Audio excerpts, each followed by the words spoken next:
bitch loves a hard R. Okay. I got kinky parents. You guys have kinky parents? Don't answer that. You see, here's the thing about kinky parents. You should know that they're kinky. When I was 18 years old, my mom came out to me as bisexual, followed by the phrase, I'm going to be in a relationship with your father and his girlfriend. Yeah, my parents are Mexican and their third is white, so when they're all together, I call them tres leches. Guys, thank you. That's my time. Jamisha Albo.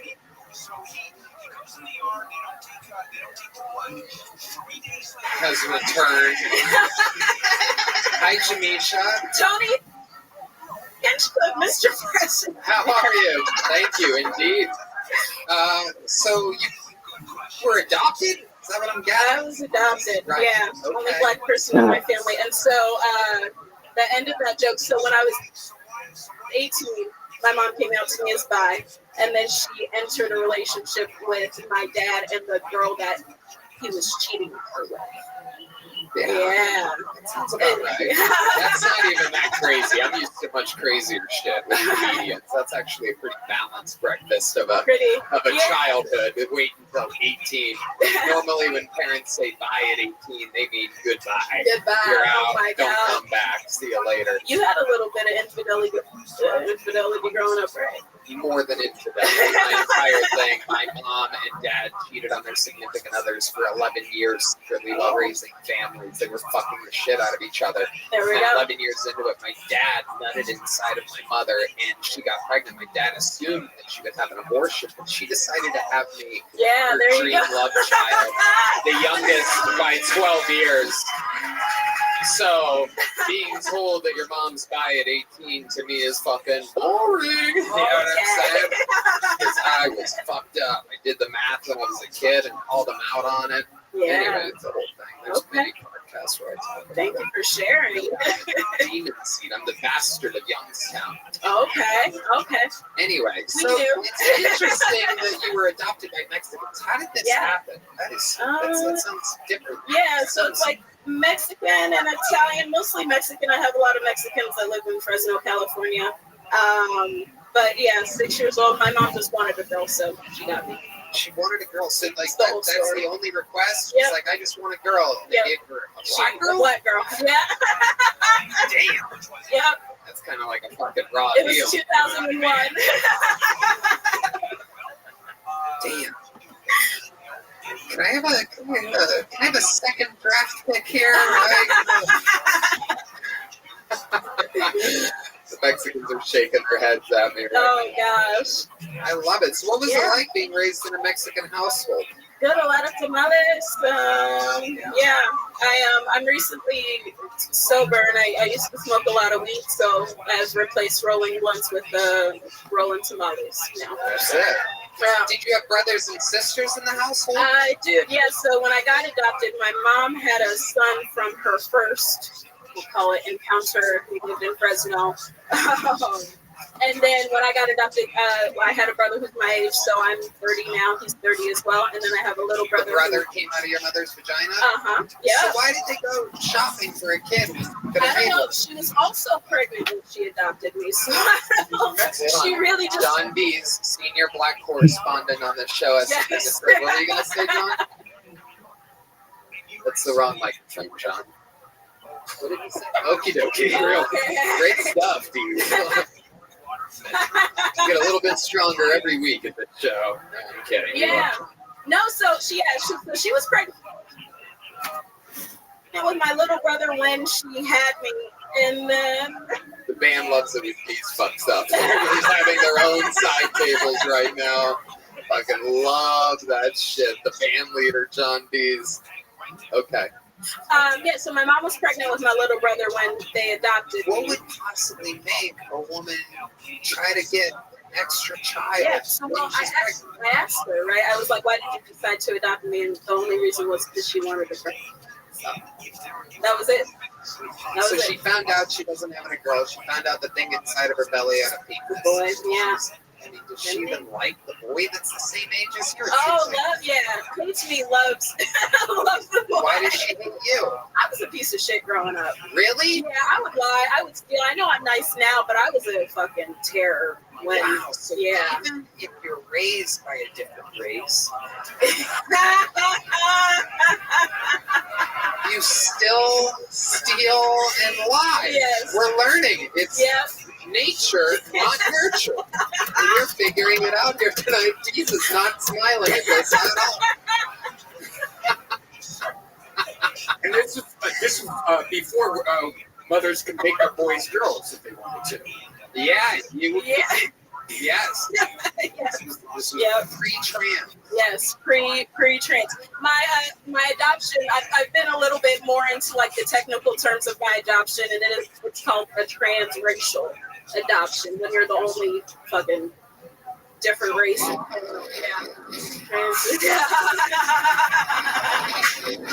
Tommy Poe. Who's calling it that? What's that? Who's calling it that? Who's what? Who's called it a transracial adoption? I thought it was just an adoption. Yeah. Where did you learn that term? The internet. Okay. Yeah. They'll just call anything trans nowadays. What did you steal when you were a kid? You said food. Surprisingly. What kind of food? Anything really. I was very. What do they call it? Like food insecure as a child. So my birth mother was a drug addict and an alcoholic. So I was just like, how did you find that out? My mom, my current mom, and my foster parents. So they told you. They're like, you're lucky. Yeah. You're with us. Well, so when I got put into foster care when I was 3. So when I got to foster care, they found an STD. Not trying to brag.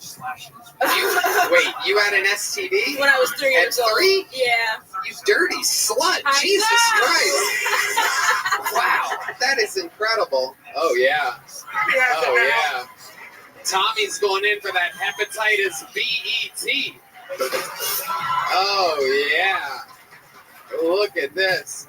You got that KFC HPV. Okay, shut up. We're having fun here. How often you get to make Black STD as a baby jokes? Come on. She needs love. I love. Oh, thanks. She needs a quick fucking hug from a wop. Oh. Greasy Dago fucking hug. How's that feel?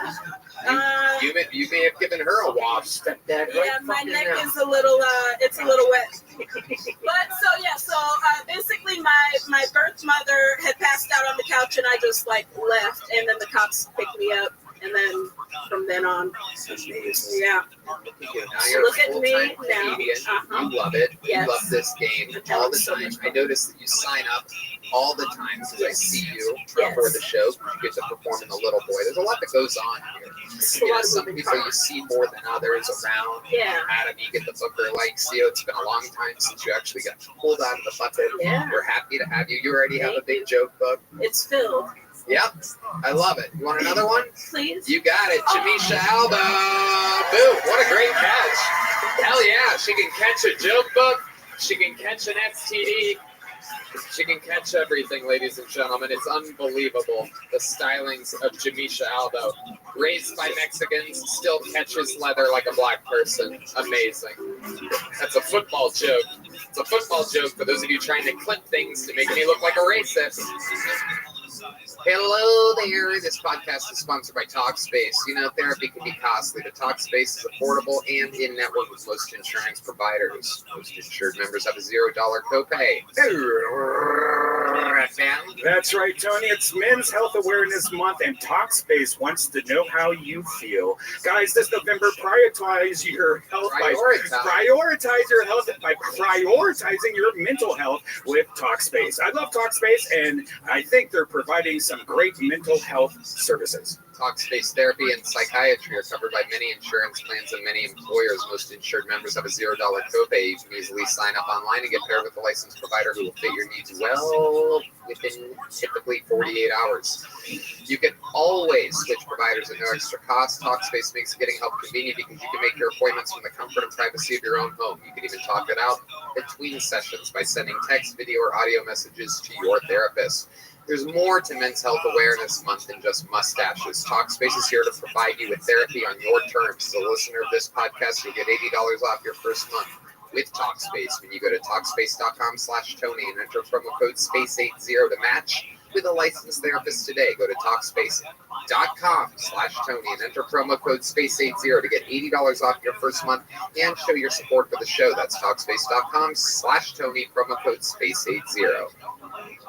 Hello there, this podcast is indeed sponsored by Game Time. You know, I love live events, comedy, music, sports, theater. I can't get enough.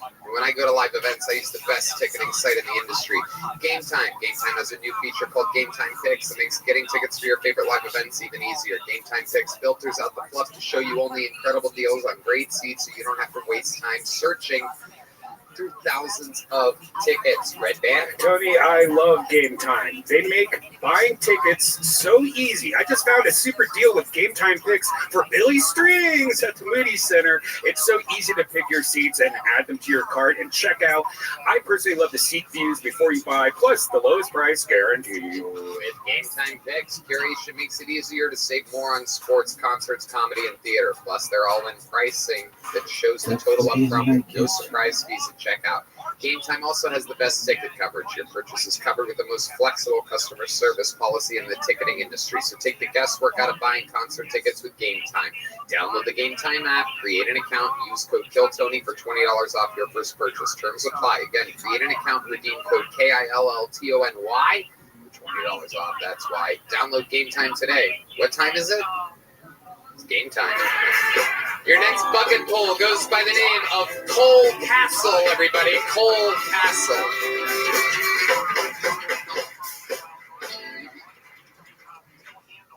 I like to have the TV on during sex, but you gotta be careful what show is on while you're doing it. Because the only thing worse than finishing quick with a girl is finishing quick and hearing a laugh track immediately after. No, it just feels like a whole audience is degrading me. If I go to a genre to have on during sex, true crime. Because at least if I give her a bad performance, she can look at the TV and see some girl getting raped and murdered, and I can go, hey, it could be a lot worse for you, huh? It's like, yeah, I didn't make you come, but you do get to go outside again. So, count your blessings, all right? I was drinking with some family a couple weeks ago. My cousin with Down syndrome came up to me. He goes, hey, Cole, just stop drinking. It's not good for you. And in my head, I was like, I'm not going to stop drinking tonight until I'm on your level, little cuzzo. I also want to be drooling on myself at some point.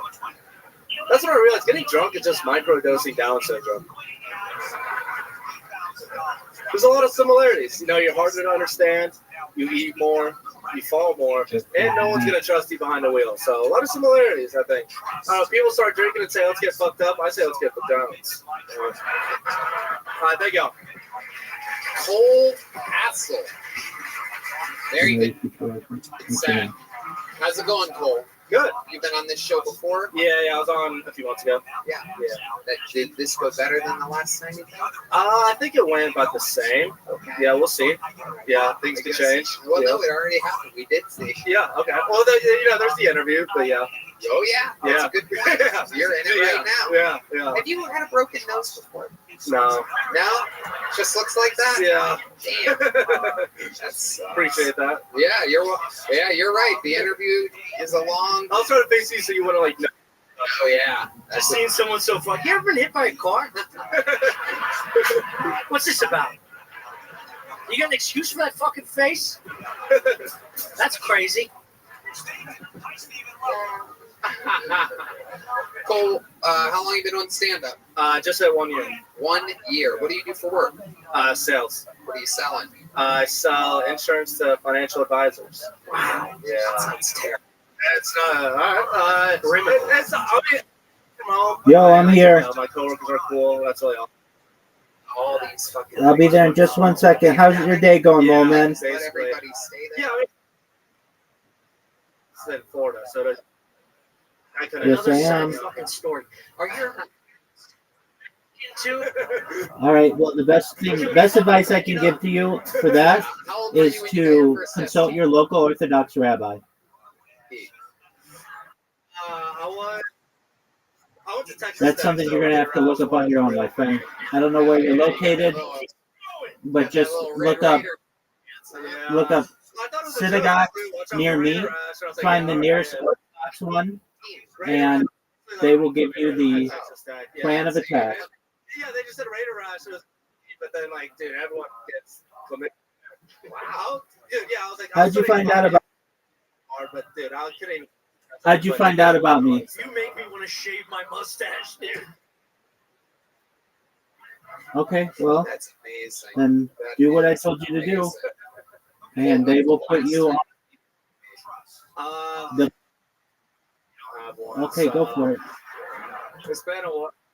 Twice since college. I got tested like a year I'm ago. adjusting one of my computers right now. All right. That's good. A year. You talked a lot about sex during your act. Do you have a lot of a steady girlfriend or No, dude. I feel like I just like can always come up with bits for during sex. during sex? Yeah, or like after. I'm like if I like can't write, if I have writer's block, I'm like, let me just bang stuff on it, then I could probably get a joke out there. Have you thought about doing other things and writing jokes about it? No, just sex right now. It's just sex. Yeah, right now. Wait. Amazing. Do you have any special maneuvers in the bedroom that you use on the ladies? The old coal castle, the old sand castle, the old fucking coal trickle?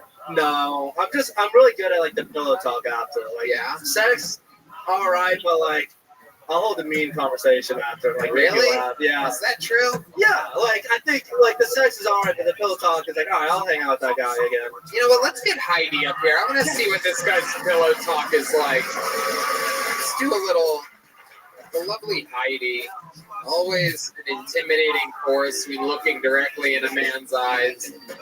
So you just fucked Heidi, which I'm guessing is literally. I have to be tested. Yeah. So you and Heidi just fucked. You guys are laying down. Let's get a little example of your amazing pillow talk. Heidi, thank you for having sex with me tonight. You're very welcome. Your make-a-wish has come true.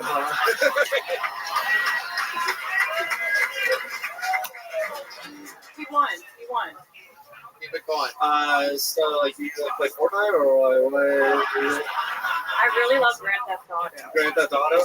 We probably always take the hookers and touch one side. Yeah, I usually just tell them actually. All right, you're pretty cool. All right. I understand. I understand how you get the ladies. Yeah. Okay. Cool. What are you doing after? Well, we just had sex. So give me like 30 minutes of like a Powerade. Then like, what are you doing later? Okay, I can make you a Powerade. Oh, you can make Powerade? Wow. Okay. Okay. Yeah, I'll try some of your Powerade. Yeah. Okay. What color? Probably blue. Blue? Okay. Yeah, I can do some blue. Heidi Powerade. Yeah. Wow, All what right. a master of pillow talk. How about a hand for the lovely Heidi? Cole, what kind of joke book did you get last time you were? Big one. You got a big one? Yeah. There you go. There he goes. Cole Castle, everybody. On to the next one. You don't need to shake hands, Cole. There you go. All right, back to the bucket we go. Ladies and gentlemen, this looks like a new name. Make some noise for the Kill 20 I Did Believe debut of Simon Perkovich. Simon Perkovich. Here we go. What's up, everybody? Let me gauge the room. What do we think of trans athletes? Who? Why? I love trans athletes. Trans athletes are the best thing to ever happen to women's sports. Yeah. Case in point, right now, we're talking about women's sports. Look at the ratings. Did you guys know there's a WNBA? We haven't cared this much about women's sports since the 20s. And back then it was like, dude, should we let women play sports? Now it's the 20s again, and we're like, bro, should we play women's sports? And I feel the ladies pulling away. I get it. You're mad because you're jealous. You know? We make better women than you. We've got stronger legs. We're faster. We got bigger dicks. That's me. Simon Perkovich. going in on trans athletes. Welcome to the show. This is your first time on, right? First time. I would remember a perfect bitch if I heard one before. How long you been doing stand-up? 3 years. Where at? Telluride, Colorado. Wow, what's it like up in Telluride? It sucks. Yeah? Yeah, Telluride sucks. Don't ski there. It's a terrible resort. Why? It used to be really cool. It was like a hippie ski town. Now it's like Oprah lives there, and like they turned every cool thing into a condo. Well, we're Kind of like Austin. Yeah, no, Austin's amazing. You're right, it is. Yeah. We don't know what you're talking about. The city's great. Oprah's nowhere to be found. That's true. So, does Oprah actually live there? It seems like that would be a slippery slope for her, for her very unhealthy body to. Yeah, I don't think she can breathe up there. We've never seen her, but she's got the biggest property in our area. That makes sense. Just in case the ship hits the fan, it's a place for her to escape to. Luckily, that won't happen. Because anyway, I'll just keep going on. I don't want to get political here. Me avoiding politics for a change. So Simon, tell us more about you. What do you do for work? I was a bartender. Now I'm trying to figure it out. I want to work for farms and stuff around here. I went to the farmer's market, dropped off my resume with a bunch of people. Haven't heard anything back. What kind of farming do you want to do? Yeah. You know what? I used to. What year are you in? 25. I don't know. 1925. Very good. Farming is an option. What are you talking about? Have you ever farmed it before? Yeah, Like I used to be a mushroom farmer. I grow like medicinal mushrooms. I worked on a pig farm, worked on an apple farm, organic stuff. Okay. Yeah. All right. We're a little hippy dippy, huh? I'm a little hippy dippy. I think that if you don't make food in some way, you're kind of useless. Uh-huh. Right. Yeah. That's how I feel about other people. Yeah. Other people should make my food. Yeah. That's where you come in. That's what I did. And that's not what I do. Yeah. I eat the food. Mm-hmm. I drink your milkshake. Yeah. Tell us more. How long have you been in Austin, Texas? I've been here since Halloween, so it's been like 2 weeks. Hell yeah. Halloween. Did you dress up for Halloween? Yeah, I have this like robe that I do drugs and walk the desert in, and it kind of looks like the dude. So I was the dude for Halloween. With arms wide open. Jesus. We just got in a whole episode demonetized for me singing one line of that song, that exact line. No big deal. Just a quick $100,000 down the drain. Thank you, Tommy. Wasn't even a new joke. Just switched it to Creed, and it's okay. We'll bleep it. We've learned to bleep it. We have to bleep shit all the time now, which fucking sucks. Oh shit, look at that picture of Red Band happening over there in the corner. I love this.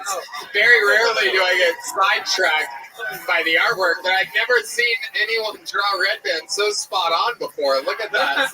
Absolutely nailing it over there. That's what you look like, dude. That's what you I thought that was a mirror for a second, somehow reflecting your perfect face. That's what Red Band. Add a little more weight on the cheeks. Fucking unbelievable, Chris. Nailing it over there. Salute to you. I love it. The paint ad. Oh my goodness. Simon, you have so much charisma that a painting just took over the show while you were up there. Tell us more about you. What's the most interesting thing about your entire life? Most interesting thing about my life. There's a theme to tonight's show because the first comedian got the first STD at 3 years old. Have you ever had an STD before? No, not yet. You know what? I do have something weird on my dick, though. Oh. Anyone heard of lichen sclerosis? No. Tell us more. Okay. I tell people it's a birthmark. It sucks. It's Latin for it looks like there's lichen on your cock. And it's just like pale. It's just a little whiter. just on my dick, and it kind of grows a little bit. Oh, fucking disgusting. It is. Yeah. Have you had a doctor look at it before? Or you were just out there on the farms just digging in dirt, fucking living your life? Yeah, I had my dad diagnose it. What, is your dad a doctor? No. Oh, okay, perfect. All right. Well, Simon, very, very interesting. We're looking at it like it is a condition that causes patchy, discolored, thin skin and usually affects the genital and anal areas. How about your anal area? Now I can't see all the way. I might have to give it a look after the show. Perfect. Wow, what a disgusting looking disease that is. Yeah. It's not contagious, but we don't even know if that's it. It could very easily be anything. You just think it's lichen syndrome. Yeah. So if you're a doctor, all right. Cole, you're leaving here with a medium-sized joke book. The audience laughed at your set, but trans athletes is kind of an easy subject. I want to hear you talk about maybe more about your life next time or something. Yeah, perspective. There you go, Simon. For sure. Thank you so much. Thank you. On to the next one we go. You guys having fun out there? Do you get it? You're in it. Anything can happen. Last week we coined a brand new golden ticket winner. I mean, anything can happen. Your next comedian goes by the name of Seth Shepard, everybody. Seth Shepard is your fourth bucket goal, fifth comedian. Hi there, everybody. My name is Seth Shepard. I'm from Eastern Kentucky. Being from such a place means I come with an accent. An accent, mind you, that is mildly inconvenient depending on the circumstance. For instance, I know a fair amount of Spanish. I just try not to speak it because it sounds like a hate crime coming out of this mouth. Buenos dias, senor.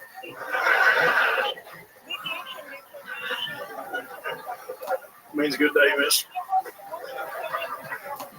Coming from me, though, sounds about as friendly as a soft cracker with a burning crust.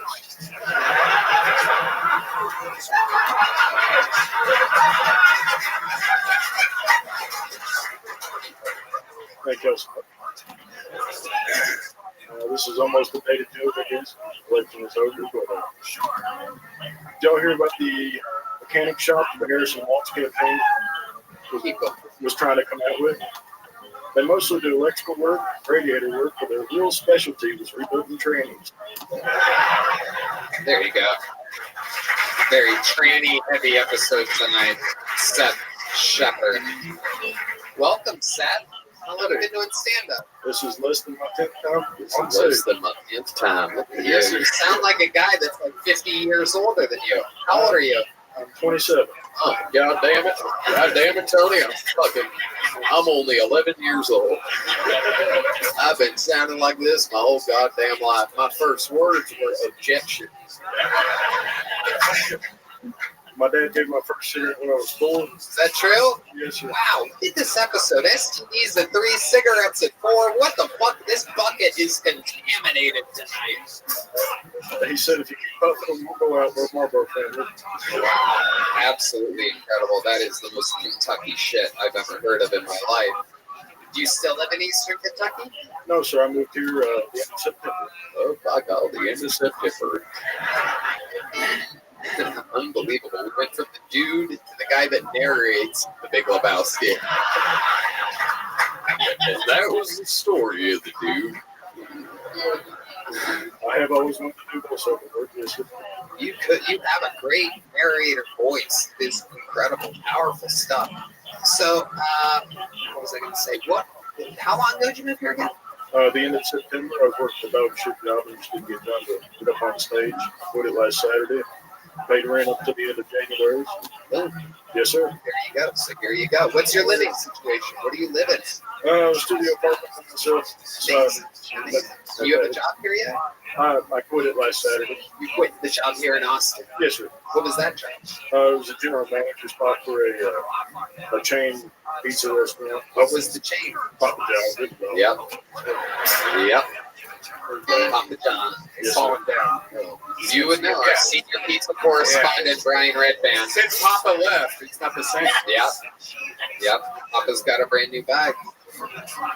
Absolutely incredible. How have they fallen off exactly? Senior pizza. It's just not the same anymore. It's back when Domino's is being. Wow. What's the edge? It's just less garlic sauce. Yeah, I think it is. They don't. The peppers are all like horrible now. They're not saying the N-word anymore. Yeah. The peppers are bad. We only know a farmer that can help them with that. So Seth, what are you looking to do now? You're done being a GM at Papa John's. What's next for you? What kind of job are you looking for? My rent is paid up to the end of January, so I'm hoping for a job at maybe one of the clubs. Or if there's a farm locally that needs big skills, I've got guns. A lot of fucking farmers here tonight. Yes, sir. Wow. Incredible. Do you have experience farming? Yes, sir. Back at Dad's house, we did whatever you can think of, mushrooms, watermelon. Anyway. Why'd you say watermelon second? I've been trying to work on a joke about how I get asked a lot of the same questions as inner city black kids. Because I'm from Kentucky. Everybody's like, how often do you eat fried chicken? I'm like, well, I love the voice that you have for normal people. That was incredible. You really think very low of us, non-accent people. Well, we're gonna eat some fried chicken. Make us sound like real dumbasses. D Madness has to take a watermelon break now.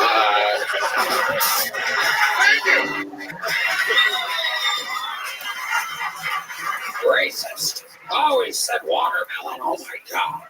Oh my god. And a political rally. Oh. He heard it twice. It was like, I gotta get out of here. I love it. So, what do you really think? I mean, you're not going to get a job farming. What can we really do for you? Anything that you know. I'm trying to get a job over at Mr. Redband's club. Mr. Redband. I've never heard me called that before. Been working with this motherfucker. He used to call me that at Papa John's every time I was. Where's your noise? Give me your noise. That's a fucking good one. Where is it at? There it is. Mr. Redband. Oh my god, make sure those peppers are extra peppy. Mr. Redband put in an order. Why don't you fucking help this guy get a job? Did you put an application in? Yes, sir. All right.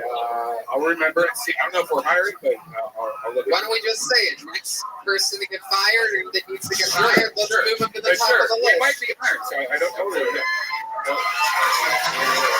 There you go. I'm going to make sure somebody gets fired there in the next couple weeks. I can't remember. How was your fucking set? Kentucky, and then I wrote the letters. Essay. Big? Welcome to Austin, Seth. Big joke, but fill it up. I don't know what's going on anymore. Such a compelling interview. Seth Shepard, his name's getting written down by Redband. The motherfucker's gonna end up at the Sunset Strip Comedy Club, and you're gonna see him one day, and you're gonna go, I remember that's the guy with the thick old accent. Hello there. You know, they say first impressions are important. What about lasting impressions? That's where Blue Chew comes in.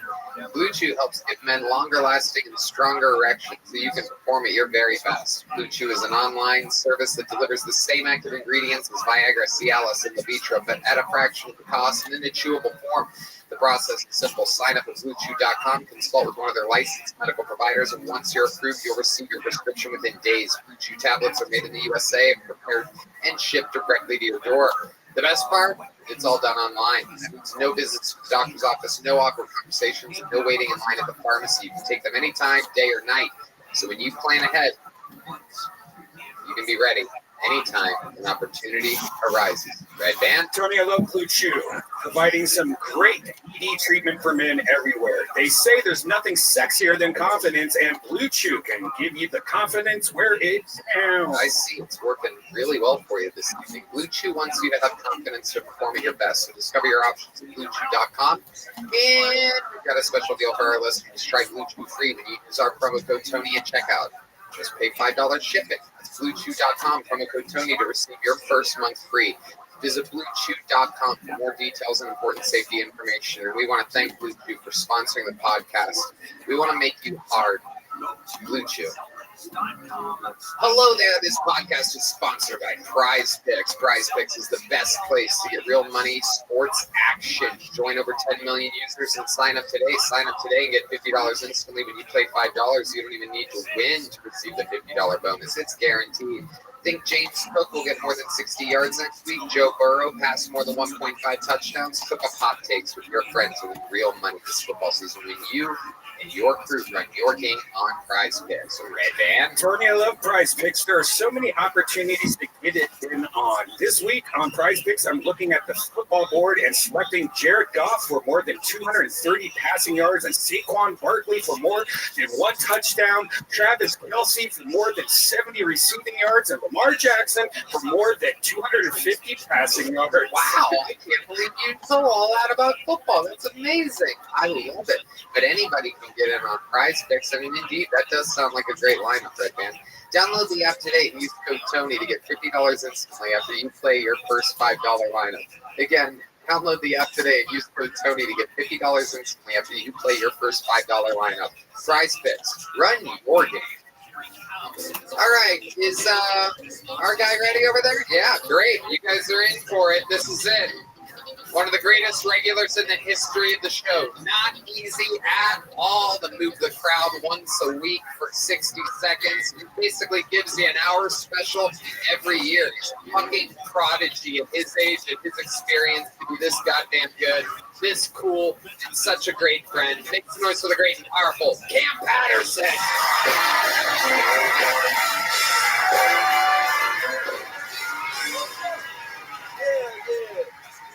Yeah. That last guy had like a slave on the voice. It's very terrible. You know what's crazy? I went to a Colorado Buffalo game recently, and I had on the uniform, I had like a jacket on, and a bunch of white people thought I was a recruit, and that was the funniest shit ever. They're like, he can't be in the ring at a reader. This is a running back. Nigga, this is crazy. And it was cool. I was in line the whole time. Like one lady was like, "Are you gonna go in? You gonna come in?" I'm thinking about it a bit.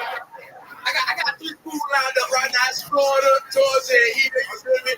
And then she was like, "But you can't beat these views." And I wanted to be funny, so I was like, "You can't beat the white bitches." And then I walked off, and she was very confused. She was thoroughly confused. I also watched the Mike Tyson fight, and that was terrible. But listen, my favorite part about the whole fight was before, when they asked him how the fight was going to go, and he said, "Bitches victory," and he turned around, and his ass was out, right? And you know what's crazy to me? Anybody else in this room as a grown man or other grown men, you got your ass out, that's gay, right? But for Mike Tyson, that might have been the straightest shit I've ever seen in my life, dog. It was crazy. I'll tell you one thing, the cameraman, when he turned around, it was like a full view of the room, right?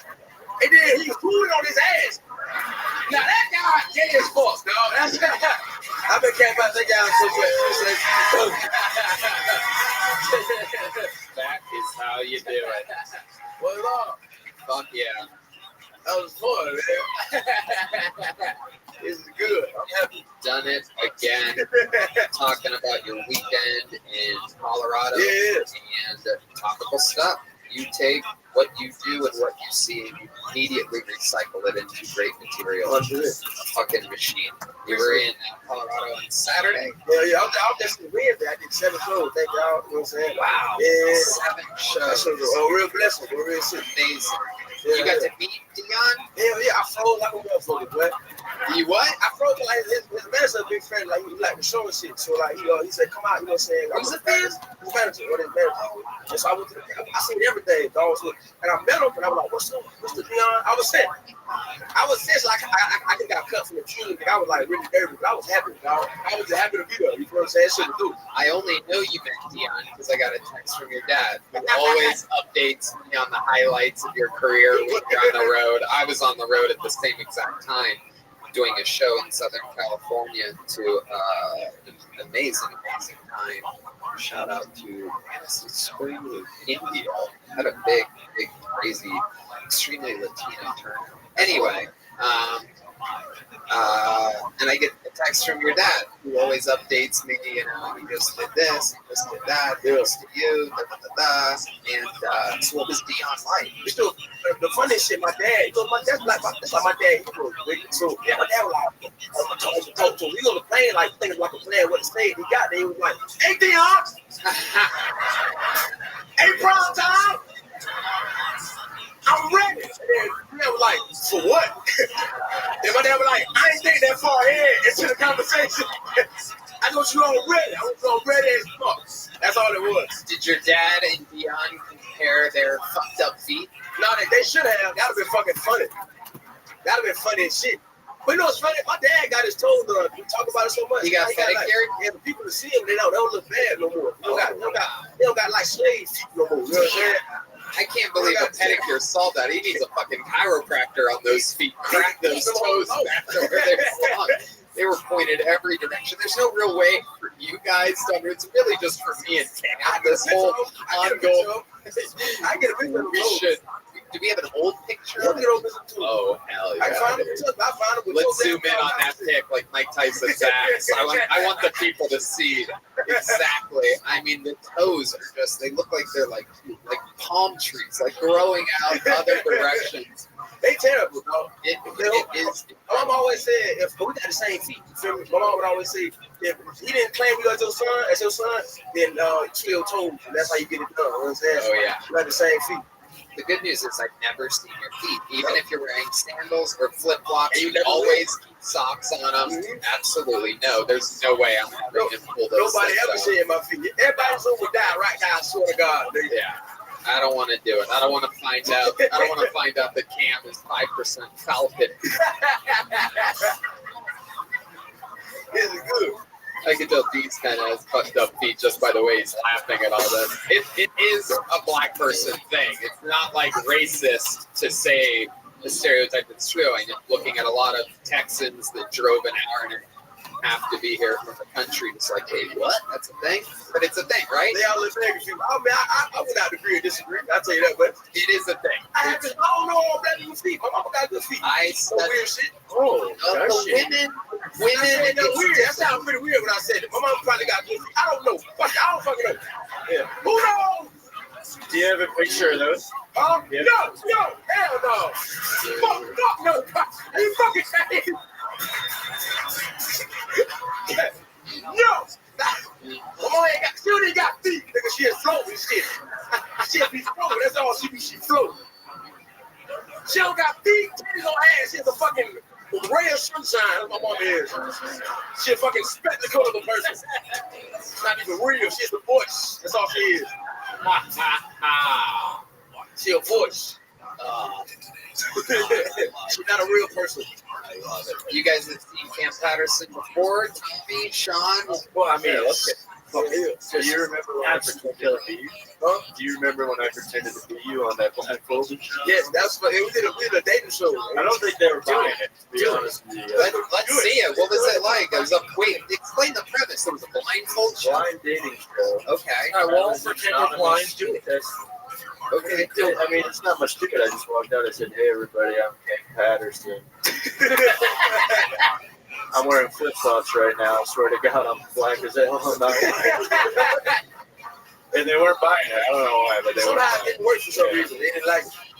We accidentally They said don't like it right now either. They don't enjoy it right now. Fuck wrong with you niggas? Y'all right? Okay. They seem very scared now. Thank you, Cam. I got today, dude. it was fantastic. Every week, the hat gravitates farther to the back of your head. Come on. Is there something holding that on? No, there's not a pin. It's magic. It's black magic. Yeah. How is that staying on? Can you show the side angle to the humans out there? It doesn't really make any sense. Yeah.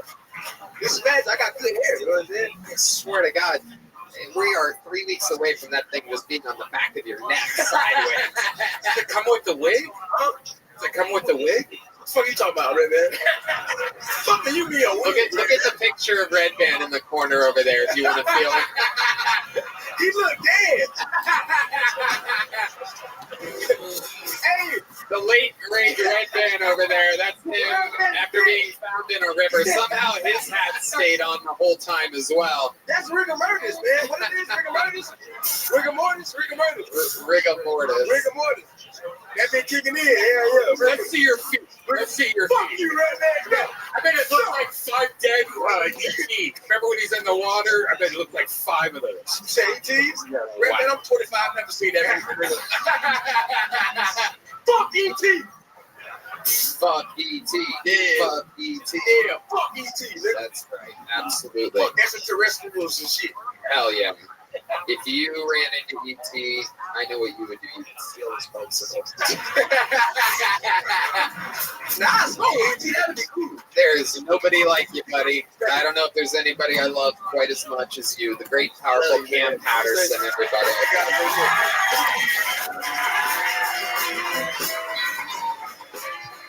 All right, on and on we go. Where we stop, who the fuck knows? Oh, this is very exciting. This young lady has been on the show before. We are in for a special treat for the great interview and 60 seconds uninterrupted.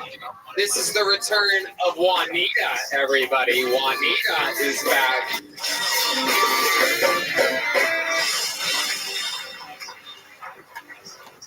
How many of you Kill Tony people are unvaccinated? Don't get it. Don't get the vaccine. I'm transgender now.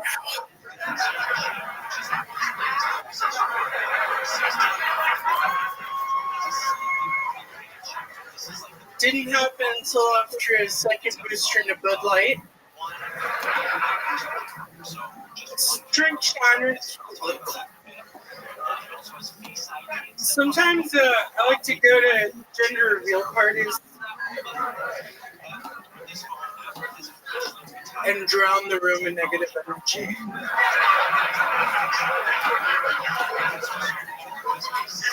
You don't fucking know!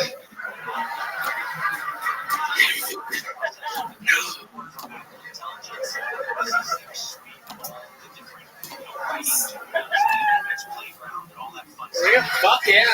Juanita, I gotta tell you, I was excited to see your name. You've been on the show a couple times before. I was excited to see your name because I was looking immediately forward to the interview and the jokes that were going to happen. But I got to tell you, that's the best minute you've ever had by far on the show.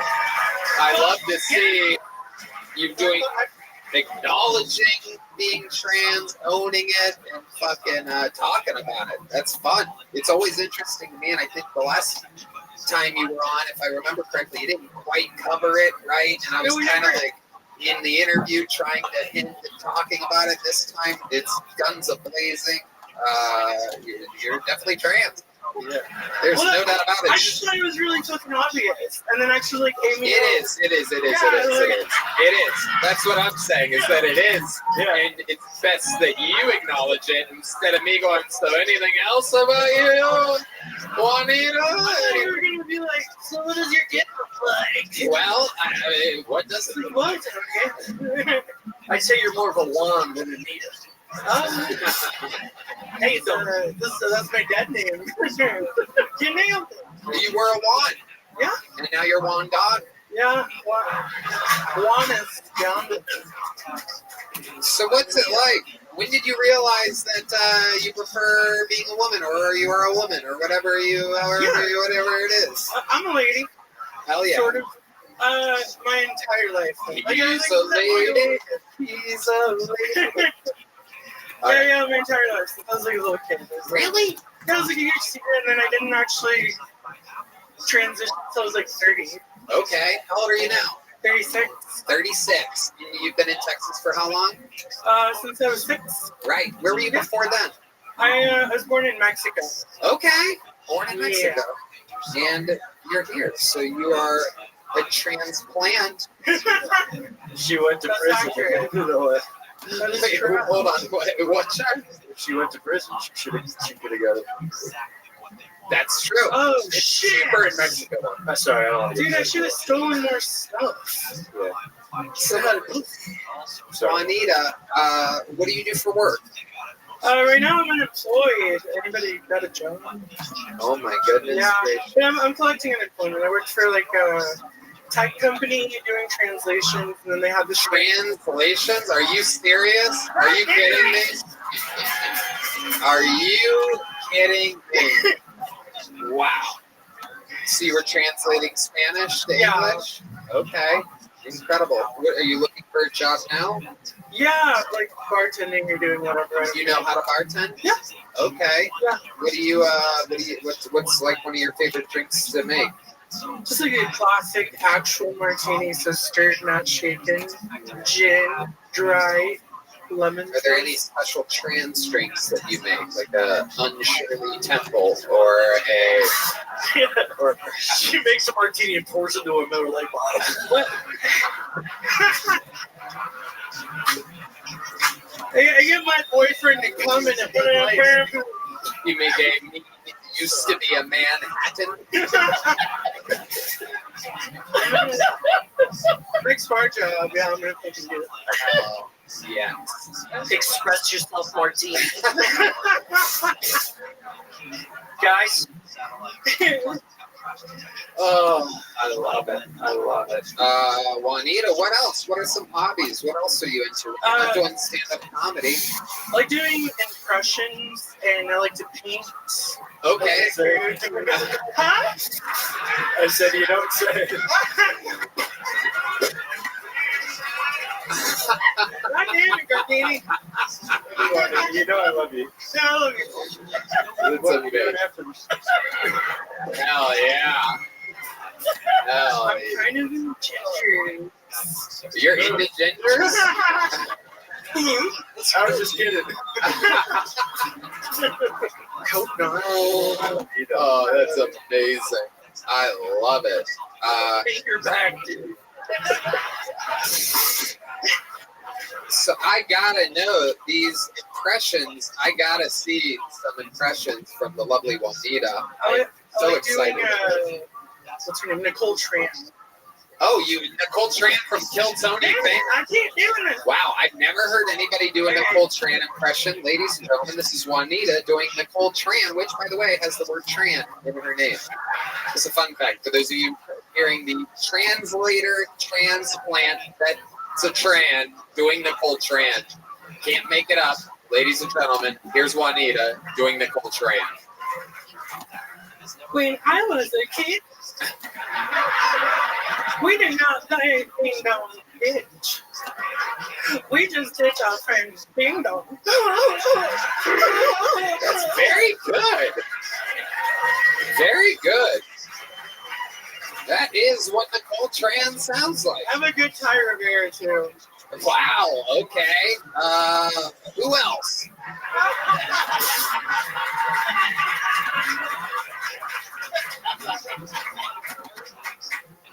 What else? Maybe like trying to think. Like Jennifer Coolidge. Okay, let's hear Jennifer Coolidge. I'm doing jokes right now. Oh, that one's kind of scary.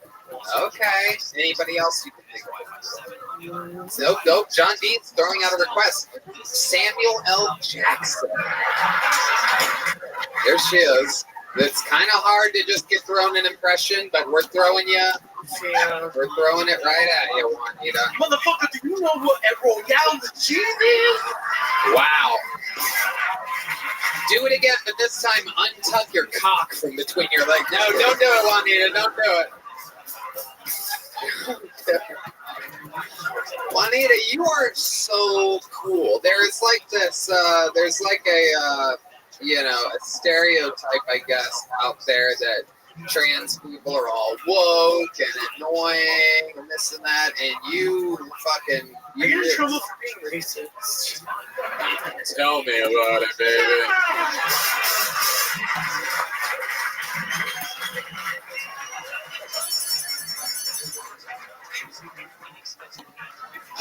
Juanita. What's your love life like? Tell us more. You're into gingers. I want to know what your butt fucking. All right. The last experience I had is kind of embarrassing. I was working for a show on 6, and this really kind of handsome, younger guy, he walked by and he gave me eyes, and I was like, "Who's going to our show?" And so we let him in the show, and I performed. I got off stage. He hugged me, and then like made out with him. And he goes, I don't think Mithra's gonna like this. You don't think what? He said, I don't think Mithra is gonna like this. What the fuck's Mithra? That's what I said. I was like, who the fuck is Mithra? Oh, did he? And he goes, oh, she's the goddess. Her and Yeshua, they guide me. I was like, are you homeless? He was like, yeah. I was like, wow. Wow. Somehow he was no homo and no homo at the same time. That is incredible. Yes, homo and no homo. Would you say he was transient? Yes, absolutely. For those of you marking off trans bingo cards tonight, everybody's won, no doubt about it. It is bingo across the boards. So you made out with a homeless guy, and then what happened? No, I said no. Oh. I have a more interesting one. Just outside, back outside. You kicked him to the curb. You sent him over. I dropped him in the shopping cart. I can push him down the hill. It does seem like you have some, you seem like an offensive line woman. So, like, you throw boys around? Like, what's your stuff? I like the big ones. You like big guys that throw you around. Oh, yeah. Right. I have a more interesting one. Okay. Rick Diaz showed me what Vanish mode was on Instagram. Showed me his wiener. Wow. Well, I don't know if it was big or if it just looked big in his hands, labyrinth hand, choking it. Wow. But seemed big. My goodness, it seems absolutely disgusting. I'm fucking hungry, Zeld. I'm starving. Poor Rick. Wow. Well, I mean, I'll tell you what you would do it. Is obviously a little horny European boy. Juanita. Juanita. No. Juanita. What is a typical day like for you? How does it start? Do you wake up feeling like a woman? Yeah. Kind of like, are you kind of like? Oh, that's fucking Monday shit. God damn it. You're like, time to do the thing again. I was gonna say I do have Shania Twain as an alarm clock just to remember. Right. Don't forget your angel. Yeah. Does it ever play in slow motion? It's like feel like a lady. All right, Juanita, you have a joke book? I have a little one. Well, guess what? Fuck yeah! Boom! Juanita, ladies and gentlemen.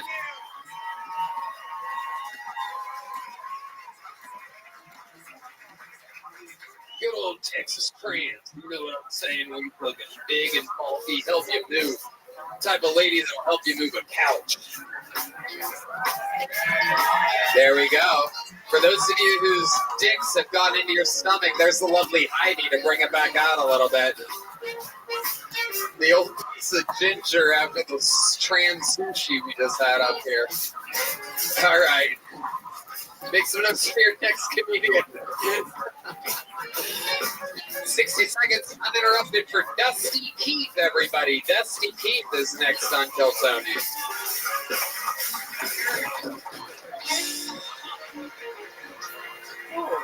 Tony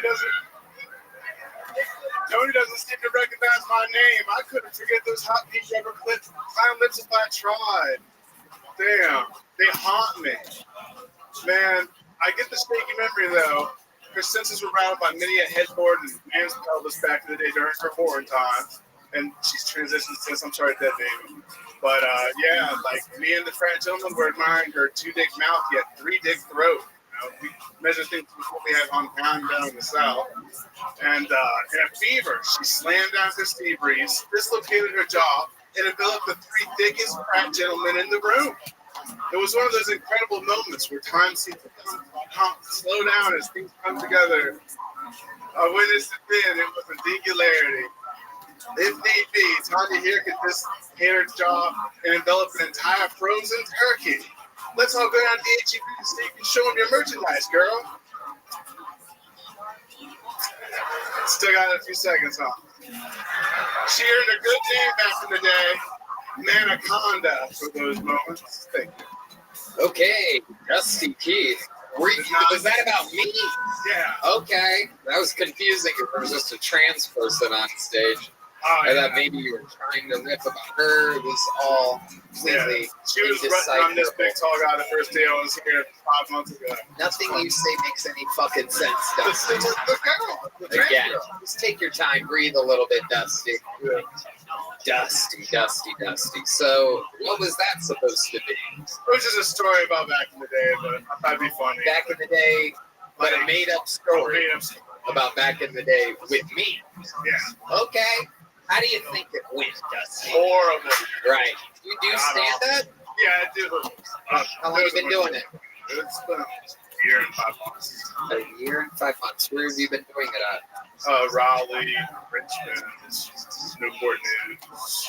And you thought that to come out guns a-blazing, tell a made-up story about I said I couldn't forget those hot pink rubber clamps if I tried. I thought it would land, but oh well. We heard you first. I know. Me, I have hot pink rubber clamps, is what you're saying. Okay. These look hot pink. You look like Peter Pan kissed a rat trap. No, I don't know. I have beautiful lips, Dusty. My lips are a very, very tough thing to make fun of. They're powdery. They're unbelievably beautiful, very plump. Heidi's giving me a thumbs up, which means we're good, Dusty. We're good. But you took a shot at it. What have you tried to write about? You came up here. It's a self-roast. I got I'm just a clean Wolverine for a sparkling humor. Look, yeah, you could have talked about you. There's some light chuckles happening. Yeah. I see like very, very light chuckles happening. What else? Give us another one of your jokes that you spent a year and 5 months writing. I look like a Shrek Sabertooth teleporter accident. All right. I'm stressed. I'm shedding. I got low T. I look like Chewbacca on chemo. Okay, there you go. You moved the crowd. I know.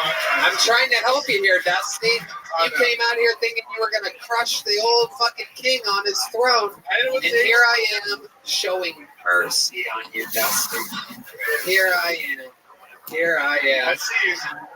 I see you trying to cook up some things for this Harry Potter. I'm not cooking up anything. There's no real point in making fun of somebody that, You're right. Give it up for Bomb Marine. Did he write that? I'm sorry. Actually, I fucked up. Did he slide you a note?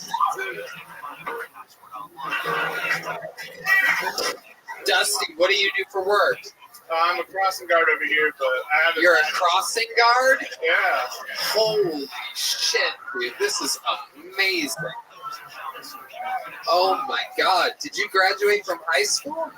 Yeah, I got a bachelor's science in physics. You graduated from college. Worked for the Big Three, General Dynamics, Raytheon, Lockheed Martin.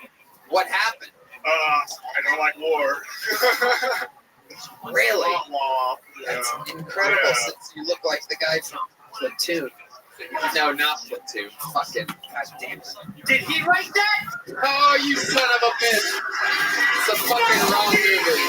A fucking wrong movie.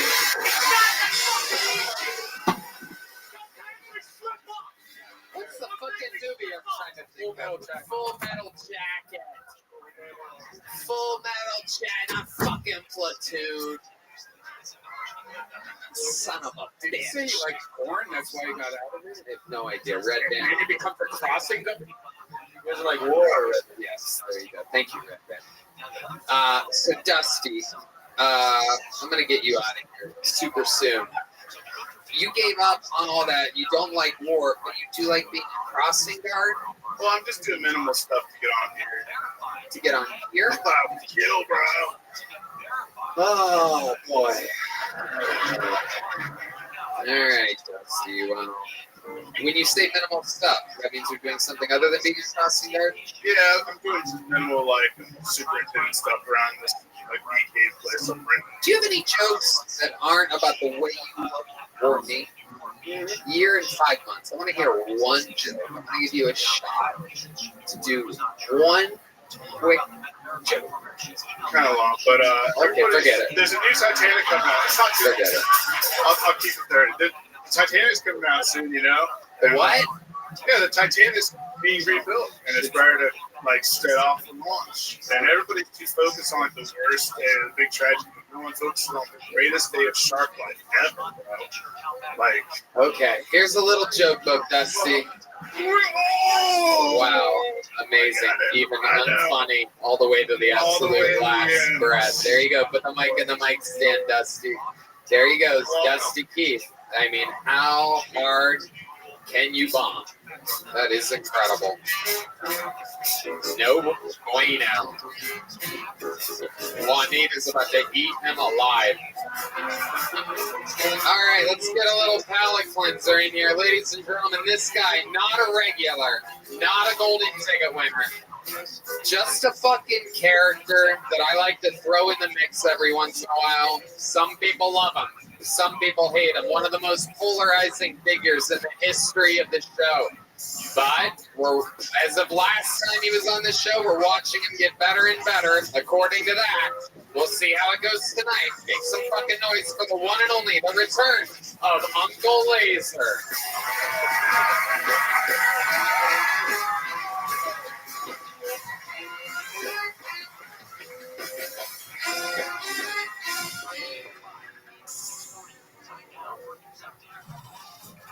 We did it! Tony Hinchcliffe did it! He got Trump elected! Boy went all the way down to Madison Square Garden. Okay? Talked about at the Republican Party, talked about the Puerto Ricans. Came back with a, what they call it, tiny joke book. That was crazy. When I went there and get a tiny joke book, listen. I didn't know there was 500,000 Puerto Ricans in Pennsylvania. I didn't know there was 500,000 Puerto Ricans in Puerto Rico. Okay. Island of trash. And I didn't watch the election. I was worried. He got a little hairy there for a minute. Tony didn't. I mean, my God. Only way I knew it was over, I saw the Hinchcliffe crawl out of Rogan's garage. They saw the shadow. That meant 4 more years of Trump. You know what I'm talking about? Now listen here, one man's trash is another man's treasure. And I dated me Puerto Rican. And let me tell y'all something. UTI in Spanish is the same in English, okay? She told me she had 2 pussies. Well, that second one smelled like shit. All right, Uncle Laser trying, being able to do what Dusty Keith could not. I feel like if you're going to do it clever, come out of it. I dated for Clever. You've said nothing I haven't seen in my Twitter mentions over the past 2 weeks. Adorable. Adorable. I can tell you one, we're safe. Yeah, we are. How are you, Uncle Laser? How's it going, bud? Oh, it's all hitting him at once right now. It's all hitting him at once. Should have done the other minute. Should have done the other minute. I mean, look. We had to go out there. No one talked about it. I was like, yeah, come on, somebody got to do this. No, don't. Laser. Actually, I'm sober. You're what? Sober. Okay. No one believes you. Tell us about you. There's 2 comedians in a row talking about me. I love you. How are you, Uncle Laser? I'm good. Listen, I did this. My hair. Where's it? Well, I went to the Halloween party. In LA. Where? It was in LA, Beverly Hills. Okay. I went to this little OnlyFans Halloween. It was $10,000 first place for Halloween costume. You know, if you got the best costume. It turns out, a little eyeliner in, Lisa hair, not that far from Joe's Island. Okay, so I went after it, right? And I'm out in first place. Sure, when I got there, it was like an OnlyFans party, and this couple was dressed up like Avatar people. They was in the blue. And you know, like they connect with their tails, you know, in the movie. This motherfucker took us to Alice because he was inside of her the entire party, walking around. And they put us on stage. I got like second place. And then the guy that threw the party, they come out. And he's dressed like Gene Wilder, Willy Wonka. They got a couple midgets with him. They're dressed like Oompa Loompas. I said, this is cool, you know. And they say, you know, they come out serious. Make the story a little longer. Anyways, a platform came up out of nowhere. 14 butt-ass naked women come out of this platform. They start fucking blowing these midgets. And I can show you the video. I'm not even lying. And I'm like, have I taken too many drugs or not enough? You know, because it wasn't just a song. It was an hour and 45 minutes. And I got third place. And now I look like this. So. Sober. Too many drugs are not enough, but yet he's completely sober. You don't even realize you confess your sins. What's that on your arm? What do you got there on your elbow? I got the tennis elbow. Really? And which is retarded because I don't even like tennis. You know what I'm saying? Nah, I watched the goddamn Jake Paul and Mike Tyson fight. I bet my life savings on Mike Tyson, you know, and punched the fucking TV because he didn't even show up. And listen, I'm going to advocate for something, Tony, real quick, if you don't mind. Hold on. Listen, I know he likes fighting them old men. I'm an old one. But we need a good old American that ain't going to throw a fight for no $20,000 purse. I get it too. I'd look like half an Iron Mike. They would give me $20 million. But I need somebody who's not swayed by money. And I need a good, hard-blooded American young man. To do what? To fight Jake Paul? Fuck Jake Paul. To fight Jake Paul. So I brought a friend of mine out. If you don't mind, he's going to call him out on a national TV right here. Okay. So you have a friend. I got a friend. Now, he just retired, but he got a full head of hair now. And Jake Paul said he wanted to get MMA. Well, why fight Conor McGregor at 34? Why not fight Cowboy Donald Cerrone at 42 years of age? Oh, shit. UFC legend, future UFC Hall of Famer, Cowboy Cerrone, ladies and gentlemen. Fuck yeah. One of the all-time greats. 48 fights under his belt. The UFC fucking legend, Cowboy Cerrone. Welcome, Cowboy. Thank you, Austin. I appreciate it. Fuck yeah. Is this true what I'm hearing? Are you calling out Jake Paul right now? I mean, if the guy wants to come in MMA, I'll gladly whip him fucking ass. But I guess.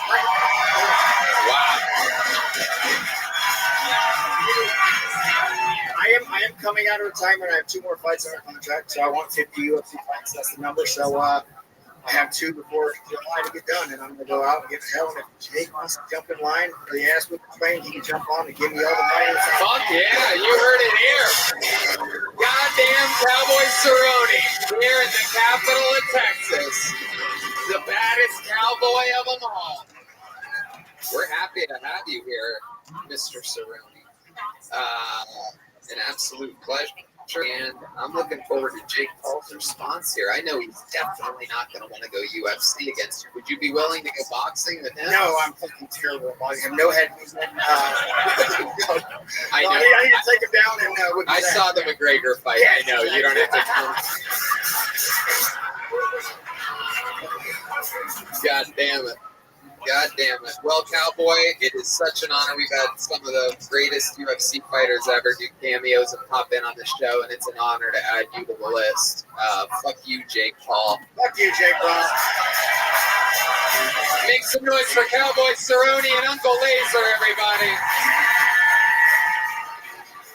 Come on, Cowboy Cerrone. Fucking legend. You gotta pee? Go pee, it's okay. Sean Gardini about to pee his little pansies.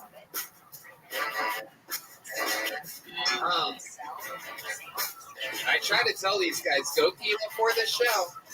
You have to pee? You're doing good. All right, your next comedian, 60 seconds uninterrupted, right out of the bucket. We're going to meet them together. Make some noise for Edgar R. Edgar R.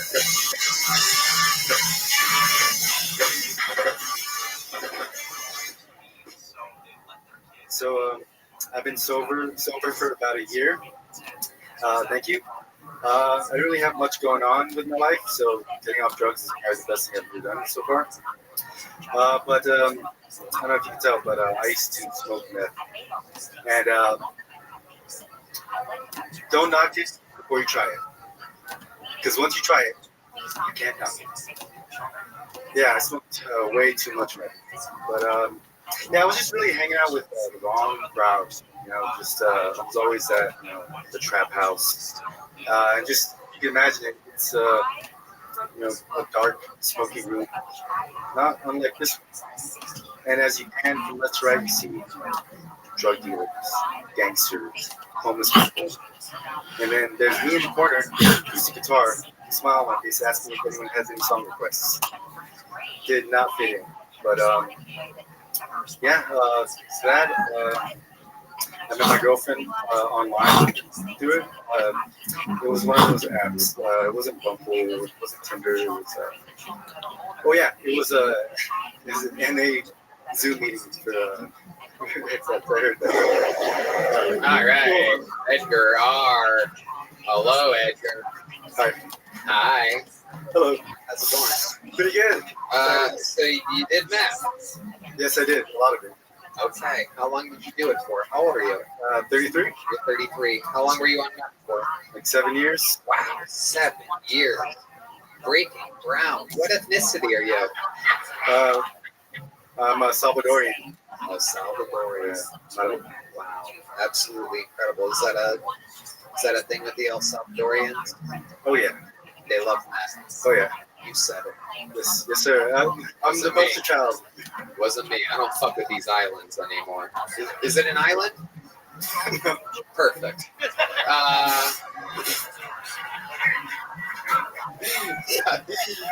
I got myself on that one.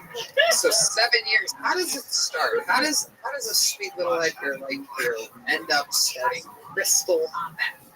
It's kind of you just hang around the right dive bar in San Fernando Valley. Just they'll offer it to you over the bar. Okay. Yeah. So you were just at the wrong bar. The wrong bar. I'm sorry, let's talk about his outfit, dude. Oh yeah, let's talk about it. Looks like he just woke up in a lost and found box.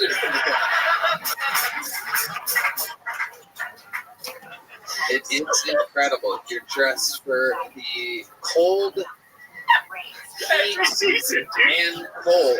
Every season. It really is. This is absolutely incredible. Do you wear hats like that a lot, Edgar? Mostly for work and for fun. Okay, mostly for fun. I could see that. You look like a sweet little labradoodle right now. The old El Salvadorian labradoodle. Yes, sir. What do you do for work? I'm a material handler for Tesla. You work at Tesla? Yeah. Look at that. Wow. Do you think you still work at Tesla? No, probably not after this. It's okay. Well, next week. I got one more week. You'll be fine. Elon Musk doesn't like laying anybody off. The good news is it's a short rocket trip back to El Salvador. So, Edgar, you said you wear the hat for fun. What do you like to do for fun? Used to be drugs. Now it's I play music and I try to do stand up as much as I can. How long have you been playing music for? Longer than the past. Wow. What do you do with music for? I play guitar, bass, and piano. I should have said that. Which one do you do the best? What was that? What do you think you do the best?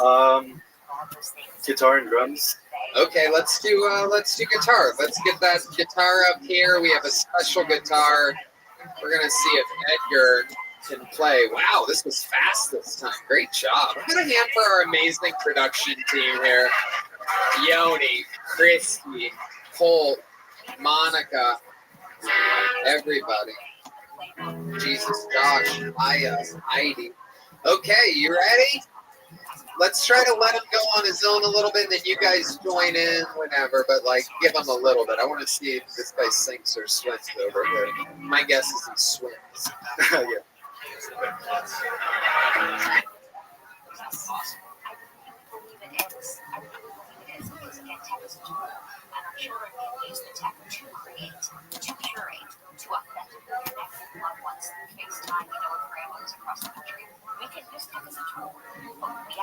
There's a thing where they flag everything, and they literally all the money from this episode is going to go to Sublime. If you continue to do what you're doing, do you have anything kind of original? Do you do something? Do you do anything that isn't covers? Yeah, I got some originals. I don't know if they're. Here we go. 1, 2, 1, 2.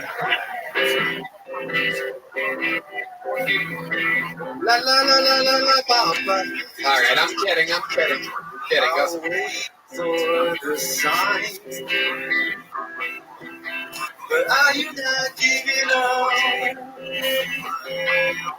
But I give up. Stop getting it signal, 'cause I'm not doing more. I'm not for sure. I don't care anyway. You can go everywhere. So leave it out. All right. I'm gonna stop you there. That was good.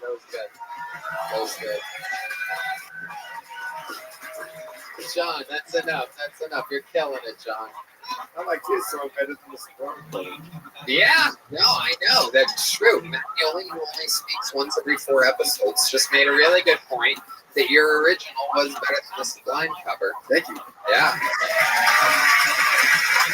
There's the lovely Heidi to take your guitar away. Thank you, Heidi. Thank you, band. Don't look at Heidi's ass like that, Edgar. Jesus Christ. You could have watched it on YouTube. You had to look like that live? Like that? Boy, you really are into instant gratification. What are you, a former meth head? No, it's still current. Like, it never goes away. Do you still get the urge to do meth sometimes, Edgar? No. I get more of an urge to sign up for Tony. How often do you sign up for Tony? Every week. How long have you been doing that?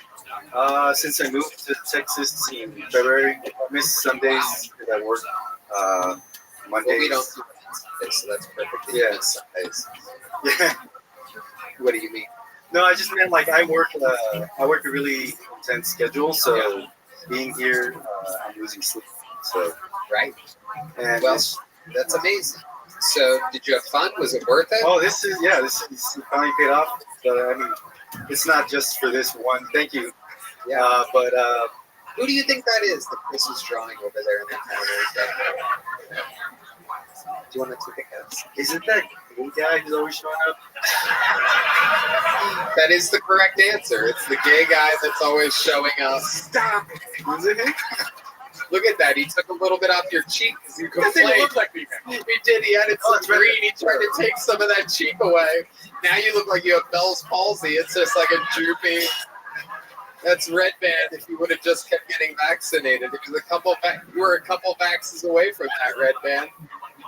Look at that. Oh God, I'd love it if your cheek droops like that. I love it. Edgar, before we let you go, craziest thing we would be shocked to know about you other than that thing. You have anything crazy happen? You ever almost die? Oh yeah. Anything crazy? Yeah. A lot of stuff, but yeah, I got my car. I had a car rental. And I was on it, and I got jacked by some gangsters, and some other gangsters got my back, and we went at gunpoint to go get my car back. Wow. God damn, Edgar. You have a wild life, my friend.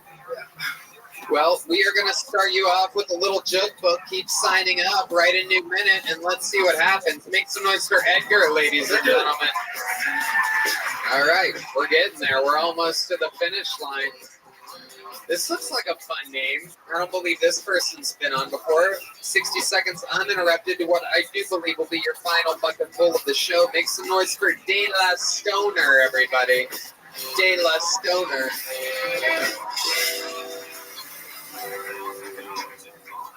Yo, what's going on, everybody? It's De La Stoner.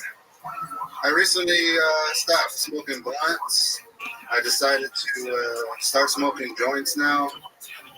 And but it's weird though. Whenever I hang out with some friends, they'll pass me a blunt, and I'll grab it, and I'll look at it. So like in my head, I don't want to smoke it. So I just passed it back to him. And so in my head, I'm thinking, do they think I'm racist? And it really doesn't help that my black friend is the one that's passing me the blunt. And I was like, damn, I think they think I'm racist. The first time I told my mom that I smoked weed, I thought she was going to be really happy about it. And it wasn't. She started crying, and she told me, I wish you would have told me you were gay instead. I was like, wow. And then I had my aunt next to me. She said, fuck yeah, Nico, I'm proud of you. Thank you guys, my time. De La Stoner. You must have been high as shit when you wrote that material. Yeah, I was high on some cheesecake when I wrote that one. That's the type of marijuana, or you were literally eating cheesecake. It could be either one. What is that on your hat? The world wants to know. Is that a weed grinder? No, this is a empty dab bucket for anybody that smokes dabs. Wow, you are a true stoner. And that is a joint behind your ear. This is a joint, yep. It's a real hemp on the tip as well. Amazing. And what is that inside of your necklace there? This is fake dabs, so it's decoration. Wow. So this is your entire identity. Your name is De La Stoner. Your minute was all about smoking weed. You're covered in paraphernalia. I mean, this is incredible. He's like a joint that fell on a barbershop floor. What are you doing? What the fuck are you doing? The joint's attached to the head. Yeah, I got the real one in the bag. Oh, cool. Don't. And then you can't smoke his hat. So dare I ask what you do for work? I recently just quit my job this summer. What was the job that you quit? I work for a Kohl's call center, customer service. Kohl's, the store? Yeah. KOHLS? Yeah, if you're calling for customer service, you were getting this guy high. Holy shit. Holy shit. Just a bunch of moms like, I bought the wrong pant size for my husband. Dude. Do you have different pants? You have no idea. It's And so you're like, bad. listen, bitch. I don't know what the fuck you want to do. Yeah. I used to put people on hold just to hit the bong real quick. And go back and take calls. Would you do that? You did it from home? Or Yes. did you worked at a Kohl's call center? Yeah, after COVID, we were home. Right. I was smoking really So heavy you back. quit that job. Did you save up some money?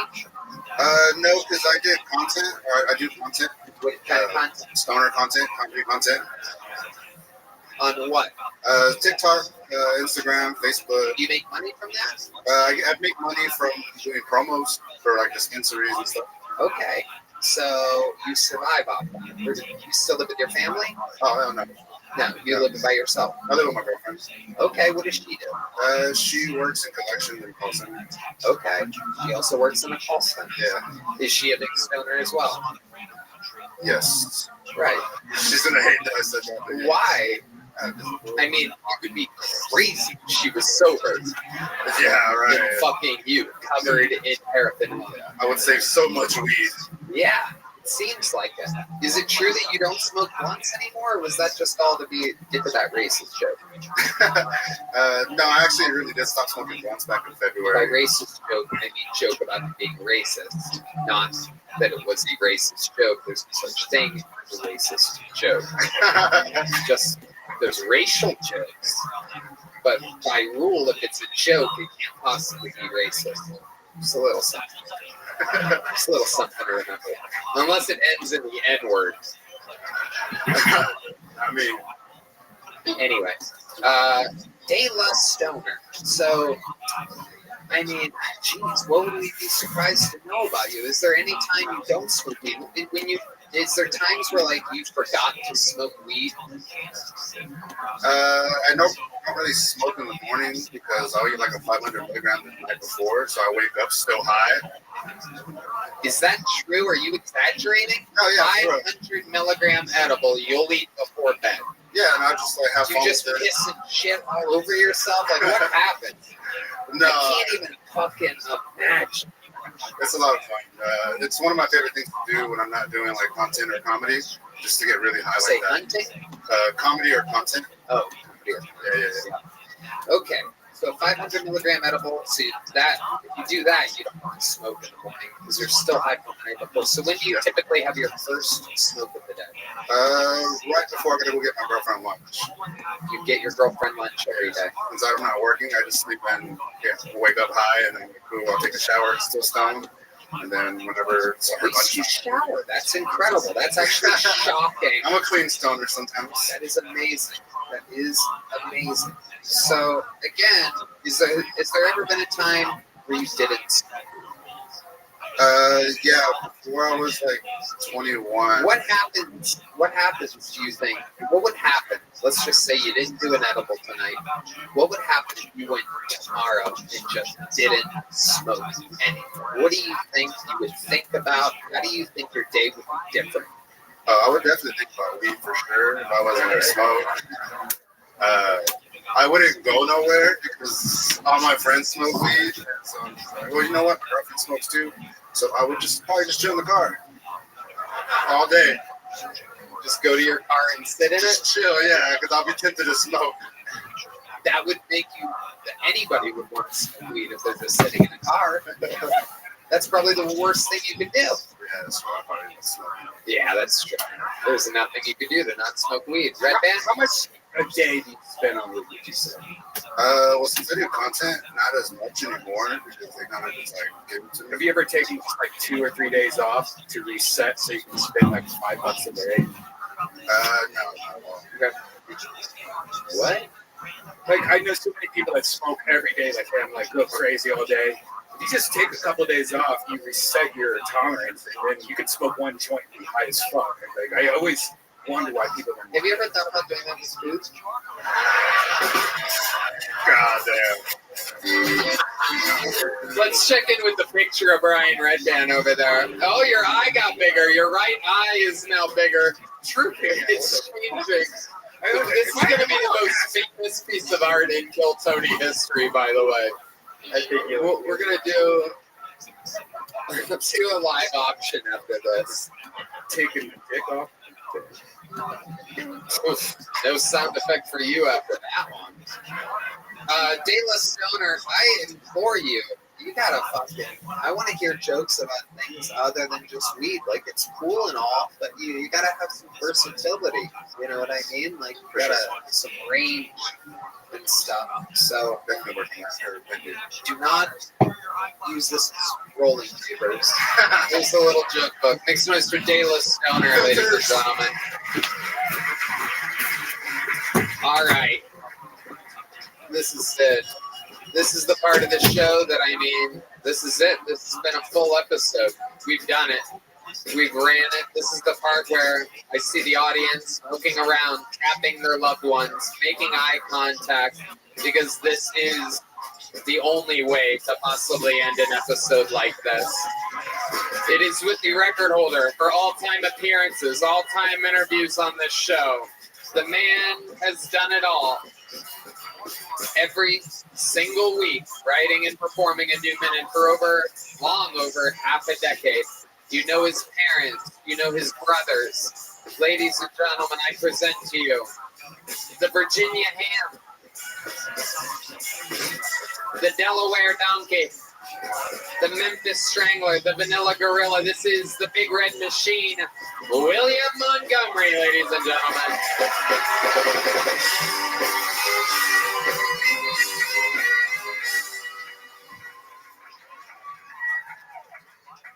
I watched the Jake Paul Mike Tyson fight this past weekend, and say what you will about Jake Paul, but the guy works hard. I mean, seriously, he already has another Netflix event scheduled for May, but this time it's a one-on-one basketball, first to 20, wins $10 million, and his opponent is none other than Kobe Bryant.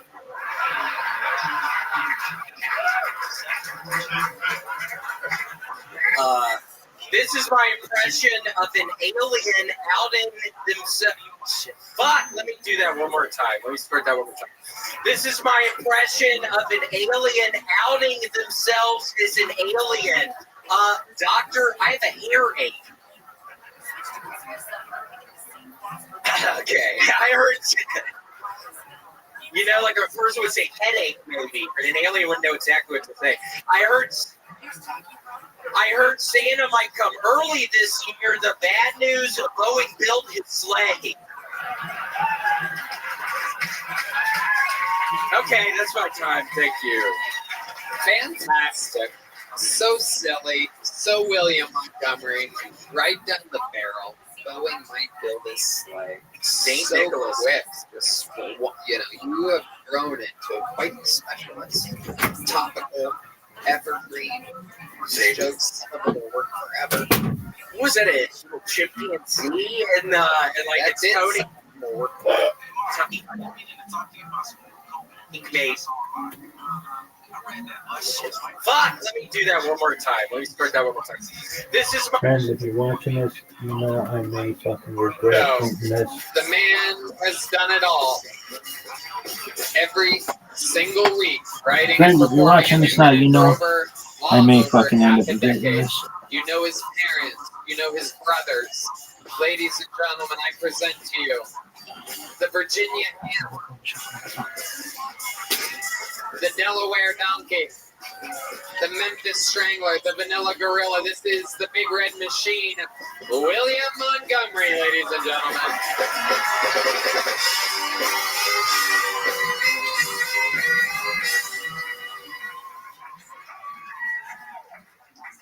I watched the Jake Paul Mike Tyson fight this past weekend, and say what you will about Jake Paul, but the guy works hard. I mean, seriously, he already has another Netflix event scheduled for May, but this time it's a one-on-one basketball. First to 20 wins $10 million, and his opponent is none other than Kobe Bryant.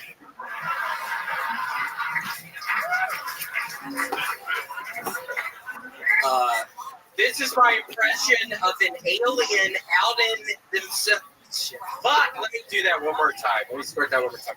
This is my impression of an alien outing themselves as an alien.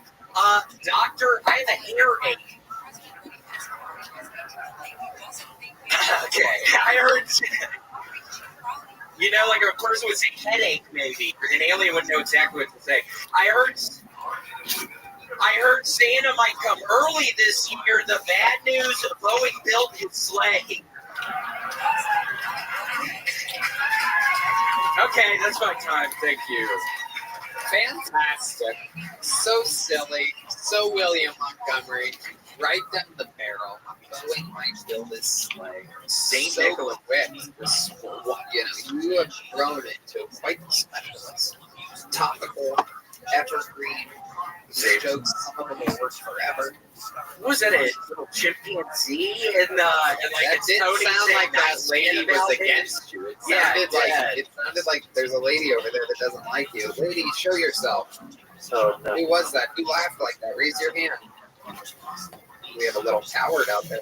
Yeah, we got a little fucking bitch out there. Yeah, bitch. I mean, seriously. What do you think? It's fucking easy? Yeah, Tony. It's my 6-year anniversary. Is in a couple of weeks. It's in December.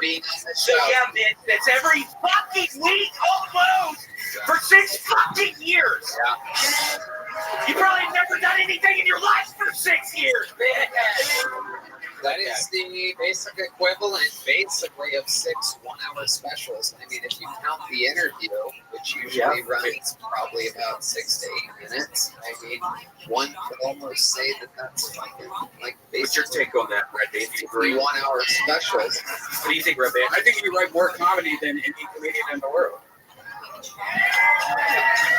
I think. Well, I'm trying. Sometimes it's a disaster. I don't know if you noticed. Disaster up here. I don't know if you noticed. He said, "I think you read comedy more than anything in the world," meaning that you look off a note card. Right? No, You didn't say read? No. Oh. Good. Okay. There's audio issues up here. Because we actually ate dinner together last night, so I'd be very offended if you try to come in You my did, fucking right? ass. I bought dessert for you guys. Did you know that? Did they tell you that? Yes. Oh my gosh, it was a wonderful bananas Foster. They Yeah. lit it on fire for us. Yeah, The great people over there let me know that you guys were there. I said, let me buy them dessert. So I literally the least I could do. Well, Red Band told There was a moment there where I'm like, maybe I should pick up the whole tab for these guys. But they said that there was another couple there, and I don't know if they're fucking haters or not. And then I found out, yeah, it's two of my other best friends, and I wish that I would have. But I didn't want to be fucking. I don't know if you guys are hanging out with fucking libtards over there. So I know you guys are a little bit. Tony, you gotta come with us next time, would you? Are you inviting with us next time? Are you inviting me in there? Yes, I'd love to. Let's do it. You really It's want? been a little while. We need to. How many do you think I should have dinner with these guys? Seriously. I freaking invite his ass to church every fucking Sunday. He doesn't come to church with me on Sunday. What do you do at church exactly? Hallelujah. A bunch of that. Such a hallelujah. Yeah, I grew up in a Pentecostal church. I grew up with speaking in tongues. And can you give us an example of the tongues that you speak in?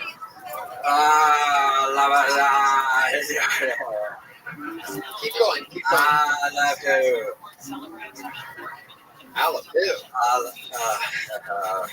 No, I don't feel it right now.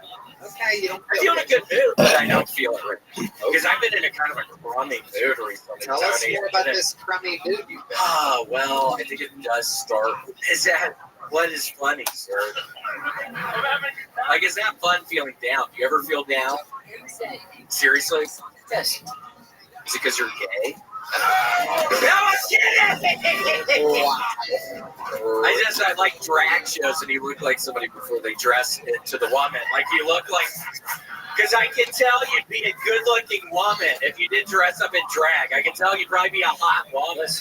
You're right. So that was actually a compliment. It really was. Okay, I got a compliment for you. Huh? I got a compliment for you. Okay. How tall are you? I don't know. 6 foot. 6 foot.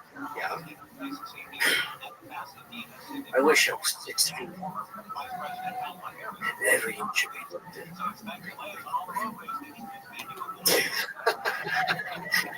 Like the hue of a pig's ass. Wow. Hold on. Just another arrow. I thought we were done. Then we're done. I was smiling at you. It's fucking a random shot. I don't know why you took a shot at me. I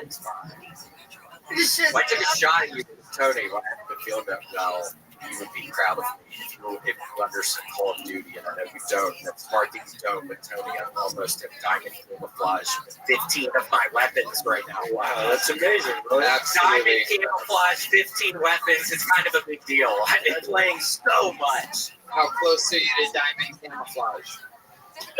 Huh? You almost have it? Is that what you said? I have it on 15 of my weapons right now, so it's kind of I don't understand. Yeah, it's a big deal. Have you beaten the game yet?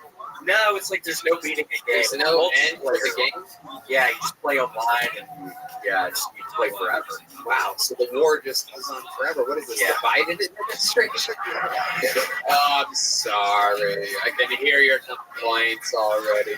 Oh, he's political now. Trump said he doesn't even know him. Yeah, he had to say that, didn't he? Didn't he have to say that? Oh, we won. Anyway, no big deal. Are we good with that thing, Christy? Okay, ladies and gentlemen, William, I want you to stay up here because I want you to do something we've never done before in the show's history. Because, sometimes, I want to be honest, sometimes we do the show every week. Sometimes I forget to shout out Chris. Sometimes I don't even notice he's painting. There's so much going on. But tonight has been a special night, hasn't it, Red Band?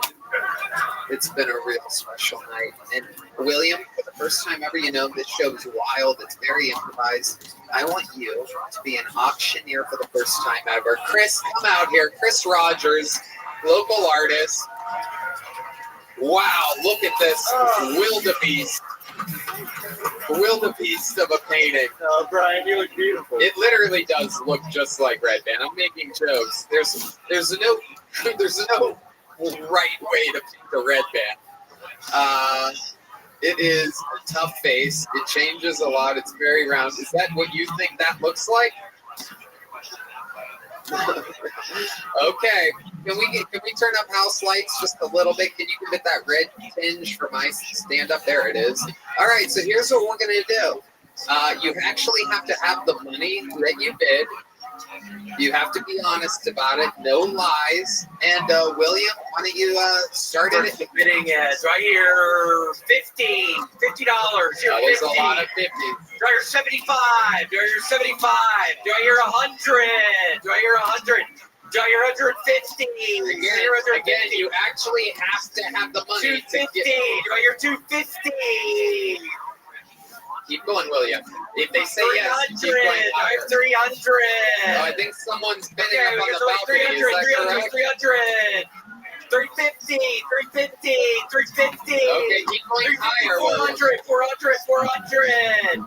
Wow. 400, 400, 400, 450.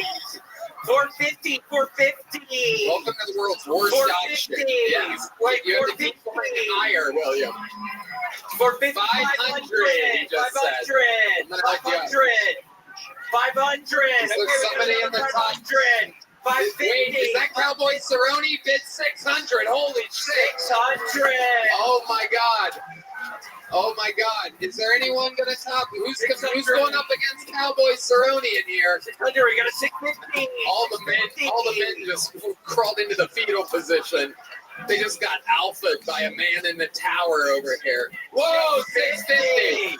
Holy shit. We have a true fan. This guy wants something to be able to hang on his bedroom wall so that when he's about to come too fast, he can glance at it.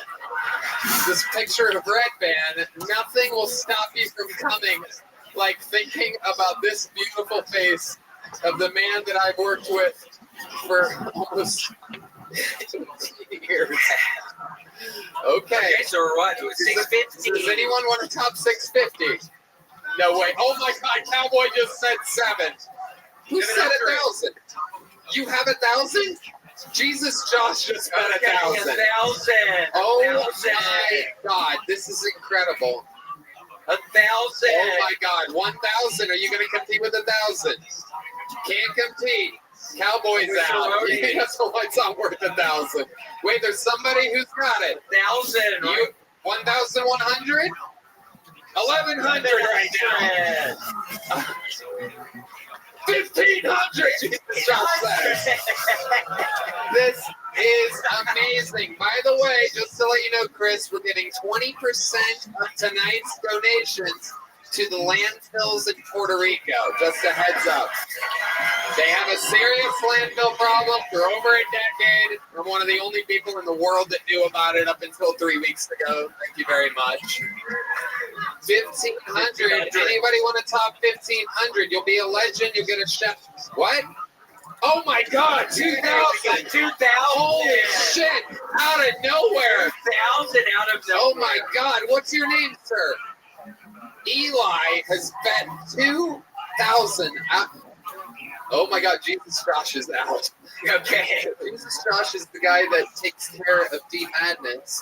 I guess he's clearly been stealing money from D's wallet. Red Band's gonna sign. Are you sure you have 2,000? Eli, you're a hero. Is there anything you want to give a shout out to or anything? Okay, a man of mystery. Anybody gonna beat 2,000? Going once, going twice. This is, I do believe, $400 going to Puerto Rican landfills. $2,000 total. Sold to the great Eli for $2,000. Wow. How about a hand for Chris Rogers? Red Band being a great sport. The legend killer, William Montgomery, ladies and gentlemen. And we did it. How about a hand for Tommy Pope? Check out Stuff Island with his co-host Chris O'Connor. One more time for the great Sean Gardini. He's on tour, Cleveland, Buffalo, Baltimore, Tampa, SeanGardini.com. These are the dogs. The drawing from Ryan J. belt is in. This is what it looks like. Thank you to Zippix and ExpressVPN. Here's some amazing Zippix nicotine toothpicks. We want to thank you, Zippix. This episode is indeed sponsored by Zippix. Who wants some? These are great on airplanes and whatnot. They are an amazing sponsor. We absolutely love them. Shout out one more time for the great Cowboy Cerrone challenging Jake Paul tonight.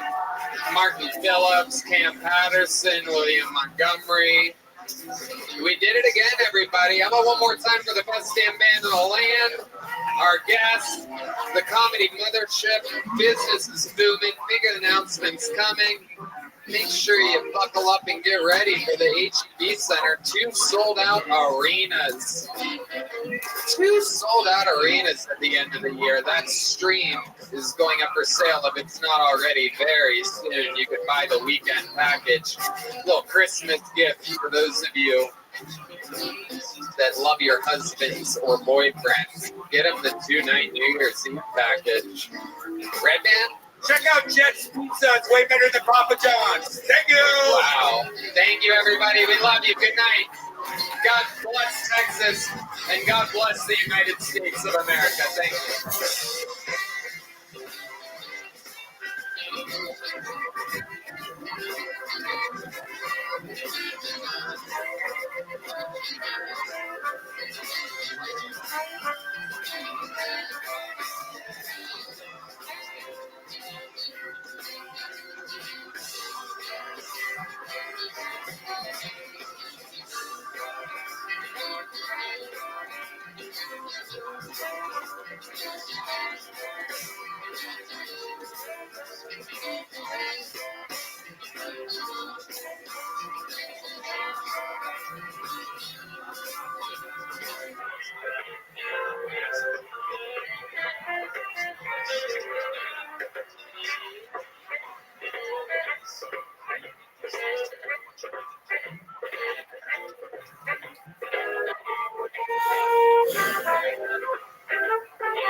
But they're in different locations. They often have never ever a problem with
Hey, this is Rabbi coming to you live from the Comedy Mothership here in Austin, Texas, for a brand new episode of Kill Tony. Get it for Tony.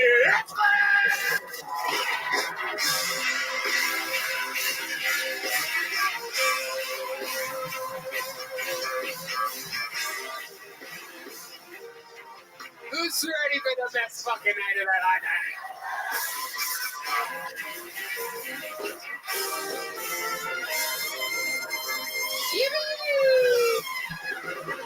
Make some for Brian Redband, ladies and gentlemen. And how about a hand for the best damn band in the land, live in the flesh?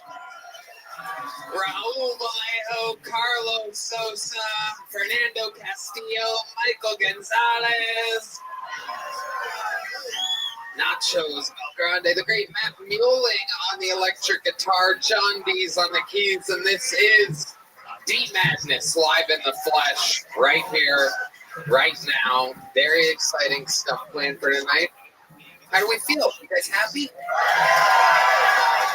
Before we get into it, here's a little bit more from the amazing sponsors that made it all possible. The Sunset Strip Comedy Club in Austin, Texas is now open. Check out Red Band's secret show every Thursday.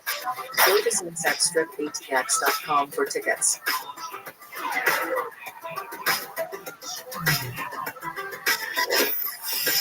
You guys ready to start tonight's episode or what?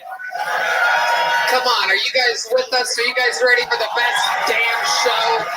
Brought to you by Game Time. This is Kill Tony. Tonight's guests, two of my favorite human beings. One of the greatest guests in the history of the show. The other guy, it is his first time on panel. This is a perfect chemistry match as I bring to you a couple of my favorite comedians, a couple of my favorite dogs.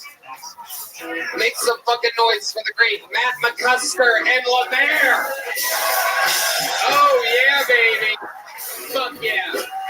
Matt McCusker. The debut of Lemaire. He's already sweating fucking bullets. Look at this guy. Holy shit. Oh, my God. There it goes. Whoa. Oh, my goodness. Hoodie off. The forehead is stoked. Lemaire, welcome to the Kill Tony universe. Oh, thank you for having me, Tony. I came here to black out and hear jokes. I love it. I love it. Let's do it all together, Matt McCusker. That was such a nice nerd fest. Matt McCusker's on tour, mattmccusker.com. Of course, he is one half of Matt and Shane's Secret Pod, what very may well be the greatest podcast. Not shop probably. Lemaire has the panties in the mouth pod. I only heard of this tonight while asking him if he has a podcast. It is the panties in the mouth pod. Am I saying that right? Yes, sir. We're perverts. Well, LemaireLee.fun is his website. For those of you looking for the cheapest URL in the history of websites, Lemaire, Lemaire, Lee, and when it couldn't get any cheaper, .fun. LemaireLee.com, blatantly available for only what I would guess is $29 more, but he went with .fun and got some extra chicken nuggets that day is my guess. Well, any kind of nuggets. I don't know why I had to make them chicken. Anyway, Matt McCusker and Lemaire, 248 human beings signed up to be on this show. They are wrangled in a bar across the street. What's up? How are you? Absolutely. Oh, nice sleep. Good to see you. Guy with the American flag hat. You want to pick the first name? Very exciting. Anything can happen. The first name has been picked, and we're going to go wrangle that person. While that happens, just so if you guys don't know, if someone brought their brain-dead girlfriend that doesn't top here tonight, or they get 60 seconds. The time is up. So bring up the ambulance, Hollywood Bear. Sure. We all meet them all together, maybe give them some advice, maybe just find out more about their lives, what makes them interesting, goes from a podcast or a stand-up set to a podcast in 60 seconds. The whole thing's improvised. Anything can happen. You guys ready to start this fucking show or what? Your first comedian tonight, a golden ticket winner on this show. We don't get to see him that often. He's a growing young boy. He is a wild, growing young boy. Suffered brain damage while in the military. We love him. Ladies and gentlemen, this is a brand new minute from Drew Nickens.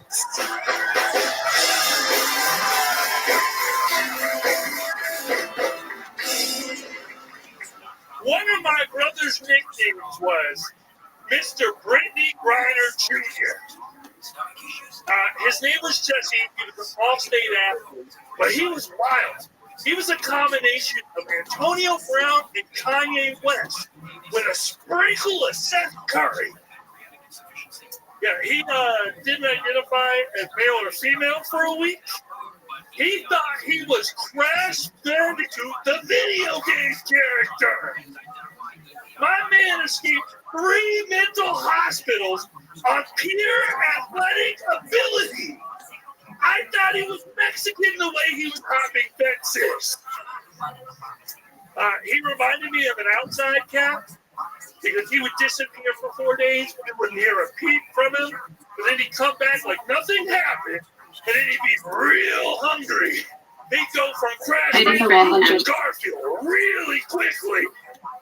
One time he came back, he had a bunch of cardboard, and he proceeded to dance to the Step Up soundtrack for 2 hours. My parents were so worried. They were like, where you been? He's like, don't worry about where I've been. I'm safe now. Do we have pizza rolls? All right, thank y'all so much. All right, Drew Nickens.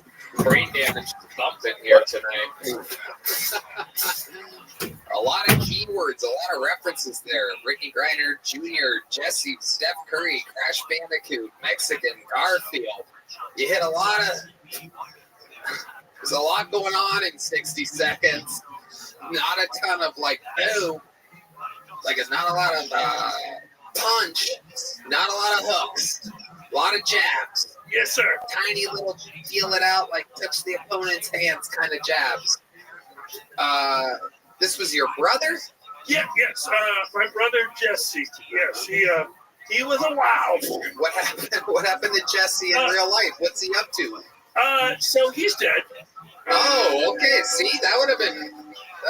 Wow, you were quick with that. Did you know he was dead already? No, that was amazing. He just had his hand over the button, like, oh, got it. Fucking nailed it, Red Band. Absolutely incredible. You're like Deadband over here. You were just waiting for it. Absolutely incredible with the bell toll. So, how long has your brother been dead for? He passed away 7 years ago. Okay, 7 years ago. What exactly happened to your brother? Okay, so he was like extremely bipolar, like a little bit above Kanye, and he would run away for a long time. But one time he took too many dabs, and then he was walking down like a farm to market road, and he got hit by 2 cars. 2 cars. 2 cars.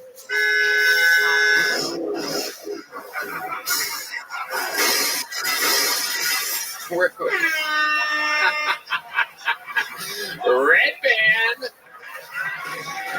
Band, where's your noise at? Where's your noise? You are absolutely hijacking the episode. This is what happens when Red Band kills. Red Band! Wow! 3 minutes into the episode, Red Band on a destructive path. I noticed you were sucking on those vodka Red Bulls a little fast earlier. All of a sudden, I'm a fan of it. Okay, so 2 cars at once. Talk about Crash Bandicoot. Yeah, tell me about it. Oh my God. He's like Frogger. Frogger is black. Oh, and your brother is black. Now, something that we forget a lot here is that Drew Nickens is black. It's like a good old white chocolate, meat milk chocolate. I like to call Drew half Niggins. That's what I call him. Hell yes. My goodness. What was the angle of the crash, if you don't mind me asking?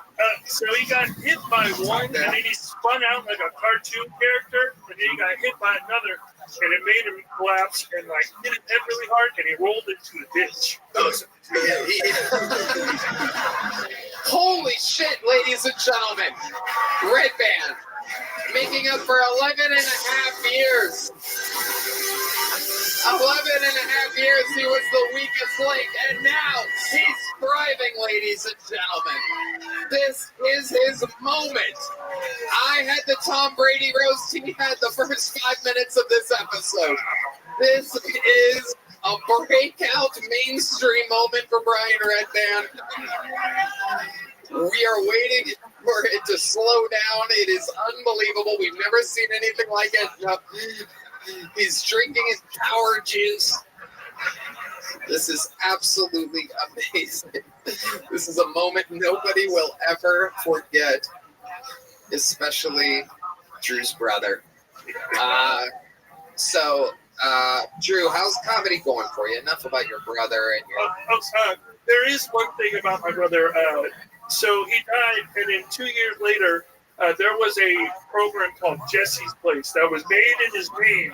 It's a shelter for young adults 18 to 24, and they get all the help they need. They get medical help, they get job help, and it's in Yakima, Washington. It's 500 people have come through the doors of Jesse's Place and have been helped through it. So I just wanted to talk about the Jesse minute so I could talk about Jesse's Place. Amazing. Absolutely amazing. Do they come through the door voluntarily, or do you have to get hit by a car? And So the reason why Jesse's Place was made is he would come to the thing, and the guy, Mike K, would be afraid that he would beat him up, so he'd give him cheeseburgers and hang out with them, and he got to know him. So it's all for like people that have like troubled past, 17 to 24. So it's a really amazing place. I wanted to highlight. Yes, absolutely amazing. How do people find? Like, where do you go? What's a website or something? You can go to the Camp Hope website, and you'll see Jesse's Place, and you can donate to Camp Hope. It'll go towards Jesse's Place. I'll also have something in my Instagram that'll also have a way for you to donate. They have an Amazon list for bed linens and hygiene products and everything of that nature. So anything of that you guys want to donate, that would be awesome. I have a question, Drew. Yeah. Is there fresh needles on the Amazon list? I don't want to support any place like that. No, there's no needles or anything. Drug use is prohibited. They have a drug deal that comes every week over there. Okay. Absolutely amazing. Oh, yeah. We have we covered it. Drew, thank you so much for starting the show. A new minute. We're going to continue to watch them grow, ladies and gentlemen. Drew. All right, our first bucket full of the night. You guys know how this goes. Anything can happen. Could be somebody having the life-changing moment of their career like Red Band is tonight. Or it could be somebody that fails miserably. Maybe they live down the street. Maybe they traveled from around the world. Anything can happen. Your first bucket full, getting an uninterrupted 60 seconds tonight, goes by the name of Fred Go. Fred Go.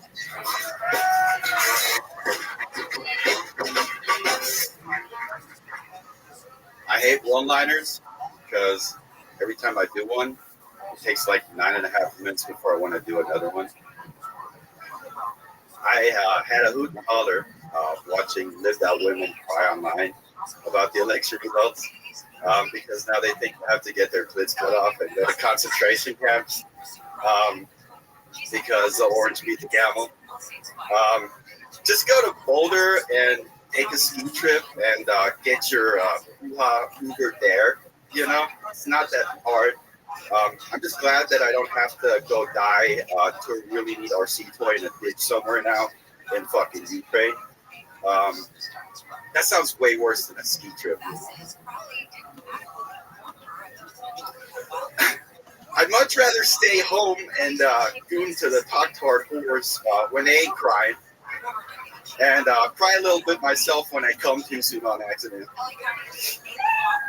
Shit, I'd volunteer at the camps to send these hussies left or right.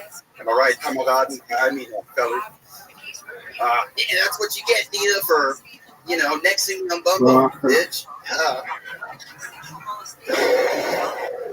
Okay, Fred Go. Am I saying that right? Go, Gio? It's supposed to be a G and then a dot.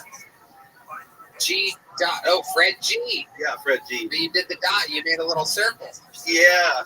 Instead of to be cute. Okay. Well, I mean, that's where being cute gets you. It turns you into Fred Go. Yes, sir. Let's go. Okay. All right, Fred. So, how long you been doing stand-up, Fred? This is my third time on stage. Good. I'm glad. Anything else would have been crazy. Where are you from? I'm from Germany. Okay, you're originally from Germany? Yes, sir. Grew up there. How old were you when you moved to America? It was like 2 years ago, so 25. You have no accent whatsoever. Nope. I can put one on for you if you'd like. That is incredible. That is amazing. How do you have no accent whatsoever? What do you attribute that to? Did you only hang out with English-speaking people there? Yeah, my dad's American, and Germans are fucking retarded. And where I'm from, there's like a bunch of army bases. So there's a bunch of GIs around, so it's real hung out with. Your dad was in the army? Yes, sir. And were you? No, I was in the German army, which is a fucking joke. Yeah. You were a Nazi? No one ever said that. No one ever claimed that. So you were really in the German army? Yes. For how long? 6 months. What did you do in the German army? I was a mountaineer. Okay, what exactly does a mountaineer do? Climb on hills. Basically infantry, but you like climb on hills and do knots and shit. You just get to like a high point to look for Jews, or like what do you do? No, they got rid of all of them. There's no, they keep them in the valleys, you know. So just bust out the yamoculars and look for the fucking. That is incredible. So you're just up there in mountains. It sounds pretty miserable. It's not. It's the German army's a fucking joke. When you say that, what do you mean it's a joke? Like, they don't shoot a lot. They shoot like once a year, and if you're a soldier, you're supposed to like probably shoot more than once a year. What do you shoot once a year? Plastic guns that they started massive scandals over, and they're dog shit, and everybody's in denial because the German government is a fucking joke. Well, do you think it's because they had a girl president? Dr. Merkel! Alright, you seem weird as fuck, Fred. Tell us more. Tony. Tell us more about you. Tell us more weird things about you, Fred. I saw Fred at the food trucks. He was with a gentleman caller. Fred's freaky as fuck, dude. I gave him a knife. Gas full, dude. This is true what you're saying? You really saw him at a food truck? Yeah. Chatted about guns. He's freaky as fuck. That's the mayor's military detail. You were scouting the food truck. The infantry. He gave me a good gun, though. Yeah? Yes, sir. What kind of gun? I think I recommended him like a Glock 43X. Okay, why did you recommend that to him exactly? Because he needs to carry it around with him. Right? This is what Cabo was afraid of, dude.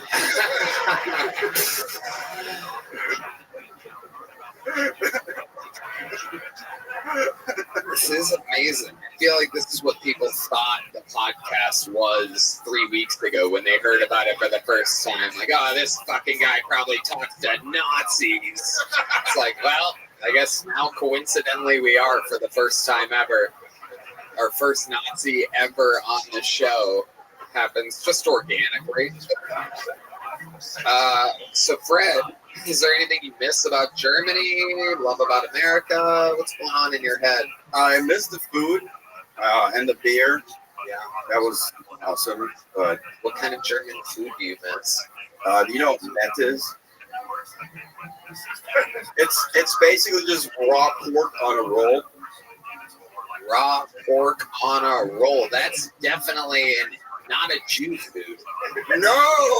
Raw pork on a roll. Can you imagine? Unbelievable. It's delicious. That sounds like you could get like a disease from eating raw pork. They have very strict regulations. All right, Michael, the courtesy laugh at your German accent. You know, Grandma was making food with love. Grandma was making that with hate. And exclusively hate. You can taste the hate. Okay. Fred, have you ever committed a crime? Public intoxication. All right. Is there ever a crime that you almost committed and then you talked yourself out of it at the last second? Crystal Knock. You seem like a guy that has some wild ideas. I feel like you've come close to some weird shit before. I suppress my ideas with alcohol. All right. You live here in Austin now? Yes, sir. And what made you move to Austin, Texas exactly? Guns and comedy. All right. You're a wild boy, Fred. Thank you, Tony. I'm just glad that we're on your good side. Always. Absolutely. All right. Well, Fred, Matt, anything else for Fred? No, I don't. I think we got to the bottom of it. Fred, I'm going to give you this little joke book. Who knows? Maybe you'll come back one day and grow up to be a big joke book. He loves you guys. We love Fred. There he goes. Fred, go, ladies and gentlemen. Fred, go. There's how about a hand for the lovely Heidi? I mean, unbelievable. Hey, y'all. This podcast is sponsored by ExpressVPN. The holidays are here. As if there weren't enough things to worry about. Did you know there's a heightened risk of data theft and fraud? Hackers know you're shopping in a hurry during the holidays, so it's easier than ever to hijack your connection and steal personal information, like credit card numbers and bank passwords, especially on unsecured public Wi-Fi. But here's how you cross online security off your list. Use ExpressVPN. Dan? Tony, I love ExpressVPN. I love knowing my data is safe when I use it. ExpressVPN is an easy-to-use app that encrypts and reroutes all your online traffic through secure servers, making it virtually impossible to hack your connection. So whether you're at a coffee shop searching for the perfect gift or at the airport finalizing travel details, you can be sure that your personal information is fully protected. ExpressVPN also keeps your online activity private from third parties like your internet provider and scummy data brokers want nothing more than to bombard you with even more targeted ads during the holiday rush. But with ExpressVPN, not even Santa will know what you've been browsing. ExpressVPN is easy to use. It just takes one click, and you can use it on up to 8 devices simultaneously. So you can protect you and your whole family on your laptops, phones, tablets, and even TVs. It's no wonder ExpressVPN is consistently rated the #1 VPN on the market by top tech reviewers like CNET and The Verge. Plus, there's never been a better time to stay safe this holiday season because right now, you can use our special link to get 3 extra months of ExpressVPN for free. Just go to expressvpn.com/KillTony to take advantage of this special deal. That's expressvpn.com/KillTony for 3 months absolutely free. All right, your next bucket pool coming out with a new minute. It goes by the name of Nick James, everybody. It's Nick James. Here he is. Yes, my name is Nick James, but that's actually just a stage name. My real name is French. It's hard to pronounce, but I'll help you guys out here real quick. So my last name is spelled P-H-A-G-T-O-T.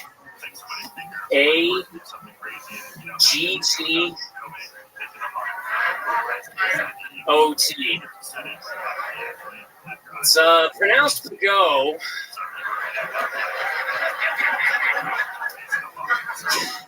Yeah, but I guess to everyone else, I'm just a idiot. But you guys think that's bad? My first name isn't even Nick; it's actually a cocksucker. Hey, tell you something. Can't get very far in this business if you're just some run-of-the-mill cocksucker. And the funny thing is, people were calling me that before I even told them my name. Actually, that was ridiculous. So I don't have much time left, but I'll tell you a quick story. Oh, never mind. All right. Thank you. There you go. Nick James coming out. There's a lot of bleeps there. Dude, you're dripped up. You got the fucking black camo stripes, bro? Yeah. Sheesh. That was the Walmart before you come here, dude? Fucking sheesh.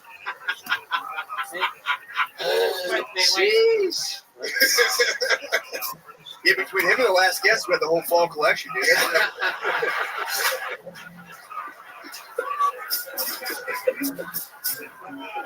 Fall spelled P-H-A-L-L. Okay. All right.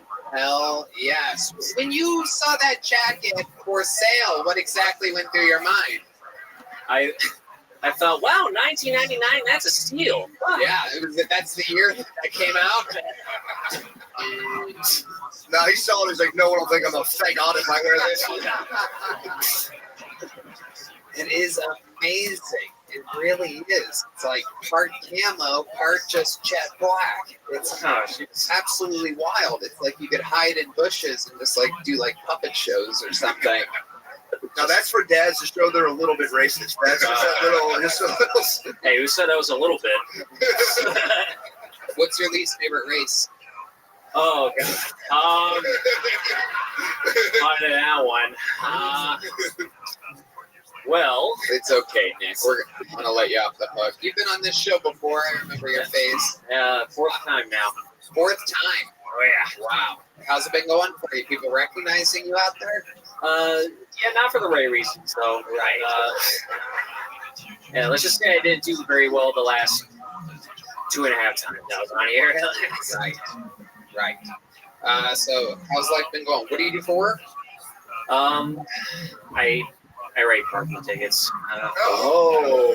All right. Listen to this crowd.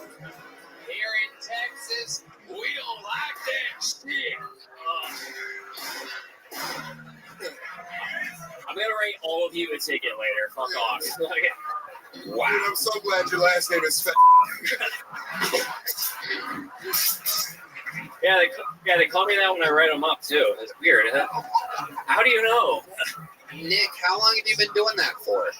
For about almost a year now. Right. What are some of the situations that you've got yourself in? I can't even imagine what it's like. See, I totaled my car 1 month into the job, so how did you total your car 1 month into the job? It was one of those little patrol cars, one of the little.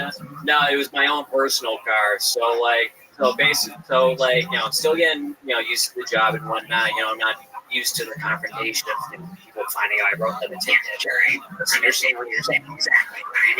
I mean, who is used to any confrontation like that, right? Anyway, I got a ticket.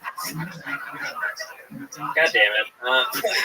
Wait, you didn't total your car on some innocent guy walking down the street, did you?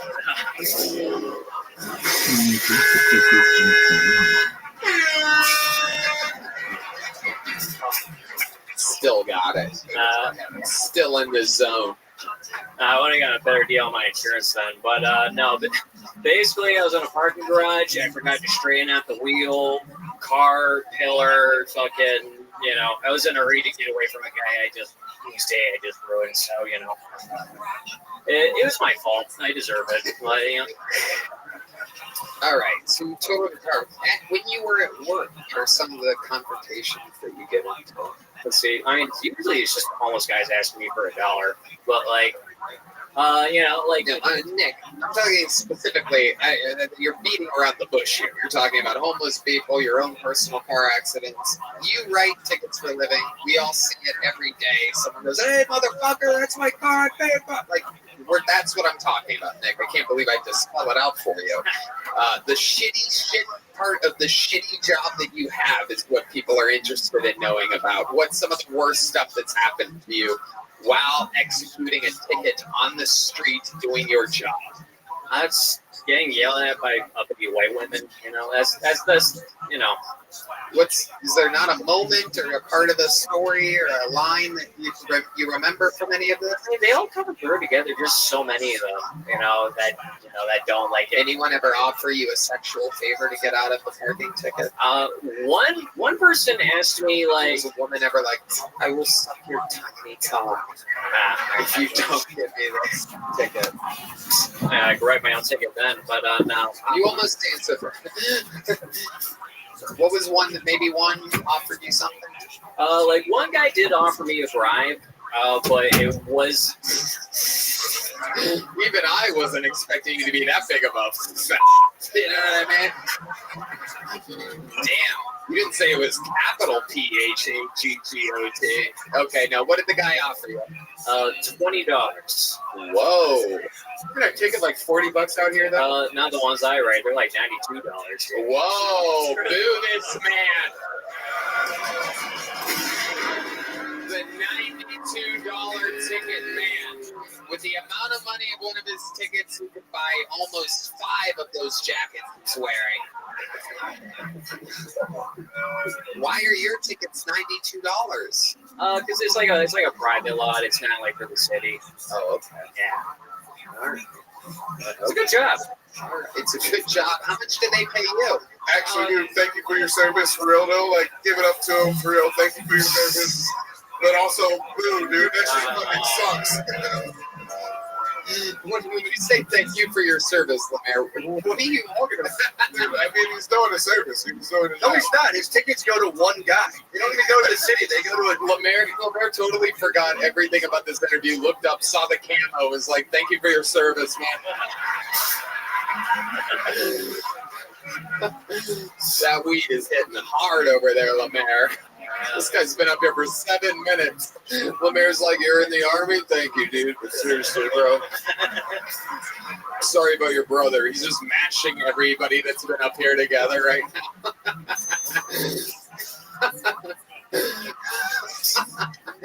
All right. Well, you already have a little joke book? I do. All right. I have several little joke books. You have several? How do you have several little joke books? You just kept throwing them. I did? You did well. You did do well. Thank you. Bring him with joke books. I threw multiple. What made me throw multiple joke books at you? Let's see. First time I did, not good enough, I guess. Yeah. Second time I was weird, and then third time I just bonked. Well, I have good news for you. Zippix Nicotine Toothpicks has given us some amazing new nicotine toothpicks. Zip more, smoke less. This is Spice Island clove flavor. If you want to pass that on down. Oh, hell yeah, dude. All right, there he goes. Nick James, everybody. There he goes.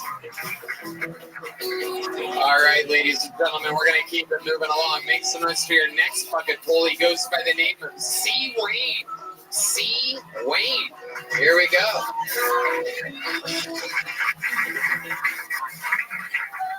What's up, boss? How we doing? Okay, I didn't expect this many white people. My apologies. Let me go ahead and just that elephant in the room. Real quick, no, I am not a rapper. You did not see me on YouTube with a Draco. It's crazy, man. Despite being a comedian, my biggest fear is getting very, very famous. It's a fear of mine because cancel culture, you can be canceled at any time. I got some jokes that'll get me canceled that I never tell. But I'm telling you tonight, I'm Kill Tony. Real quick, what do you call white people that buy small amounts of weed? Graham crackers. Look, I'll be canceled before Tuesday. I'll be canceled before I even hit the scene. To be fair, what do you call black people that buy small amounts of weed? Broke ass nigga. Cause look, we got some money, we gonna buy us a little sack or two. You know what I'm talking about? Shit's crazy as hell. Shout out to everybody, all my weed heads out there. Yeah, Tony, can we buy weed on YouTube? It's not done. All right, cool. All right, look, between me and you, give me the 3-5 at the show. By the bathroom, by the little homeless dude with the 2 dogs, not the 1 dog. Yeah. Hell yeah. That part of the show is going to be on BET next week. How about a hand for C. Wayne, everybody? Lemaire cut you off. Little black on black violence there. Black on black. Cut off by your own little sister, Lemaire. To be here. And they're trying to hold him down. That's fucked up, dude. Yeah, bro. No, I got excited he was selling weed. I'm sorry. Allegedly. Amazing stuff. C. Wayne, where are you from? I'm originally from Galveston County. Shout out to the 409. Shout out to the what? 409. 409. I'm going to write that down. Never heard that one. I live in San Antonio. Okay. San Antonio. All right. Okay. How long have you been on stand-up? Since 2017. So it's my year 7. Okay. Yes, sir. 7 years. All right. And you mostly talk about... you have like one-liners mostly type of thing? What do you call white people like that? Oh, no, not at all. I have some, what do you call Indian people? And then some. Okay, let's hear, how many you want to hear is what do you call Indian people? Let's give the people what they want. Let's go. What do you call them Indians? What do you call your Indian friend that you call on the phone? tech support. Nah. What? I'm sorry, that might have been the wrong group. What do you call your Hispanic friend after 9 o'clock? The food truck. Look, no, I'm sorry. Okay. All right, you be careful. You're going to end up getting canceled out here. That's what I'm saying. That's why I led this situation. See, Wayne, what exactly do you do for a living? How do you make money? I actually produce comedy shows in San Antonio. Okay. So shout out to Highly Toxic Entertainment, man. We do comedy shows every Friday. Shouts out. Shout out. I love it. Absolutely. And how long have you been doing that for? We've been running that since the summer. It's a weekly show? Yes, it is a weekly show. What were you doing before this summer in order to make money?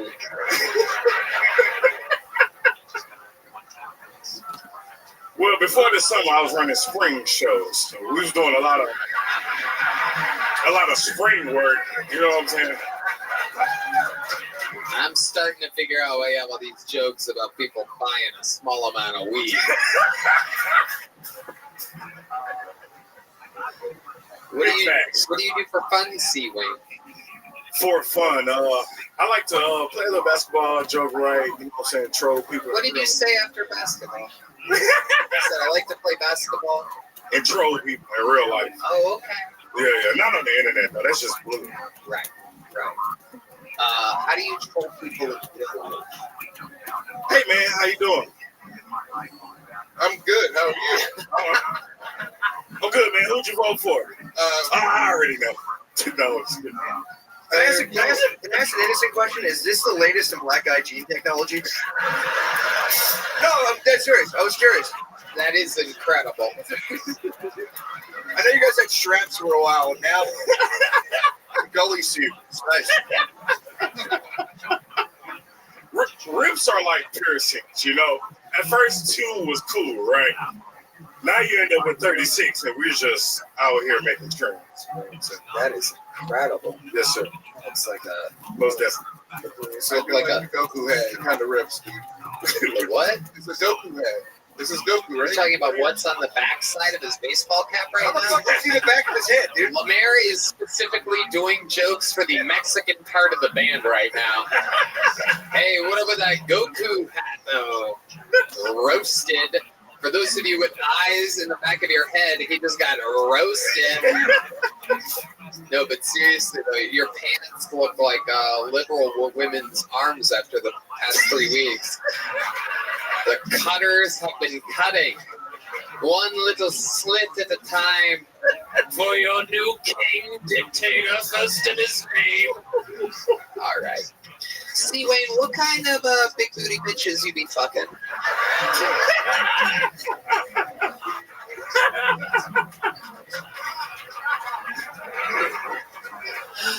I know it's the only option. So the question is like, what shade of big booty bitch? Like what color or? The ones with tattoos over their bullets. Oh, hell yeah! You are indeed living in San Antonio. 409 represent Gold Galveston, Texas. Yeah, most definitely. Holy shit! You like the Latinas? Yeah, Latinas. What's your favorite? My favorite Latina? Black. Sure, if you have an answer to that, what is your favorite Latina? I mean, it's like different ones. It's like the hot chip Latinas, and then it's like the tall boot in the summertime Latinas, and then it's like the Spanglish Latinas. It depends on what we talking about. You know what I'm saying? You can be whatever you want. You can be exactly whatever you want. Absolutely, C. Wayne. What scares you, C. Wayne? You have any weird fears? Red Band is on fire, ladies and gentlemen. The soundboard is booming. Thank you. Absolutely incredible. I just heard C. Wayne mutter the words, "I can't breathe," as soon as he heard the siren. Oh my goodness gracious. This show is out of control. I can't believe you said that the second that the siren. Hey, that's messed up because I really had asthma till I was 12. That's just fucked up. And then what? Then it just went away? It just went away. Wow. Our food stamps got cut off, so I got skinny. And that makes sense. Yeah, I'm not supposed to laugh at Were both of your parents help raise you? Were they both? I was raised by my grandmother. Yeah. Perfect. So neither. Yeah. 0 for 2. That's correct. 0 for 2. Yeah. Do you have a cool name for your grandma? What do you call her when you're hanging out with your homie? Funny thing, I call her Granny, but her name is Billie Jean. Wow. Yeah. Look at that. Yeah, facts. Wow. True story. Wow. Okay. She was there. She would make you breakfast or whatever. Oh yeah. But when you're being raised by your grandmother, breakfast isn't at regular breakfast time. You had to eat eggs and toast and bacon at 4:30 in the morning. So yeah, you got up pretty early, like before God. Before I let you go, C. Wayne, what's your nightlife like? You seem like the kind of guy that spins vinyls every once in a while. I'm curious what you do for fun at nighttime. At night, I'm usually honestly somewhere at a comedy show, bro. Trying to make sure everything's being produced correctly. Trying to make sure all the black people get in, and just trying to. Wow, that's the opposite of what I do at my show. Someone's got to do it. I'm glad you're running it down in San Antonio. Appreciate that. Give these Austin blacks somewhere to go to see a comedy show. You know what I'm saying?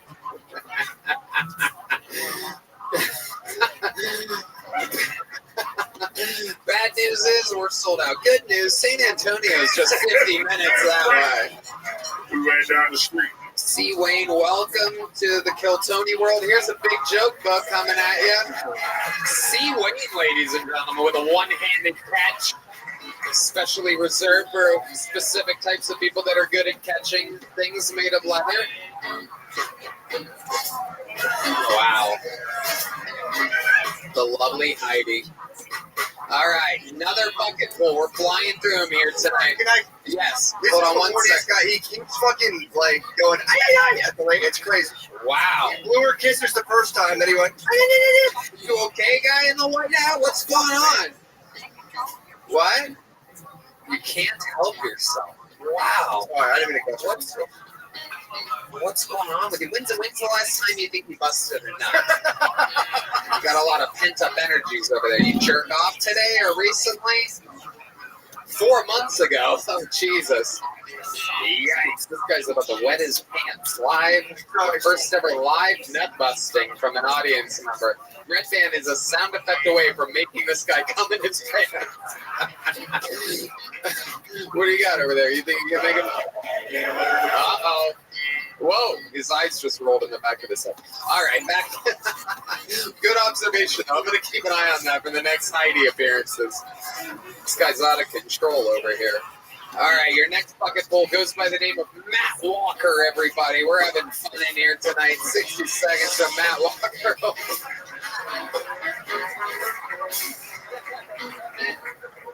Good universe, what's up? What's the joke? All right, man. So, growing up, I'm sure everyone has that strange uncle. So growing up, I'm sure everyone has that one weird uncle. My weird uncle used to tell us these crazy-ass ghost stories. And when we get too scared, he would tell us, if you're so scared when you fall asleep, you don't just fall asleep facing the wall. So if a ghost comes in the middle of the night, you won't see him. And one night, I fell asleep over there, and I must have forgot the rule. And sure enough, I felt this ghost-like presence hovering above me. And I woke up, and I this strange ghost-like figure making these weird noises. So I fucking freaked out, and I faced the wall. I said, "Go to sleep, bro, go to sleep." And I woke up the next morning, and it must have been real because I had all this ghost slime on the back of my head. And so I fucking freaked out, and I ran downstairs to my cousin. I said, "Bro, you'll never guess, there was a ghost in my room." And he touched the slime. He goes, "Oh, dude, what a coincidence. When Dad drinks a lot, I know a ghost slime in my butt." That's it, guys. Thank you. Wow. I got to tell you, unbelievable timing, Matt Walker. Exactly 1 minute for a guy that came out guns a-blazing and speaking 4 feet behind the microphone. Your timing is incredible. I think he talked into the mic with his hairline at first. That was just...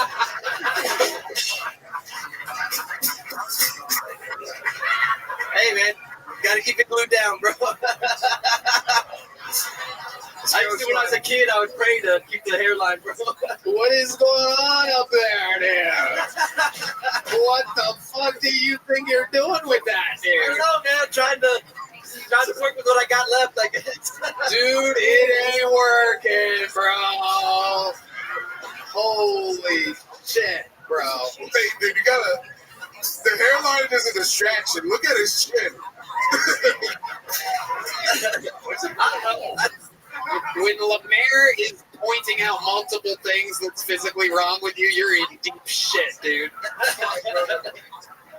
Yeah, you look like a billy goat.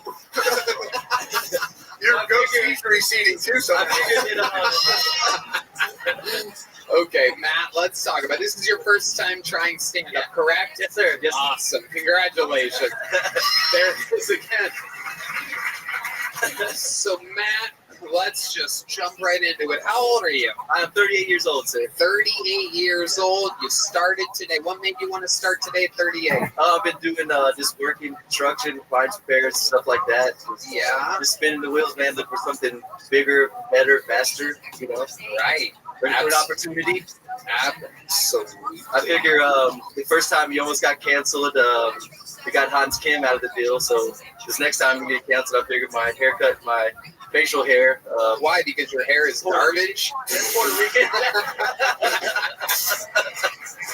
Because you say that because we should cut your hair out of a constituency of all right. Okay. Let's keep working with this. Why not? Let's do it. Go bald. I can comb it different ways. Sometimes I party, comb it back, you know. You ever slick it back before? Yeah. Matt, I gotta tell you, Matt, and I'd imagine since it's still there in any form whatsoever, I'd imagine that your hair is something that you really love and are really holding on to. Yeah, bro, I really am. I gotta tell you, Matt, we've been doing this show a long time. There's never been anyone that came out and just got a hard laugh from the audience and the panel. I didn't know what the joke was, bro. Dude, bro, you must be chilling by yourself a lot. You must not have one real friend in the world. I killed it, bro. Do you hang out with people? You have like a social life? You hang around with the same people? Yeah, bro. I'm closer to my family and stuff, bro. You're close with your family. You have like buddies? You have like buddies that you watch sports with or anything? Like kind of like Manly Man or like yeah. What do they bust your balls about? They ever make jokes about you? They bust my balls about my hair since I've been in junior high, bro. Combing it forward like. So why do you stick with it? You seem like you'd have. Bro, I feel good about myself. I don't have a problem with it. You know what I mean? Hey, I truly do, bro. Like it doesn't. There's a lot of people clapping here, but let me tell you something. You should have a problem with it, man. I get standing out there in line, bro. I mean, I get constantly getting eye contact from girls. I'm the best. Not for the it's not, I don't know, bro. Yeah. I don't know. Is that Edgar? No. Okay. I can't jump on the boat of. I just can't, I feel good about myself, bro. There's no way. Okay, stop saying that. You're ruining all the jokes by saying that. Sorry. Let me ask you something. Where does it start back there? Right. Like, this is real. This no, it's peak, not. The widow peak to here, but the rest, like, here is all filled in and swooped over, bro. Like, it's going forwards and then swooped over like that. Can I make a case for you cutting your hair? I will never cut. Bro, my brother shaped his shit. Can I make a point? Now, I have a couple. You have a pretty good head shape. So, yeah. Not bad bald. And also, you have such beautiful eyes, dude. Like, I think that's what carries me, bro, is the eyes, honestly. People will notice the eyes and then the chin. Yeah. The chin's not that bad. The chin's not that terrible. But let me tell you something, dude. You do have good eyes. I agree with Lemaire. And people are staring at that thing on their head. You're like, hey, my eyes are down here.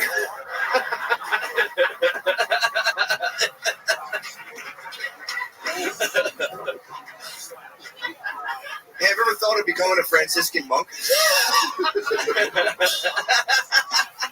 Yeah, Yeah, I can see that. What is your love life like, Matt Walker? Are you getting a lot of? I've been with the girl I'm with. I've noticed in second grade. I've been with her for 15 years. Wow. Got 4 kids. Wow. I got three little girls and a little boy. She had 2 girls from a previous relationship that I've raised since they were like 8 months old, 3 years old. Couple real assholes laughing at that. Something that's also a little, out of the ordinary. I've always lived with my parents. I've never moved out. You still live with your parents? Wow, you're holding on to that too, huh? Yeah. Do you go forward sometimes? All right. Wow. I mean, so you live with your parents, with your wife, and 4 kids. Yep. Okay. And my dad's cool as shit, bro. I mean, for him to allow that to happen, I owe my whole life to my dad, bro. Absolutely. I agree. What's that like, living with your parents? It's stressful as shit, dude. My mom is like a Fox News mom. Like, she's fucking, like, the joke that Shanka about smoking in the house, like, this lady would not have stopped smoking in the house if it wasn't for the grandbabies. Didn't she watch his Fox News? Straight that Newsmax shit, like, the worst one, bro. Fucking awesome. Honestly, dude, like, I don't know, I'm gonna get too political and shit, but my wife, dude, when all that shit was happening, like, that's what kind of made me kind of come back from that whole left shit, dude. You have a black wife? She's Mexican. Okay. Hispanic. Hold on. I think you were about to make a good point there. Yeah, so, like, bro, because I really was, like, I was on that fence and shit. Like, I'm not, and I really mean this. I truly mean this. I'm not trying to just blow smoke up your ass, dude. No, yeah. I saw, like, the whole blowback from, like, from my wife, dude. But blowback? Are we talking about what happens when you hang out with the windows rolled down? Just fucking. Sorry. You should relate to Trump more than anybody with the fucking whack job like that too, dude. My sister, she died last year on 9/11. Wait, what? Your sister died on 9/11? What do we got for that? We have a sound effect for that, right, Ben? On like the 20th anniversary. You don't have an airplane? Come on, we've already heard that. Give me a good sister died on 9/11. You don't. Come on. A plane into the building. Okay, Red Band. That's all right. How did your sister die on 9/11? She couldn't stop drinking, bro. She died at 41 years old. And so I stopped drinking last year on Mother's Day. 4 months later, she passed, so I've stopped drinking a year and a half. I kind of lost my train of thought, bro. But yeah, man. Oh, that's what it was. Yeah. So I think about that shit. Trump losing his brother at that age, and it's kind of changed my whole life, bro. My motivation, everything's changed. There you go. Kind of motivated me to do this shit, you know. So perfect. Absolutely incredible. Matt Walker. Yes, sir. I gotta tell you. Oh shit. What did you think was gonna happen? What exactly did you think was gonna happen here tonight, Matt? You barely talked into the microphone. You know what though? Since you got such a big laugh before saying a single word, I'm gonna give you not only some Zippix toothpicks, but since it was your first time and you said nice things and we're rooting for you, shave your head and come back. Only if you shave your head are you allowed to. My fucking head, bro, to get it. Will you shave it tonight? I want it this much. I'll fucking shave it tonight. Let's do it. I'll do it, bro. How many of you think we should shave this guy's head and have him come back out in a little bit? Ladies and gentlemen, history is here.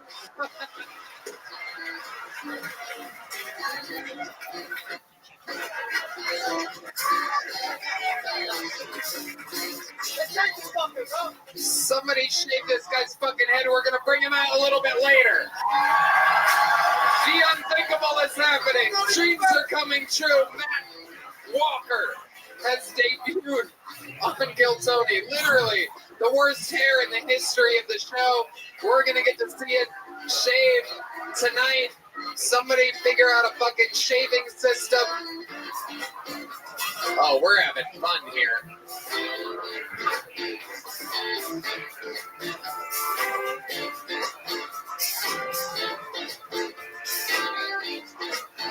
All right.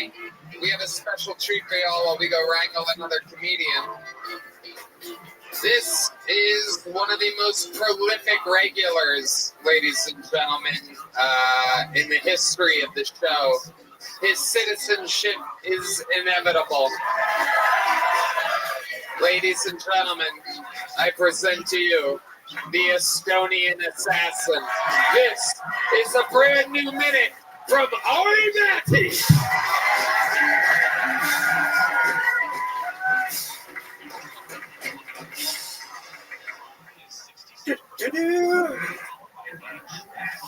I'm single. A little less booze than I expected. You know what I miss most about being in a relationship? Is it the sex? I don't give a fuck about the sex. I miss the arguing. God! I just miss having someone else to blame. So when you're single, it's all my fault. Every time I fuck up, I just have to be in front of the mirror like, you piece of shit. That's the best when you have a girl, you get to unload. You have a shit day at work when you're driving back home, you know, when you're like, you know, when you're like pre-arguing.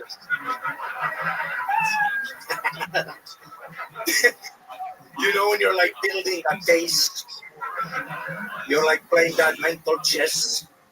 Like, oh, you're gonna bring up my sister, huh? What about the cunt of a mother you have? Huh?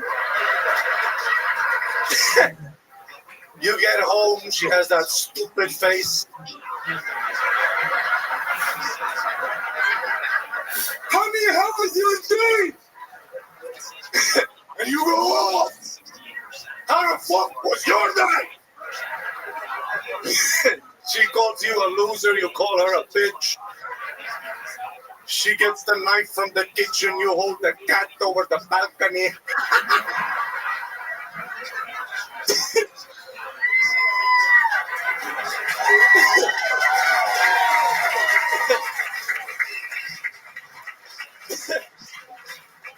It's the best! God, I wish I had a wife. Because when I'm alone, dude, when I'm alone at home, dude, when you have a wife and you hit your toe, you get to be like, oh, yeah, but this, dude, if I hit my toe, I just gotta be like, hey! Thank you very much. Thank you so much. God damn it. Unbelievable.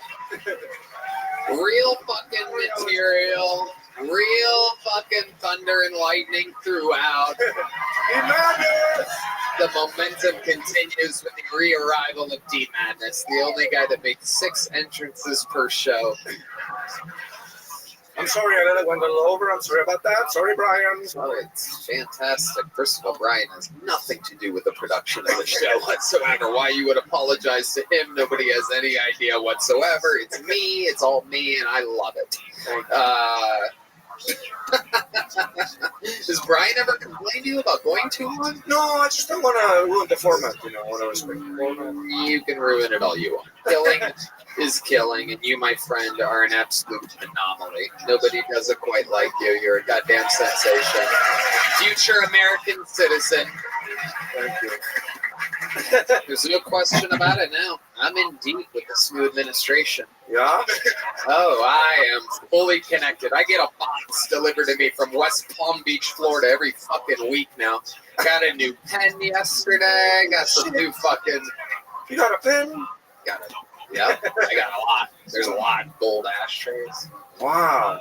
Oh, yeah, Lemaire. You gotta get our citizenship, dude. Oh, there's no doubt about it. You gotta do it. It's on the top of my agenda, we call it. Jesus, you're high. We call Holy shit.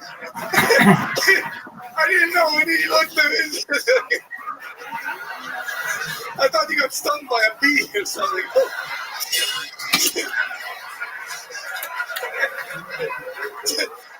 You gotta get citizenship, dude. This is fucking... Much like his website. I love it. Much like his website, Lemaire is having some dot fun tonight. Never seen what a bong looks like in human form. He's wrapping himself up in a hoodie right now. He is looking for some type of comfort. He's forgetting that he's sweating and overheated. Actually, you've dried up a bit, Lemaire. It's incredible. Someone's about to vomit. Someone's having an interior panic attack right now. How did the sweating happen before the show and not during the show? Something is happening. He's getting chills right now. I just need a hug, Tony.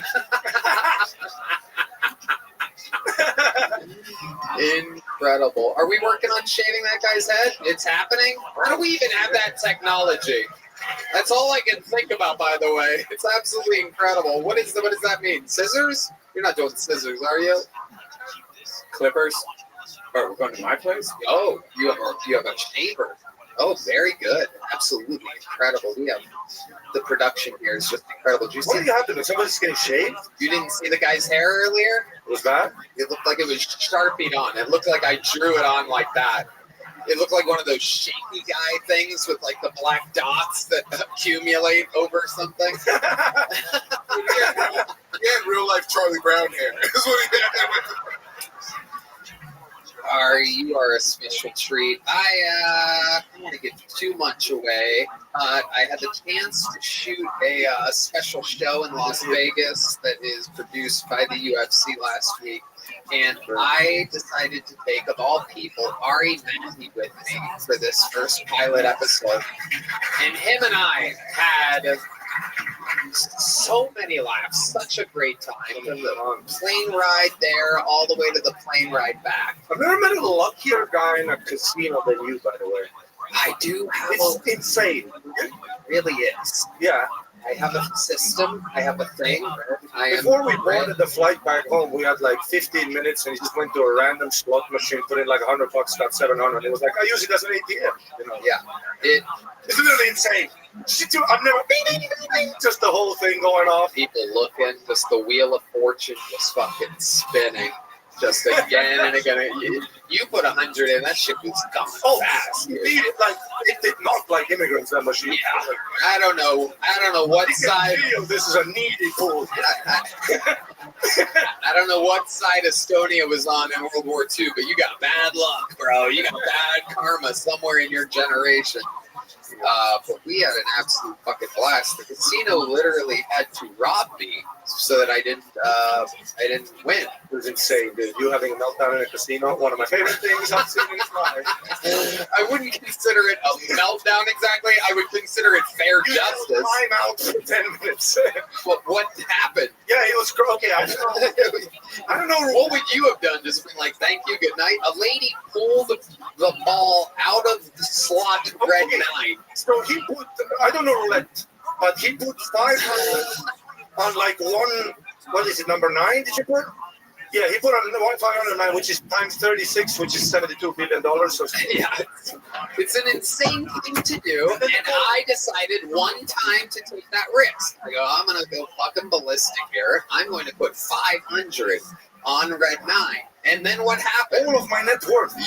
You are a witness to this. Yeah, if I tell the story, I feel like no one's gonna believe it. Yeah, ball go crazy. And it's around 9. The ball is flirting with the 9. It's literally coming to 9.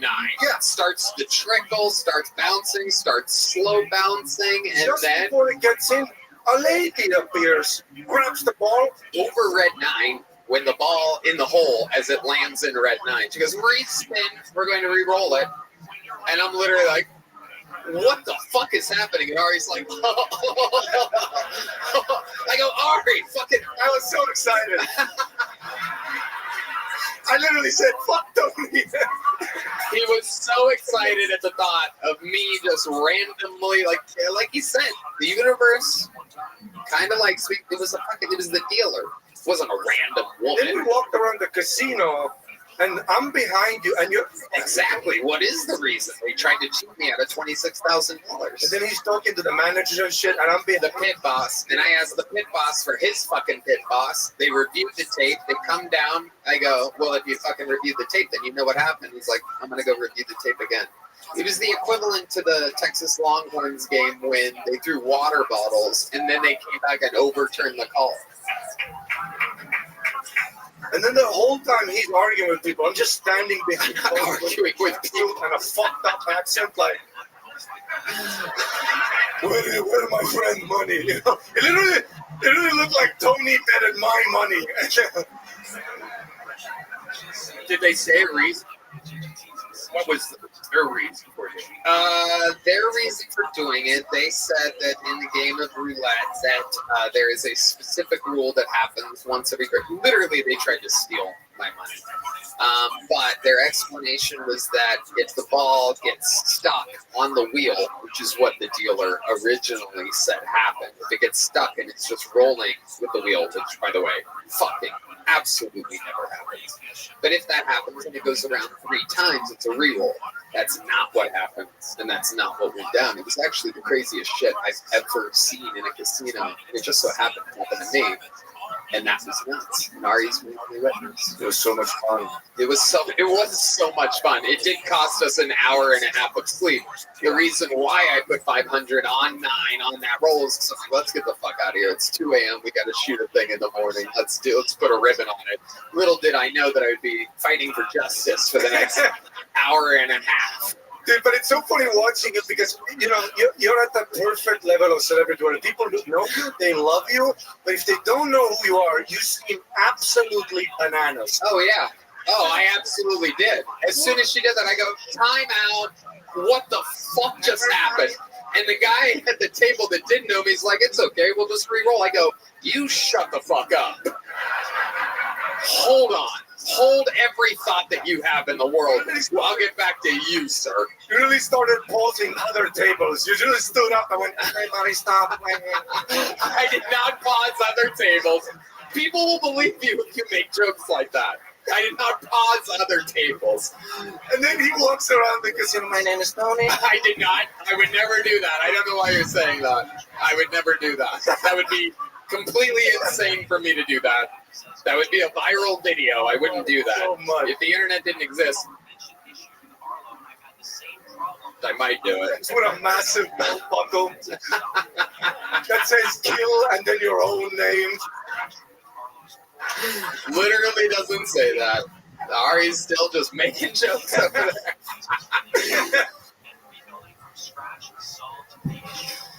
One of our favorite parts of the week was Dana White did something. We hung out with Dana for a second, and we were amazed at how healthy he looked. Dana White next to me, Tony, on the monitor, he looks so much younger. Dude, bloated, 4 hours of sleep, track. Yeah. 6 cups of coffee to fucking amazing. He comes in just filled with vitamins. Glow. And then him and I guilt ate Shake Shack at the Vegas airport. We looked for the best restaurant in the Las Vegas airport for a very long time. We settled with Shake Shack. Ain't nothing wrong with a little Shake Shack, brothers. Yeah, for you. It's a joke. It's a joke. It's okay, dude. It's all right. Ari, you are the fucking man. Absolutely incredible. I dare say, truly, one of the top young rising comedians in the world. One more time for Ari Maddie, everybody.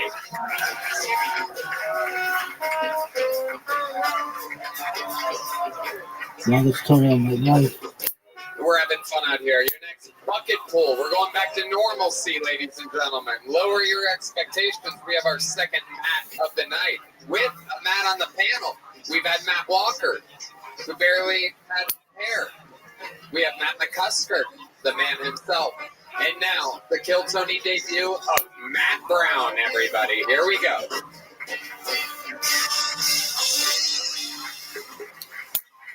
Hi guys, so I have 2 older brothers. One is autistic and one's a Jehovah's Witness. So I have 2 autistic older brothers. That's fun, right? We can laugh at Jehovah's Witnesses. They're not here. There's alcohol and fun. They can't be near this place. It's a safe space. My autistic brother, he's cool. He's high functioning. That means he does normal stuff, like he drives. He's not great at it, but he does it. He T-boned a UPS truck a few years ago. It was like pretty hard to do, right? And then a few months after that, he got a job at the airport driving jet fuel trucks, which that's terrorism, if you ask me. It's like, did you check his stats? They're not great, but who else would you want fueling a jet plane besides an autistic person? Like, he really gives a fuck about that plane, you know?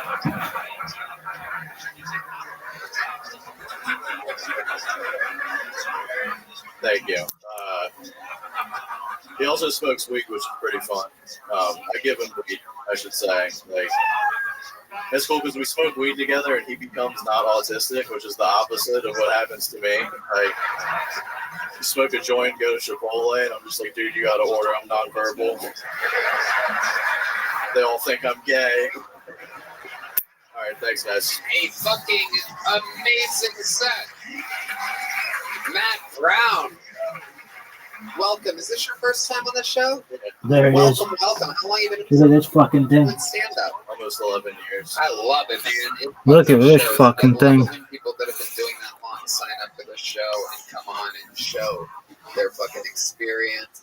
And got something on his shirt. What is it? What do you got over there, buddy? He's freaking out, dude. He's about to fucking vomit right now. Oh, Lemaire. Oh my God, little shake shack. So 11 years. Where at? Baltimore? Yes, sir. Okay, you still live there? No, I moved here a month ago. Awesome. Fuck yeah, you're exactly where you should be. Yo, Matt just got fired. I got fired on my day off. You did? Yeah. What'd you get fired for? Wait, I just wanted to bring back the guy that was suspended for sexual harassment. Wow. One day of you, and they're like, get the freak back in here. Yeah. What was this job? Security at the movie center. Are you and Lemaire friends? How did you know that? Oh yeah, me and Matt, we've been doing comedy together like the whole time. Yeah. The whole time where? He just moved here a month ago. Yeah, I know, but I'm from Philly and stuff. Oh, okay. Like Lancaster, shout out Lancaster, PA. Like 717 till I die. Okay. All right, Lemaire. That's not going to be too long from now. 717 for 6 to 12 more months. I get it. There's a little Brody. All right. So, wow. So, Matt, you lived here for a month. How many times have you signed up for that? Every time that it's 4 weeks 5 or so. Okay. Awesome. Yeah. Here it is. It's happening. What's it like over there at that place? It's terrible. It is, right? It's worse than purgatory. It's a bunch of retards thinking they're funny. Just Then there's sorry. Just no, you're not wrong. I'd imagine that's kind of what I had in my head. I never get to see it because I'm over here. I never really asked anybody about it, but I'm an 11-year veteran. I'd imagine that'd be kind of annoying over there. Yeah, especially because my girlfriend's alone with them right now. Oh shit! Is she a Canadian as well? No. No, she's just hanging out with you. Yeah. It's a shame that they don't. I guess that makes sense for security reasons or whatever. They don't let like people come with the people that get pulled. But she'll see this on my internet if she's still alive. Yeah. So what's your plan now? You just got fired from your job. This, I guess. Yeah. Have you been able to kind of make a living doing it lately? Not here, no. Right. On the East Coast, I was fine, but I'm new here. Okay. I love it. 11-year veteran. Tell us more about you. What else you been doing? Crying a lot. I saw a homeless guy with his mom, and that made me sad because my mom's dead. I was like, I would give anything to be homeless with my mom. Wow, there you go. Red Band, very excited about the Rasta horn on a bench line. There we go. So that made you jealous of the homeless guy. That happens every once in a while. Being jealous of the homeless guy, it can't be done. You know? Yeah, a lot of times. It's crazy to have generational homelessness. It's crazy to be homeless with your mom.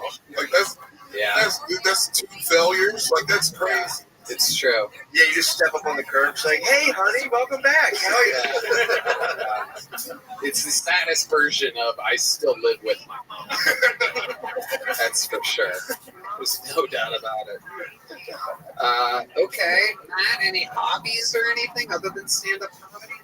basketball. Really? Yeah. Wow. Master posting up underneath the hoop, getting rebounds. I'd imagine boxing out. Yeah, white man ball. Absolutely.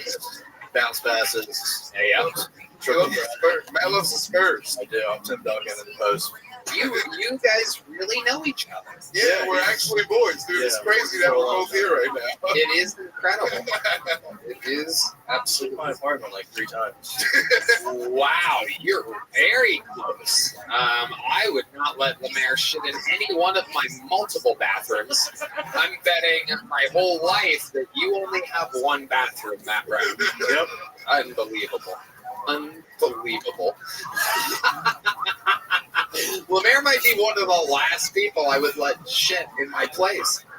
Out of all the comedians I know, you might be the highest ranking no shit pleased guy. I'd rather you go outside and literally shit anywhere outside than inside. Yeah, Tony, the smells in the lift are a problem. All right. Okay, Matt, what else would we be interested to know about your entire life's history? Nothing. Not really interesting. You got a cool dog named Moses. Oh, yeah, I got a dog. Okay, I'm just gonna ask Lemaire. I'm gonna take over Lemaire for the rest of your interview, Matt. Please, my dad, Lemaire. A cool dog named Otis. Now, is that after Otis Redding? Okay, very good. Middle name Jermaine, after Jermaine Jackson. Okay, that's an interesting pick. What do you name him after Jermaine Jackson? I just wanted to raise a strong black man. Amazing. Amazing. If only Lemaire's parents wanted to do the same thing. Matt Brown, you are a true comedian, Red Band. I'd love to come to your house for Thanksgiving. You could do that. Please. Are you going to invite the funny 11-year veteran to your comedy club next week after? You can't come next week. There you go. I'll help you out. Jesus Christ. That was like the lamest invite I've ever seen. Yeah, I don't think he meant it. How about I give you 8 minutes on my show here on Wednesday at 7 p.m. Does that sound fun? Okay, there you go.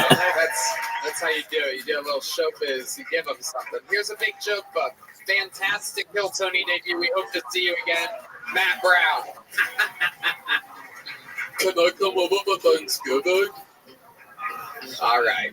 Pulled another name out of the bucket. Ladies and gentlemen, make some noise for the comedy stylings of Brianna Vasquez, everybody. Brianna. Here we go. Here's Brianna Vasquez. Looks like masculinity in here. Like some real dick and balls, eh? I'm from Portland, so I'm not used to those. Let's see. I grew up super religious in a Pentecostal church, super innocent, sheltered, until I got my first massage. Let's just say that man had me speaking in tongues and touched me in ways better than my pastor ever could. So I did what any good Christian girl would do and write a good review online. And heard I got fired and I haven't come soon. So that's Portland for you. That's all I have. Thank you. So sorry. Wow. Brianna Vasquez. Hi, Mr. Tony. Hello. Mr. Tony? Mr. Tony. Dude, How are you? dude, I want to watch it. Okay, I'm sorry. I saw you at Shane Gillis' show in Portland. Okay, Brianna. I think so, right? It was Nate Marshall. I'm sorry. Oh, It was Oh my God. That is hilarious. Shane's other black being confused for the other one. That is amazing what we've just witnessed here, ladies and That's all gentlemen. right, Brianna. Don't worry about it. Thank you. It's okay, Brianna. You can treat me as wrong as you need to. Brianna. So let's talk about it. How long have you been attempting stand-up comedy? Just a couple of times. This is my first time here. It's your first time here for sure, but like you've been like doing open mics? No, this is like maybe one time. You say maybe one time, Lemaire, stop. You say maybe one time like you don't know if you've done it one time before. You would know. I've done it one time. You did. Where was that at? Portland. At an open mic. Yes. And how much time did you do that? 3 minutes. And how did that go? I think it went well. And you said, I'm going to go to the biggest live comedy podcast in the world. Yeah, I think that we need more women, and I feel like I have a lot of stories to tell. Is that what you think? Yeah. Why didn't you do one of the stories that you think you should tell here I tonight? have a lot of stories. Well, let's see. Did you dance with snakes? You're from Costco. They do that. Yeah, I dance on the floor, soak in tongues, roll on the ground. Okay. So, and that'll just be after our date.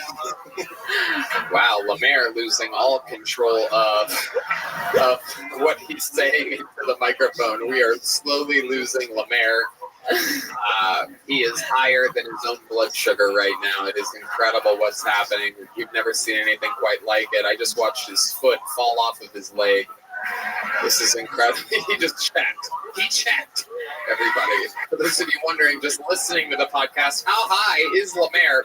He looked to see if his own foot was detached from his body after I made a joke about his foot falling off. He looked. You can't make it up. With genuine concern, he looked under the table. Brianna, so you think you're the answer to the not enough women in comedy problem? No, I just think we need more awareness. Maybe that's a part of the thing. Sorry. It's amazing that somehow Chris Rogers has been drawing you this entire time from right over your shoulder. It is incredible. Brianna, what do you do for work? I'm a disability analyst. So what exactly do you do? Because I'm technically a disability analyst as well. I think I might be analyzing more disabilities than you. Let's see. I handle disability claims, so I pay we pay 80% of their salary when they're off, like having a pregnancy, cancer, surgery. I handle their claims. Okay. Yeah, it's pretty boring. You talked a lot about not being around real men, about getting a massage and it being so pleasing. Sure. What's the story with your love life? You don't have anybody to satisfy you? No, I do. I'm dating. I'm actually signed up. It's been 4 months. Okay. Yeah, his name's Derek. Okay. So he's real. Yeah, he's real. He has a name. Yes. Okay. Yeah. Where'd you get the hat from? Was that underneath something? Eastern Oregon. Okay. All right. Anything crazy about your life? Nice. Anything crazy about your life that you would find interesting? Any fun facts about you or the way you were raised? Yeah, I think I grew up in a cult, so a lot of rules. Like I could only wear skirts, don't cut hair, and, like watch movies and drink alcohol. So makeup. Do you do that stuff now? No. Okay. Great stuff. Great set. Great interview. Take this, and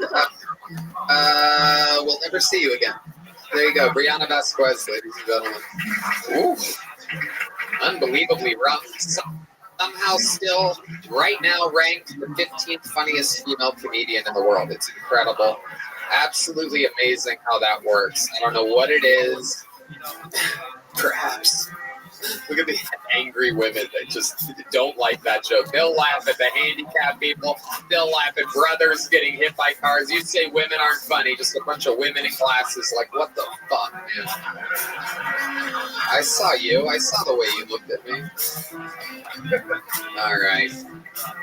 Another bucket full. This name looks familiar. Make some noise for Billy Swift, everybody. Billy Swift.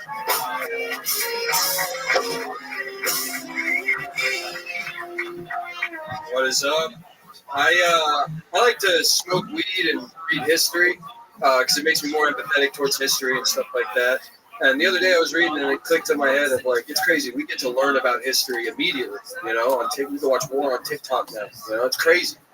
Back in the day, people used to wait for books to come out to find out what that sound 2 countries over was, you know? You had to fucking open it up and be like, oh shit, Hiroshima. They fucking really got them guys, you know? And I started to think, like, wouldn't it be crazy if the people we learned about in history books, you know, had the same access to technology that we do, you know? Like, could you imagine if instead of a diary, Anne Frank had a YouTube channel? I'm looking at it. My They guess use would be that thumbnail ASMR, fucking you know? as a Just pick. Gotta be quiet in that house. Don't want to wake the neighbors, you know? Today we are going to listen to the boots downstairs. Oh, they're coming up the stairs. Oh, they have my family. Oh no, they're coming for me. This might be the last time that you see Annie. Make sure to smash that like button and subscribe. Thank you, folks. Billy Swift. You been on this show before, Billy? Yeah, last time actually. It's crazy. It was Matt's first solo on Kill Tony panel, so that's crazy. Yeah, back in like March or something. Yeah. We have Mayor's friend, a guy that randomly was on the other episode. Billy's my friend too. Really? Are you sure? Or are you just higher than fucking God himself right now? No, Billy drove me home really drunk and I wouldn't stop falling once. Oh, yeah. Yeah, dude. I watched him take a couple drunk tumbles. Yeah, dude. Where also, I won $100 at poker that night, so it was a good night. Yeah. Wow. How did you win $100? I don't know, Tony. He was blacked out. He was blacked out just taking people's money and playing a random game of chance, and he was just winning. And they were so mad at him. They hated him. Wow. Lemaire, you live a wild life, dude. I like to have fun, Tony. I love it, dude. I love it. You're answering it like you're on like, all right, we're going to pass it to our news anchor on the field. Like, I like to have fun, Tony. Back to you. He is saying my name while talking to me. Yeah, it is incredibly weird. Mr. Hitchcock. Billy, how long have you been doing stand-up? Going on 4 years. 4 years. Where at? Florida. I came up with Cam in Orlando. Ah, okay. Yeah. How long have you lived here? I moved here January 1st of this past year. Okay. Absolutely. What do you do for a living? I now work at a dispensary. I now sell THCA weed. I used to hang blinds and shades, but I don't do that anymore. That's right. I remember now. You once said hanging blinds, and I made a don't worry deep on this. Billy does MMA too. I'm sorry. Wait, really? You do MMA? Lemaire is the best interview assistant I've ever had in my life. I could really use you. It's every guy. You know how to play an instrument, Lemaire? You can join the band. We could have you up here every episode. Perhaps the handphone, perhaps. Tell us about this MMA career here. It's actually crazy. I went to 10th Plan today for like the first time. I started training for in past 3 years. I haven't done shit, and then I went in and I got my ass kicked and puked. Yeah. I trained for a long time. Lemaire has something to say about his client. Very humble, but he used to train with American Top Team. Wow. Yeah. Okay. Thank you, Lemaire. Thank you. Yeah. American Top Team. I used to train with America's Bottom Team. Motherfuckers wouldn't know what hit them. That's right. You don't want to know what this do.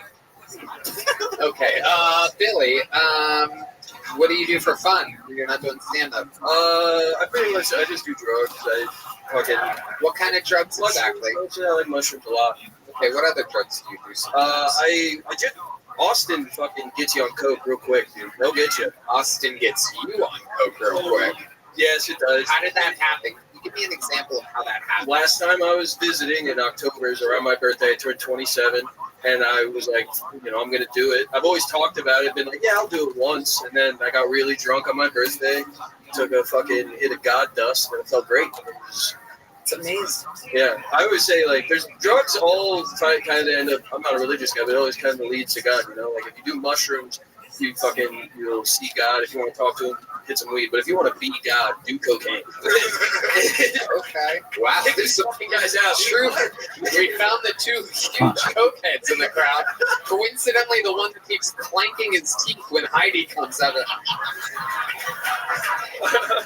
a round of a teeth for Heidi. Wow. Incredible. So that makes you feel like God doing coke on 6th Street. Yes, yeah, I get to walk around with all the homeless people. I'm like, be gone! And then they just run away.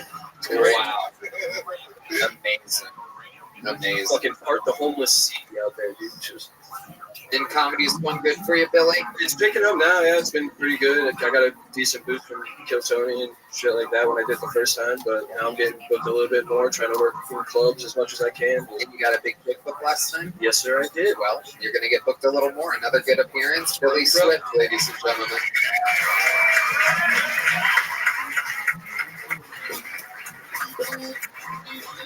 right. Well, we are now. We're going to wrangle another name. Oh, that's inside? Let's do that right now then. Ladies and gentlemen, your next bucketful is inside. There is an I next to the name. It could be you if you signed up. Ladies and gentlemen, he goes by the name of Dusty Carter, everybody. Dusty Carter. Oh, it's one of our own people. Make some noise for Dusty Carter, everybody. So, any of you fellas ever had your lady tell you after 5 years and a kid you didn't want the same things anymore, just to find out she was completely wrong? We both wanted pussy. See how that turned out for her, though? Now she's got the AIDS. Yeah, one in each ear, can't hear shit. I told her maybe that was your problem the whole time. You didn't hear yourself coming. Hi, if you can't tell, I am not from Texas. I moved here from Kentucky because I read on the Google that Kentucky had the cleanest tap water in America. I thought to myself, cleanest tap water? All these toothless cousin fuckers? I'm going. So far, Texas is great. But if one more socially awkward motherfucker comes up talking about I'm on the spectrum, I don't care who you buy your internet from. Quit being weird about shit. That's my time. All right, Dusty Carter, you did it. You work here as one of the production assistants, correct? We all work for you, Tony. Well, that's not true, Dusty, and a simple yes would have done. Not everybody here works for me, but again, okay. How long have you been doing stand-up? 5 years. 5 years. And you are from Kentucky. How long have you been in Austin? I'm not in Austin. I live in Fort Worth, but I drive here every week. Wow. That's incredible. It's a 2.5-hour drive, right? It's when you punch it in the GPS, it's exactly 200 miles from my front door to this front door. I've driven in the last year or 17 months. I've driven over 25,000 miles back and forth to come here. Yes. Wow. And this is, you sign up every week? Yes, sir. Wow. Since second week of July 2023. 248 people signed up today. To think that it's been that long and this is your first time. Incredible. I believe in it. This is what, this is my future. Comedy is what I love. I love it. I love it. What do you got going on in Fort Worth, Dusty? My wife is a military officer, and we got moved to Fort Worth. So, you have kids? Yes. How many kids? I have 2 biological and 4 step. Wow. Wow, you fell in love with a woman that had 4 kids already. She had 3. I have 1 step kid that I still consider because he was real young from my last marriage. The lady that decided she was gay. Yeah. Lemaire has picked up his microphone, ladies and gentlemen. Dude, he has a step-by-step kid.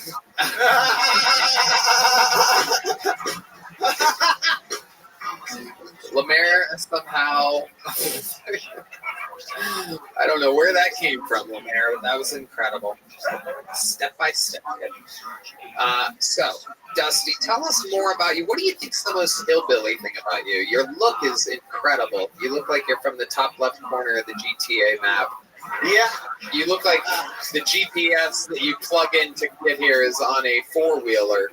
But not only did I grow up in the county and birthplace of the Confederate President Jefferson Davis. Wow.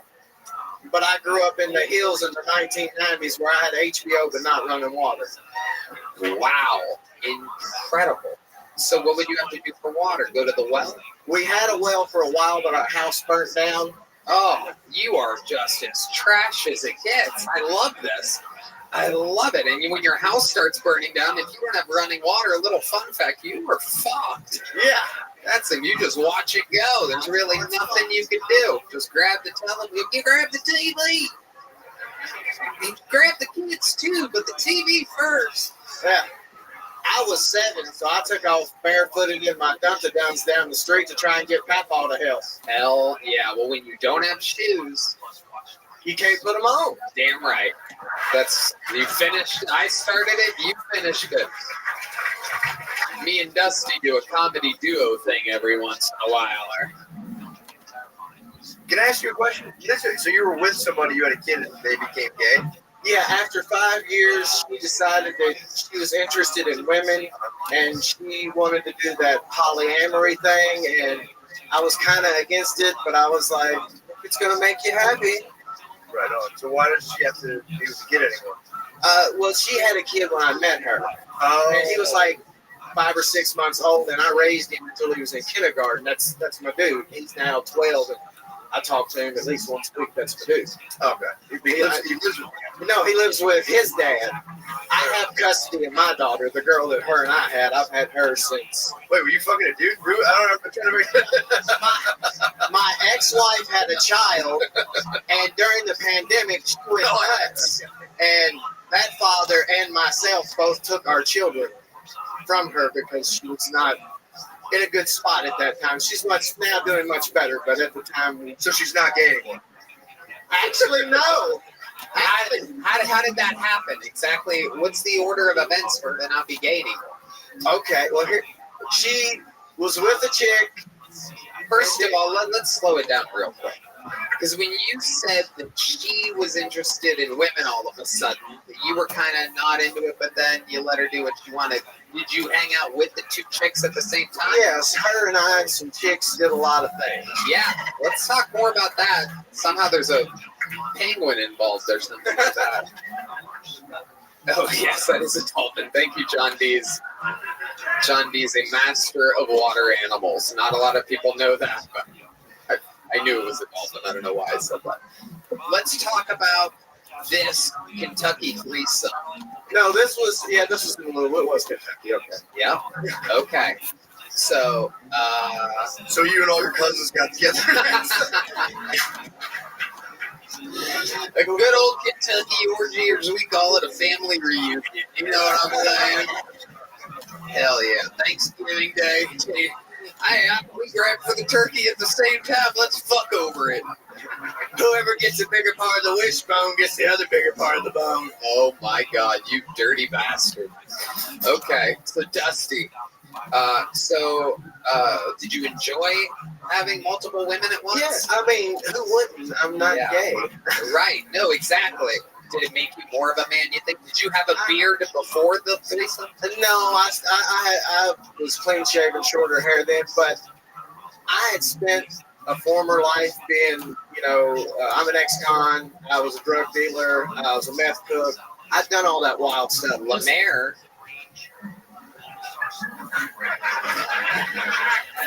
I don't know. I just feel like he's making excuses for having a big dick. I don't know. That's what it sounds like to me. I am falling deeply in love with Lemaire. I had a feeling this was going to happen here tonight. This is incredible. But I just wasn't, I was wanting to live a different kind of life, so I did it. But after a while, when she invited our third to Disney World for my daughter's 4th birthday, I was done. Because she didn't invite you. No, we all went, but it was too much. So you're like, this is too much goddamn pussy. I can't do fucking Disney World and all these pussies. I don't even know. Shit. I don't know who you're going Space Mountain with. Fucking bitches.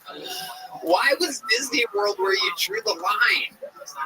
Because I realized that as much as she tried to say polyamory works, I can love two people equally, that I didn't feel that was happening, and I wasn't down for it. Trick no good. Yeah, you're basically the guy carrying the fucking bags to the airport at that point. Exactly. Fucking... So we was walking out of the Magic Kingdom, and I told her, we'd already been arguing. I told her, I said, give me a kiss. She said, why? I said, kiss me one more time in the most magical place on earth, and don't ever fucking touch me again. My God, this is my favorite show on the Travel Channel. This is fucking Kentucky polyamory, 10 p.m. every Thursday. Holy shit. Matt Walker. I mean, I feel like I could interview you forever. I feel like this goes on. But in fact, I will. What were you an ex-con for? I did. I did 8.5 calendars in prison for manufacturing meth. Wow! Look at you, orgies and meth, Breaking Bad and Breaking Bad. This is incredible. Absolutely amazing. How did you get busted making meth? There was a fella that was supposed to take a ride with me to pick something up because he owed me some money. And then he was like having excuses. And I was like, that's fine. Have my money when I get there. And so he made a phone call. And when I pulled out of somewhere, they tried to pull me over. And looking around at the felonies I was committing at that time, those lights was a bare suggestion. So you ran? Of course. And what kind of vehicle were you in? GMC S10, like what is it, Sonoma or whatever. Like a little pickup truck? Yeah. Okay, and you just hit the gas out there on the Kentucky roadways. Yeah, and when the brake line blew out, I hit the ditch. It's not the first time we've heard that tonight. But I didn't let the wreck stop me, you know. I jumped out. You got 99 problems, but a ditch ain't one. Nope. Absolutely incredible. Well, Dusty, I hope you keep signing up, and I hope I pull you out again sometime. Hopefully it doesn't take another year or so for that to happen. This bucket's wild, man. You know, normally this would be the part of the show where I go, no way to end an episode other than with the next guy. But, ladies and gentlemen, we have a very, very special treat. I don't know how many of you have a lack of short-term memory in the room. But earlier, here on this show, the unthinkable happened. When we were introduced to the worst haircut in Kill Tony history. And now, ladies and gentlemen, here to say hello and give a little acceptance speech with his brand new haircut. How loud can this place get for the long-awaited return of Matt Walker?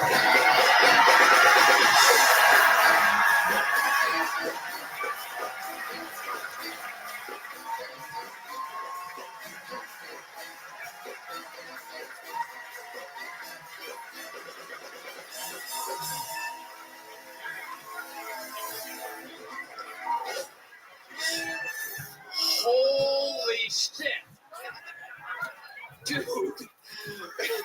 This is a grown man in the middle of the audience just yelled, "You're gorgeous." This is a night and day difference.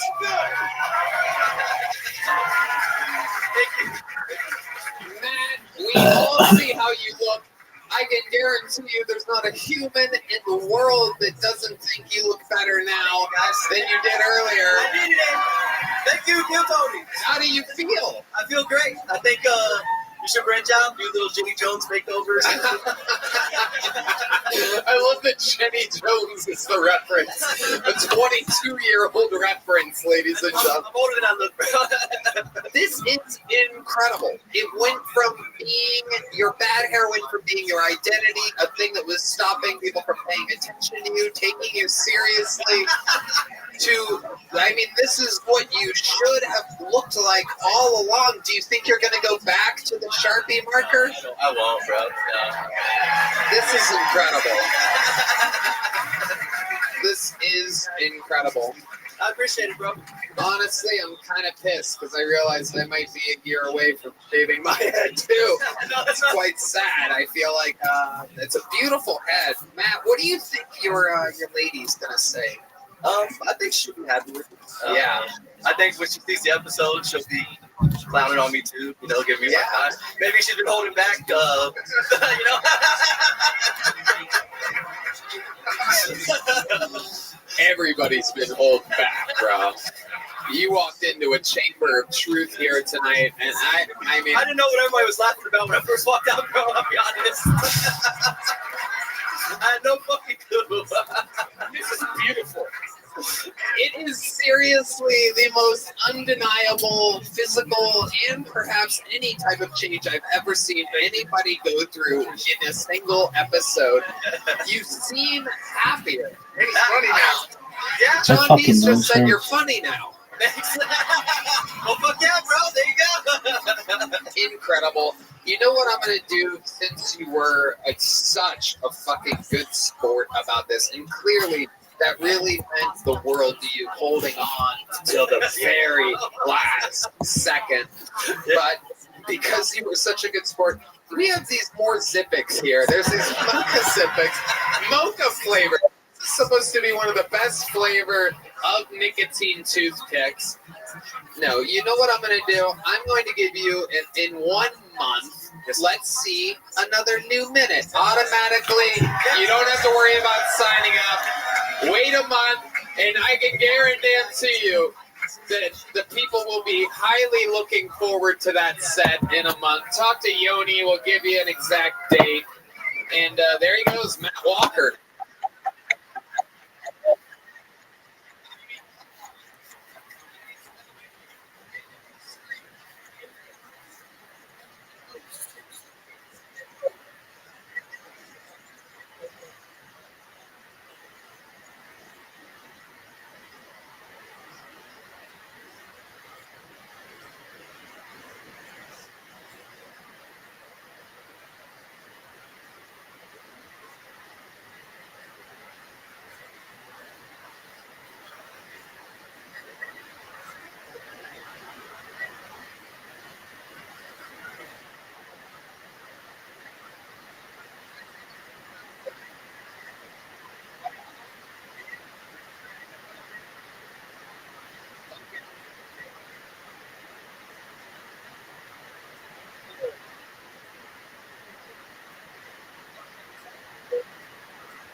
You know,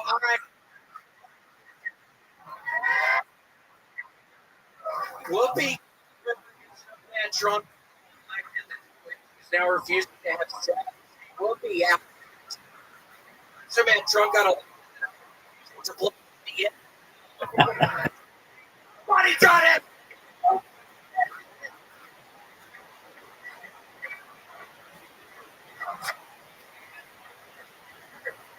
Campaign ex-popular boy recently jumped floor balcony to his death. Correction, yes.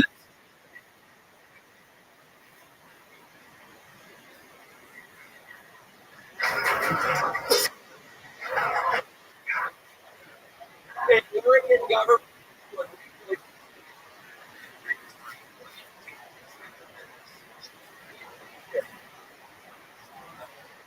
jokes is literally the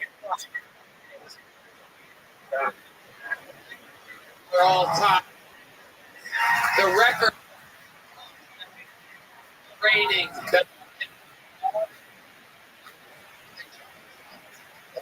Universe. Strategic.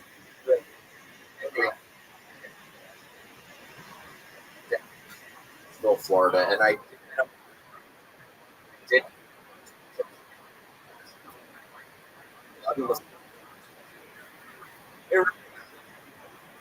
Game. I was a dream. I really went to the game, and it actually was kind of. I sat down and like, oh my god, so good. Been to Gainesville in 40 fucking years. Idiot. Of my experience. Daniel Griffin Stadium. Tony,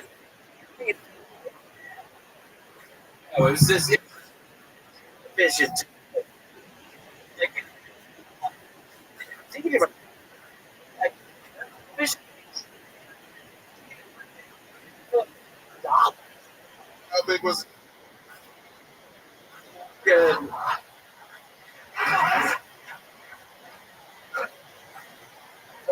What do you think? Television. Oh, I was well, the television. Is it like Ella?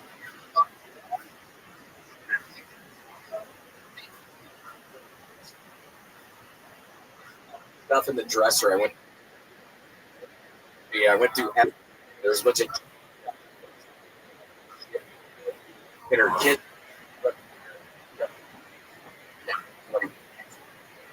But I did. Sweet. Hey, beer. Die. Have you ever thought that we got? Why are you? What's on the?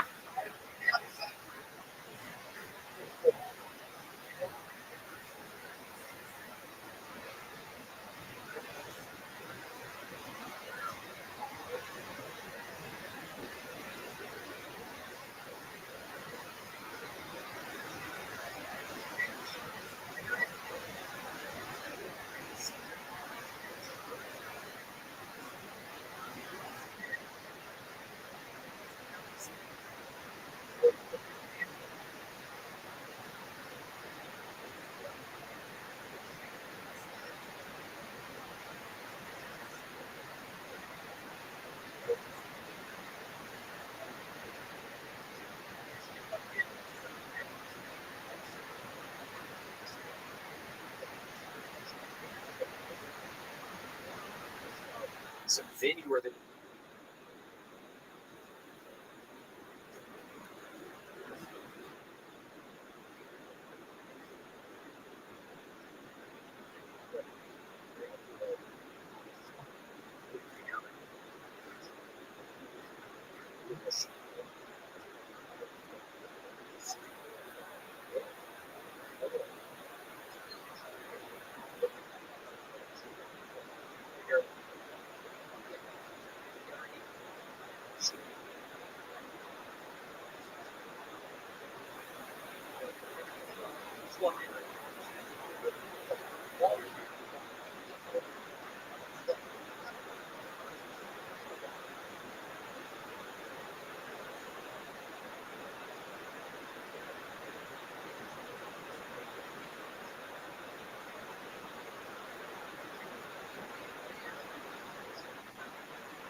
Should be control the pitch.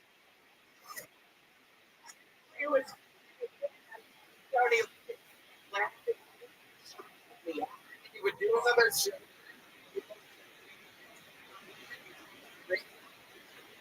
+10. I'm exaggerating.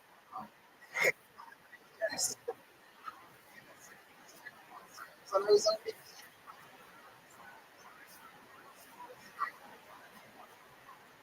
And doing it. It's the process. The same thing happened to kids.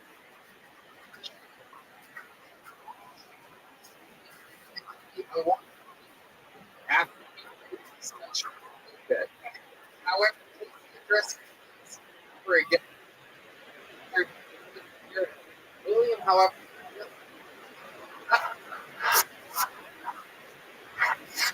Okay, well, go. I'll just get some fun. Let's jump.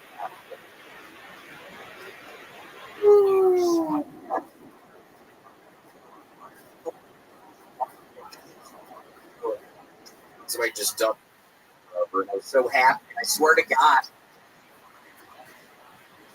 her built brain around it.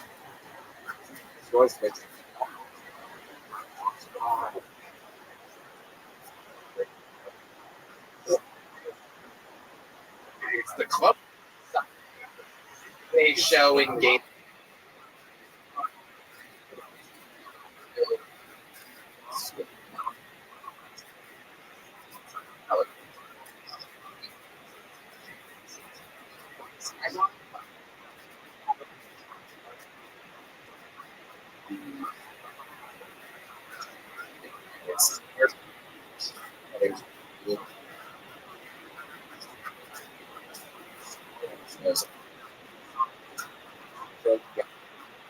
We get to the ship, which is how. So now,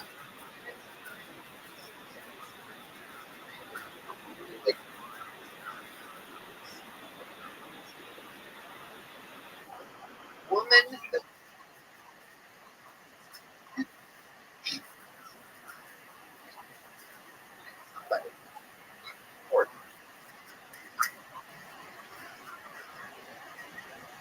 Stay to where now. A little.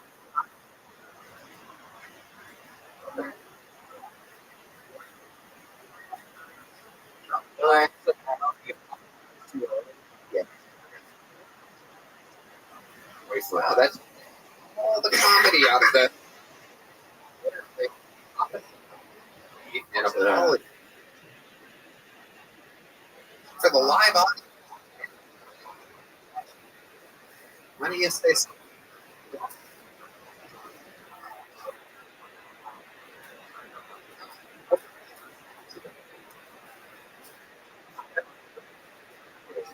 No, I'm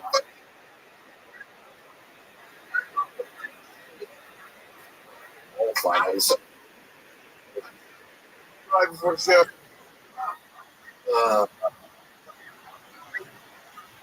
just me. You had it?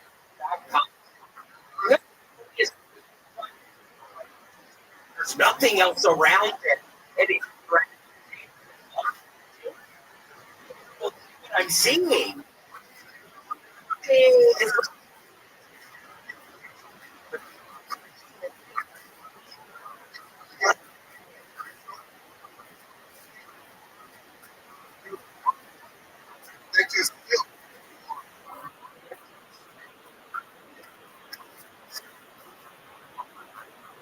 William is thinking about this.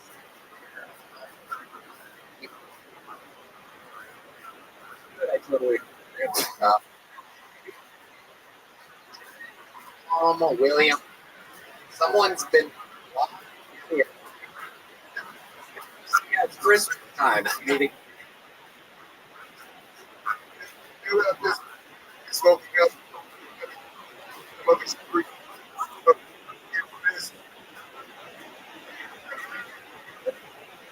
I mean, one a giveaway like that? Or like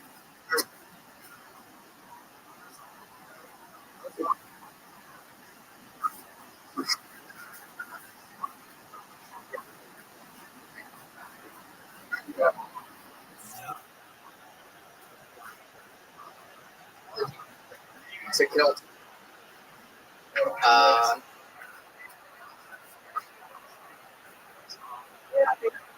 So that job. No. My good. What's up? Anyway, so that. Hey.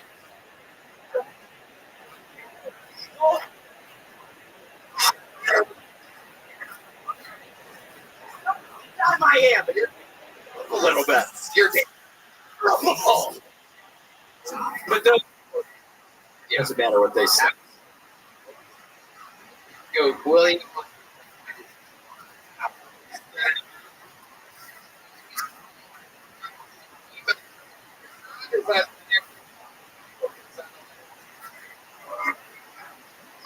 this place is good for the great. Make sure you hands out for tickets. Put a hand for the kid. Lemaire. What?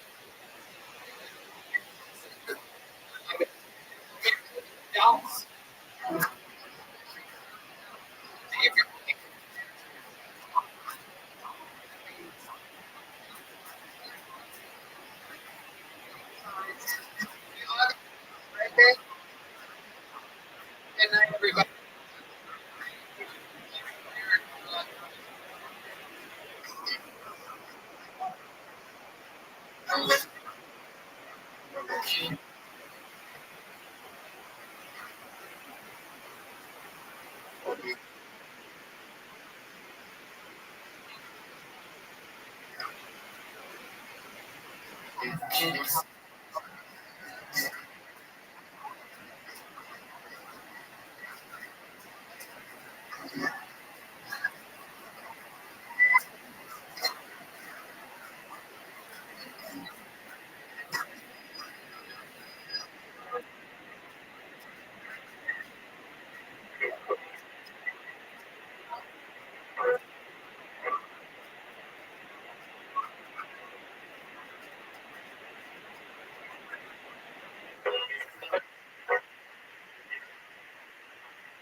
He'll tell me for whole event. Was super now. They don't really love one. So love it.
To the best team.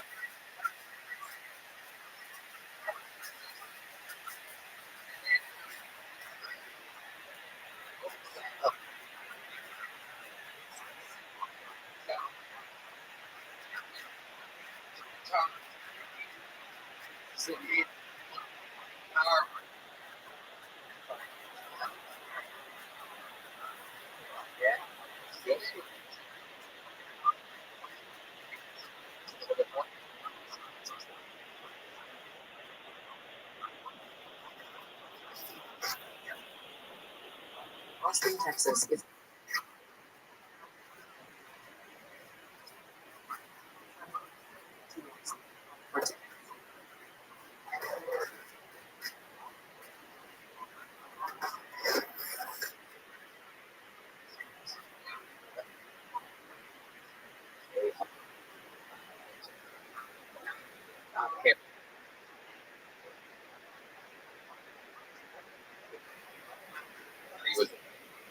winter, like a lot of hair.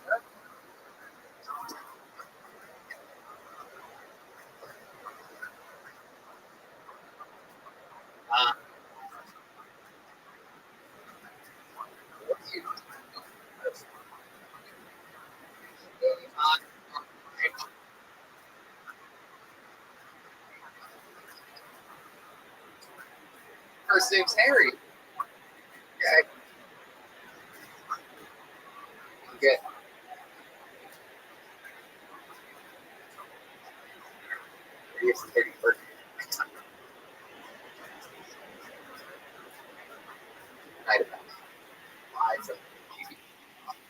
get in, be safe.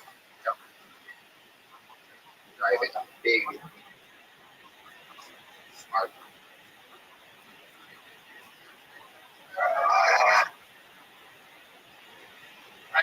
Funniest thing. Yes, one here, Tony, and 2 great. From the city, other at the show after. And perhaps, ladies and gentlemen,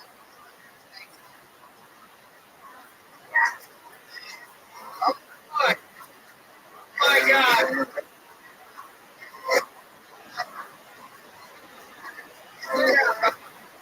Hey, look at that. Oh, goodness. Listen. Thanks, Dave Land. Tour Dave Land. She's one of the never done. First time in front of a just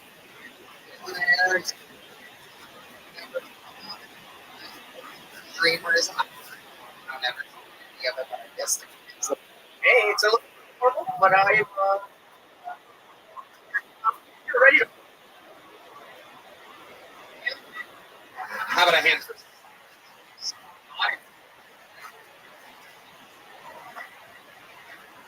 David.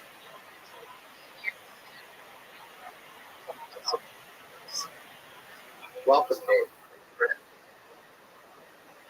Looking forward. Funny man. Stand up. We do Texas.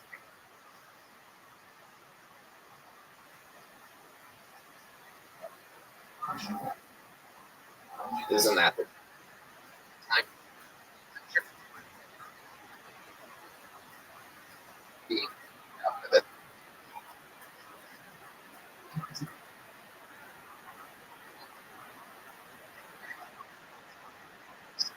Great.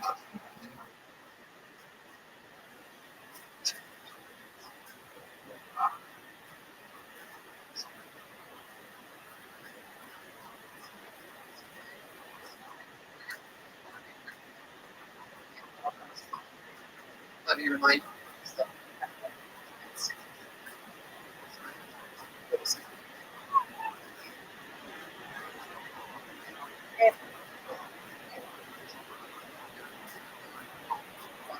Figure out what I'm thinking about.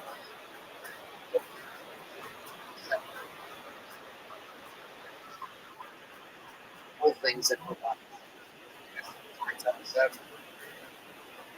Let's start with everybody. Recent goal.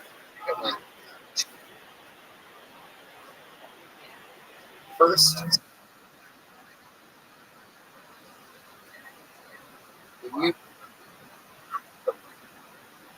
first appearance.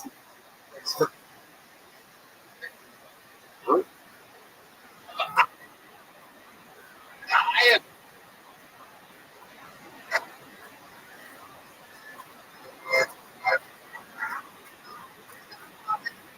Colleague was. I like.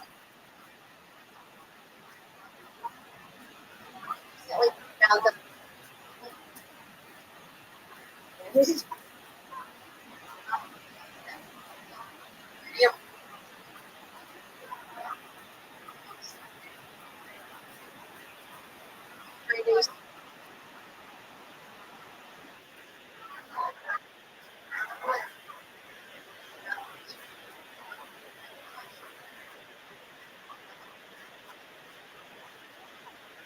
still has diabetes.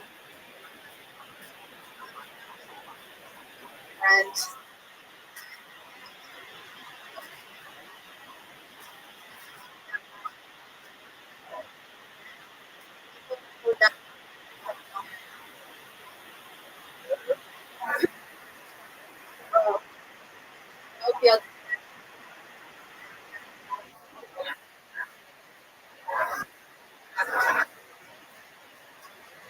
one is to control it. Thank you.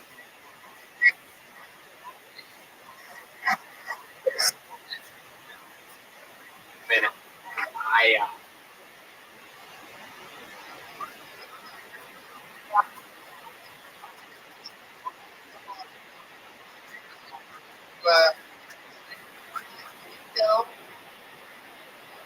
I didn't do a lot of learning. This, I like. So call. I like that. No, I went for.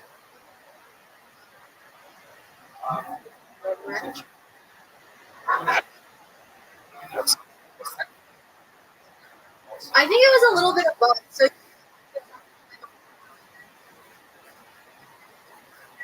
People like it. yeah, they.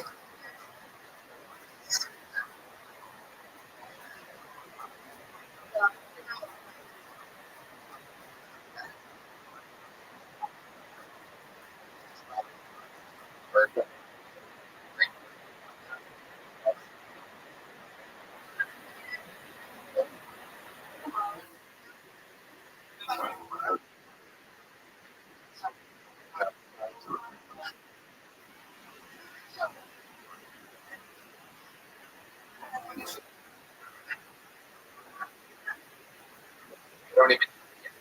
Kind of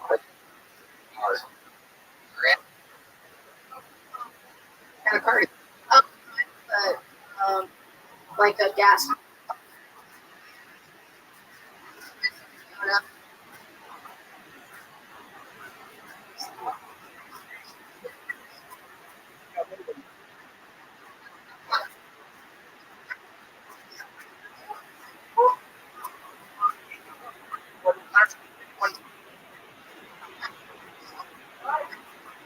I actually, I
life.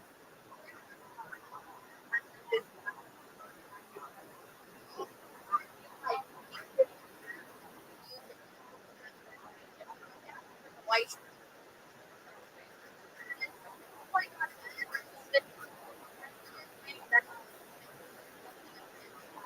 Like.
complaint for 8.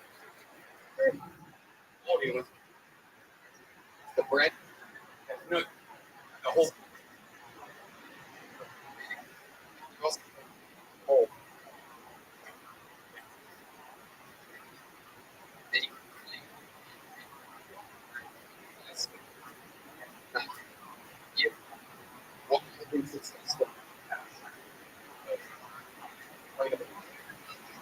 One.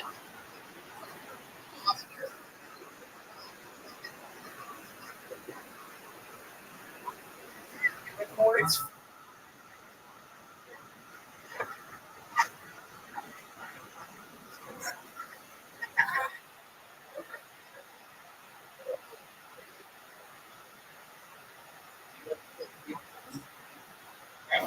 I used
nobody close to you. You know, but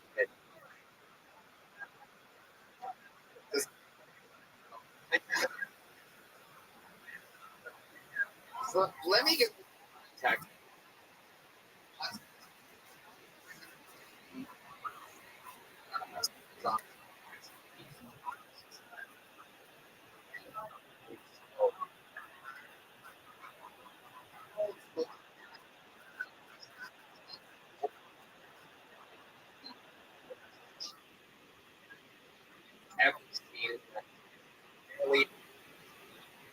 And I mean it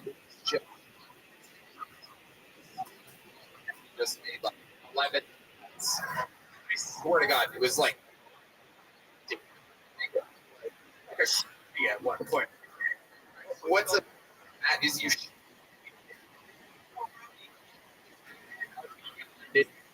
think that this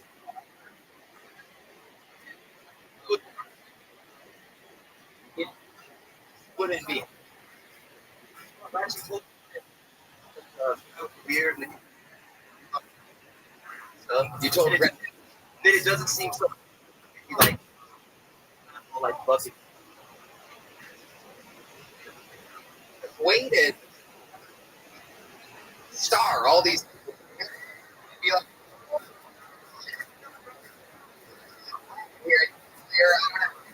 and they're like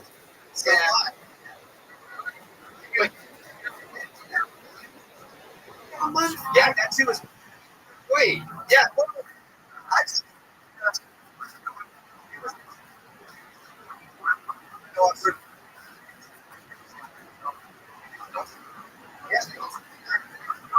I say, no, I think. I mean, I could have just.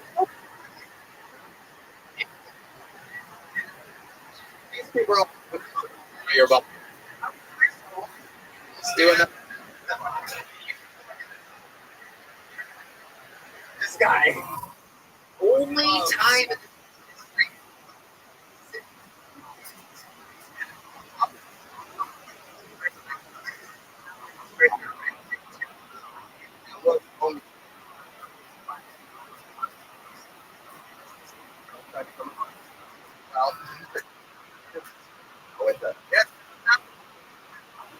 Not up there. Gave me my Jelly roll. Nice.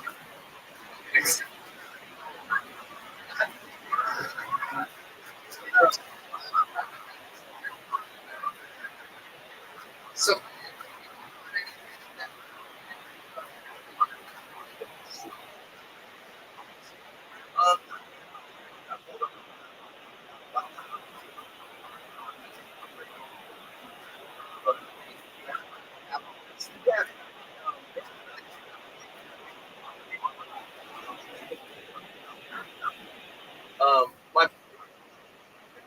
My license is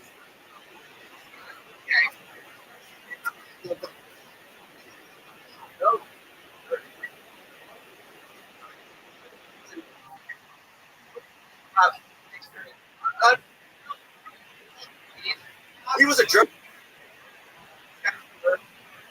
In the middle. He made him give me a break because it's a warning that rap.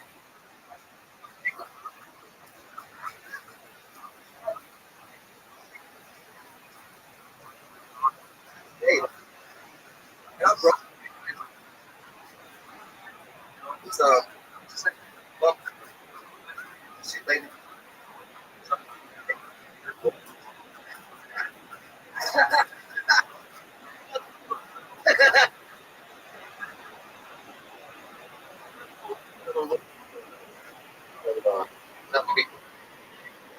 To arrest you yesterday.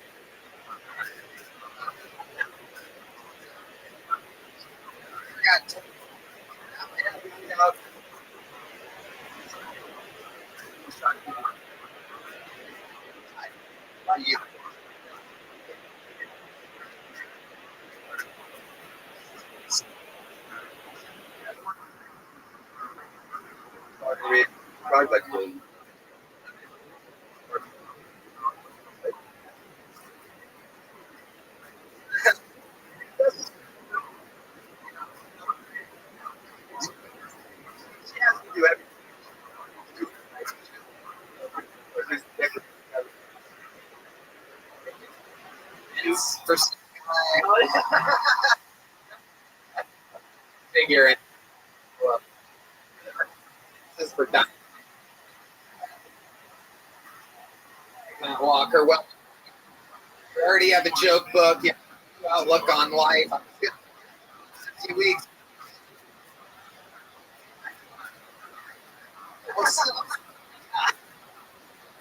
Signing up, all right?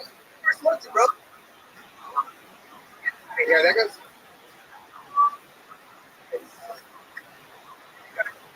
Yeah.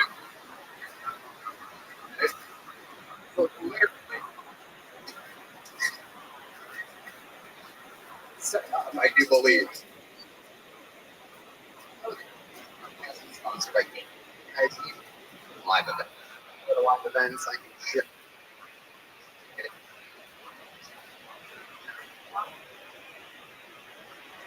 Getting tickets for live events, even out the searching. It's not bad. It's good. Check out. In addition to the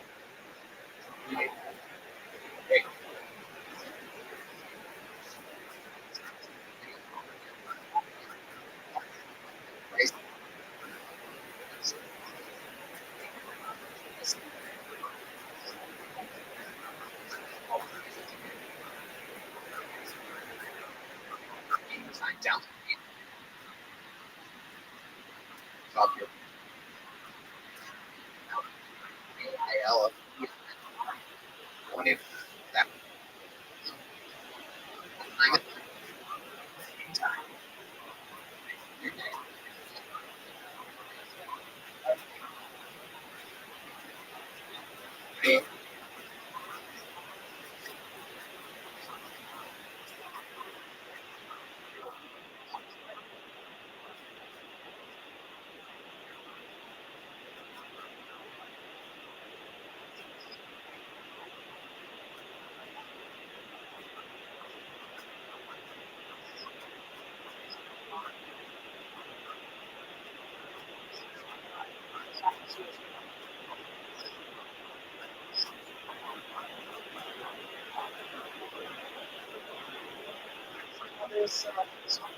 almost time that's not appropriate. So just have some.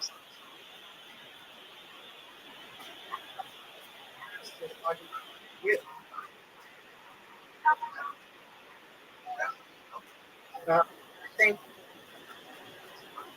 guys.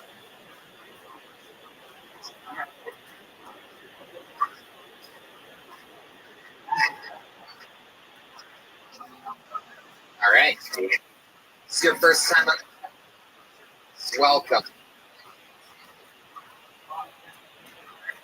Thanks.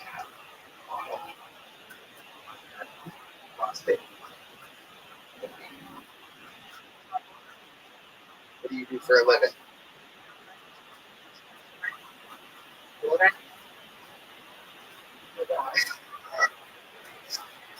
You need.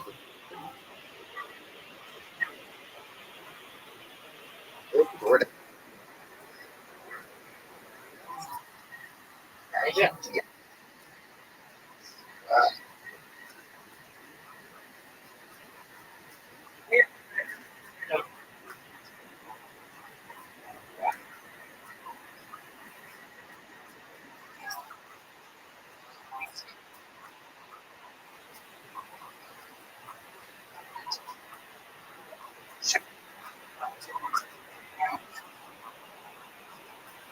No, I would.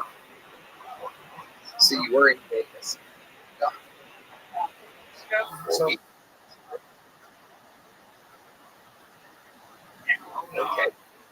Get a night.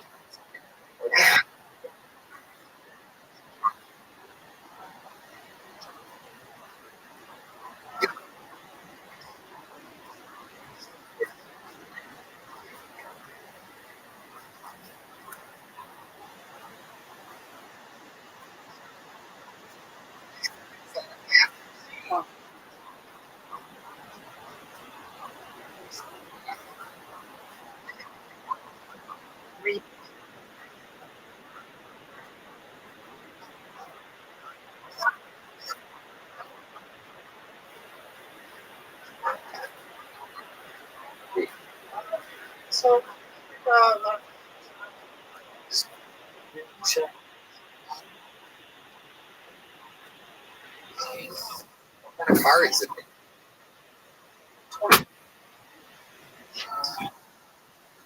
Okay. Sweet. So what are your parents?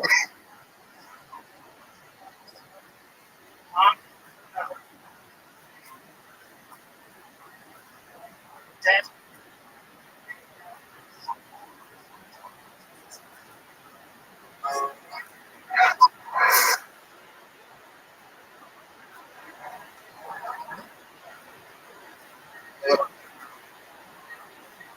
Or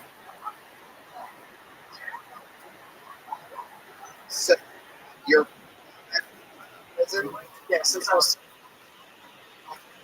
oh.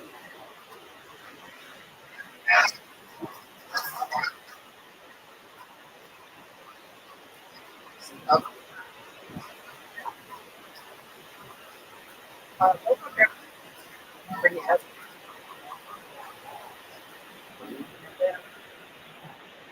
Came home, broke my mom's.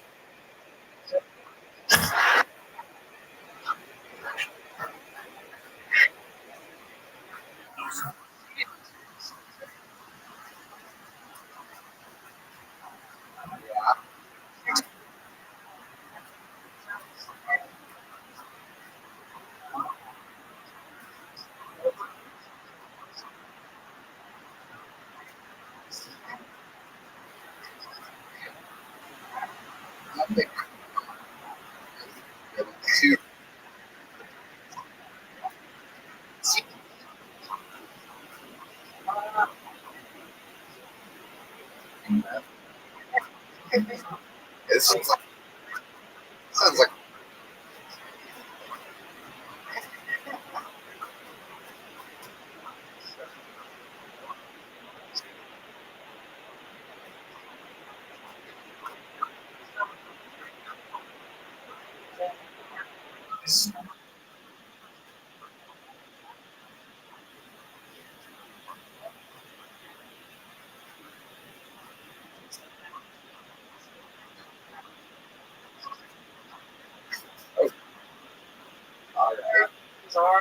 like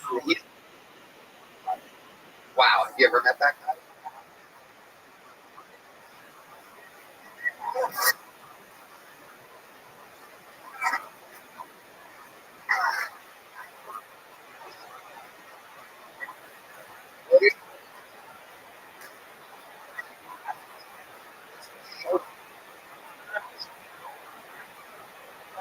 It's just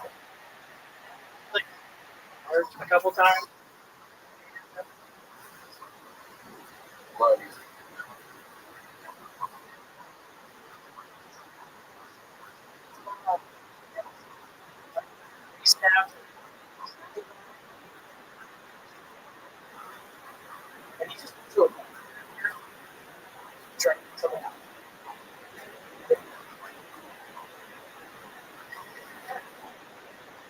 It's when things.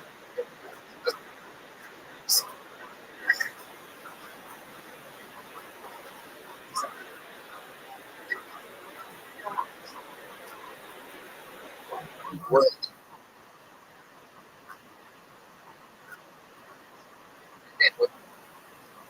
Right. It's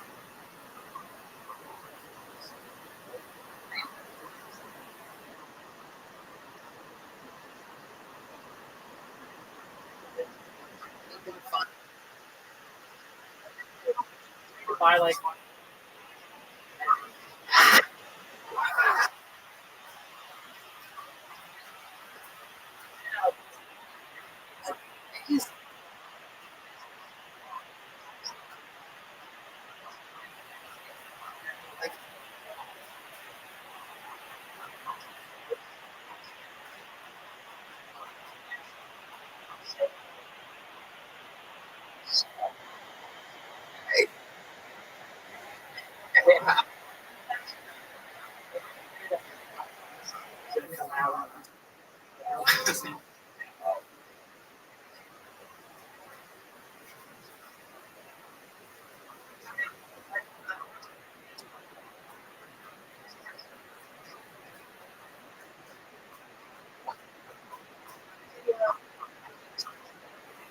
Ari and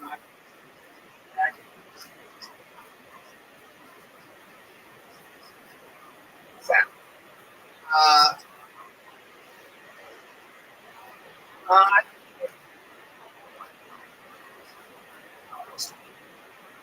it's a shame. Great.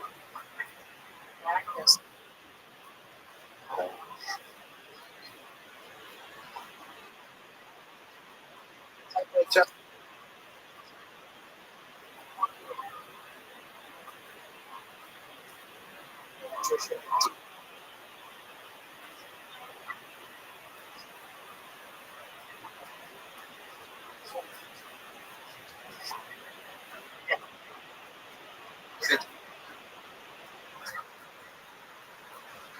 thank you for you.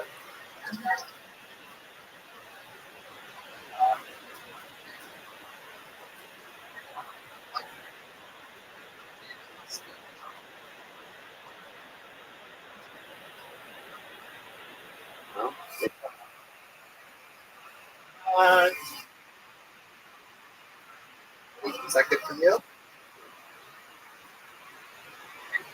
Median.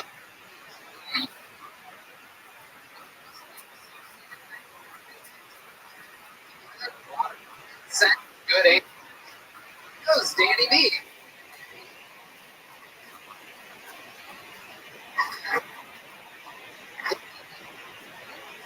Okay, you got. Here's the. Dan. All right. Your next bucket. Make some noise for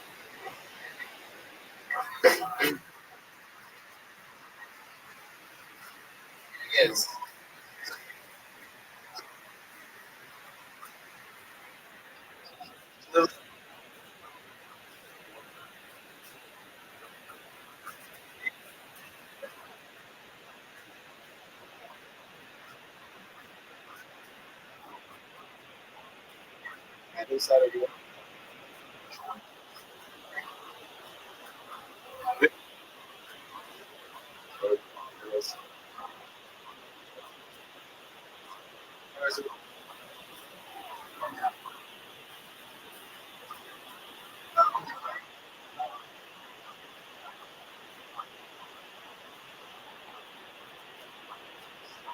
Ladies, but I find the work.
Question.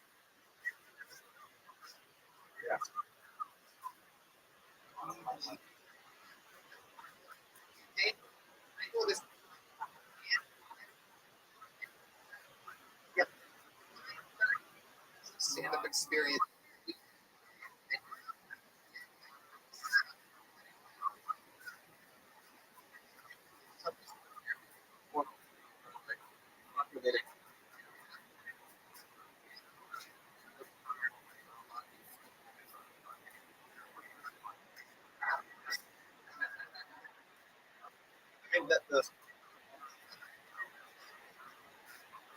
Did you try?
You have repeat still?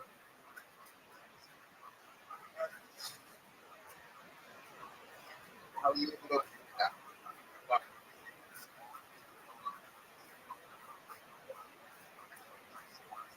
so it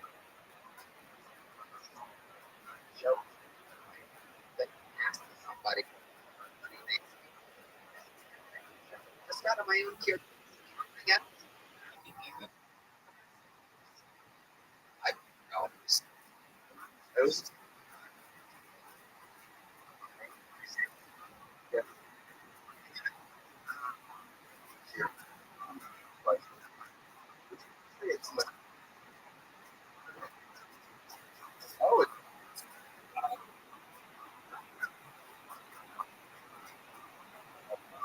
it's just like just the person. Like I have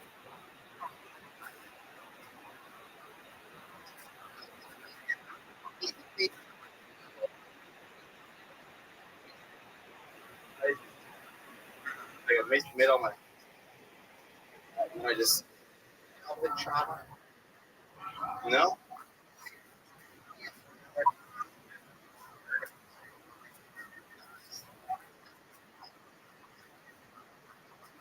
Yeah.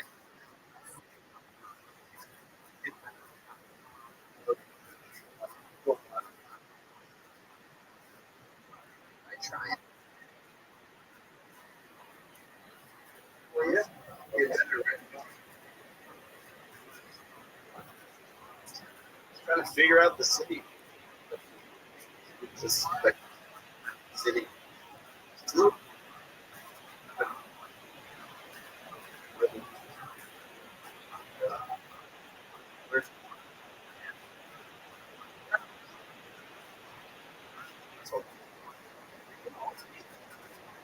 Not.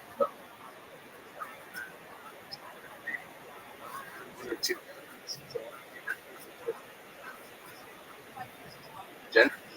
Yeah.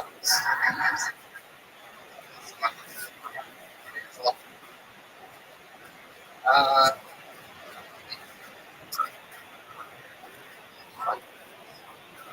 no.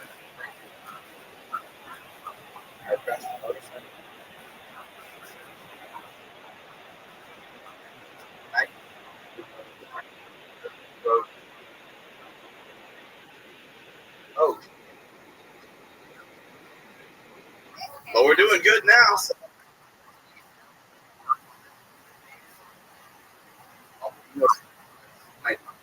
Oh, wow.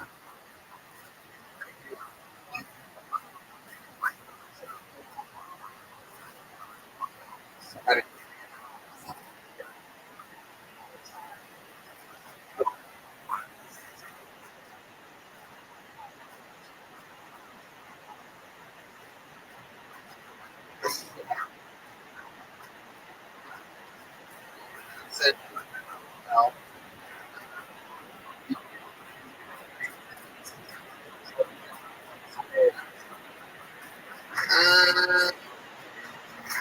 One. Get roll up. This young man's been on this show.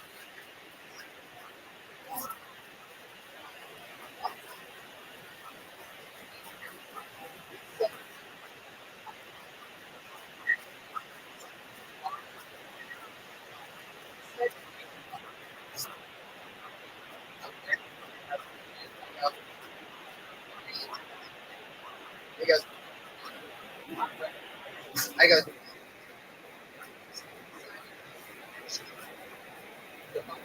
And he has. See how it goes.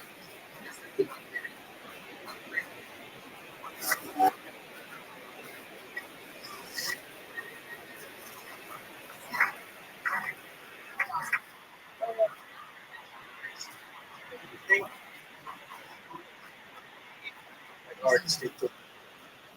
And I've only been 2 weeks, and I'm realizing encountering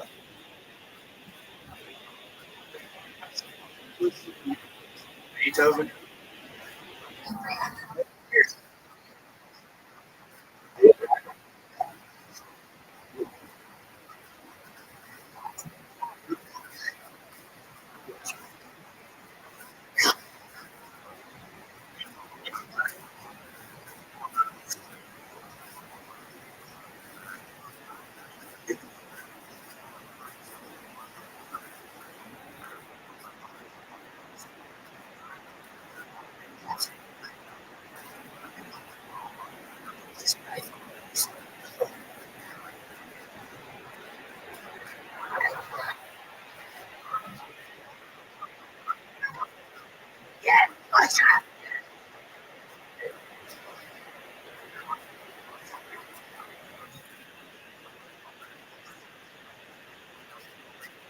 Yeah, just get healthier and shit with it.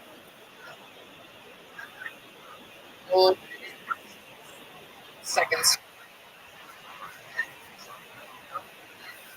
You ready? I love it. Where are you? Really? Jumper. Mike.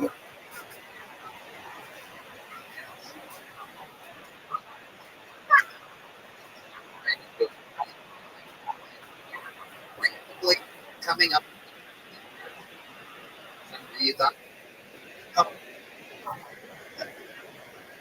Better than that.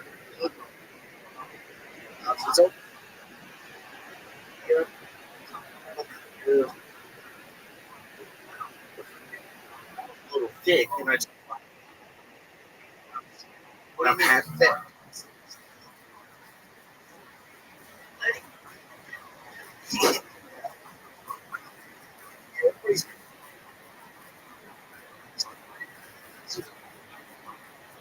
Right here. Sick. You're sweating.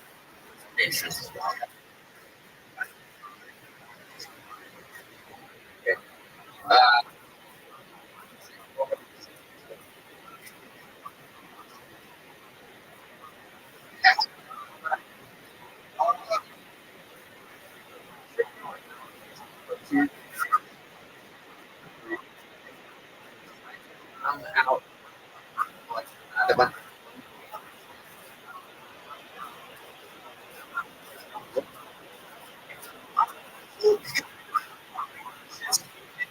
You're sweating.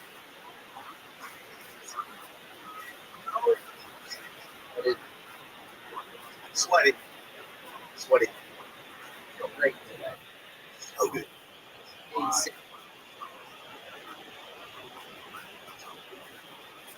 Yeah. You're like, I want to. Questions.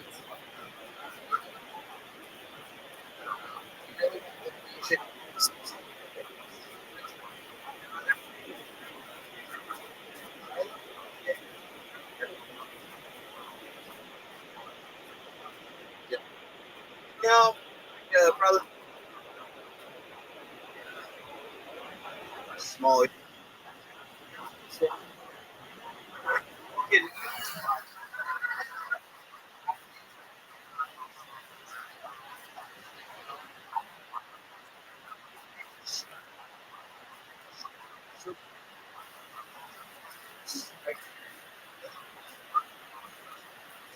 How many?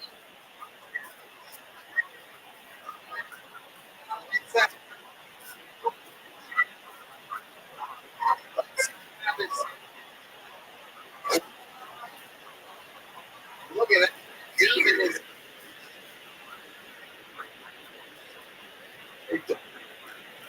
This, the whole that I'm as fuck. Oh, okay. What's in that? From again.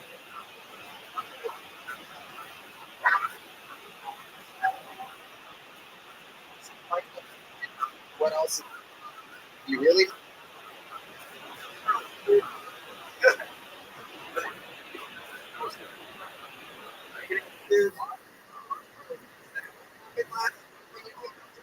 You're gonna do so good.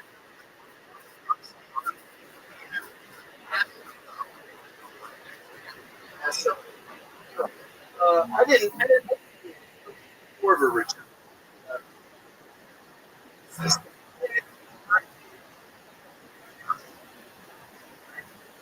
What's wrong? Gay? I think.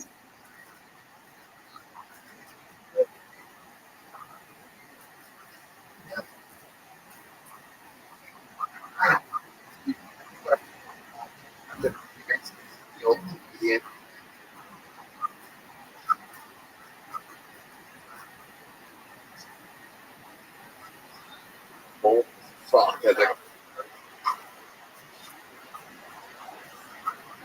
Trying to fucking drink my.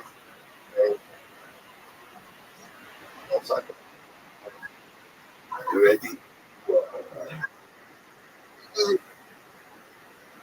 That's it. I'm doing that.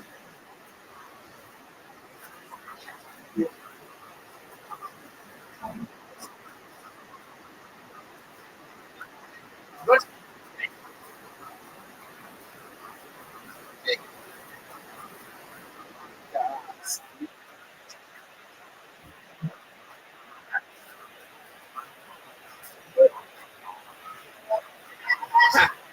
Dude.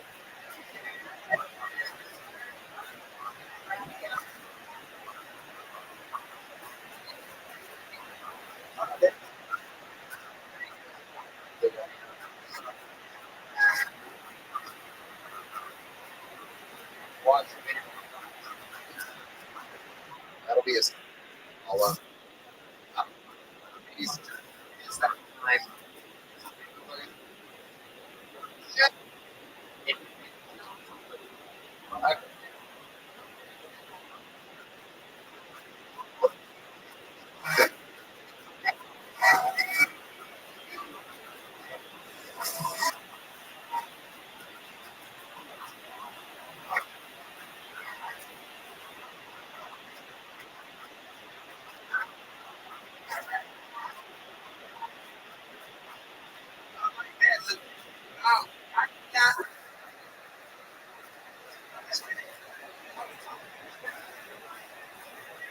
I know it feel, but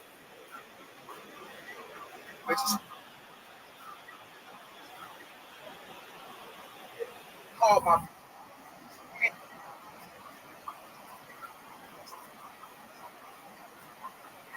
It's,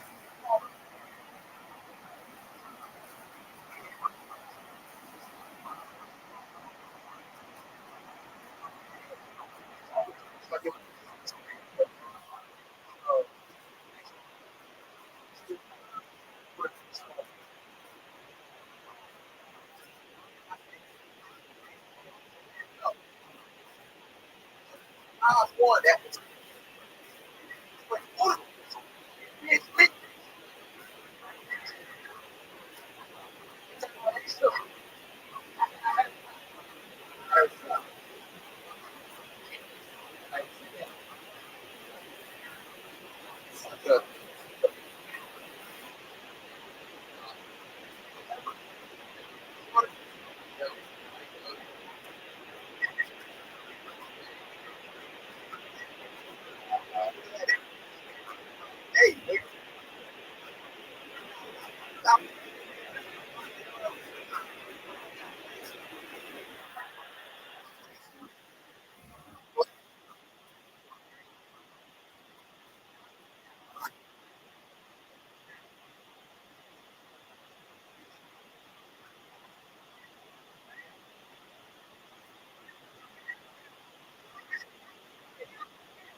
It does. Great text. It is actually a little. What? Famous.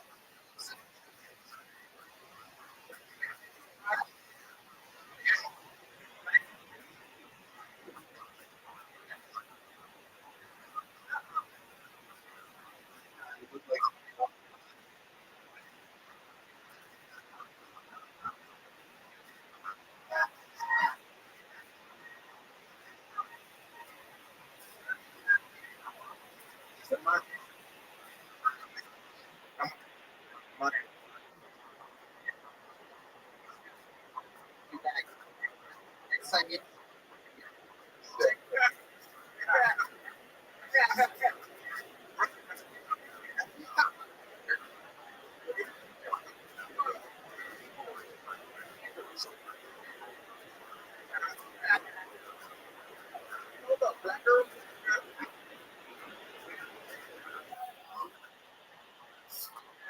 Do you have any? Like, you decided.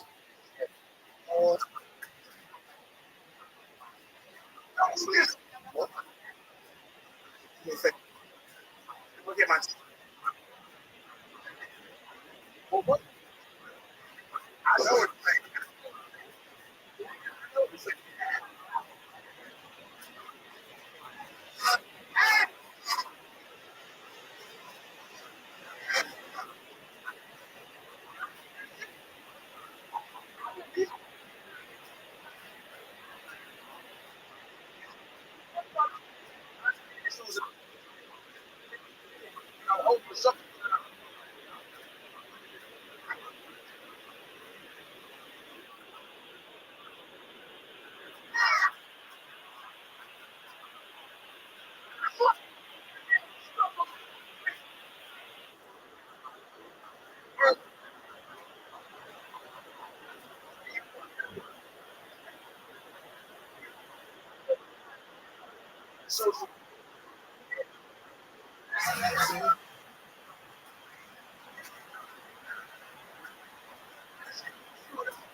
Shoot, I know it.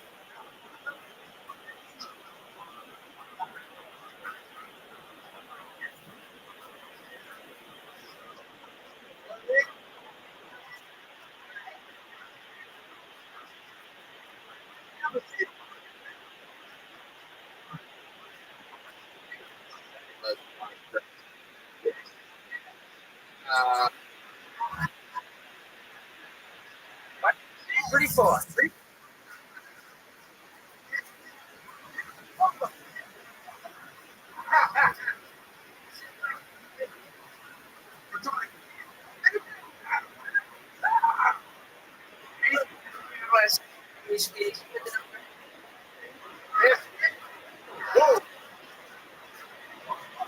Oh shit.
right now.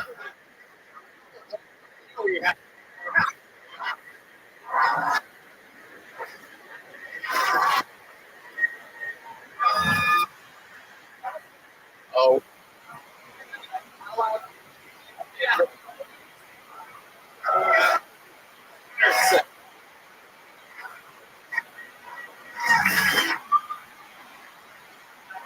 Every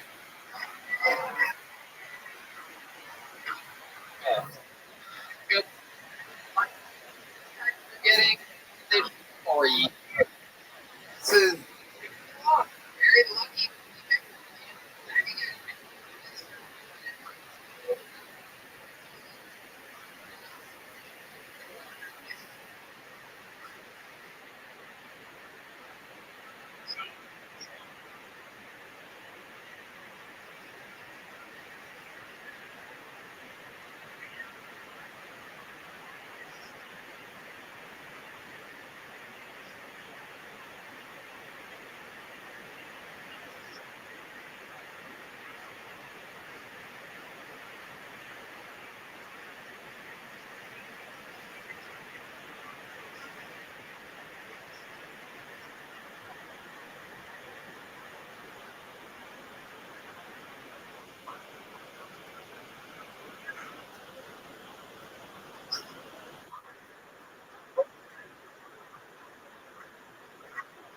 It's crazy.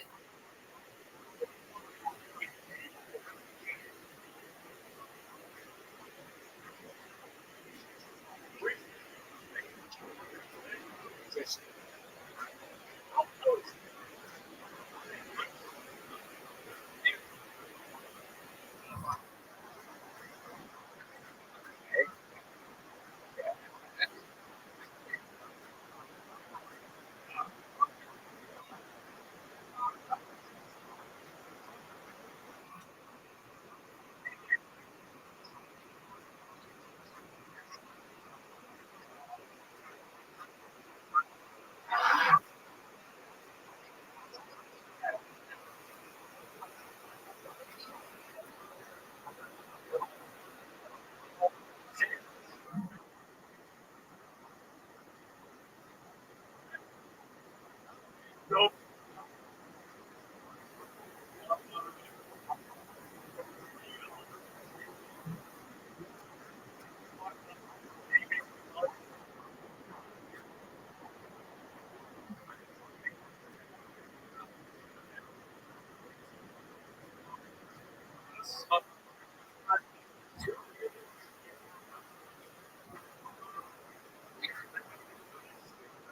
A lot of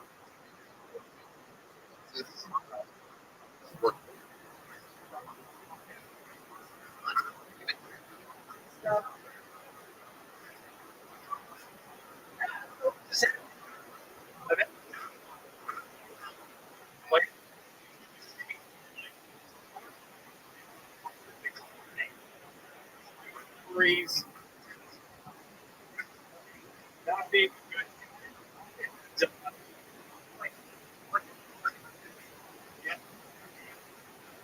It's like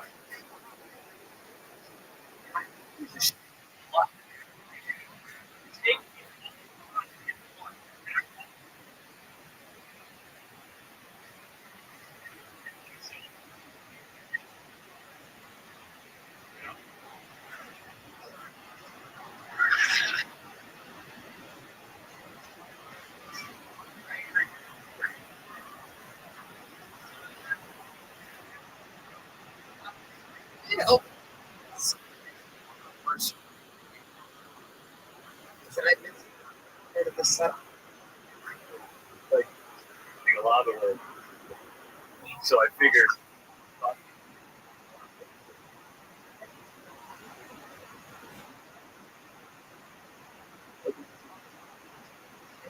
Yeah. That it be a work. I did.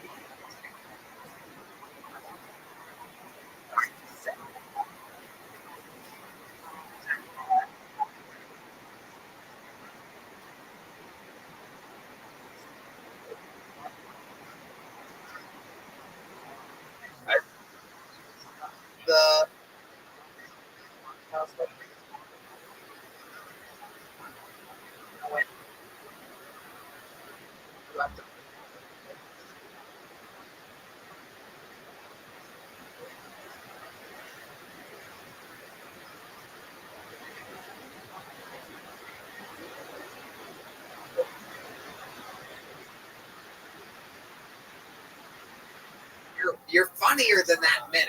Every time you've been on the show, it's been funnier than that. Yeah. You've been gone for a while, right? Like 4 or 5 months. I haven't seen you on social media doing positive shit all over my Instagram. Is that normally what he does? Yeah, he usually puts like this live, laugh, love type shit. Like, he's like, I'm sober now. He's like doing all these messages. And I actually thought about you recently, and I was like, what the fuck have you been up to? Is there something else that has happened recently? Are you not sober? Are you trying to get No, I guess I'm just, I don't know. I Have you been living, laughing, and loving?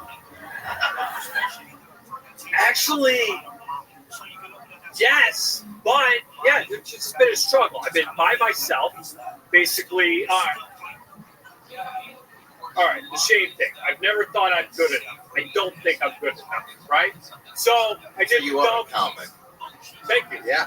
So I did the stupid the competition in Austin thing. Fucking worse than this. Completely bombed. Didn't make it to the next round. Whatever else. So What do you think went wrong there? Oh, then let's God. get back to your next. First of all, no one should have moved on. That was such. They began the show. The first person on the show brought like everybody. Time.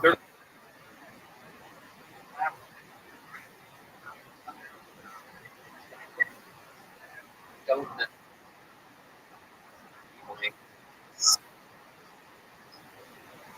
Is a called Austin. It's comic.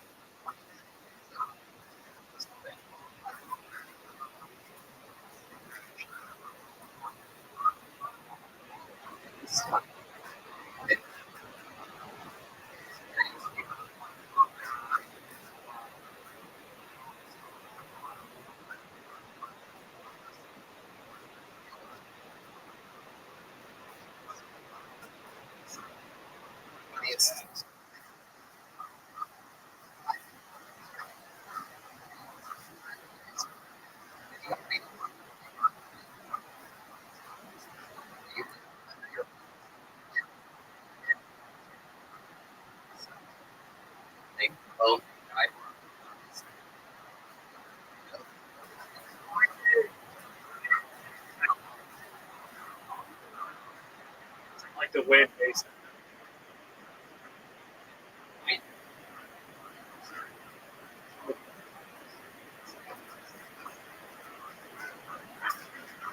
I want certain ties. Certain of doing.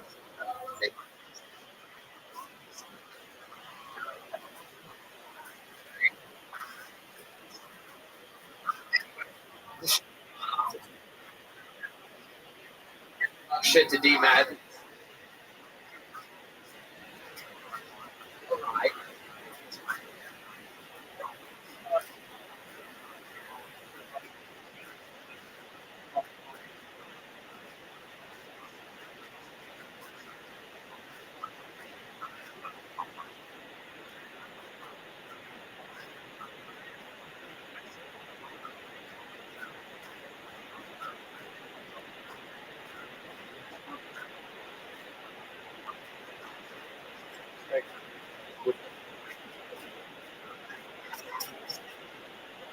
Choice.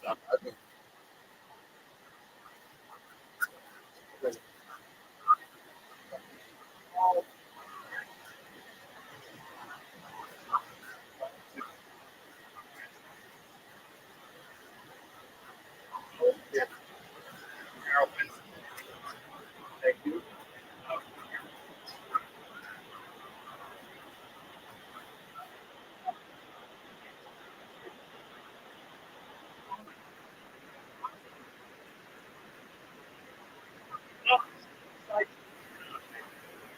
Put it that way.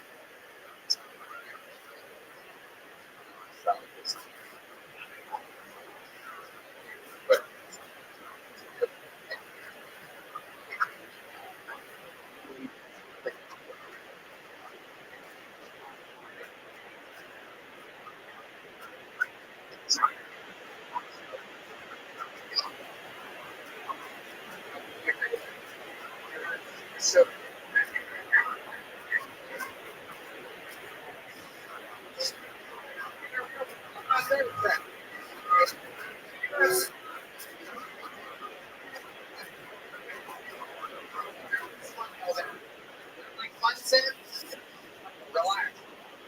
Twice.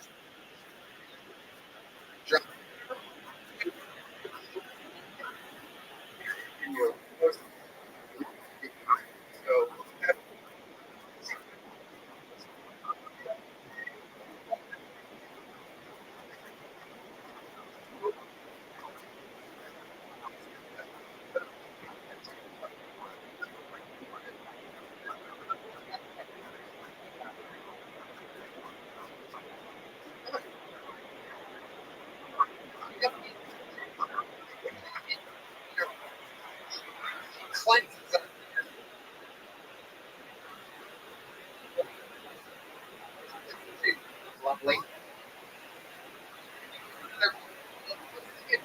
I hope it is. We old character.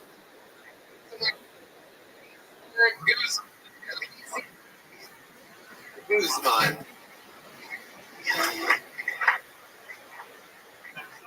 My name's Elazar.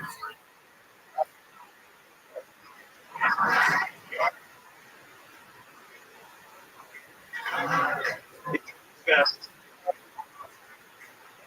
Yeah. But before this, you guys ever artist?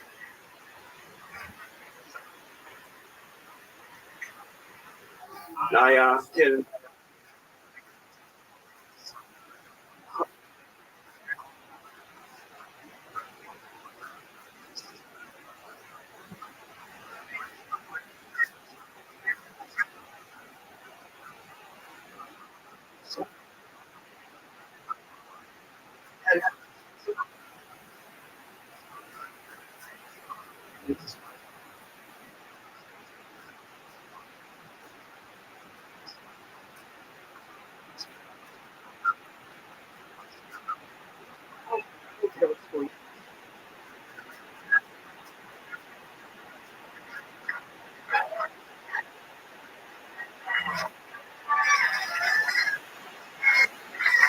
LA? Am I?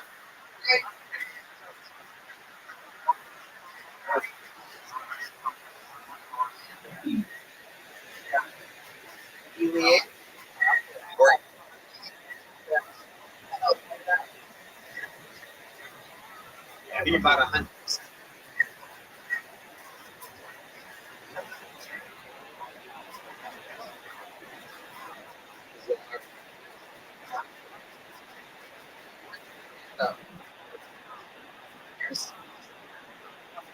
New York City.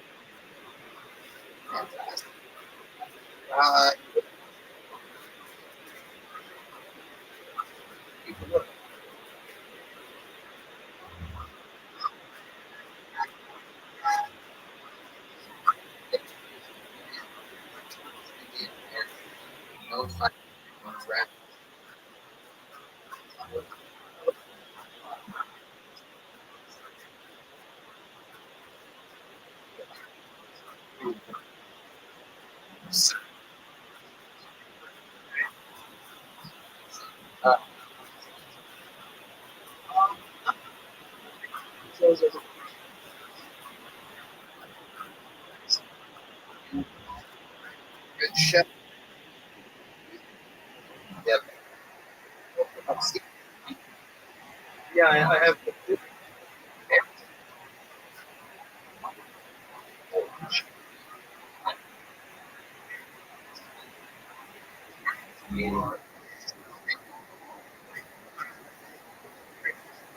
Except for the past. Like, and like,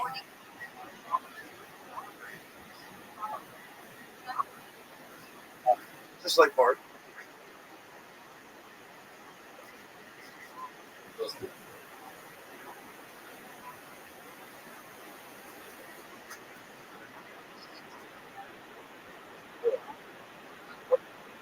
York City.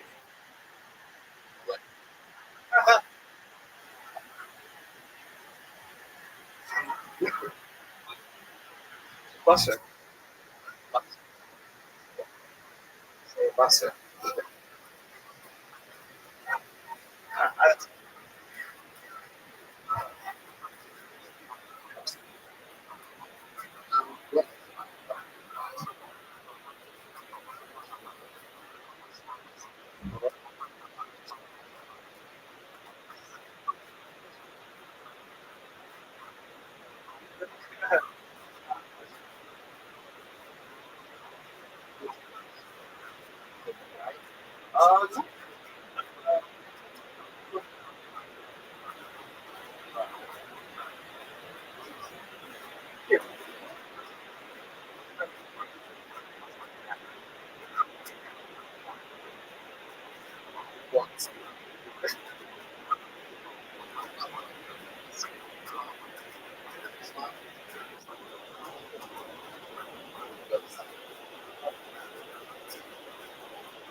Heard that.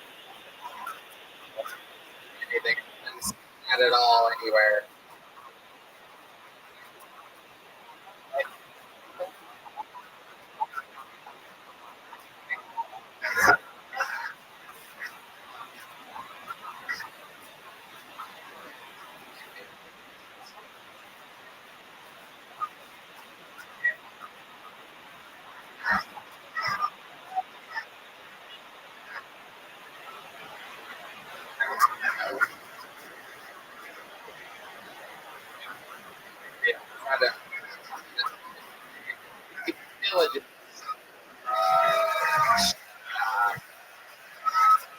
Shut.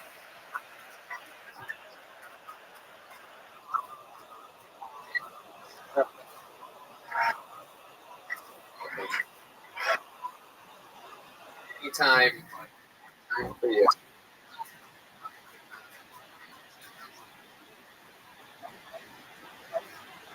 Puerto Rico.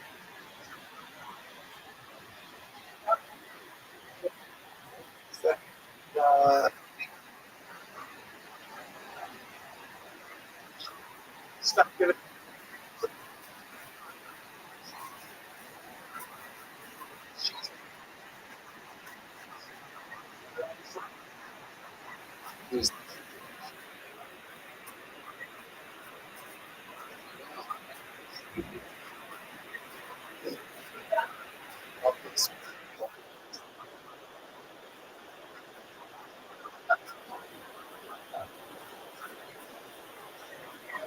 Under this.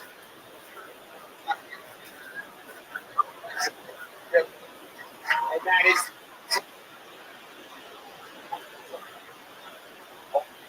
Salazar's mother.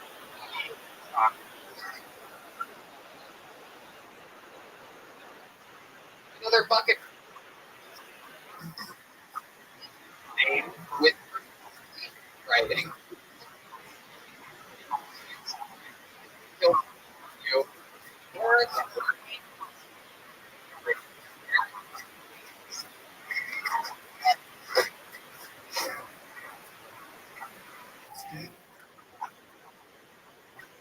Miami, which I know you expect somebody that looks like this.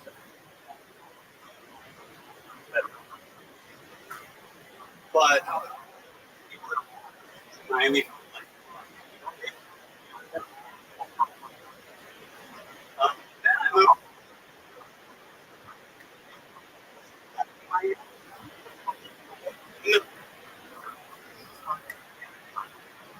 Bridge was like,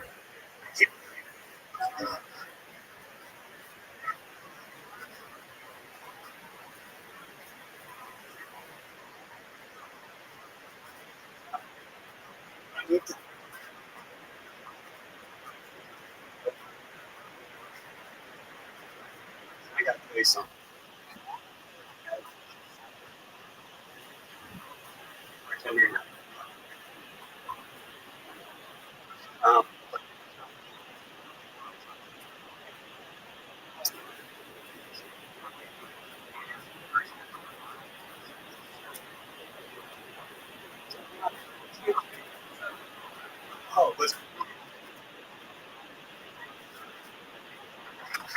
Eric. Oh, welcome to the show.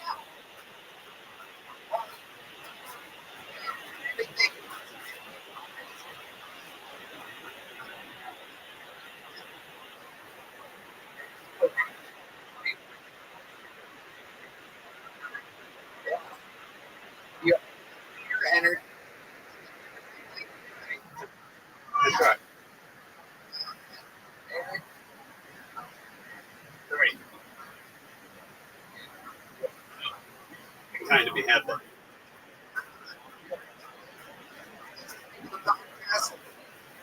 He has a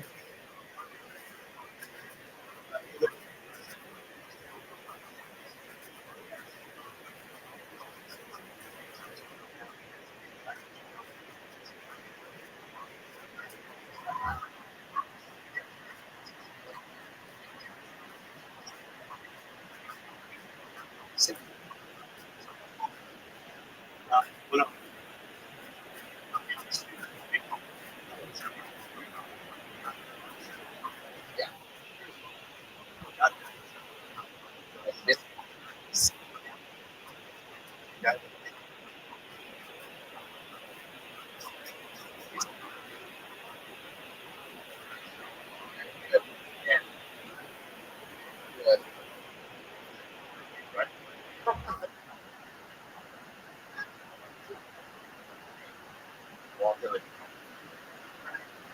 You'll have a good old.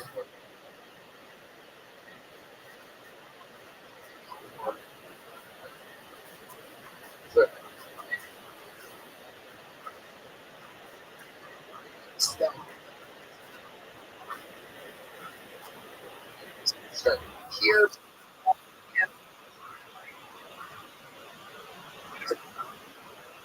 He was working at the Improv for a couple years.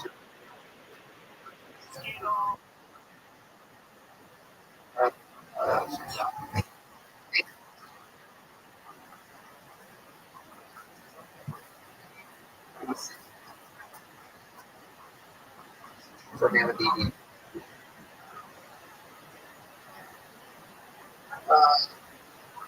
You look like.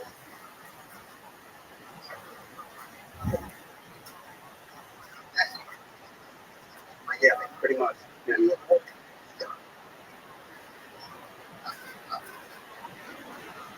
Names are.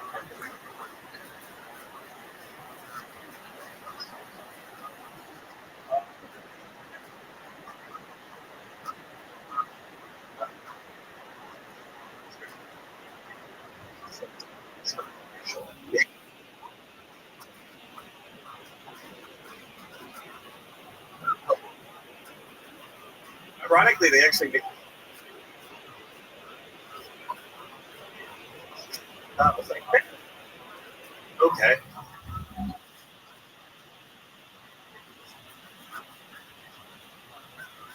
Yeah.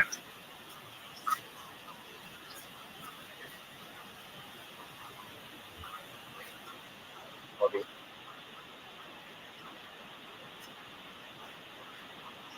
So, yeah. Yeah.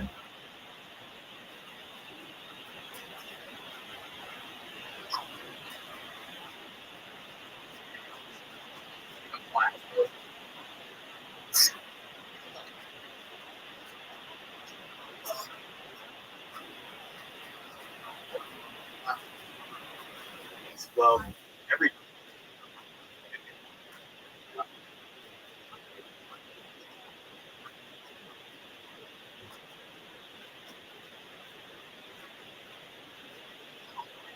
Like.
Yeah.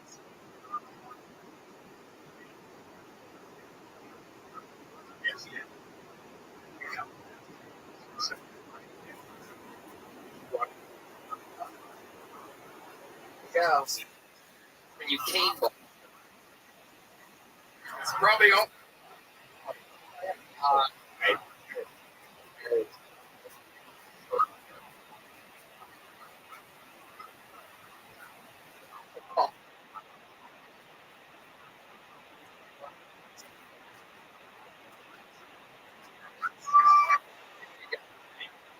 yeah. Still haven't.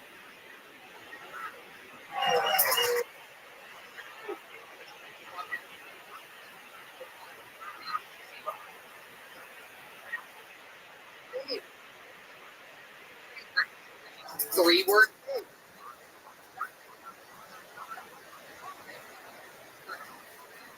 No.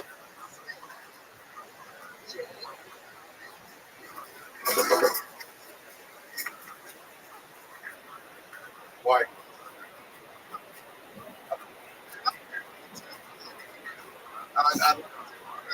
But Mama, how's the building?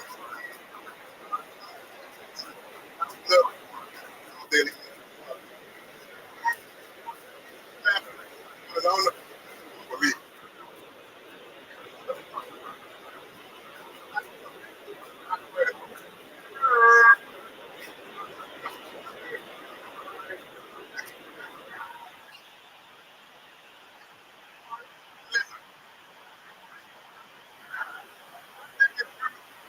Fucked up, son.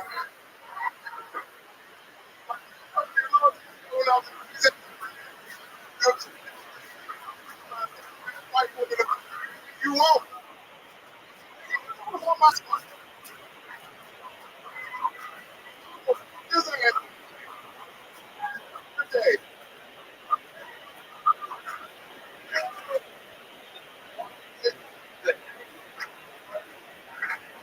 Tell Tony they.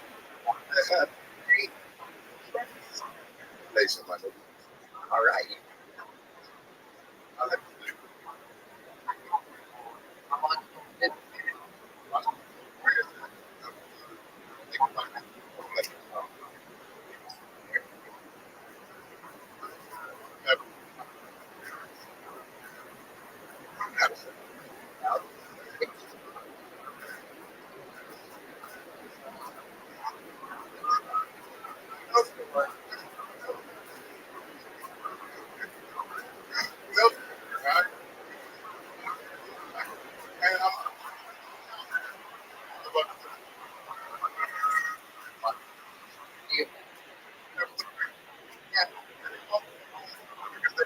Your attention.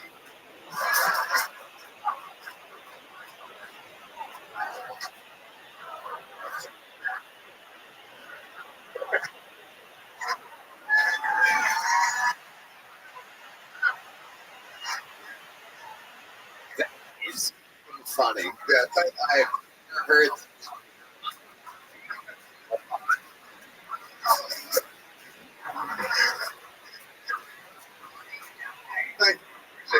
You've been doing it. 14. It is.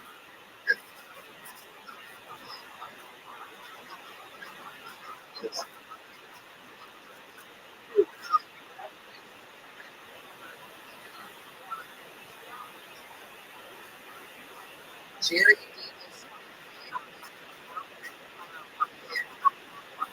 It's Jerry.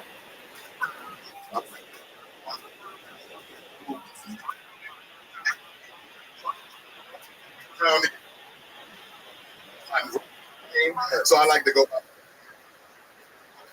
Grace.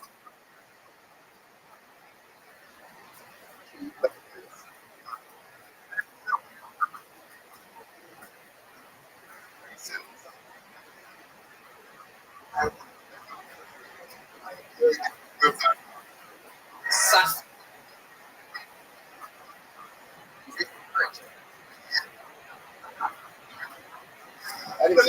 That is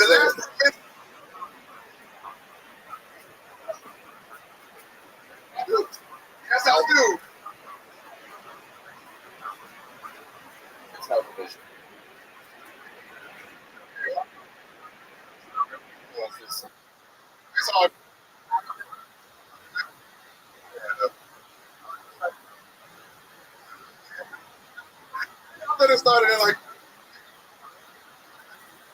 I'm sorry. All right. Put the back of this.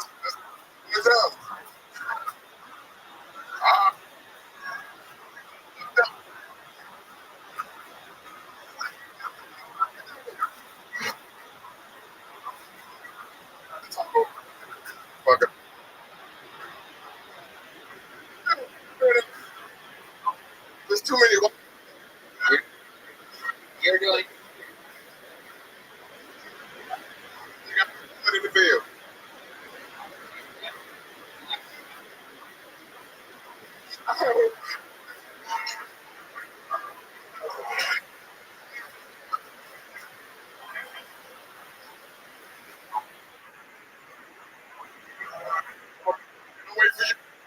You're doing good. After that. Let me get my. But how?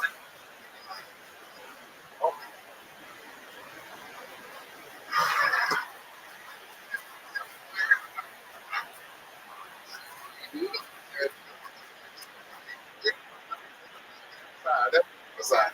Okay. You said. I'm not going to put a bit.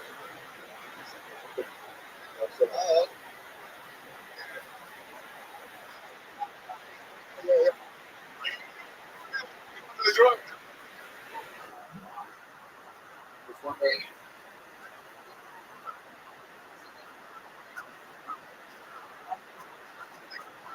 To do. That's the only thing I can say.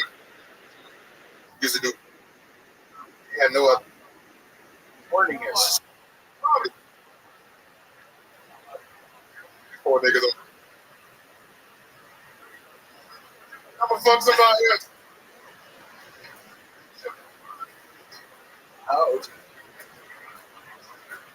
This man is fucking. Oh my.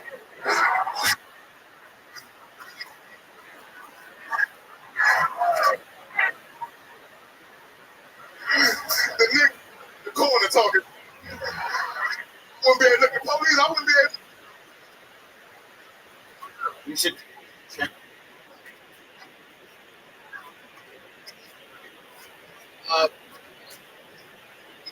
Birthday, you're.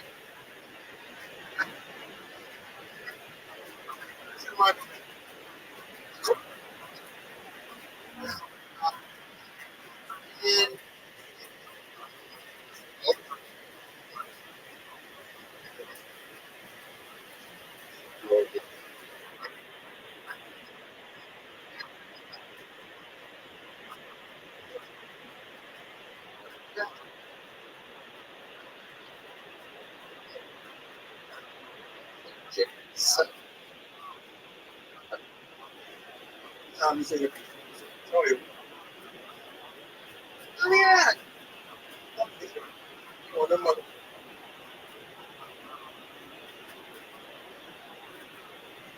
Okay.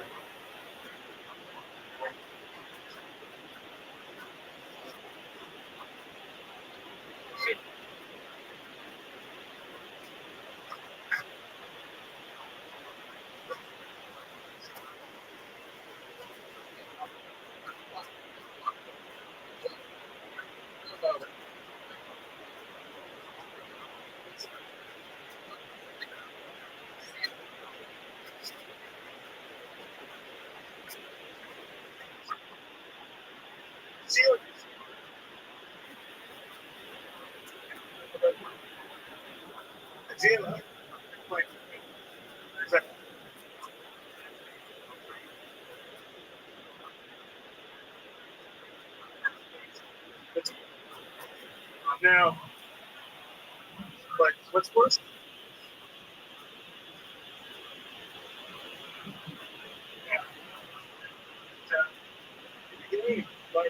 Squirrel hunter on the first. What? Nope. Wait for me. Or they can.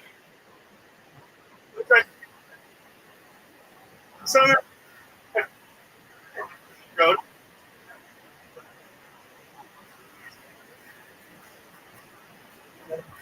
That could be. Yeah, I'm on the quick. Hello, Sam.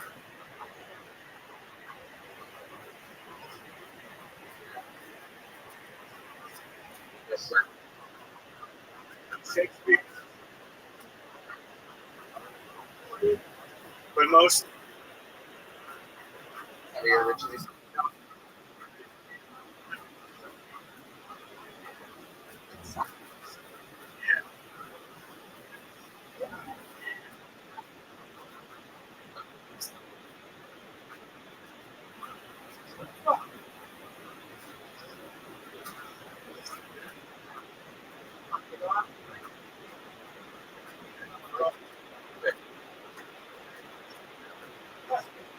Find it.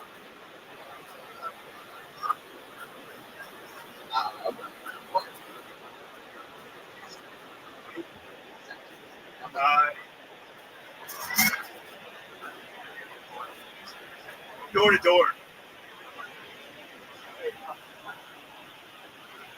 Like.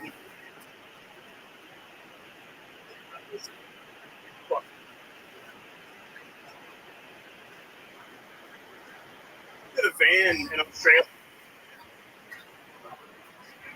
That was exciting. But why?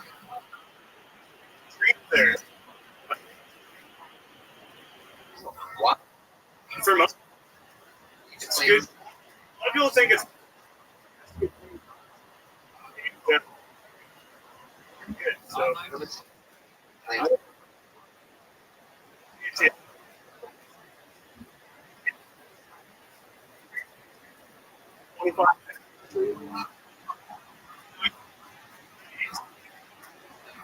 Chickens are like.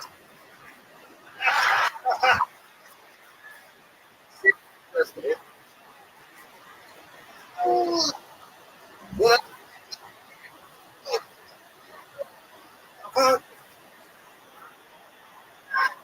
It's over here. So great. Sure. Too.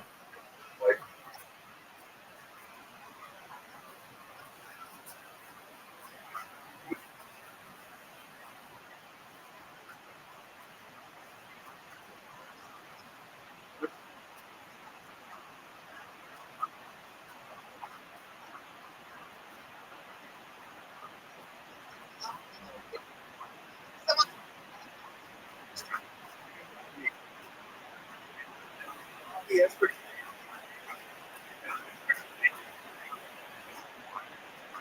It's supposed to be.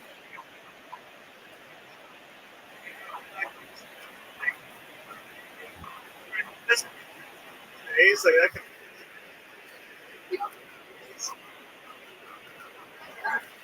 No.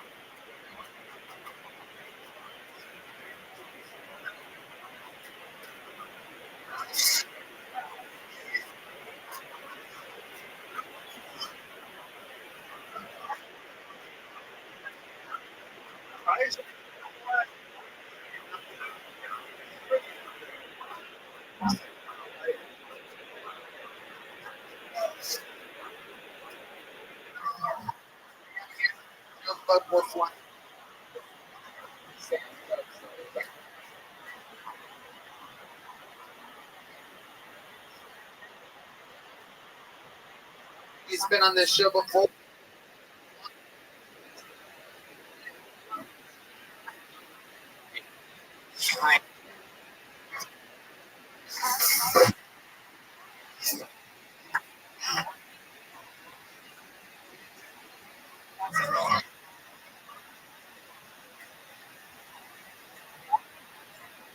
Also, you don't just, you know?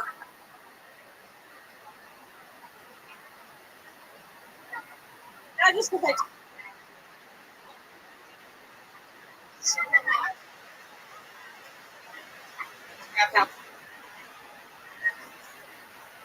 yeah. So, yeah, like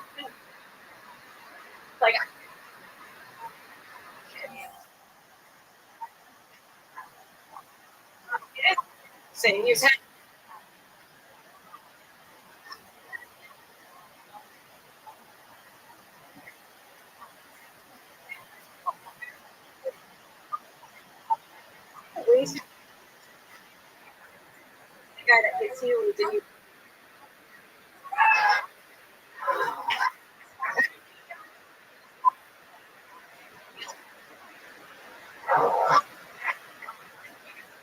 Oh, what?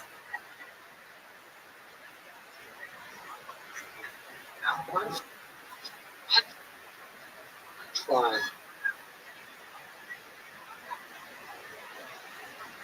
Oh. Sorry. I've been.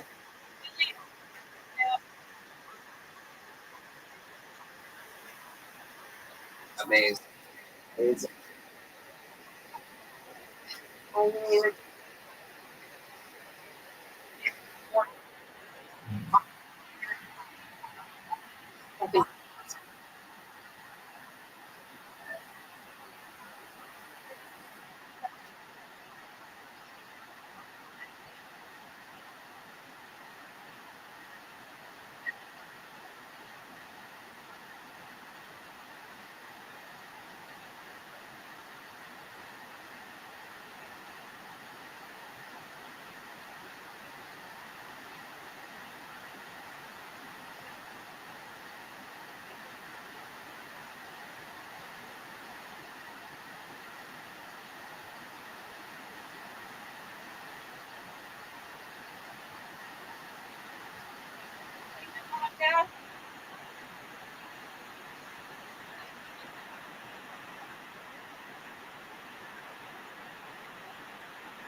He's great.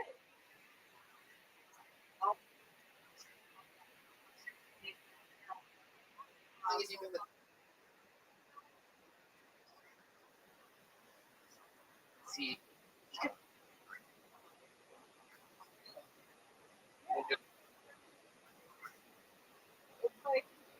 Like we just like.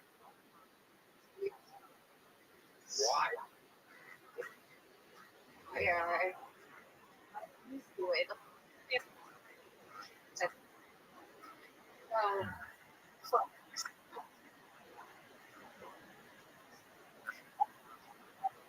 Very funny.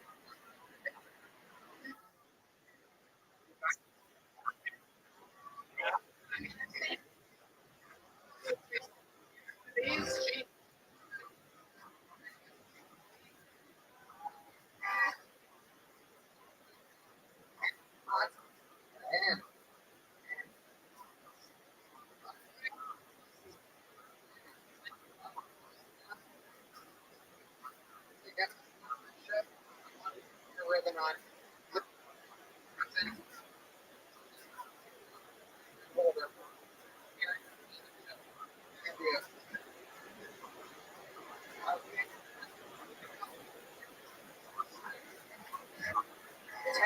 And perhaps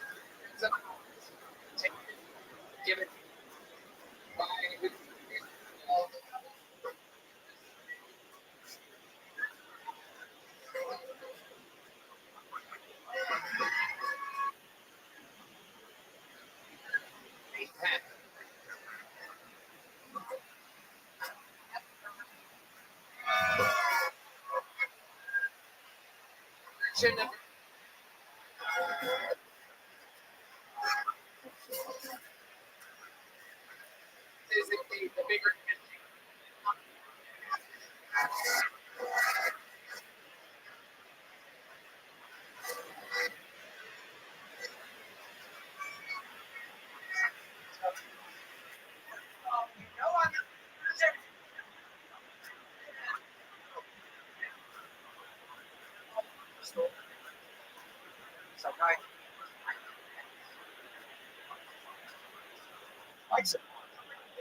Okay. The guy who had been smelled like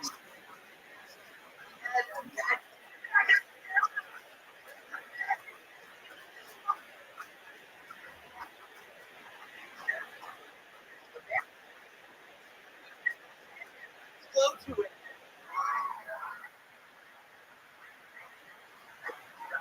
Like the big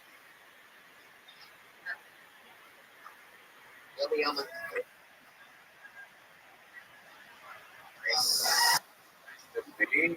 night.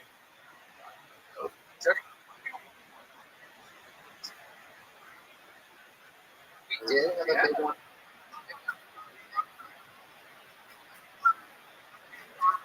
Super broad.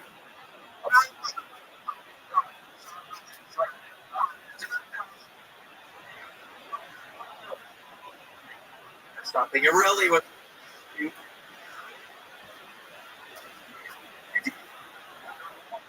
Wonderful. For that, and Tony, that's where you're done. I went. So I was like, I'm doing it for Native American here. I was able to get it. Wow, you see, you look like both.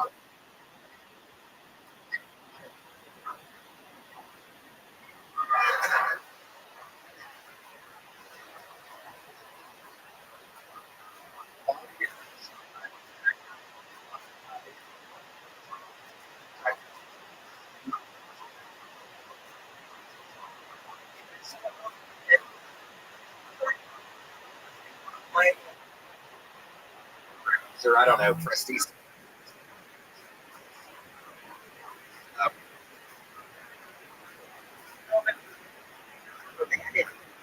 Sir?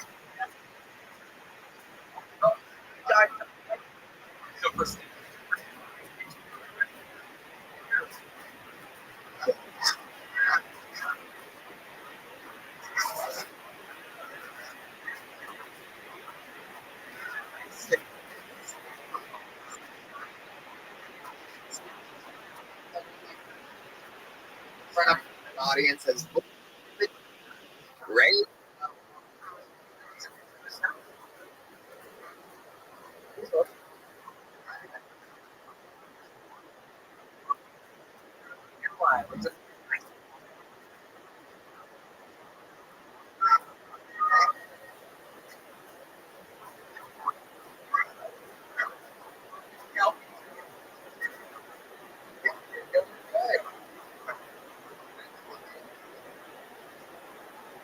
But I do.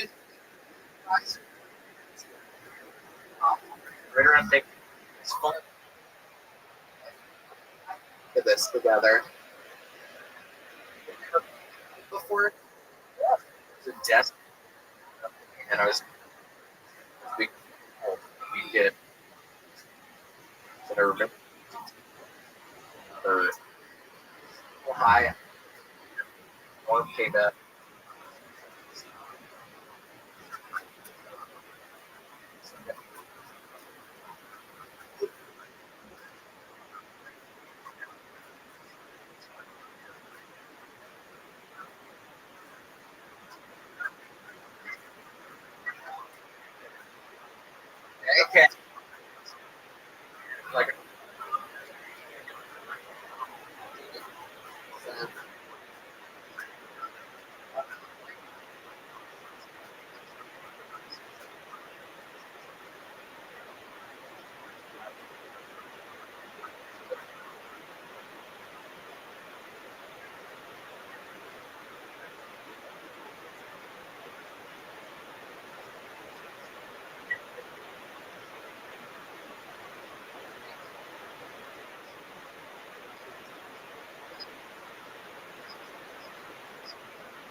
Shut up. Science.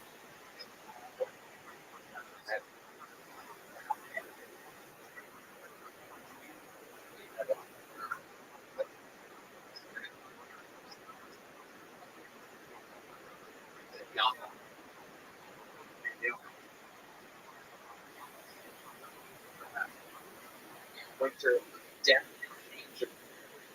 Morning.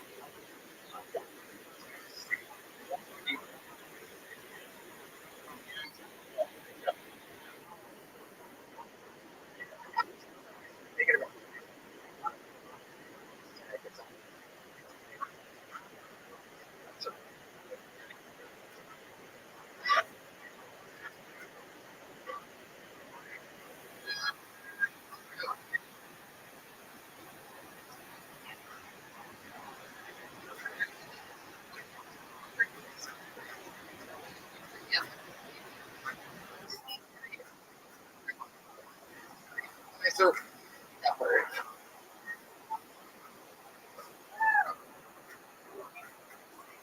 Chris, yeah.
See?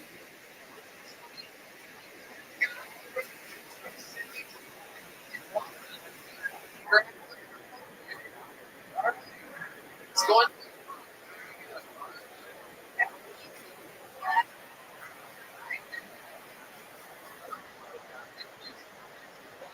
JD.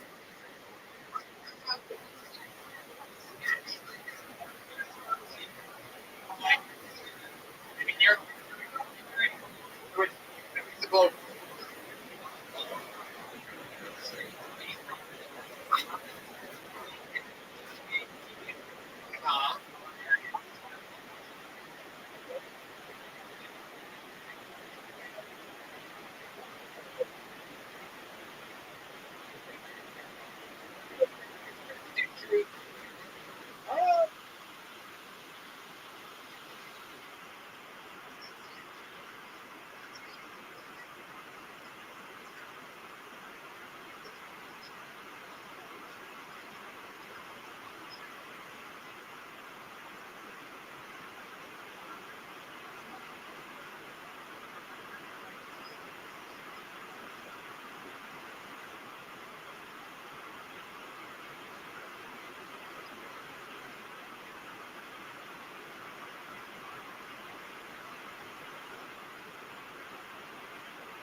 dream for 30th, 31st, in the cold with your loved ones or all world. Snuff 31st with the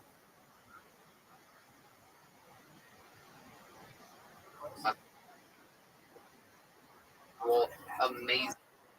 It is our. It is on sale. Get it for your loved one.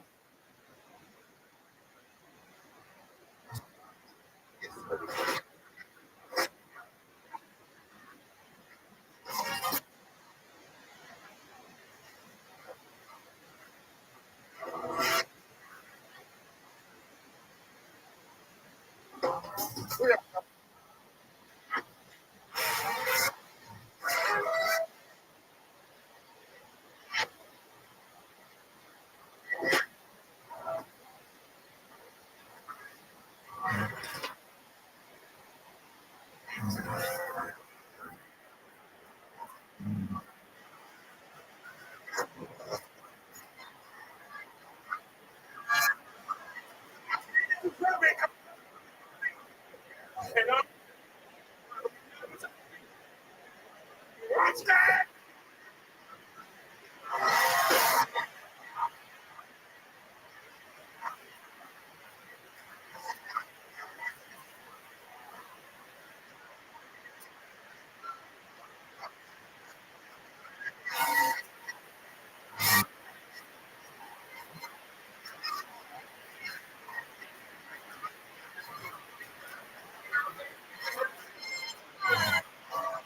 I'm gonna go over the bandstand.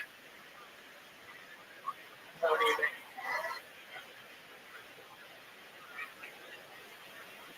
Fernando has so soft.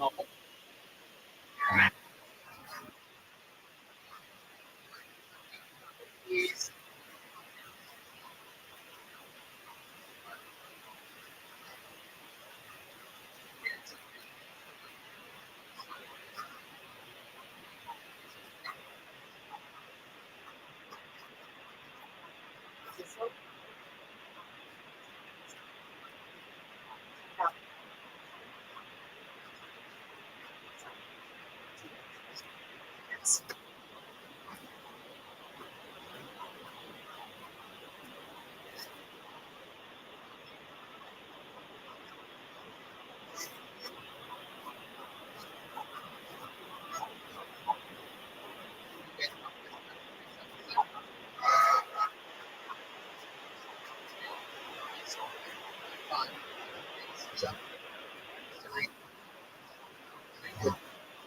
Excited. Might be. Oh my.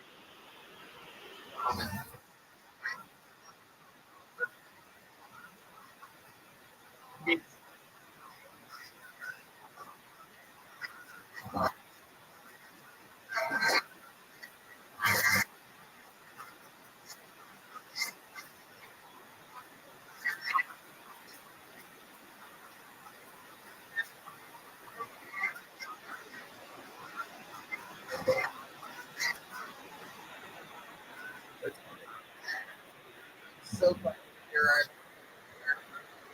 one.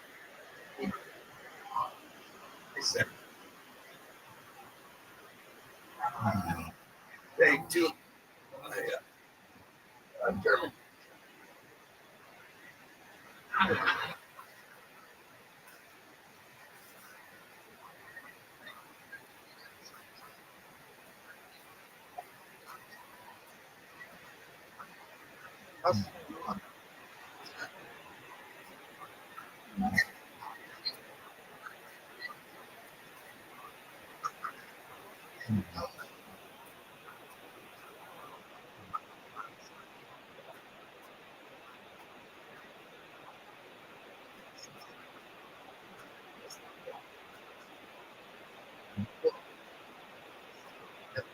Hear the sound of a kitten.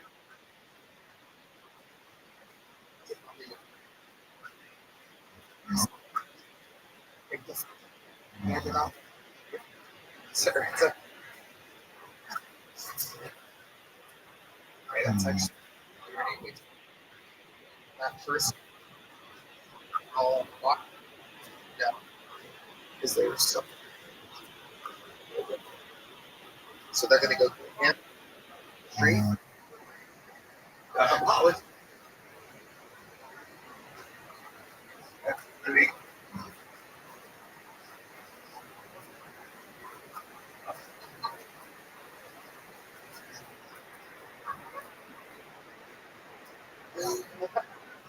It's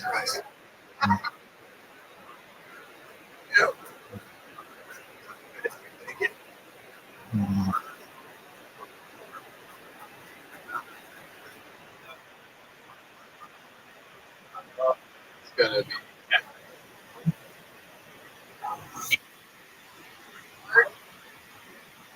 Bang. Every once in a while.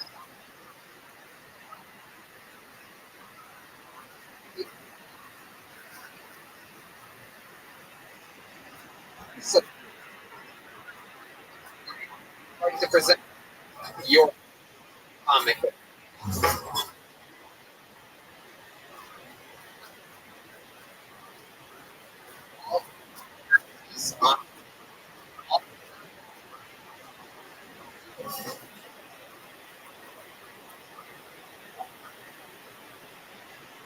Vermont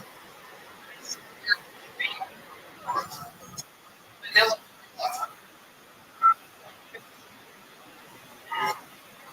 is a brand. Willie.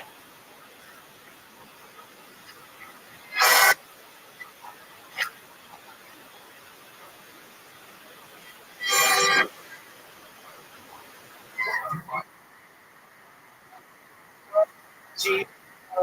Hot. Oh, sounds like some on-skin block.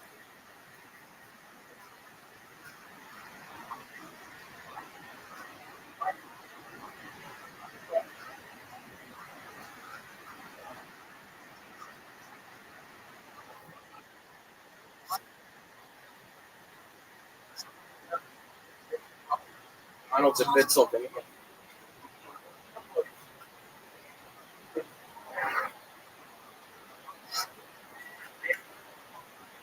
Last, we're not. I don't. Yeah.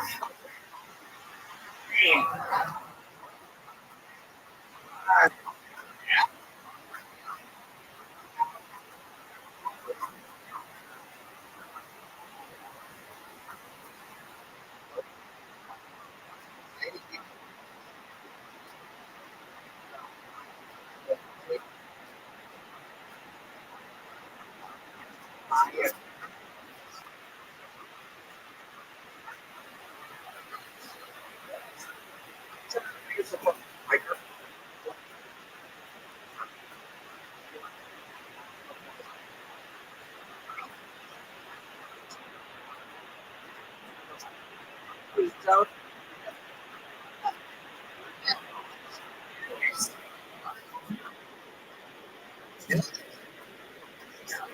The episode.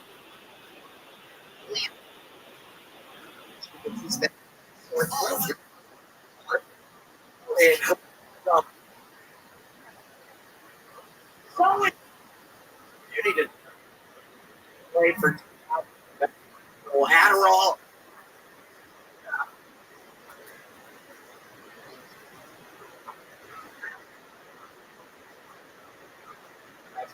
So,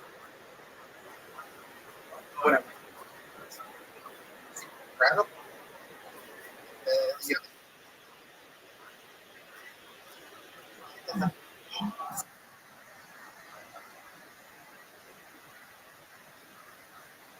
Really good. Tell you what.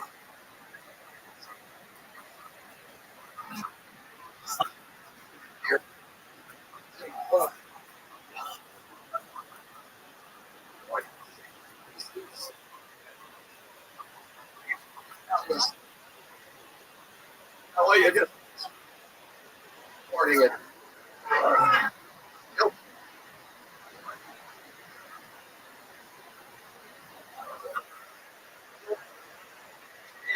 was in Buffalo this weekend.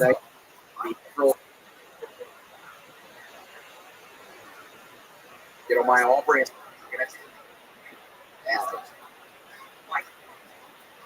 And then get up off the floor. Usually, that's a normally.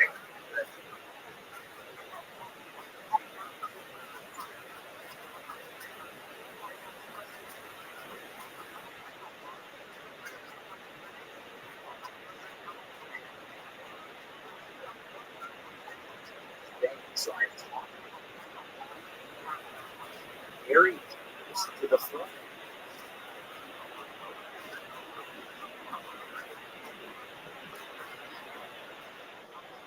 How are you?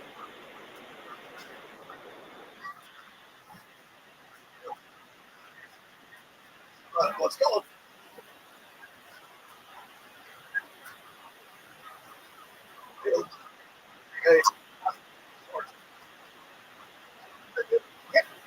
I have to filter out all the pieces. Weirdly, it's fucking grass as deer corrals. Wow. You get real. Big rip. Scrap. Report.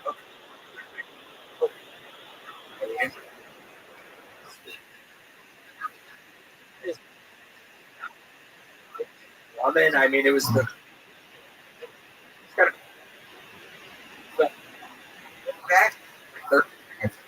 It's fuck. Yeah, because it just seems like it's steel as well.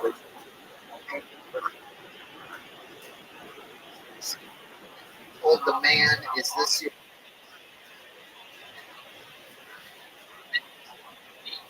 fully or bit? Yeah.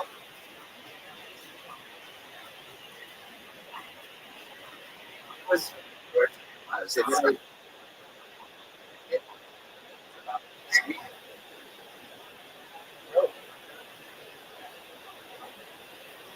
somebody in the crowd? I know.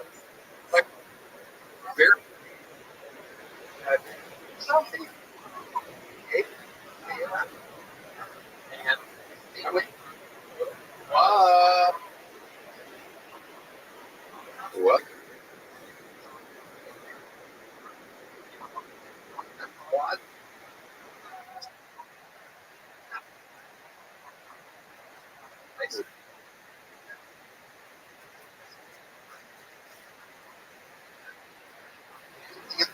How about a crazy week?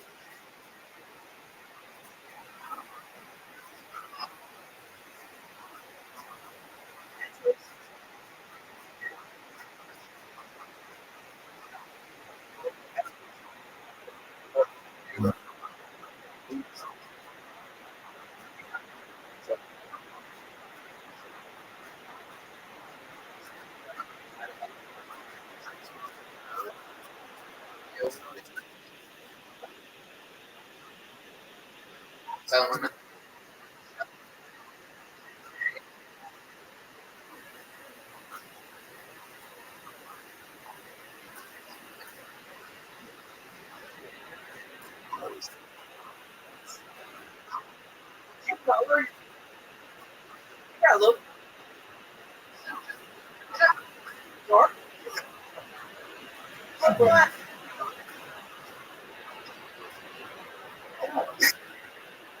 Know anything about it?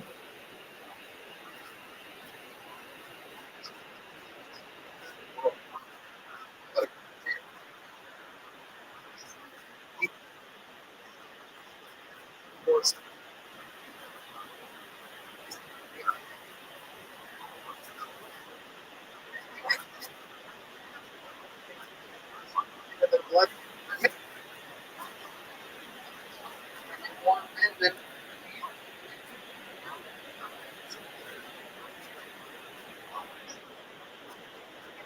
I'm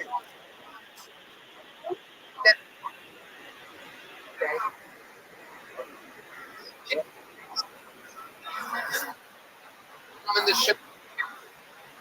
Guy like.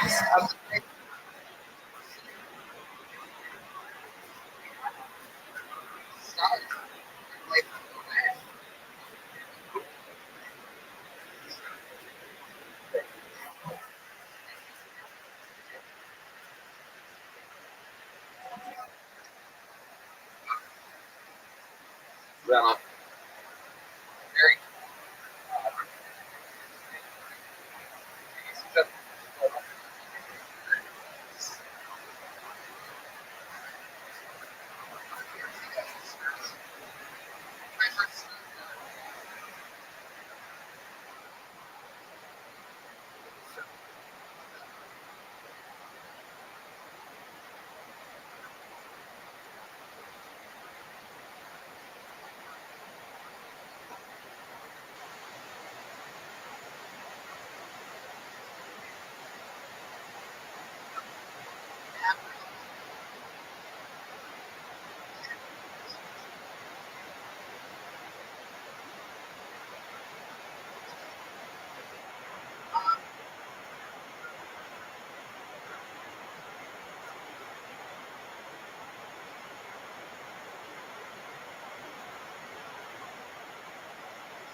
Jersey. Jersey. Okay. What was the name of the gay club? Did it have a cool gay name? I don't want to.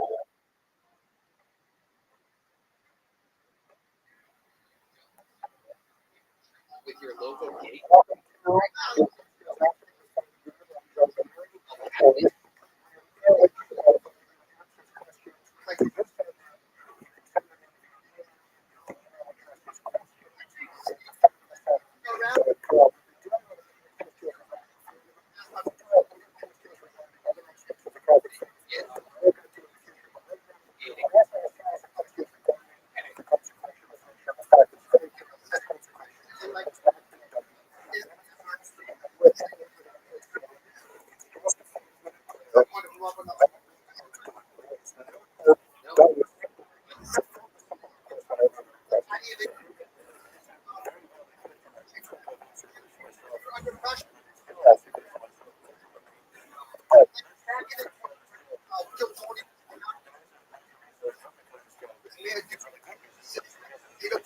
sex. Unless not coming, turn on.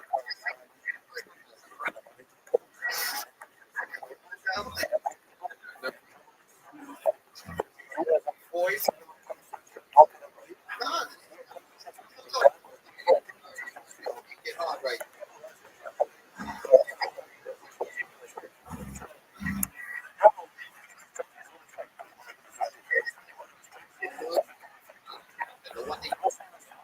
You go to his place.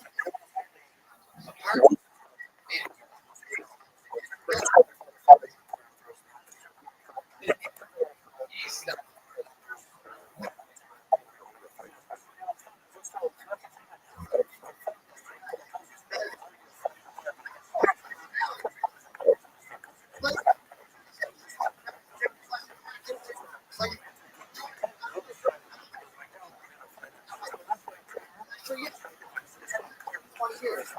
Check.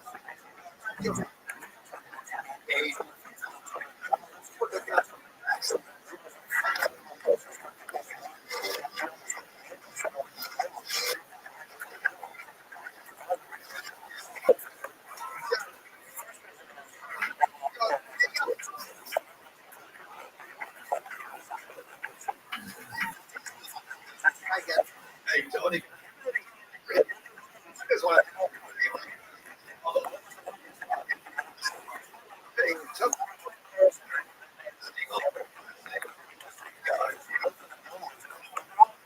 Go ahead, Ernest. Oh, man.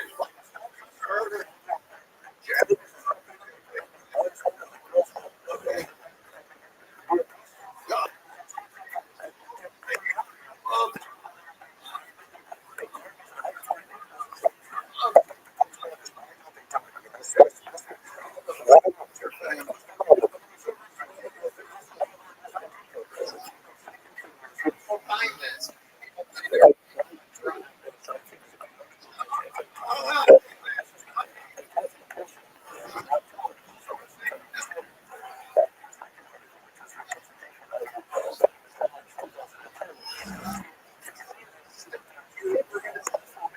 I got water. I need water. Yeah. Okay.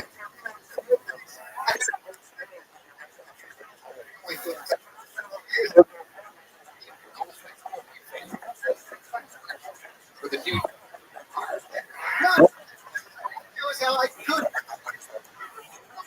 Usher in, I should. I turned off. Okay. I'm out of control. I've been out of my pocket. I haven't seen minutes. You haven't.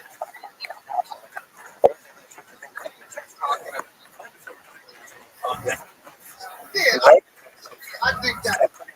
No, it's not. Joke.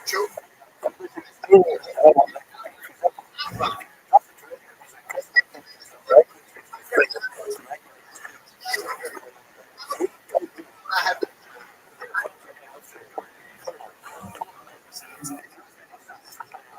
so all the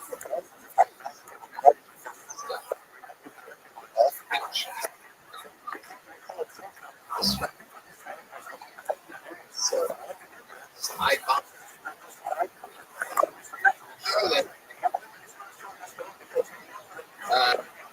lady.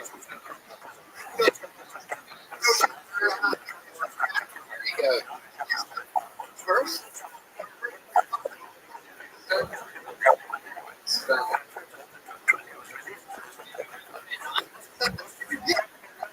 what's up? Did you prepare?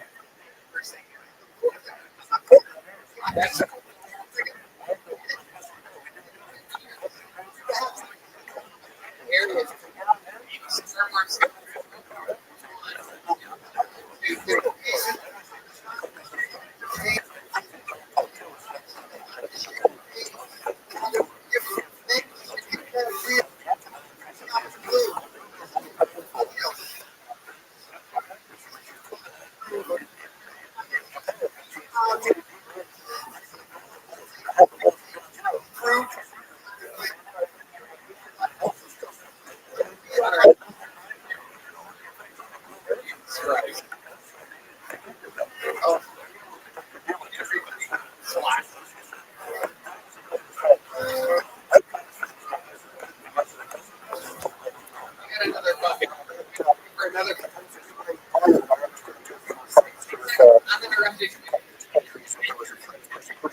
someone.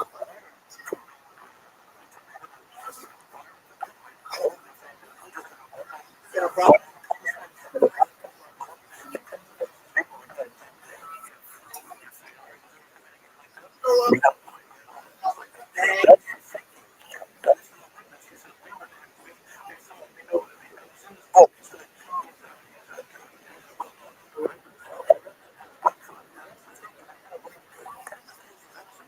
Stat online.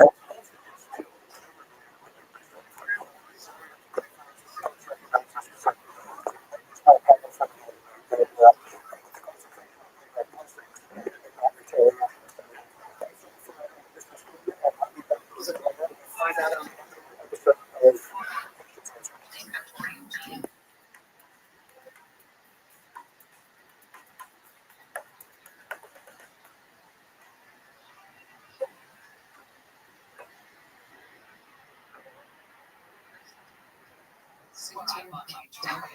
Okay.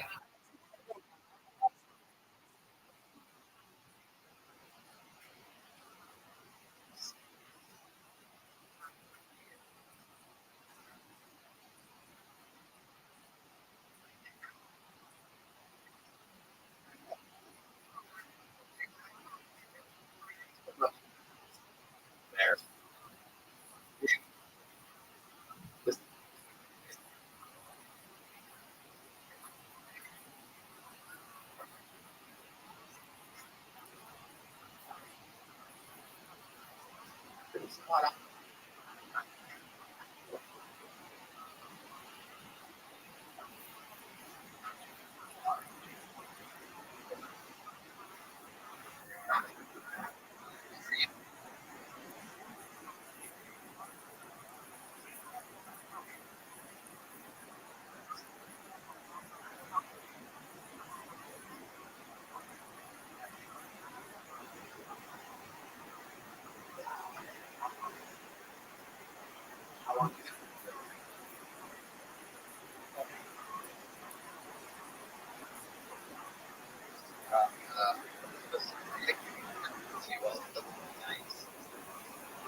Nice.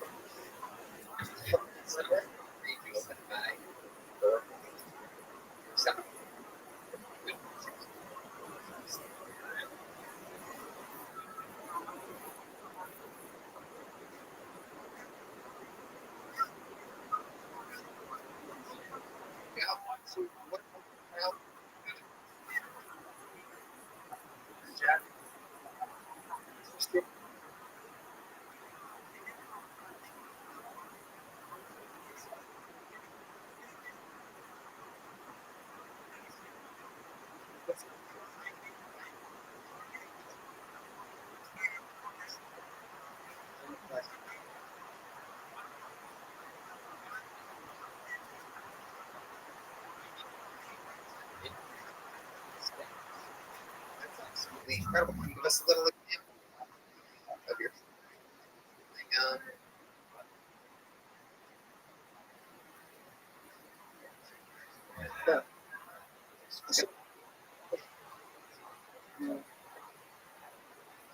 listen to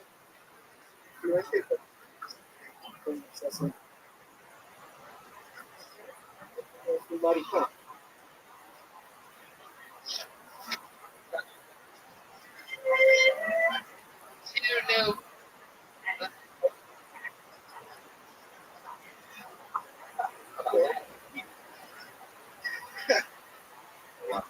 What's your love life? Jonathan. What's going on? That shit getting every year. Spend.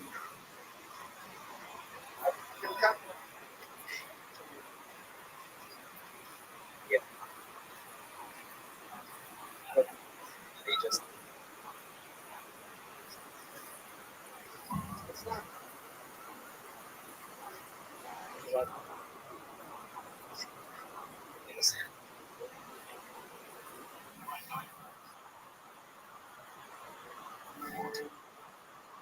it's just like immediately I just feel disgusted.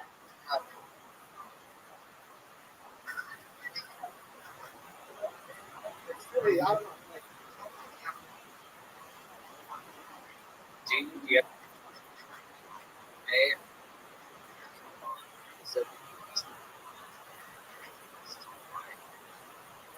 Yeah, I'm not mean about it. Just get up. I feel.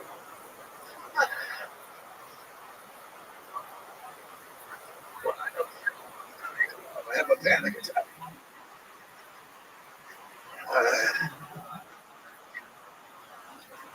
Guys know this. It's a fitting. Take to the.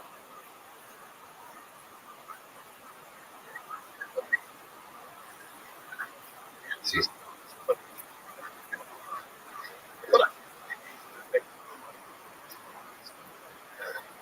Try that, but. Great.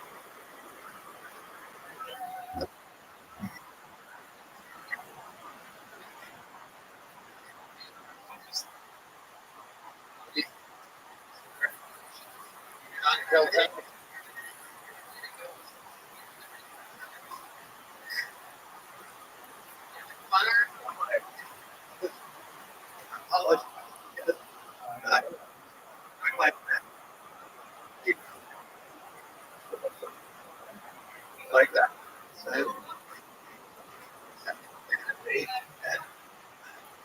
Yes, no.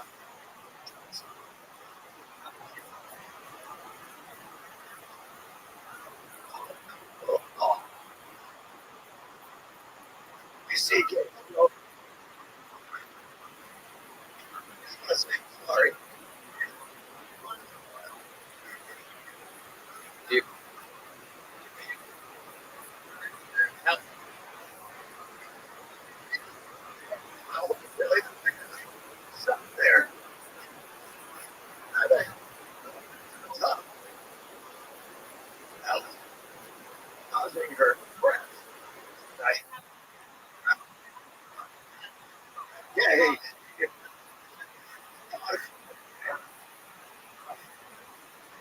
I still my apologies to you.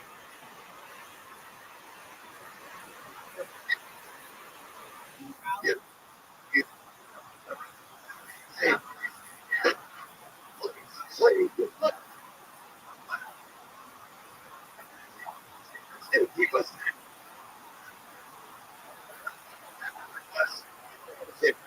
She had under my like a lady in the that was like pretty tear to my eye. Here.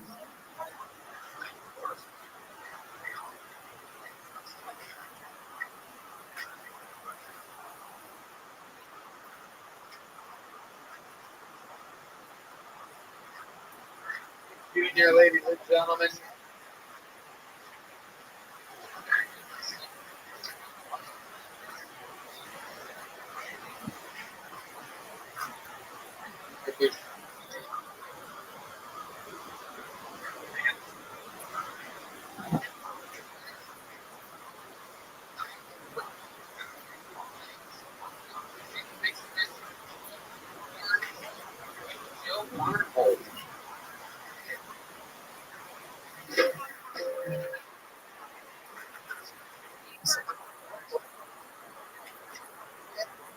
So that's cool. So much. Then they got divorced.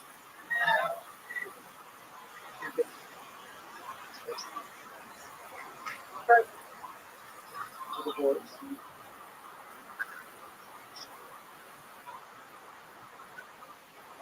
She's still good friends.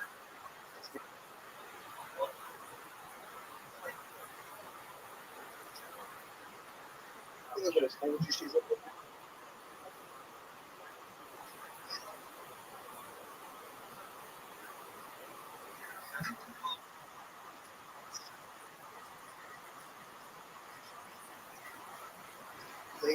This is your ball.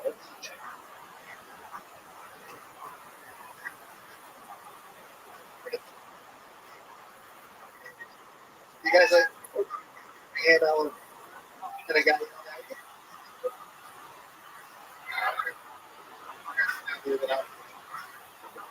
thank you guys, man.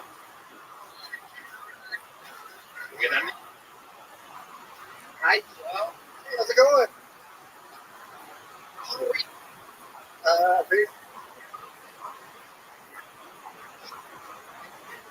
Found out she started turning into a witch. Insane. Oh, she calling. Yeah.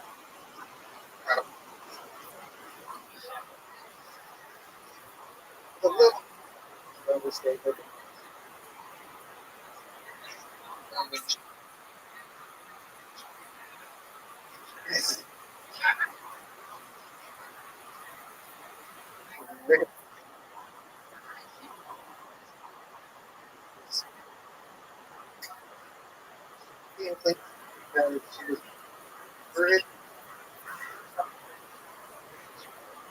Come from her.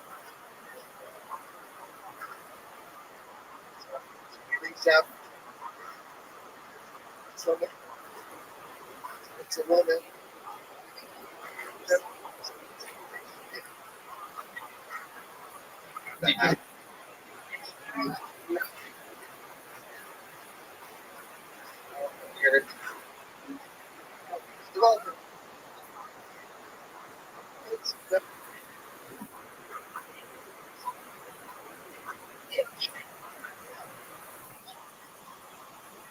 You at all?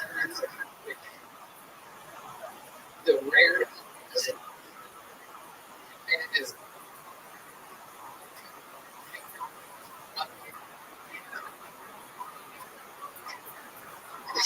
Make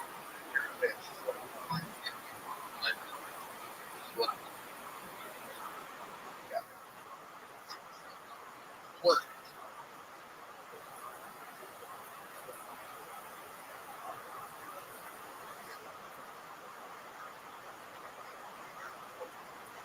Dan, what do you do?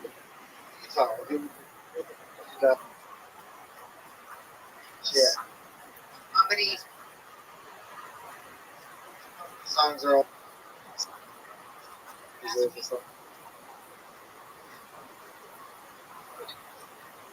a sign? They're Yeah. musician.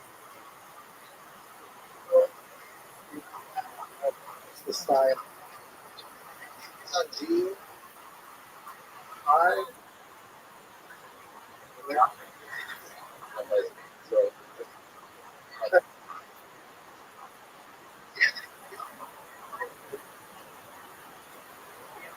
The guest gets lovely.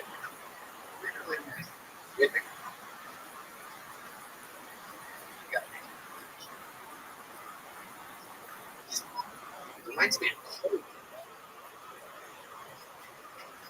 Stand. Take your.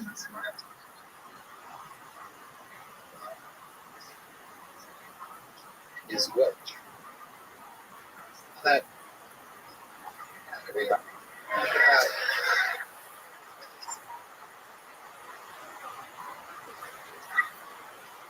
With a million.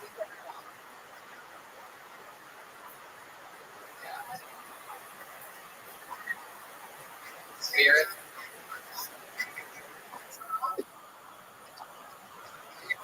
Yo, hey,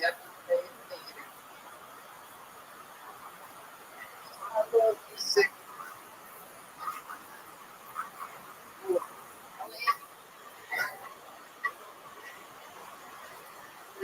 And you just.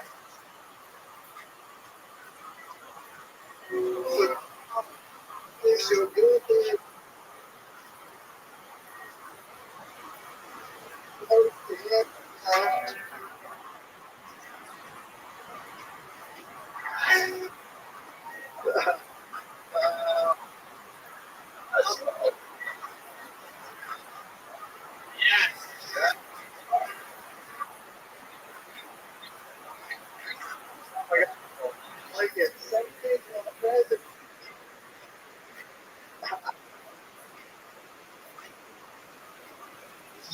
Dad.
Twin brother, Nicole, and me. Heart, great. Really invented out it.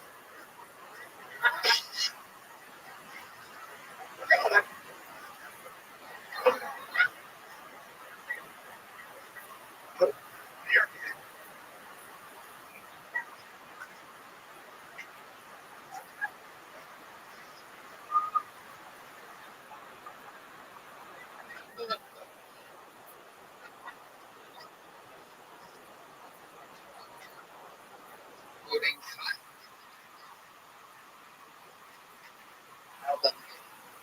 UNNI. So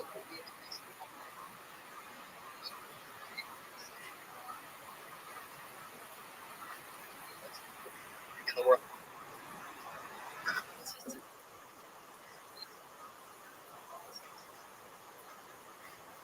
Fantastic.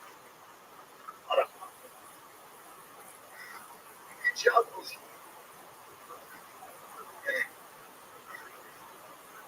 Yeah.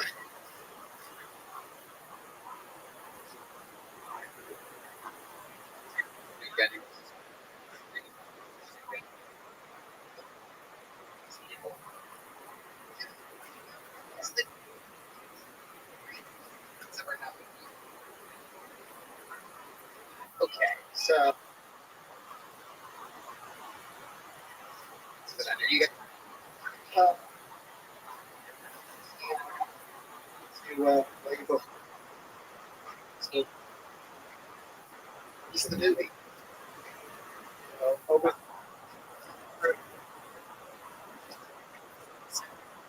A lot of people.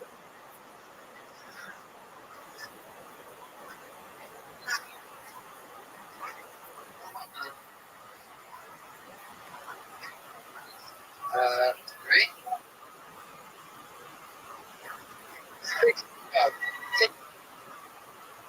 Here goes. Here. Here. Okay. And this looks like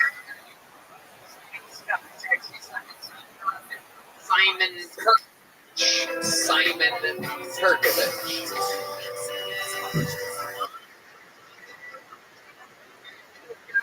Are you feeling, guys? Let's work.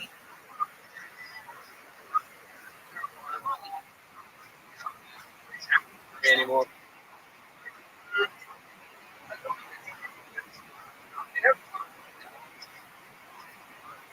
You stop dreaming. Yes.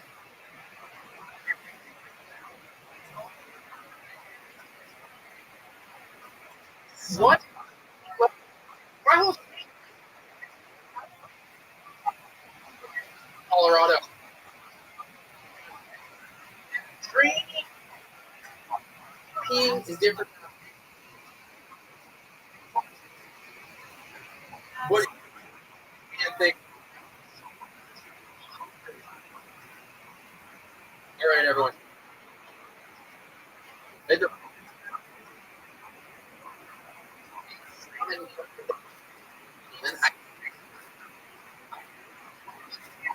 I've been down.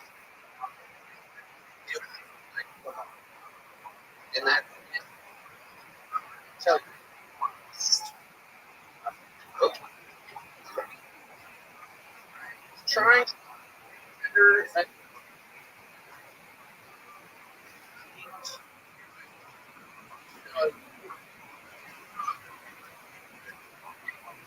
doing that weird scale. Okay. Like,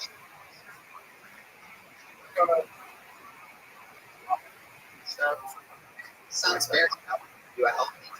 I try to be healthy. Tough when you next to you do need help. Yes. Pleasure. Oops. Hold on. Down the way. Bucket.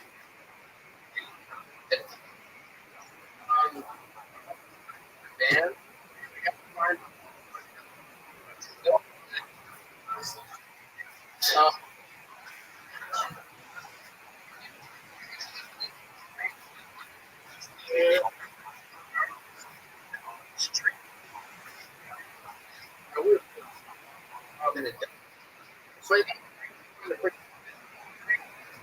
I'm walking out.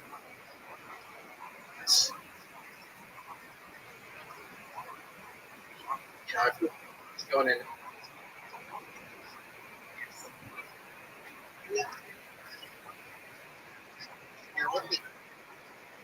Down.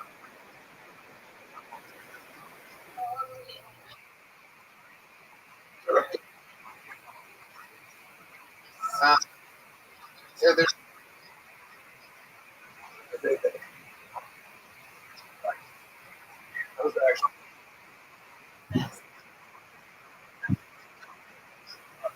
Kangaroo beat if you want. It's I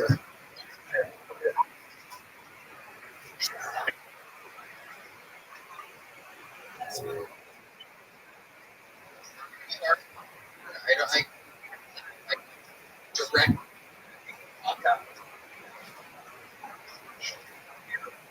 It's on your back and like 02. Now, here's those buttons.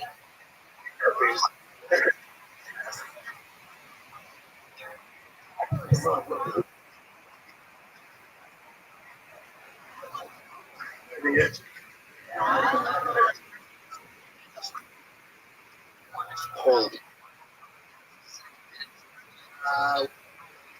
What's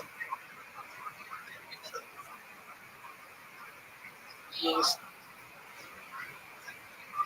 Yeah, I do.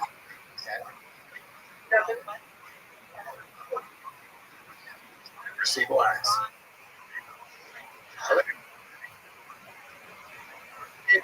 Time for they're all staring at them.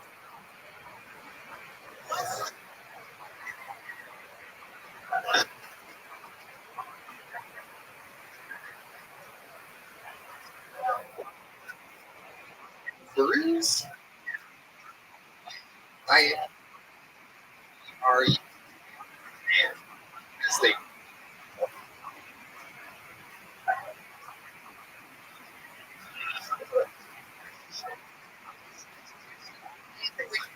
step 2, 1.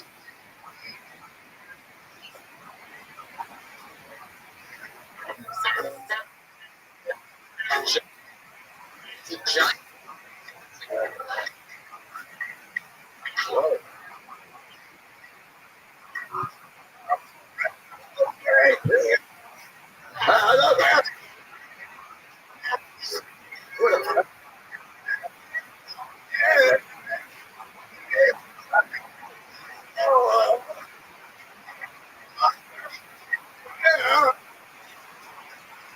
Yeah,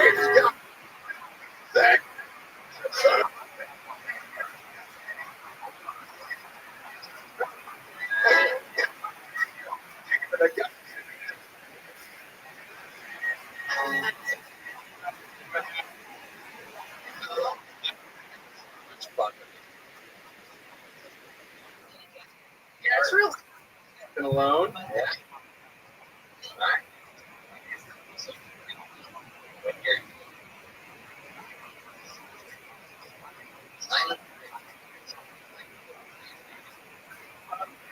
You're right. Jeez.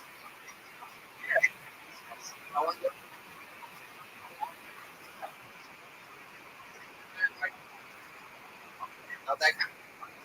Yeah, not great. Right? Yeah. Hey. Why should?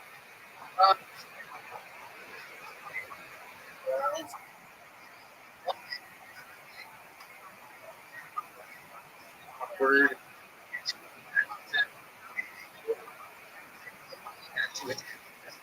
How started? Oh, things like it's kind of a here's a really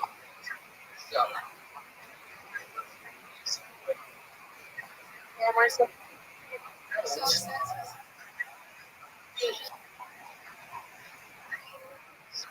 See it.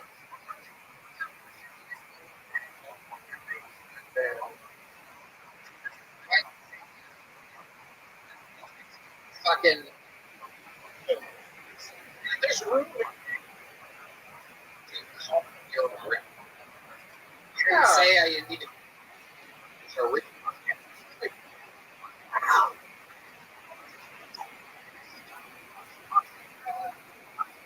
Alright. So did you? So right after you're like 3 or 4. You admitted to like.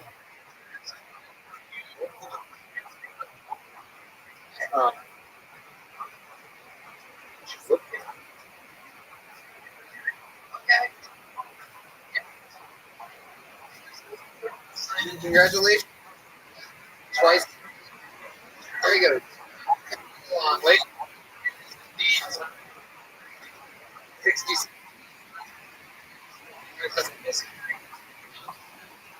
A freak out there. This growing comic. And only. Is.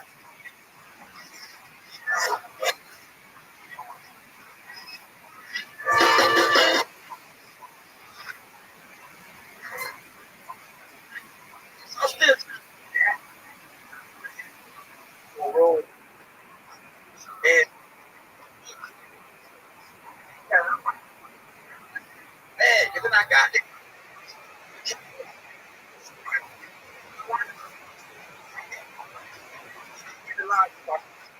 Yes.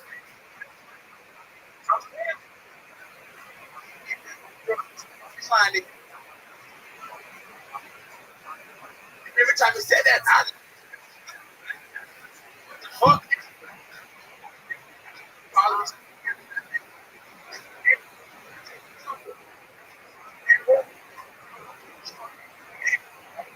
He had no. You know what I'm saying?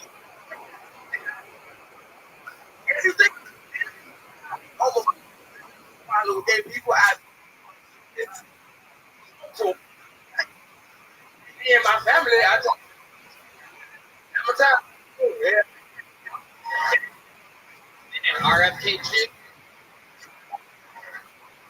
Totally.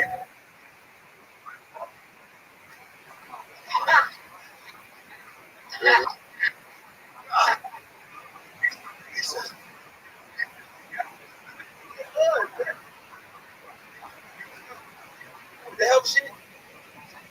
Do the health shit.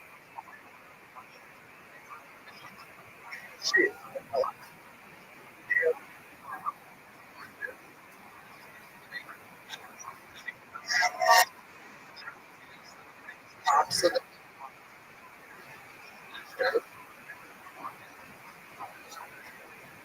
You really, you know, like, and so yeah. I got it. See? Oh, what?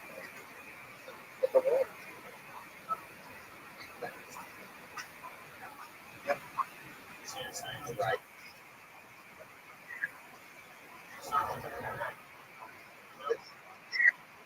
So it's a little something.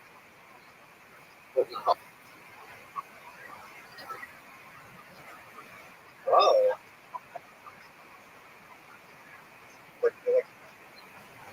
I guess.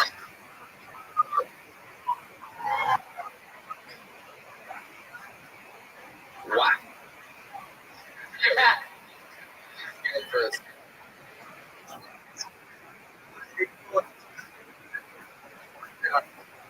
Oh yeah. You know, they help niggas, right? They help niggas get what I'm saying. Yeah. Yeah, this is nice. Yeah. All right.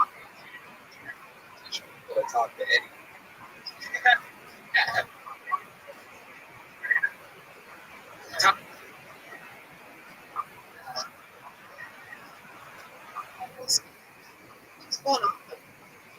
Stuff like that.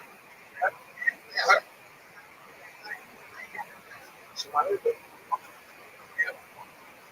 No.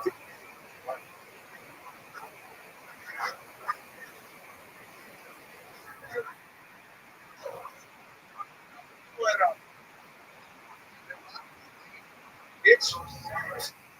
Do you? She said.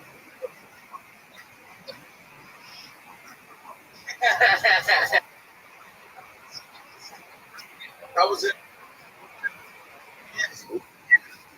Terrible. Yes.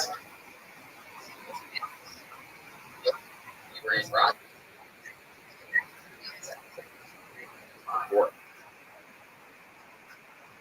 places in the United States. And it was actually late for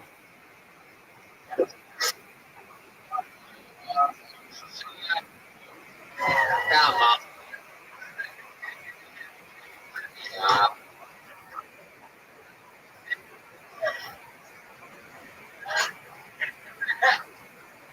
Makes it.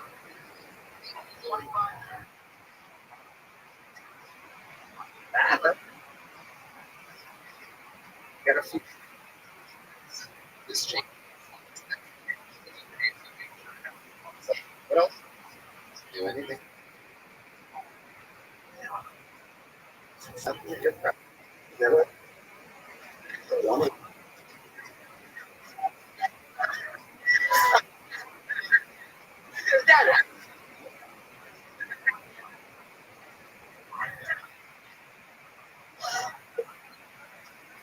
Yes.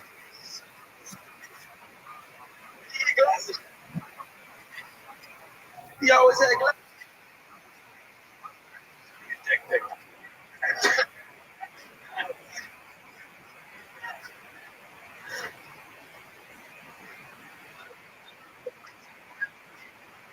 Rochester. It's good by that bullshit. Me, man is white. Reparation. I should like. You know what I'm saying?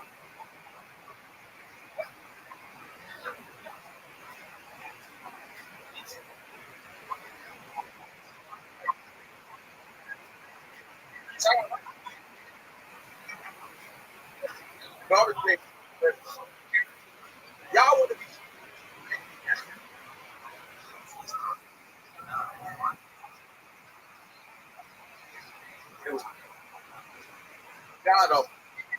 Boy, the kid. Bro, the food was God. Hold up, man. I like person. Be all right with it. You don't even, I just see.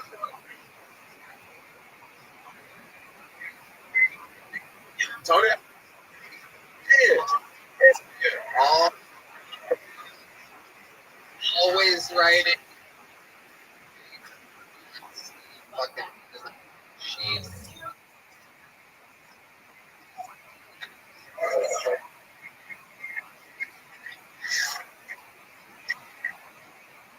Few minutes. Yeah.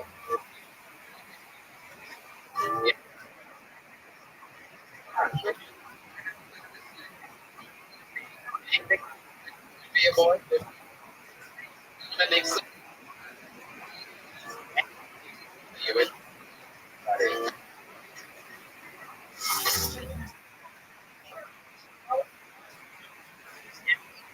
Married.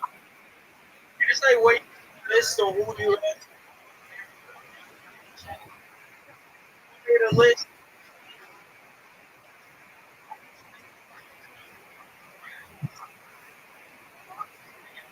Ew.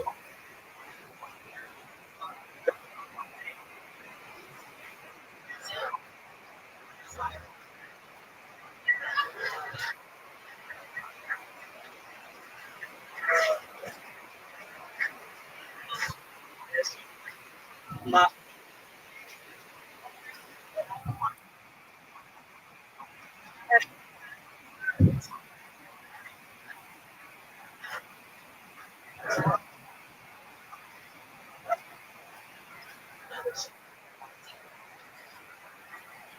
girlfriend now. And she kept saying, it doesn't make you want to hear. When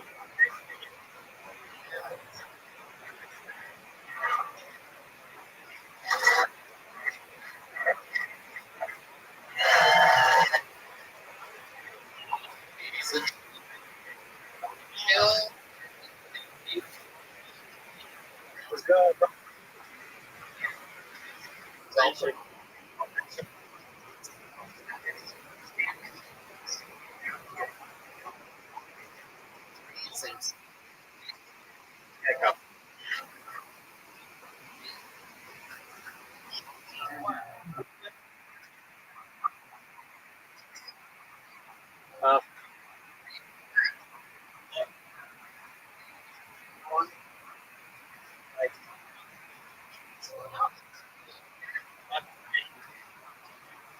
Yeah. I ain't like him at first.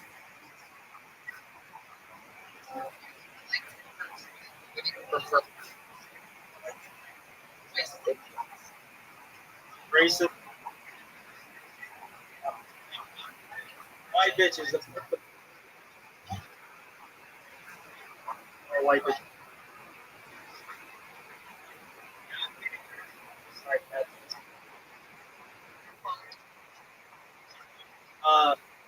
Your dad.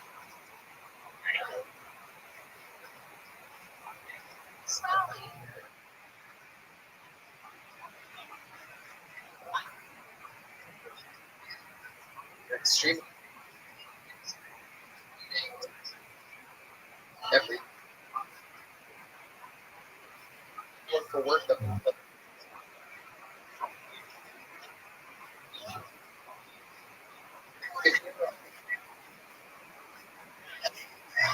they were Sir. Rio. Oh, it sucked. Yeah. It was terrible. I mean, it was just damn. Chicken.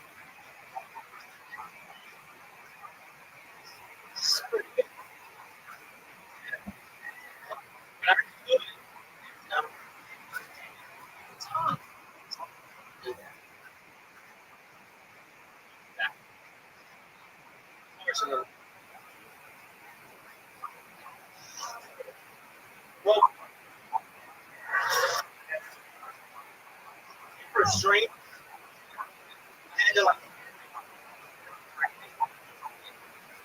I think.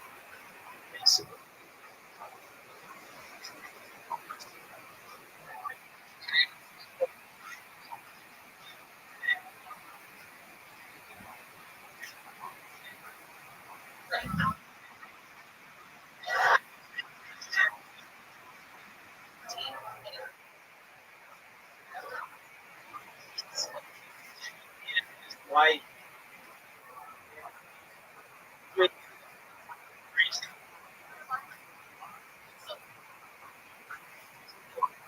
Me. Didn't.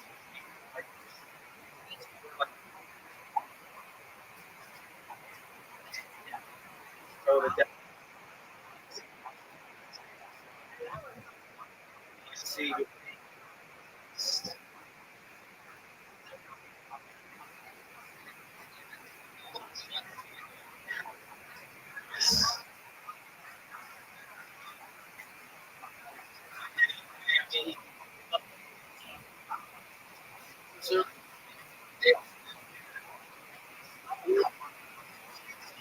It's just.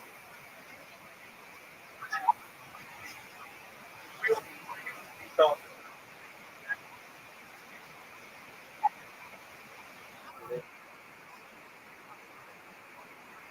left.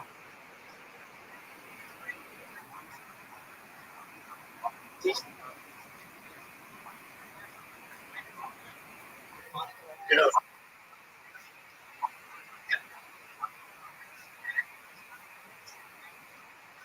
Well, tell us. But. Psycho.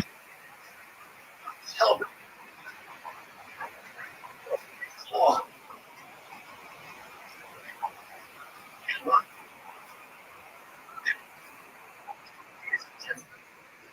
Shake.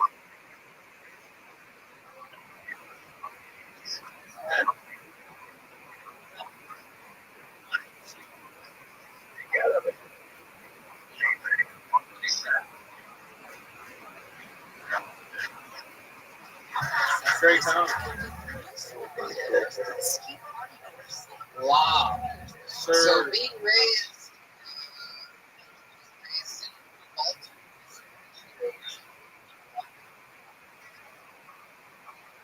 Yeah.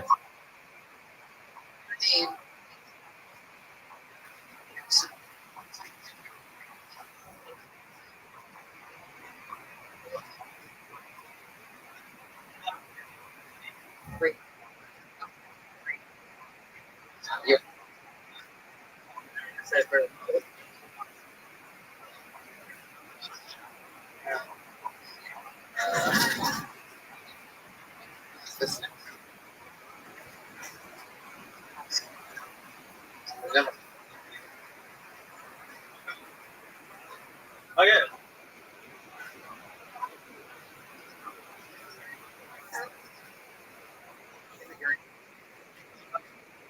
Yeah, I mean, I read a lot. Kind of. So, okay.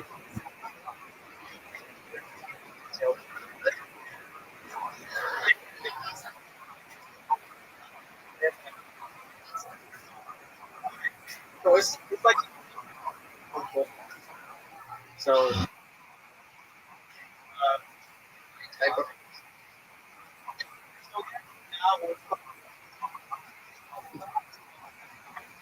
Mom was or so we're gonna call him Orson Jones.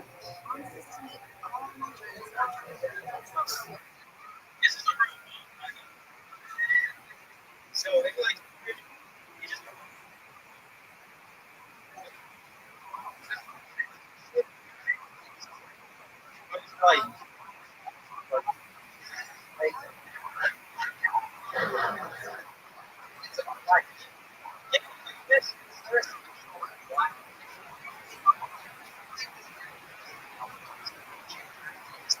Or something like that. one That's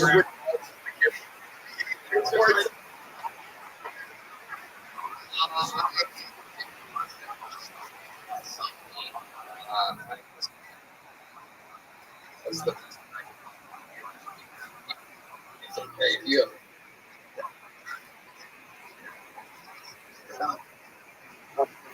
what's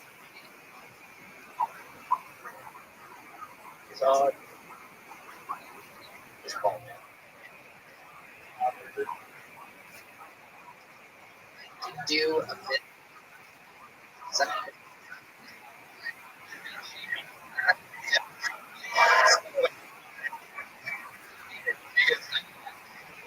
I have people.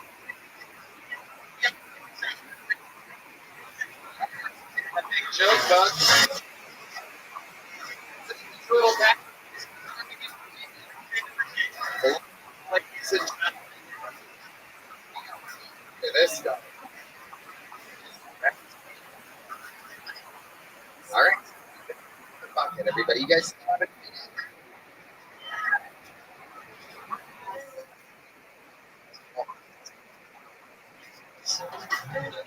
All right. Another one-word name, back to back. Make some noise for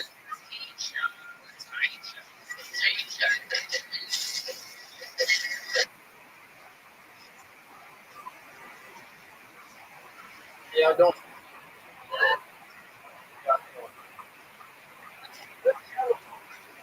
Never. People.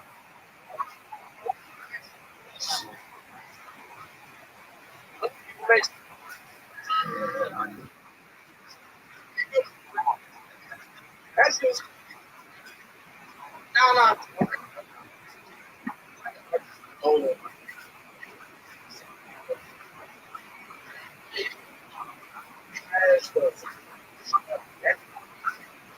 He said that.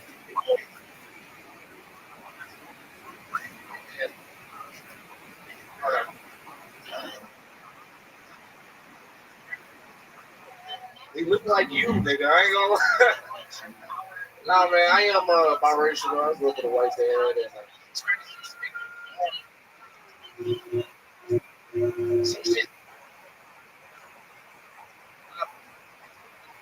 Y'all friends. I was like,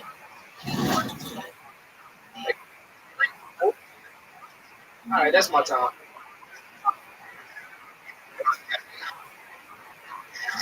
Take time.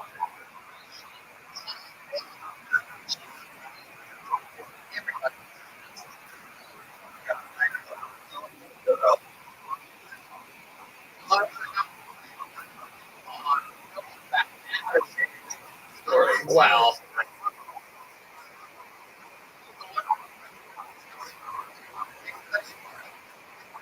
Rather not. Sorry.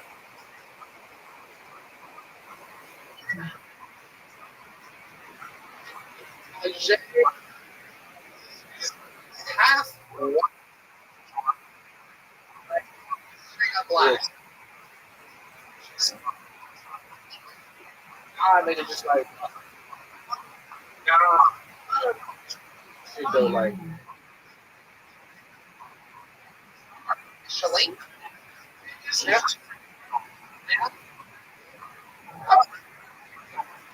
Bishop. Yeah. Nope. My dad's white. Mama. She's a crazy bitch, but she's crazy. I love her, but she's crazy. I love it. Tell me more about your crazy black mama. She got multiple sclerosis.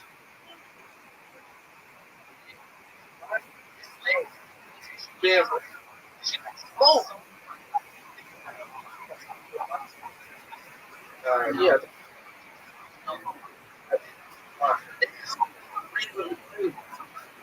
I was like, Yeah. Smoke black and mouse. Wow. This is a white guy? Yeah, really white. He kind of looks like Redman.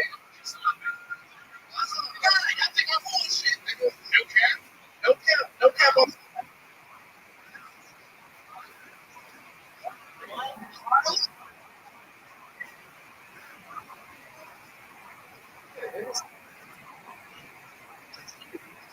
He a real too.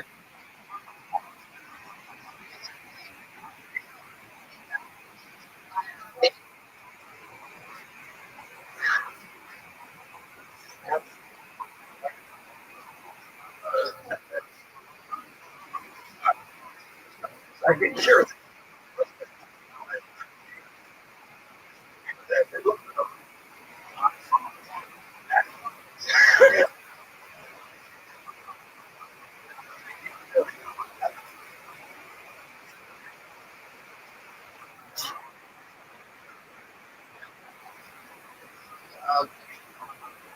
I'm gonna.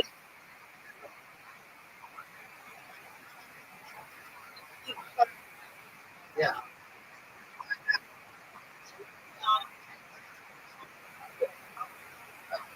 Fun. Obviously. Comedy. No, you.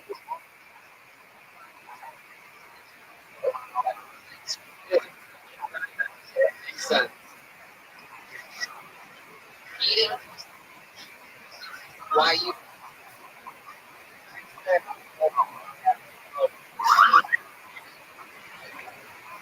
And if it smells bad. Yeah.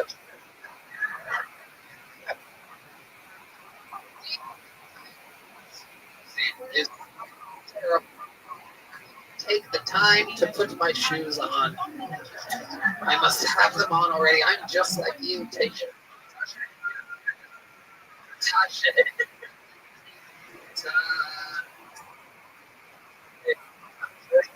White guys.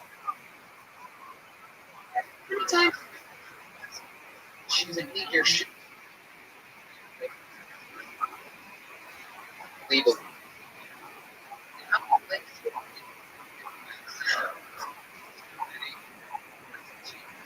Good enough for you.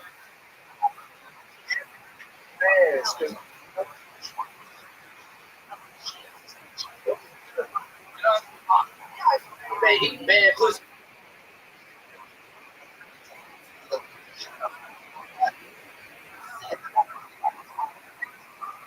your shoes?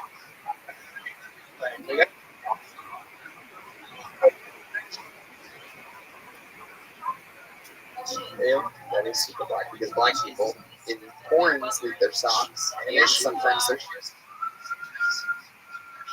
You ever watch?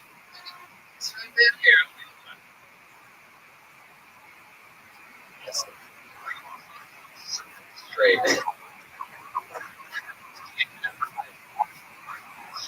On ribbon over the behind. Yes. Women. Girlfriend.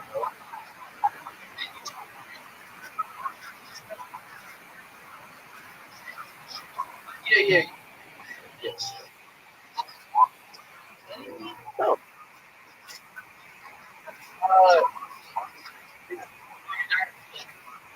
No.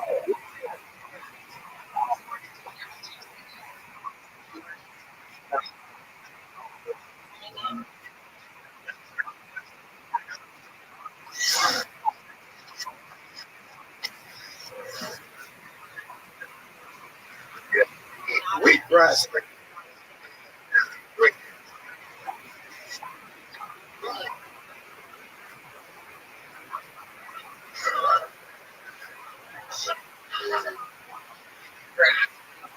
Call.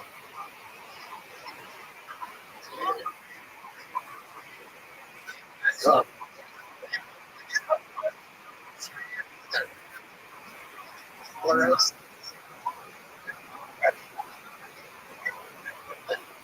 I love it.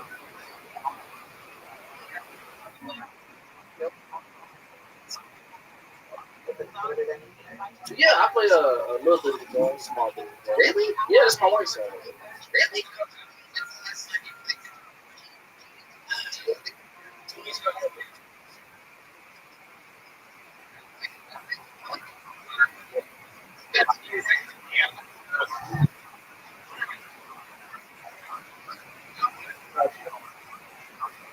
Chuck.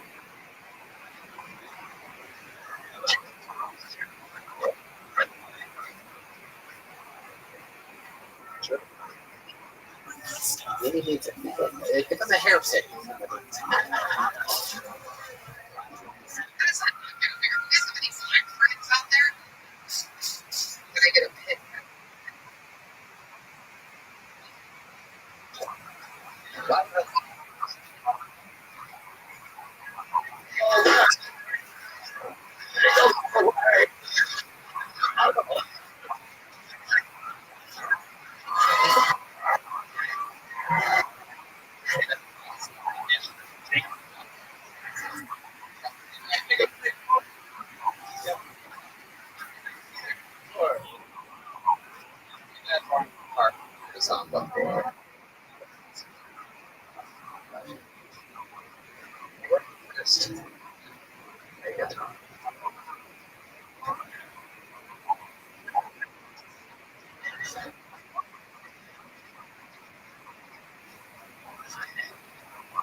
Wow.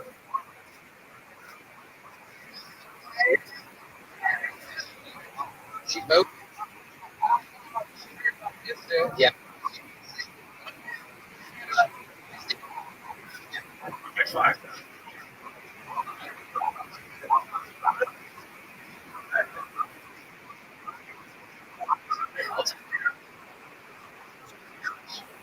She's got to get. Good. You know who? It's cute. Yes. Racist.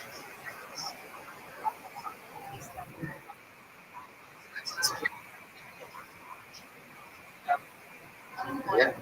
Seeing dirty pussy out there, you gotta be able to keep your spirits high, nigga. She keeps her shoes on.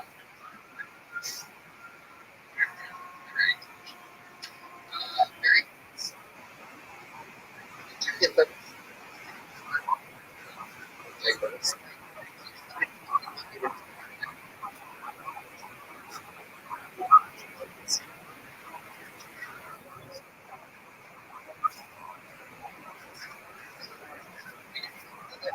watermelon.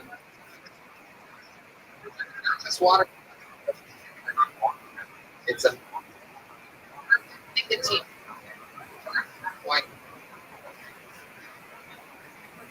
Watermelon.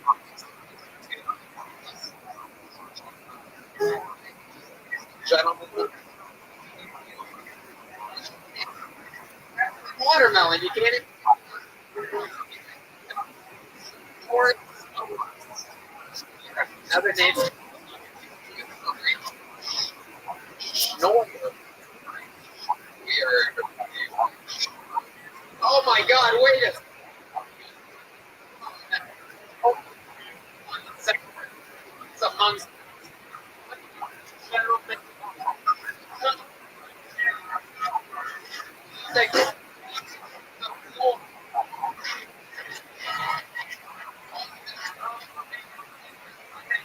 In the show.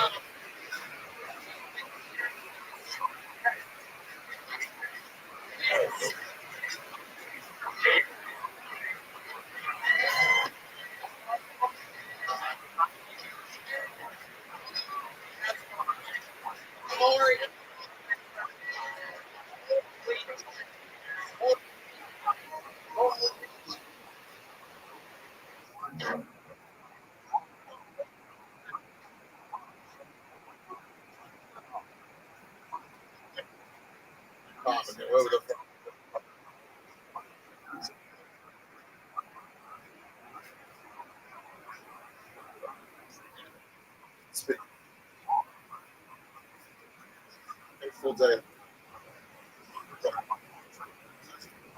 Yeah, pick up.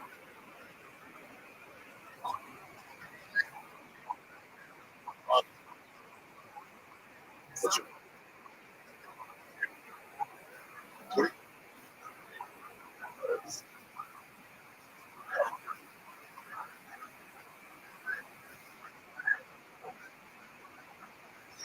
Yeah, I'm going to party.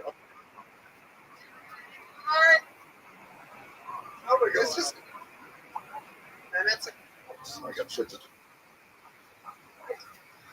Hey, it's 10 p.m.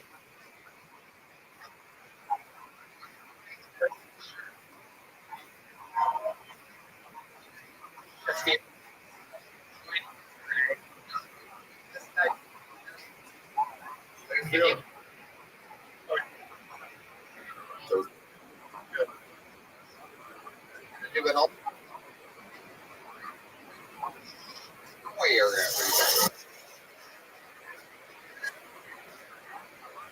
you. Park one?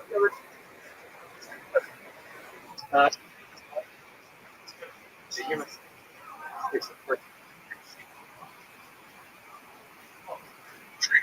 The train shot. Yeah. No.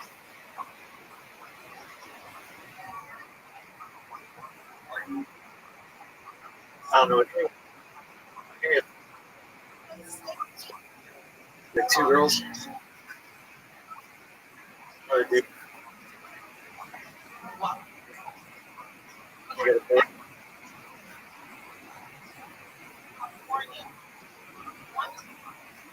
It's like where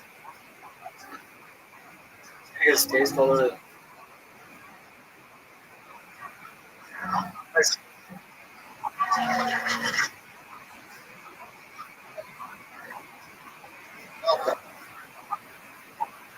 HEB.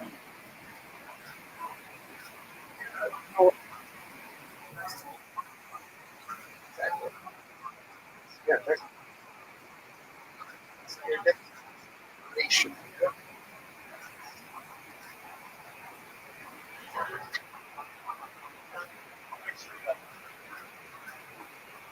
Oh. Yeah, instead of what I would have got.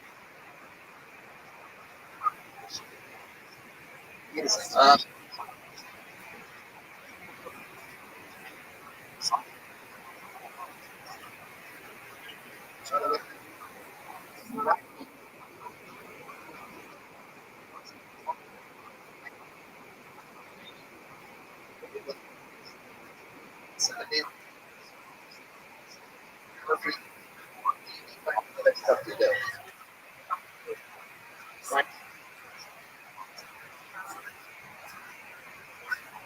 Just thinking.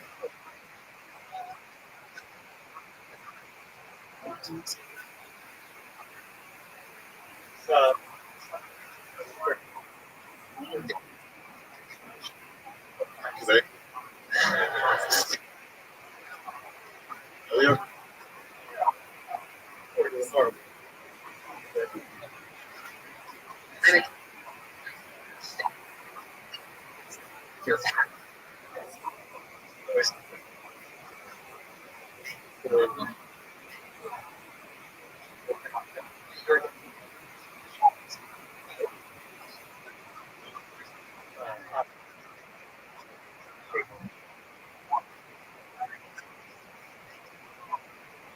Right? What do you? Oh, This is interview. Work.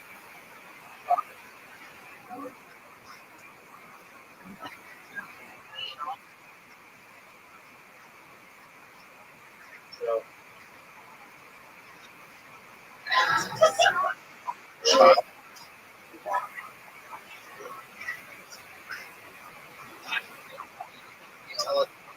Just think of good setting.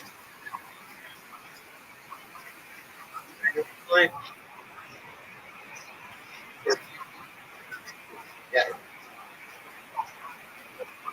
I spent. I didn't. You and That Pennsylvania story. Man, I fucking dug down deep. You're a real tough flutie. yeah, exactly.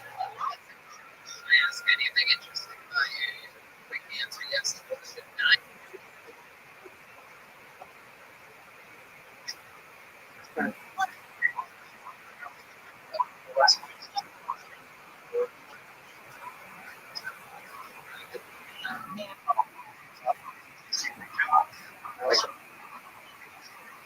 jobs.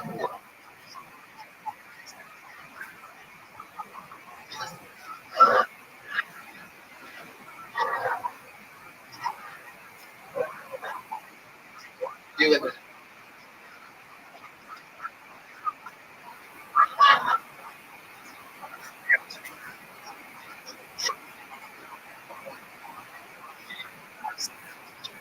Absolutely. Biology. It's written.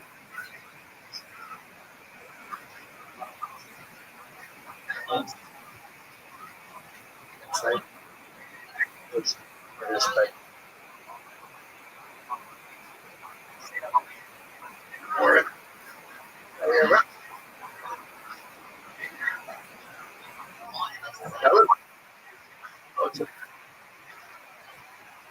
these are very good.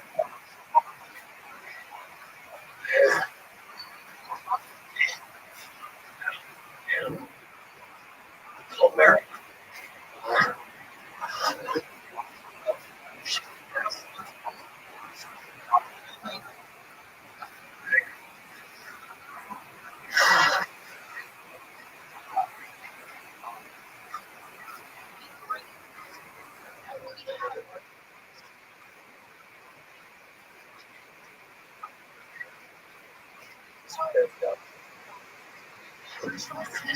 Oh, not even. How's your applause?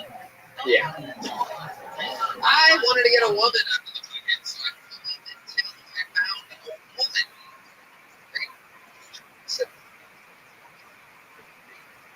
Email in. 60 seconds.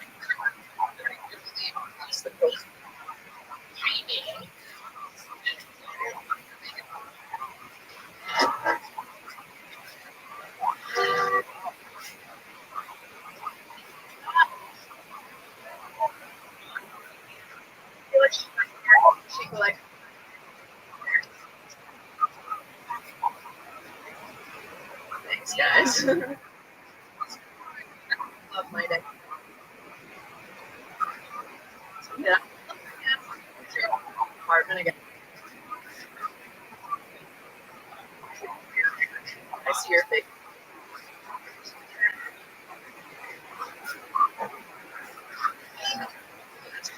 Perverts all over. Yes.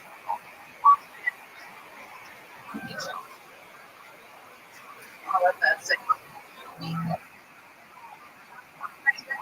When did yes.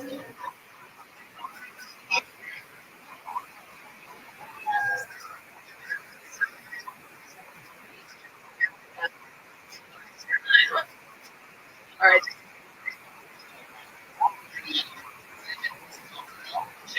Thanks, Rick.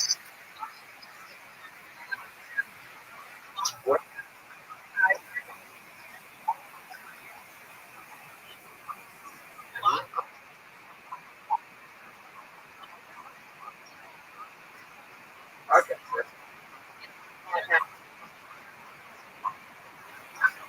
Nope.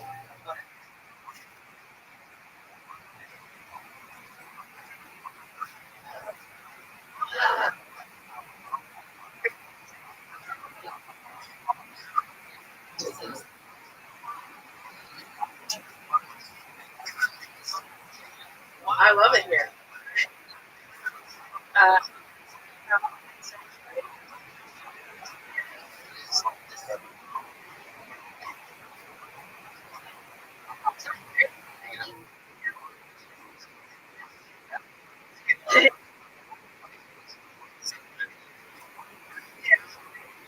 Oh my.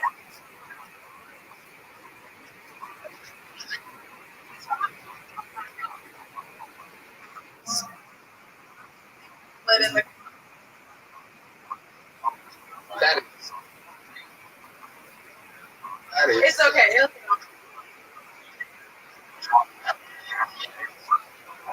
Definitely. My own. Is Blade fans genius? Nope. Oh, okay.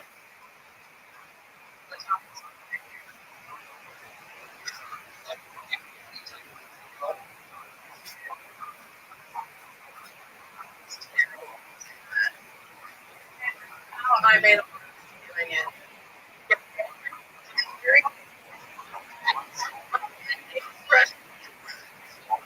Guys would say.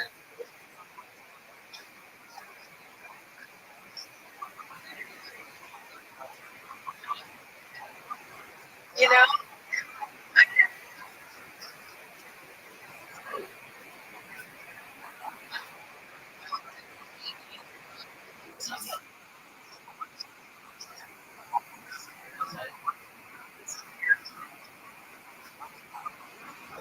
Here.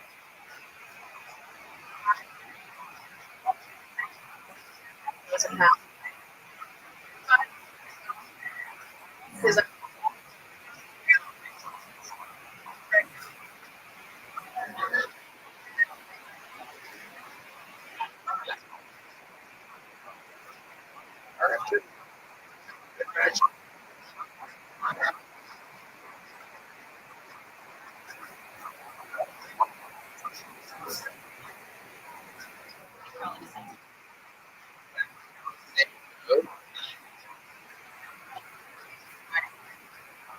love it. what did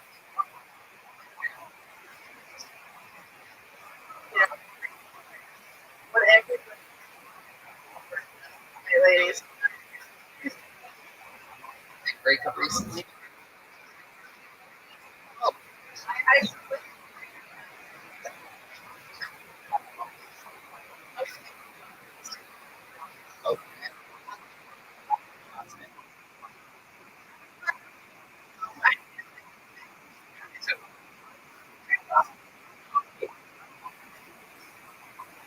To like a hobby. No. well, I just my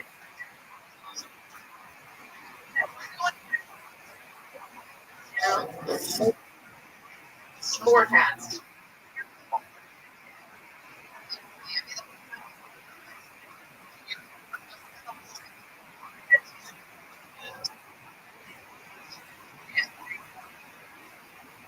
Always got it.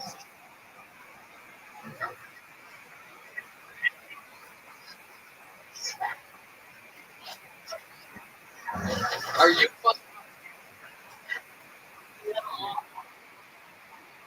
bizarre? Yep.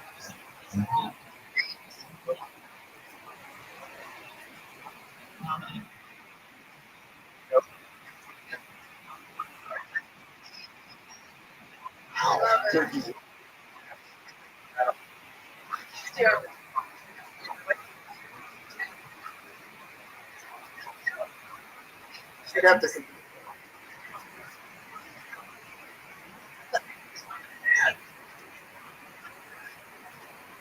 Imagine that.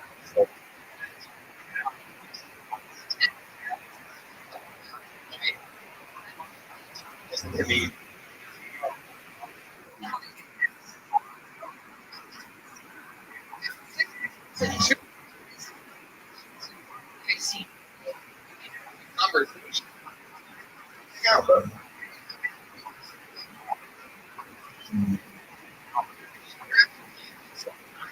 Let's do it. Been working years.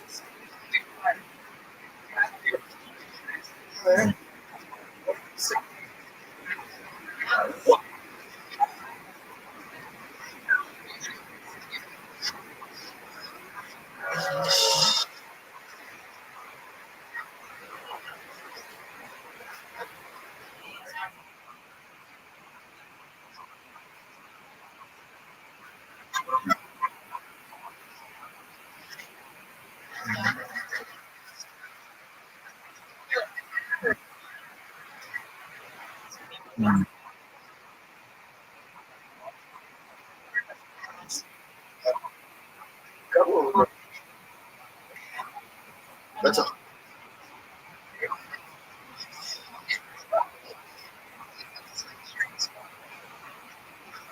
Shoes on pussy.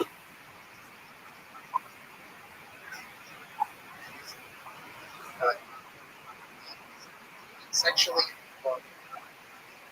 Not really.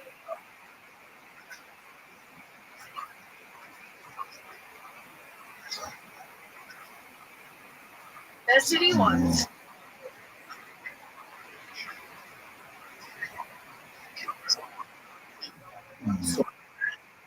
I go, you want to?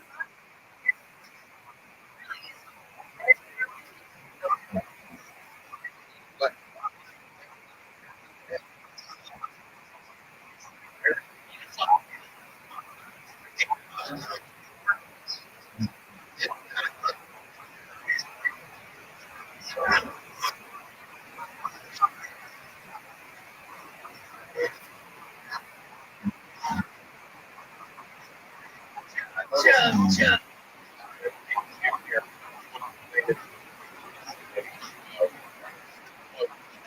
Oh.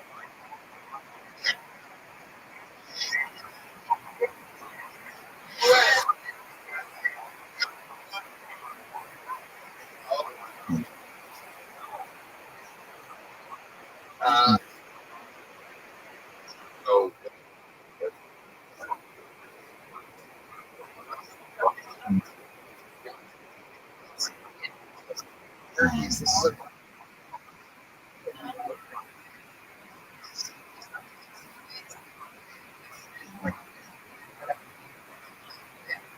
Somebody had been like going.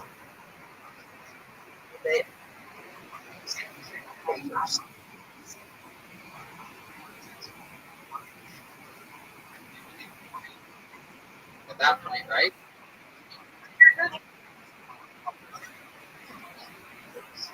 Sex with them.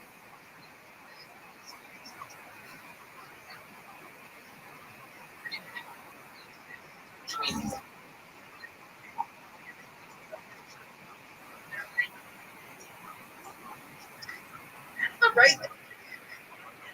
Still.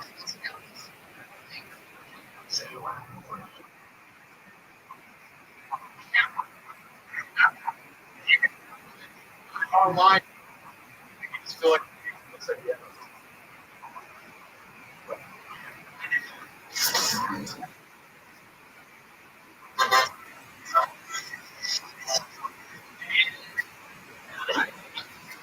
In my next.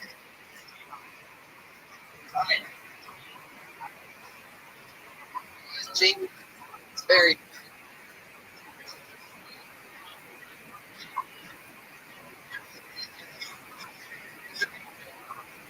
Jamie Lee made her. We're gonna put it's 1 minute on her.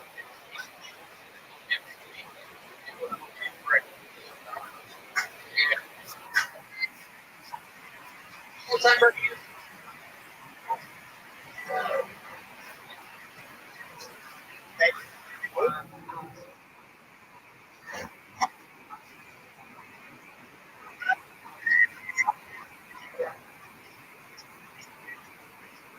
He was like,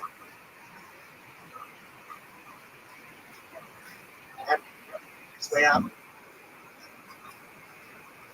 Jump from there. It's up. Keep it up.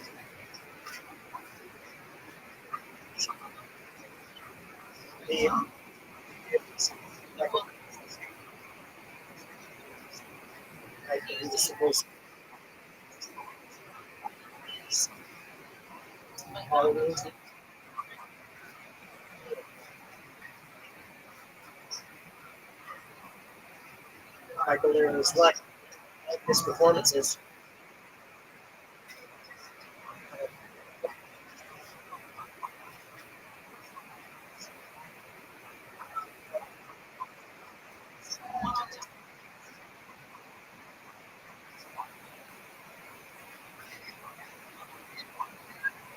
Michael Laird, there was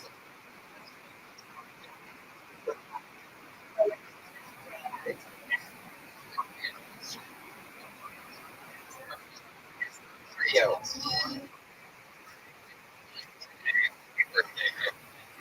Hold on.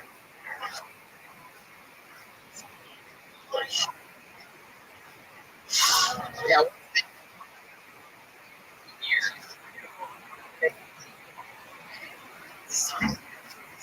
So a lot.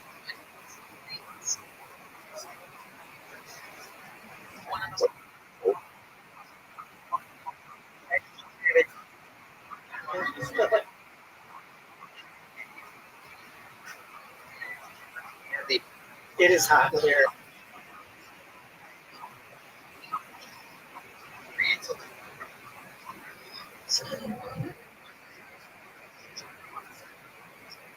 That's it.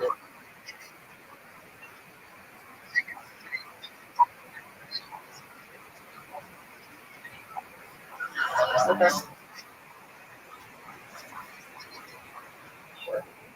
Funniest thing.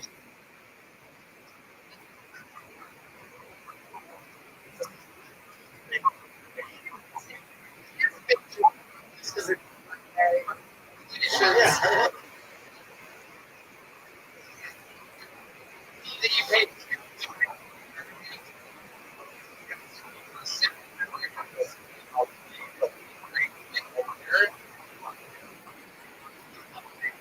Great best friends. Thank you. There he goes, Michael Renaud, everybody. With that said, it's time to get back to comedy, ladies and gentlemen. There's a lady.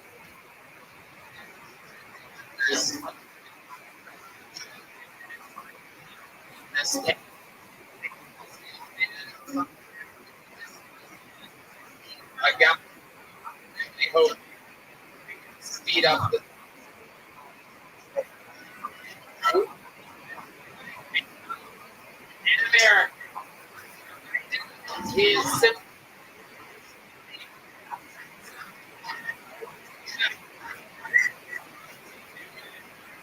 great.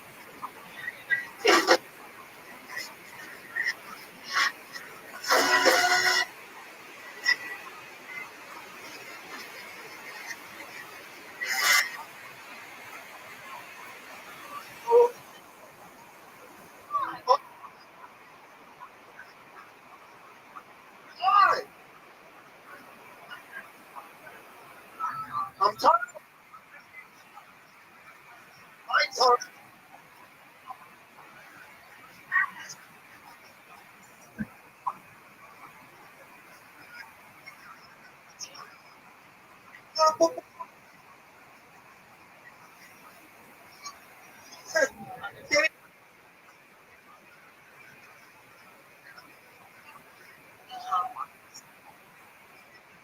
Search came out, they were like, it's official, work this bitch.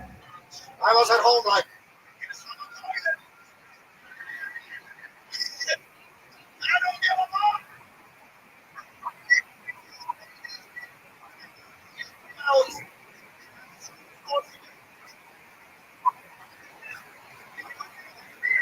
Leave the dumb one.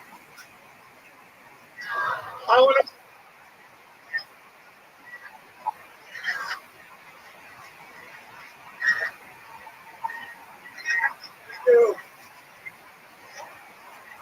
Sorry, man.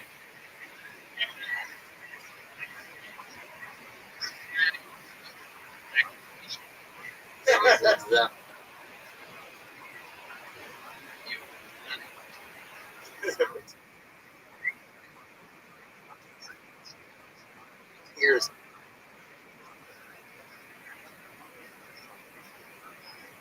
When I die,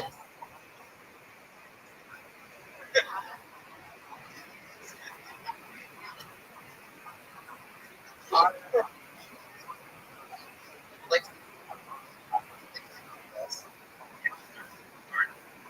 this country.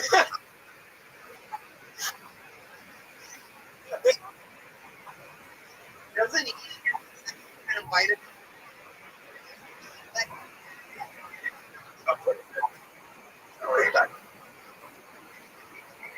I can tell.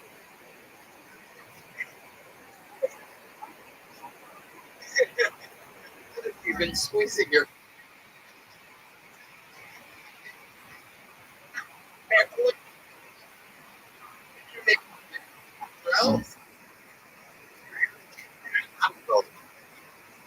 And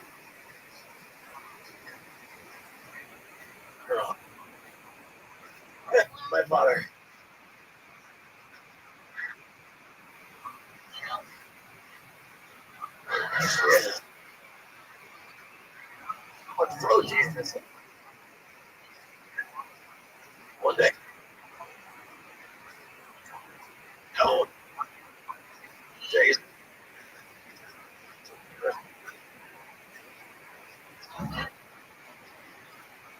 Amazing.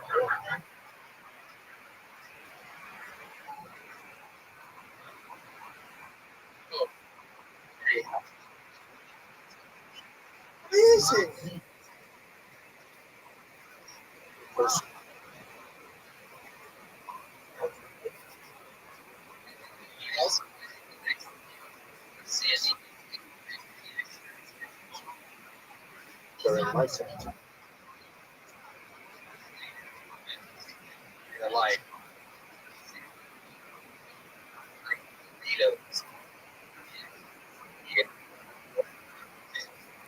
with trouble lately. I talked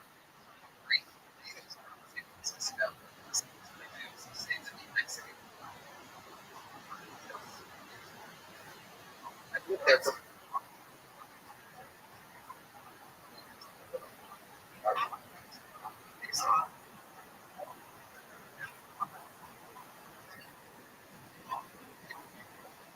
roommate.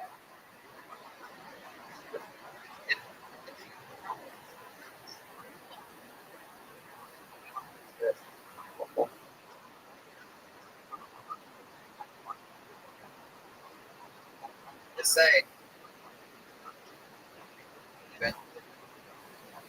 70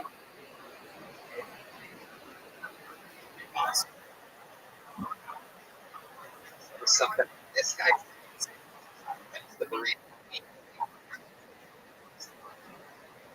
he knows what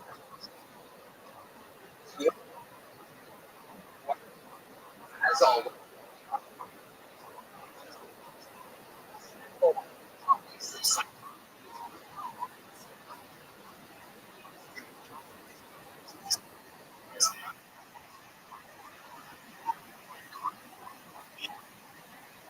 because yeah. Like, she went for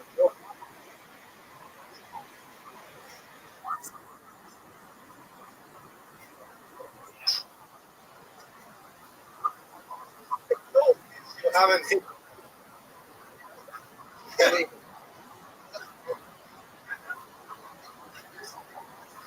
get straight.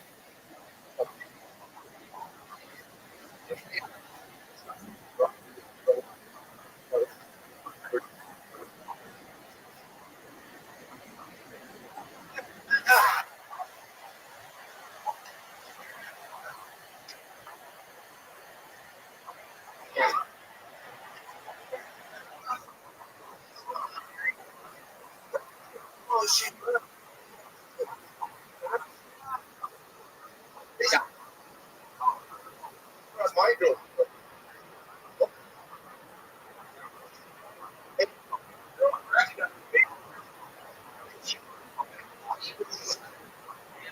If you know this, the girl is like,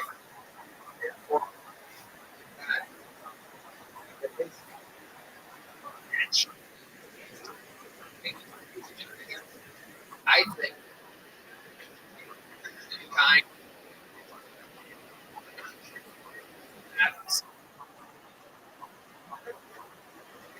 like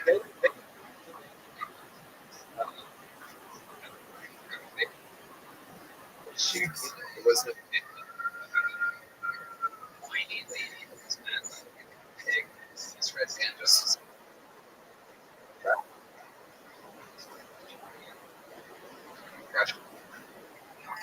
she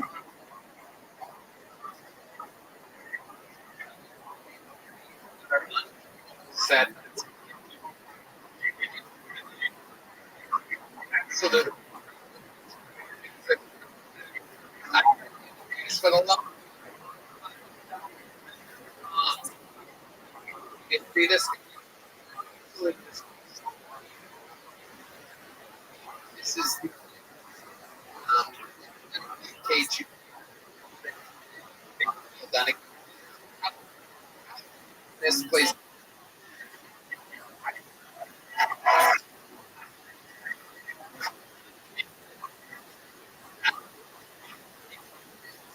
to your home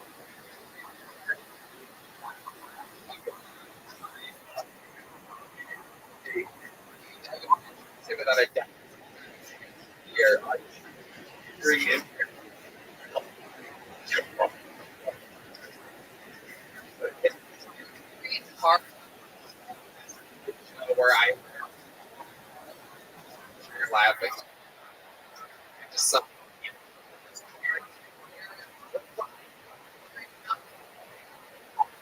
Just like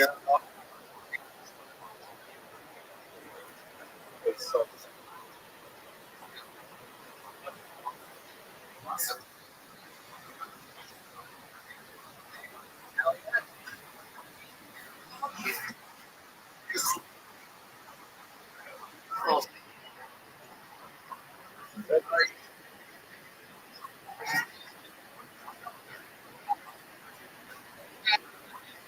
Kyle.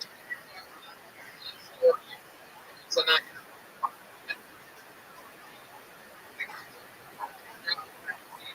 Let's see what Chris. Oh my God! Is that little baby Tony? Oh my God! Oh my, that's adorable.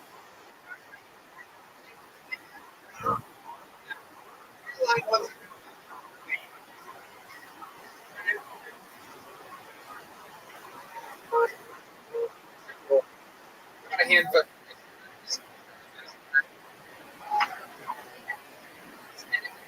Another big.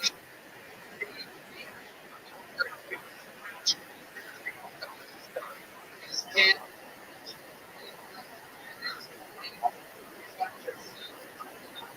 Pat. No way. It's not.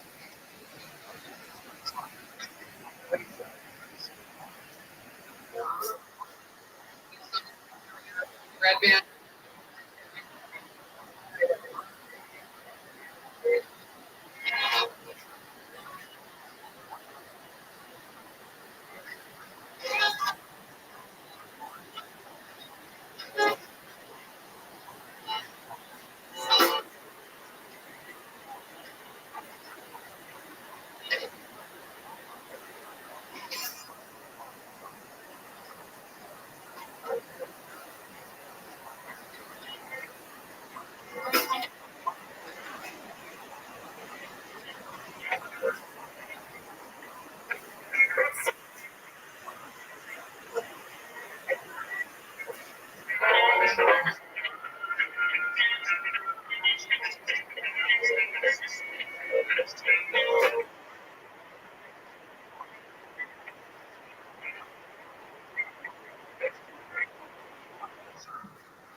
December 3rd.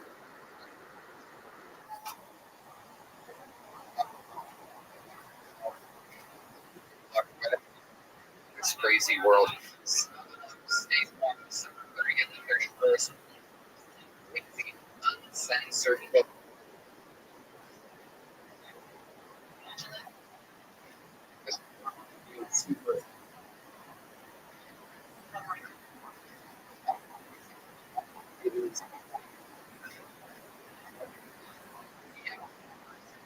It is not 21,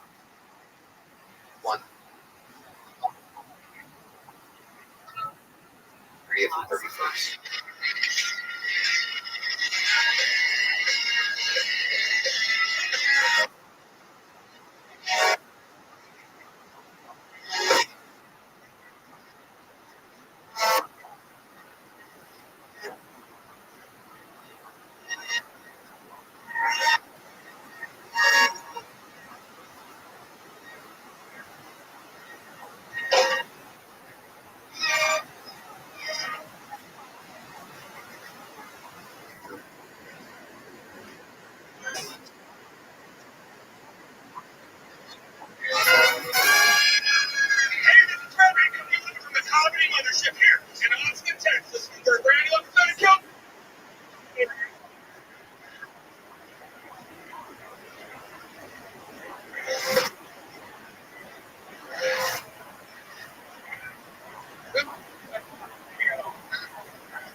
Thursday.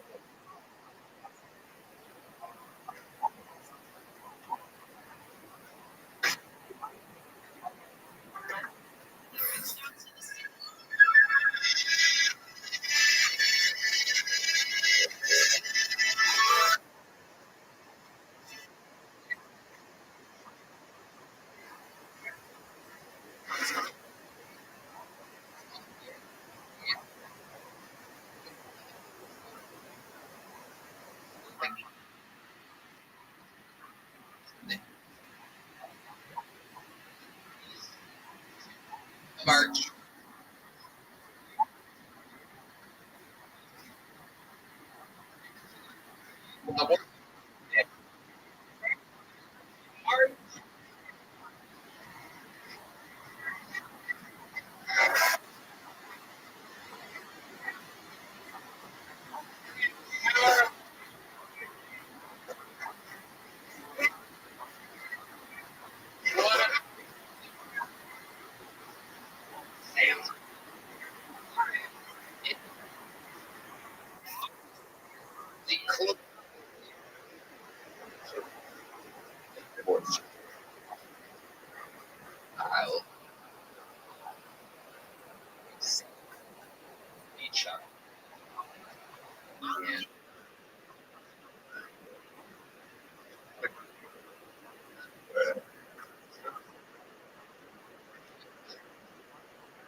Really fantastic.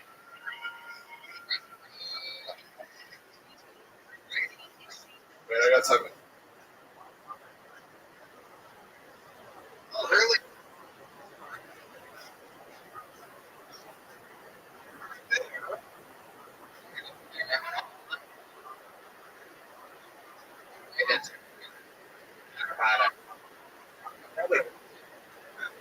He's fixing.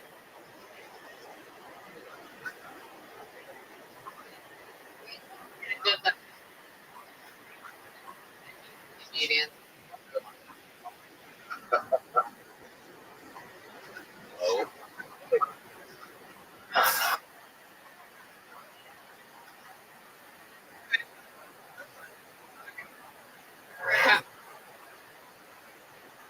Look, the horse. That's it. Yeah. It's so good.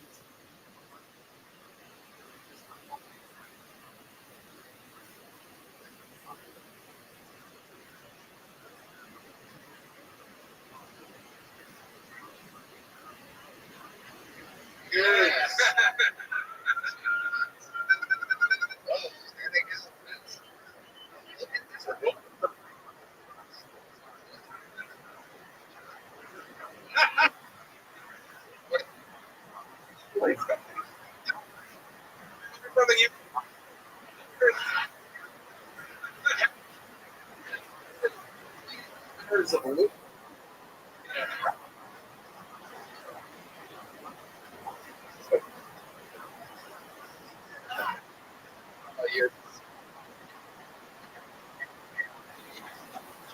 Stevens, that shaft.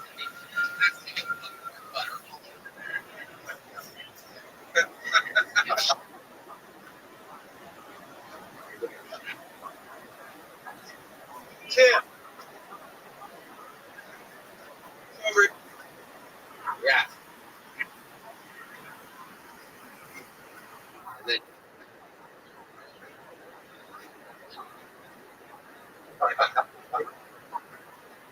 Nate.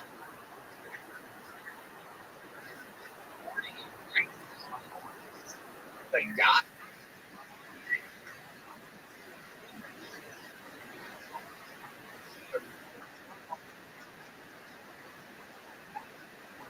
I was thinking.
release a new version of the COVID vaccine, and YouTube.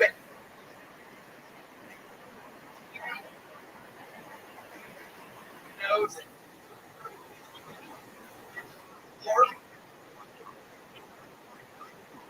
Selling. What?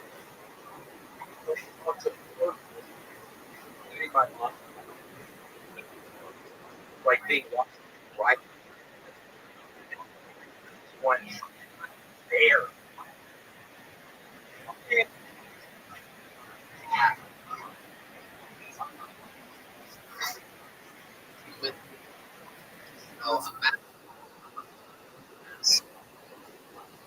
Soda severe, and I think I tell you, it's literally this is Tony, my 6-year anniversary of being a regular.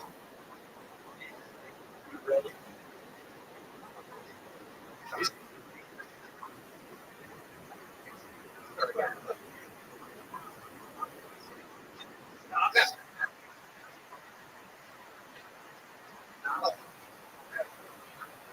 It doesn't. I mean, so when y'all.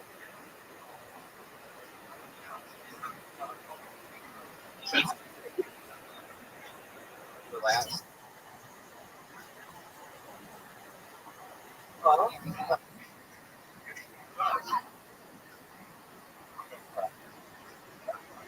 Is it really?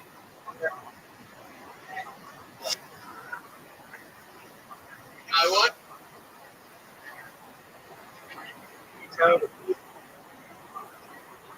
Stack.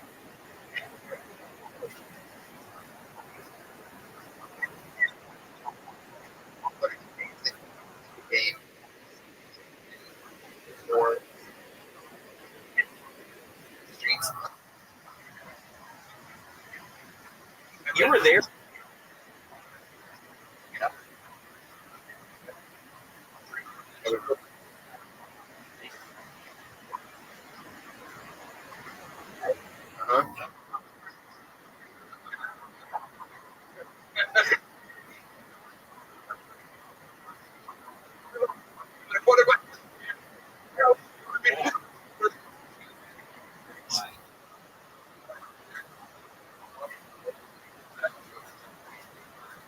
There.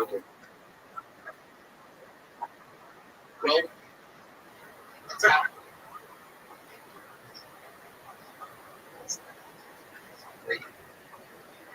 sucks.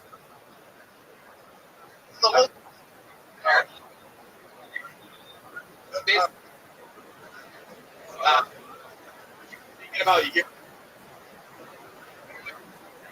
getting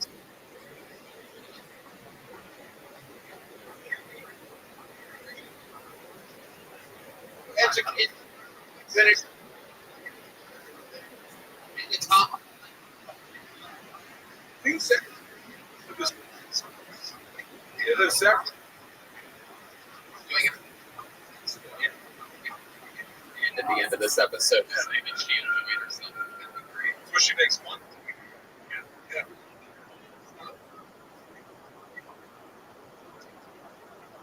I guess.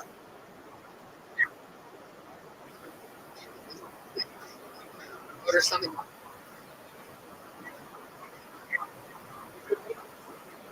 For a living.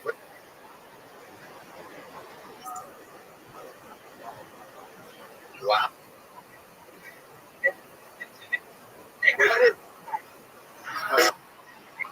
Yeah, with it.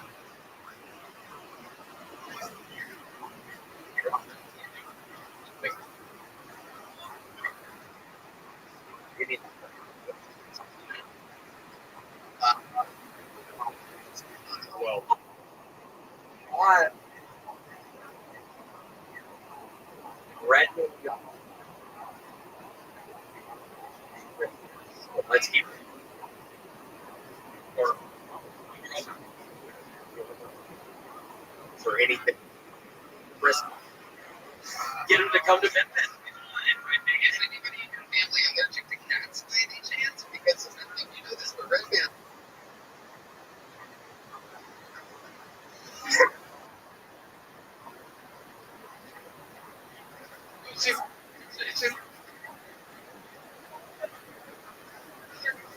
Fuck it.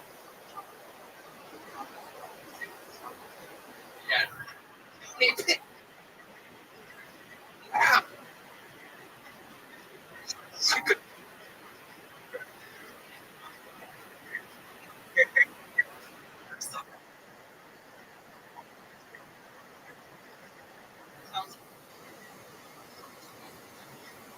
Yeah,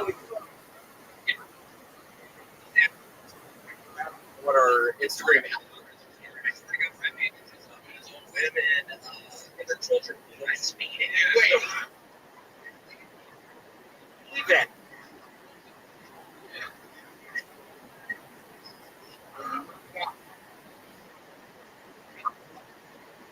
Oh.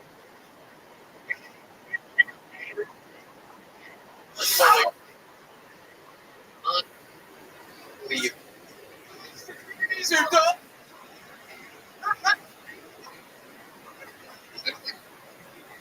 One teacher.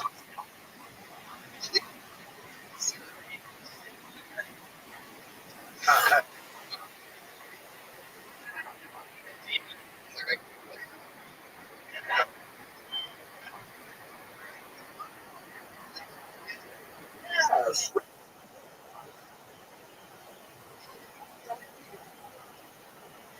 Yes.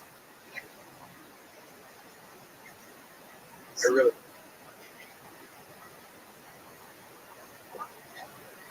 It's gotta be there. So she's gonna be really comfortable, but we don't even. I'll figure. What's that?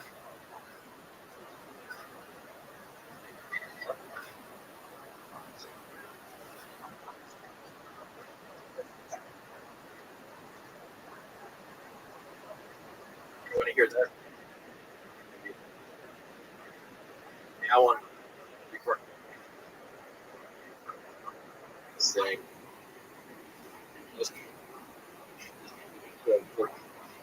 Hey. Time.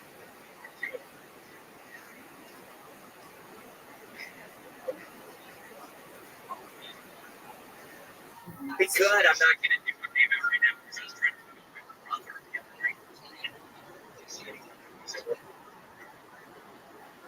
Just one. People.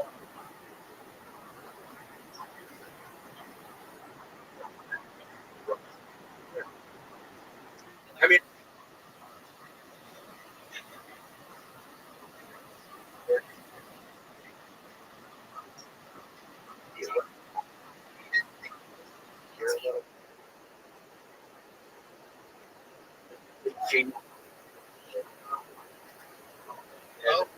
Hey.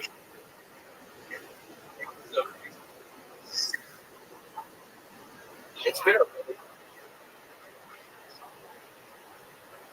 yeah. Fresh.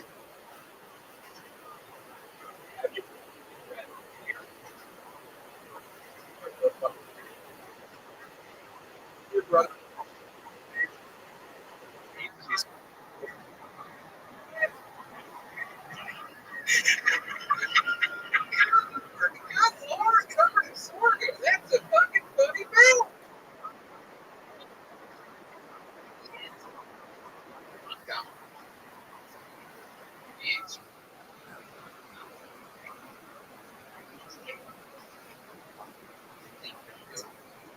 Yeah.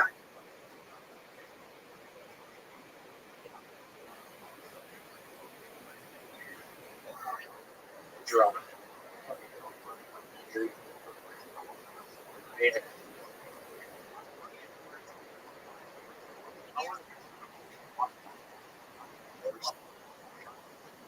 Seven.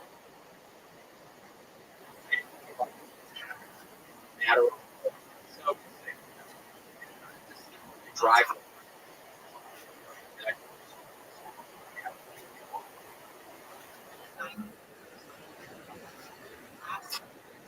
Hours.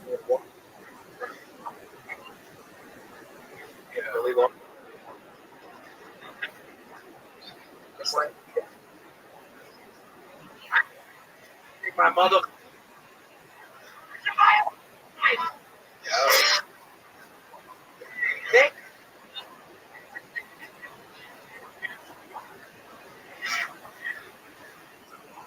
We get the meeting killed. Thank you. Ever. Yes. 2 balls.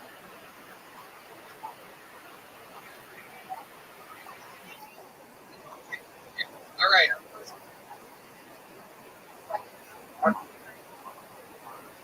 We're gonna do all the mercy.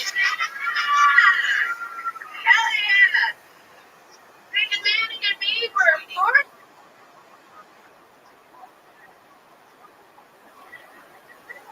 Yeah.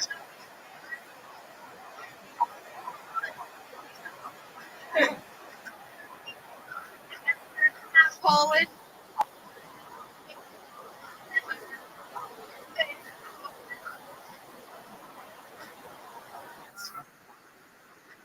Yep.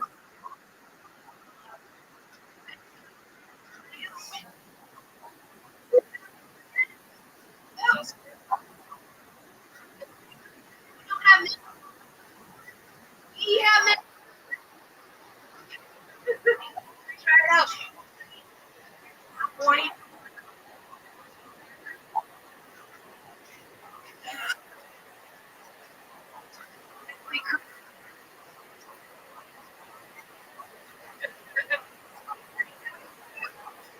That's right. Get off the pack. First.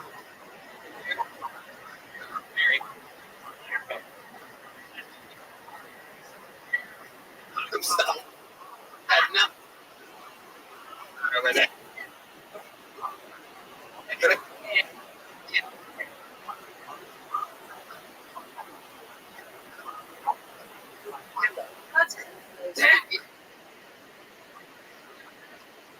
Don't clap with that.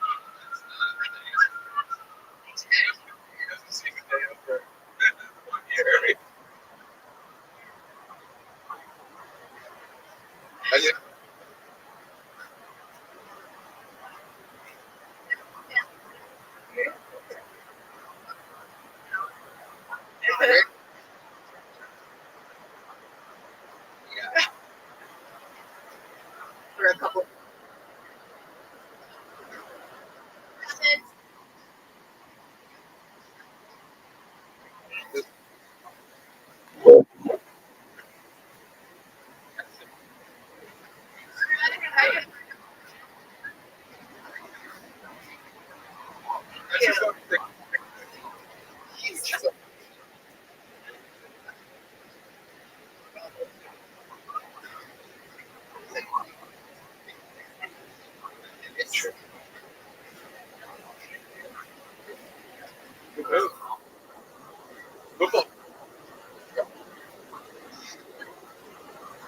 Now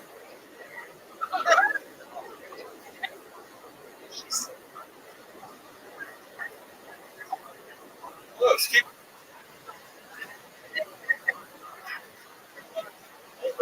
On hold.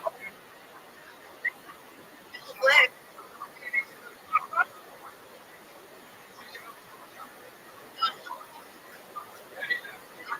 hard stuff.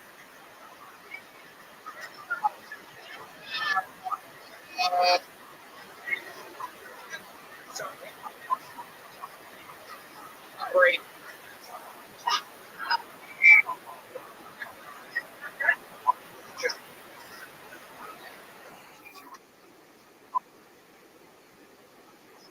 Is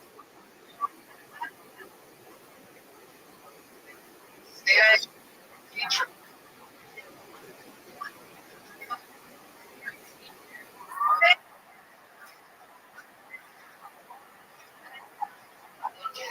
Especially for a big show. Helmet. Come on. Come on.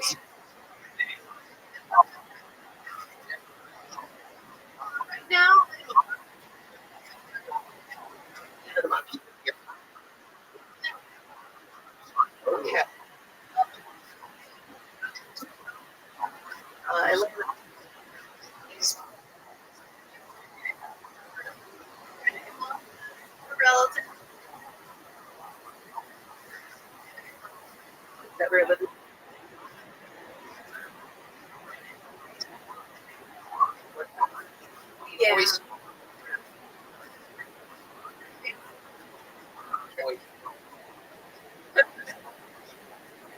Exactly. The living.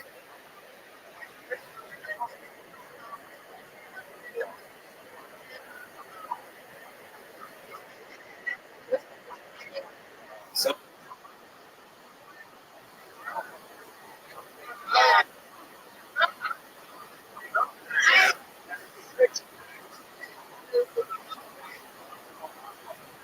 Like, I have really pretty feet. So It's your feet. well, that's the part that I do. And then he does the.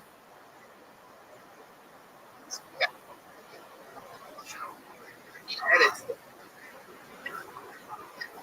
Is that right?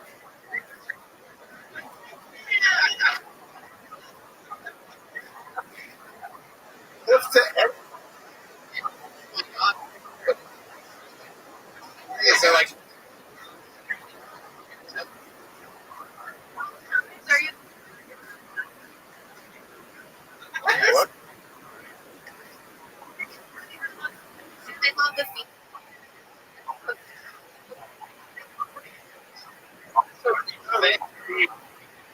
What's going on? But I'm.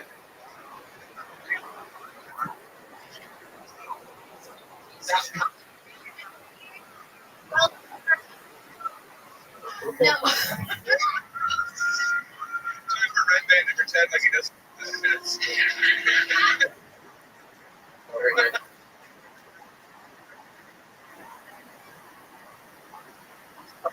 Dog food? Money?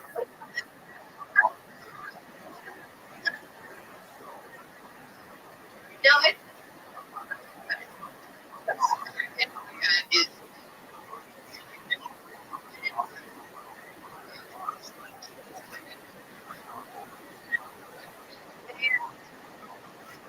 I'll look at.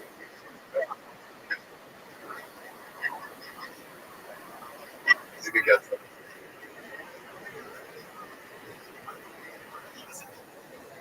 There's. Oh, fuck.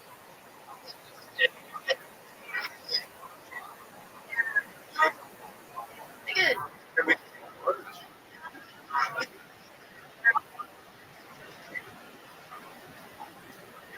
Colors of it. Yours.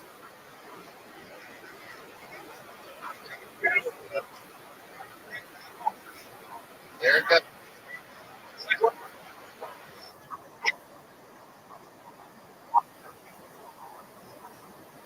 Right. Gone or Yeah, it is. green hand background. You're fucking me away. Good.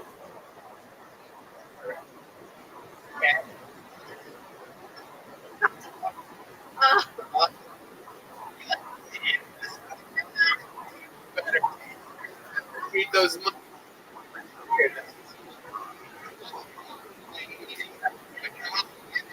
Happen.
wheels. Fair.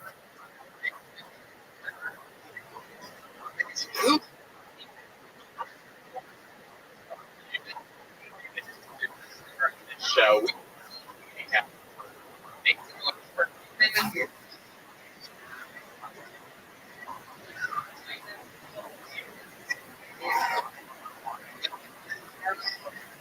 Everybody, sit on a wheel.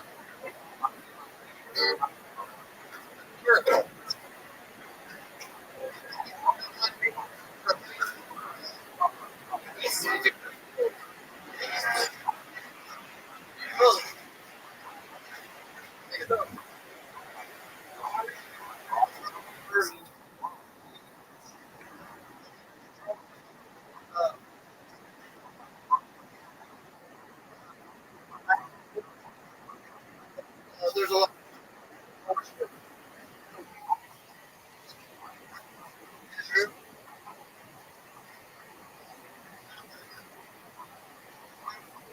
There's left.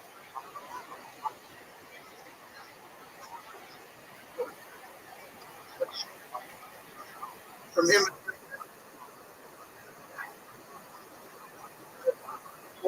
There he said.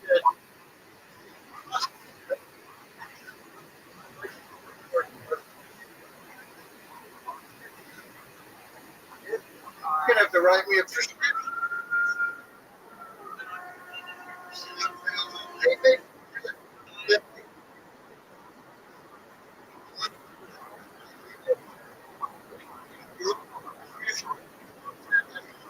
Just take. Give you.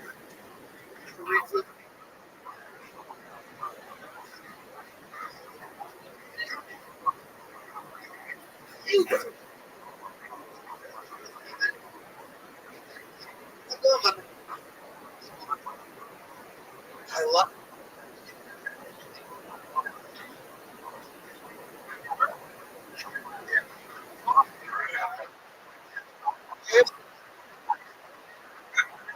Something like.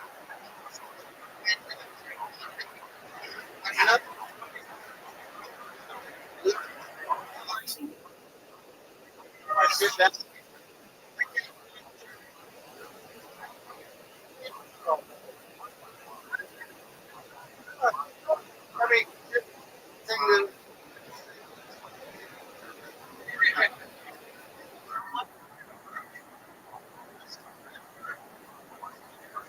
Drift.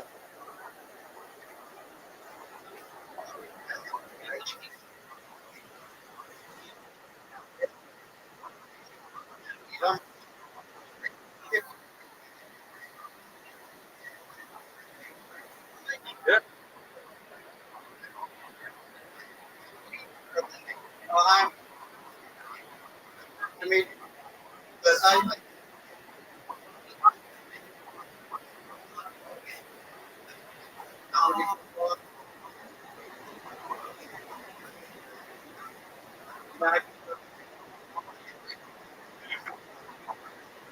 Except. Yeah.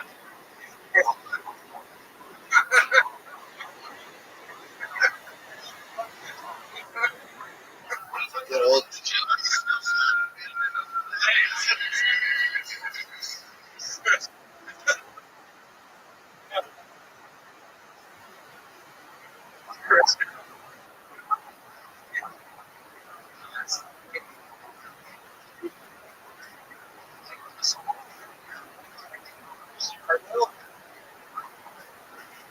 Yeah.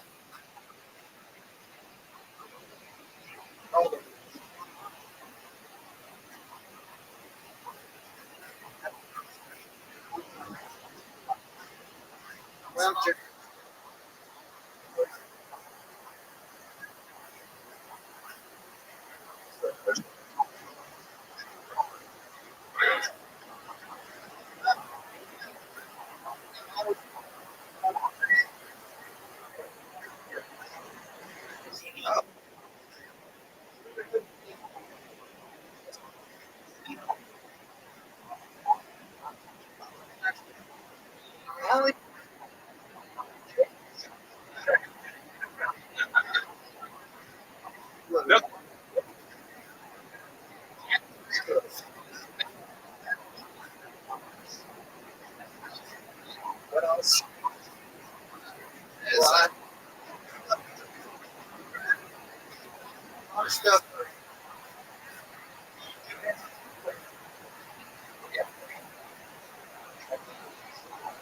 Thanks a lot.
No, some.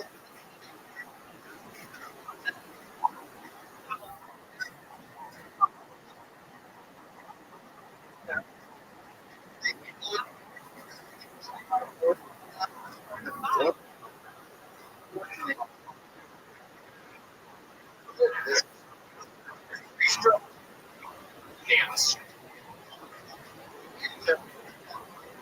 My house.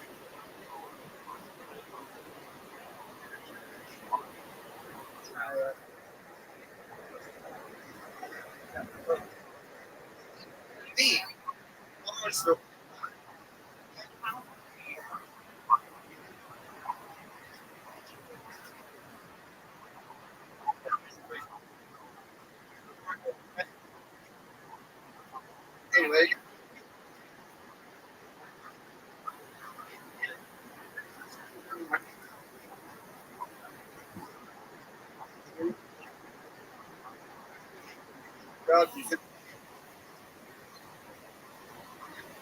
I gotta go. Stole your.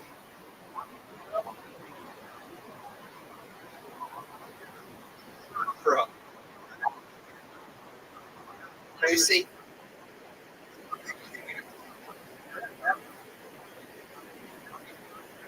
Me too. Parents.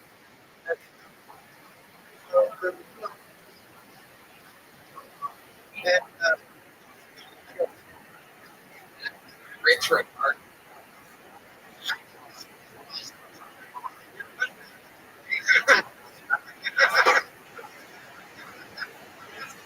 Super. A well. Older.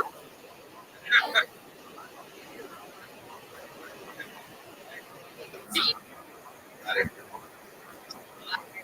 Rich.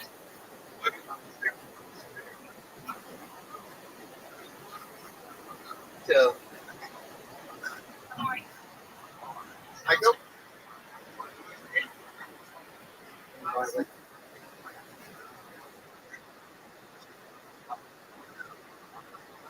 Yeah.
That's it.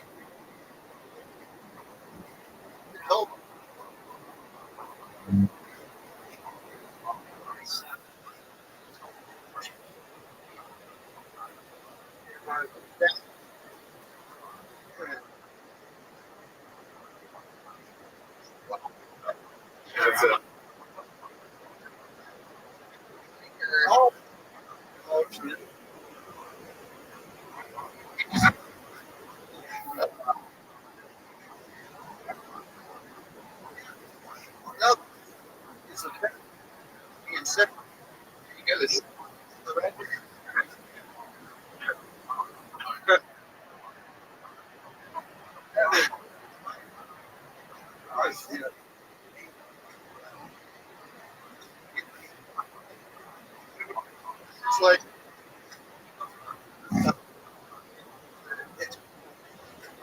relation. Yeah.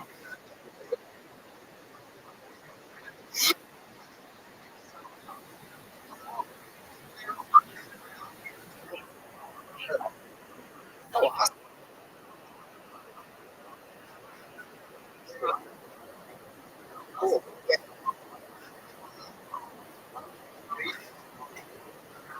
Look, yeah. Yeah.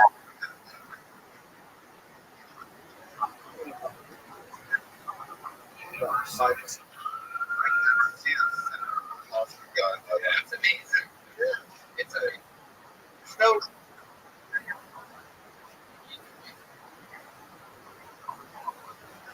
That's why you're.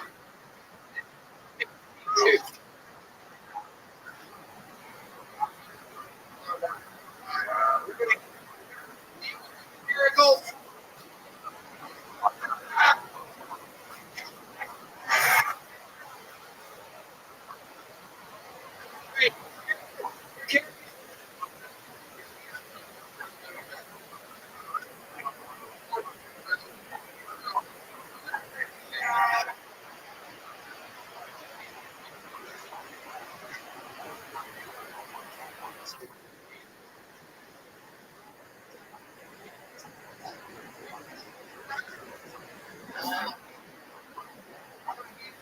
Our security guy.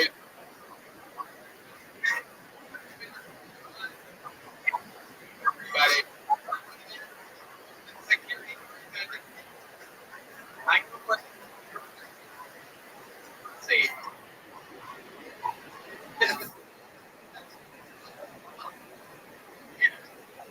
was like the.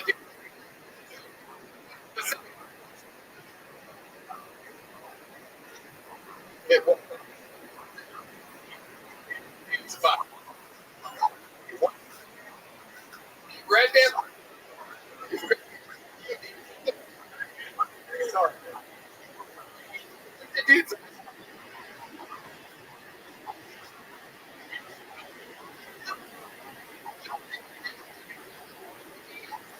You know that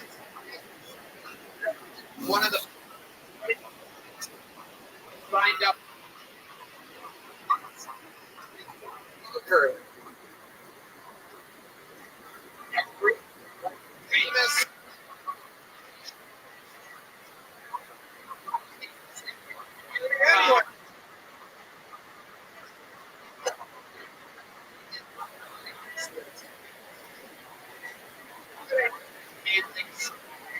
Their chef. I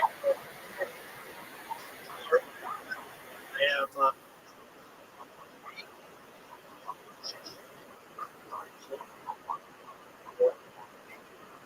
being a magician.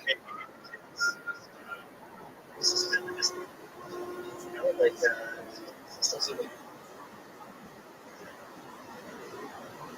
did not beautiful. It's magic. Magic.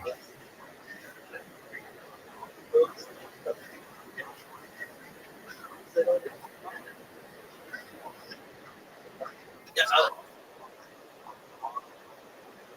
yeah.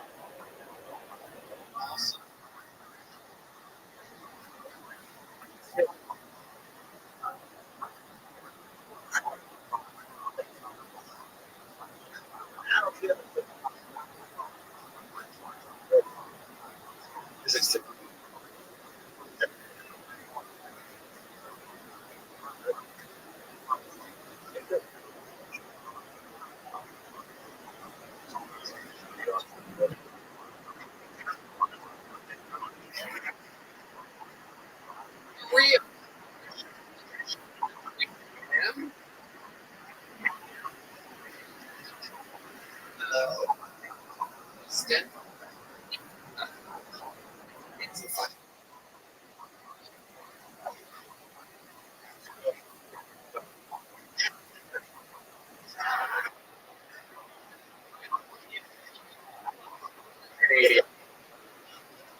I started with.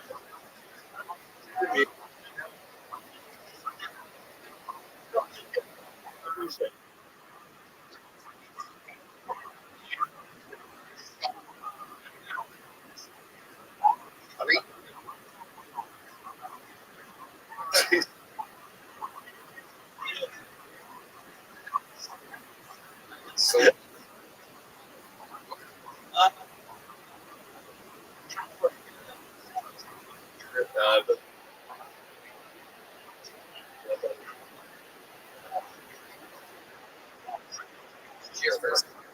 Yeah. That's not tricks.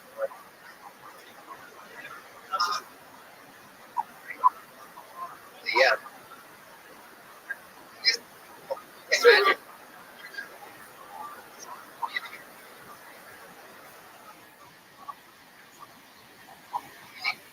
Imagine. Right there.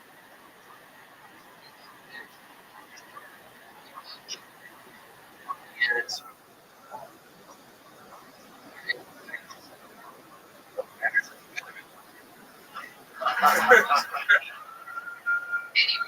It's trash, and we have him and any other business around.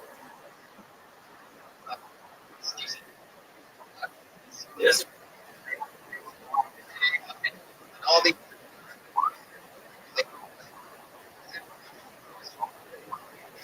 My picture. You always.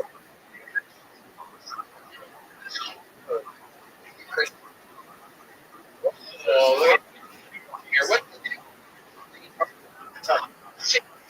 Okay.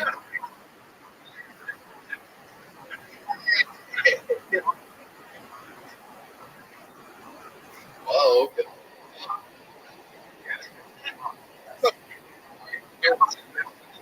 Ow.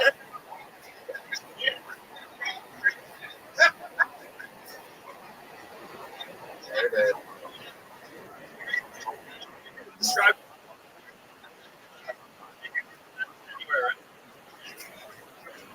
Recognize it. Go anywhere.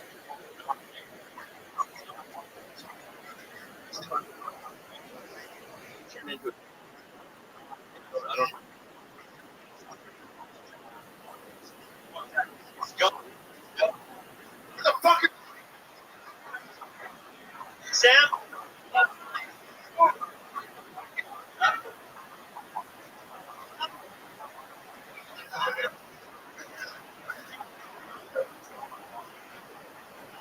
It's like.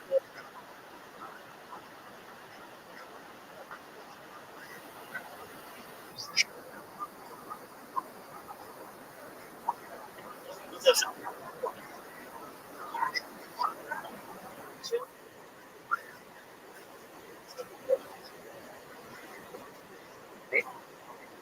Oh, this lady. Security here is so busy, but that they're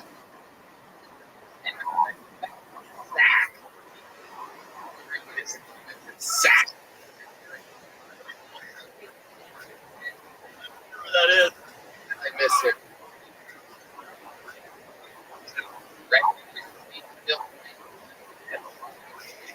What?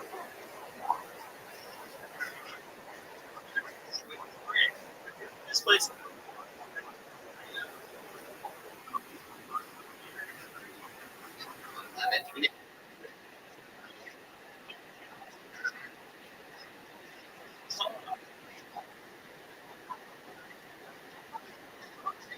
Wait.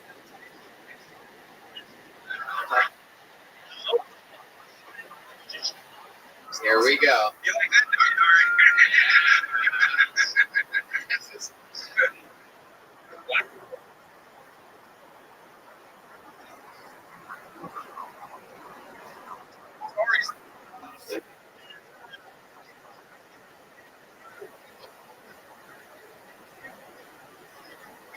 Wait.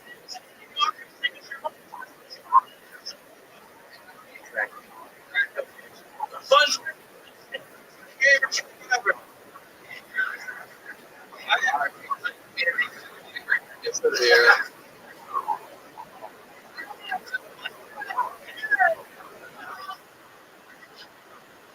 Oh.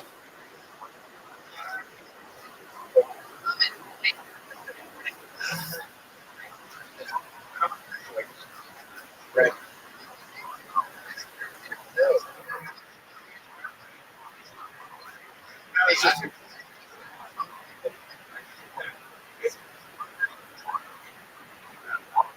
I'll get other read.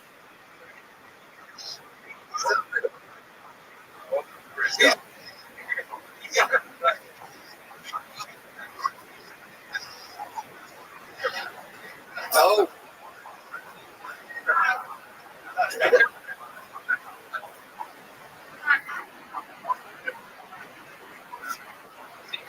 West.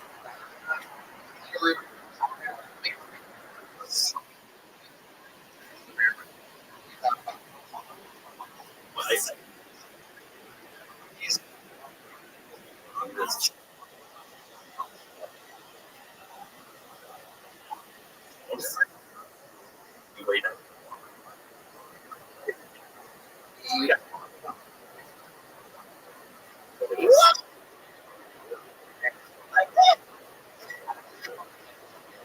You're on.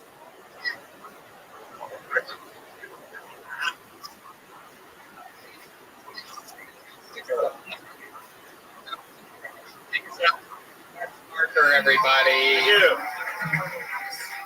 Woo. We're having fun here. This almost set, so much so that we had him back in and around.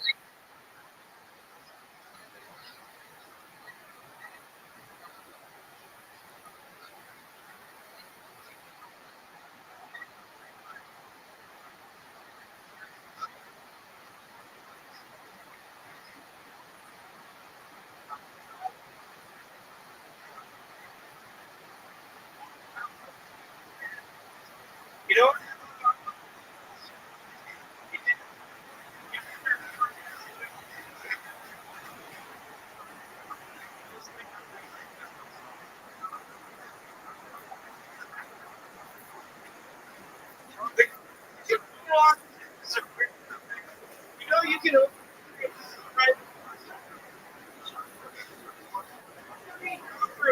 I need to get the fuck day. I'm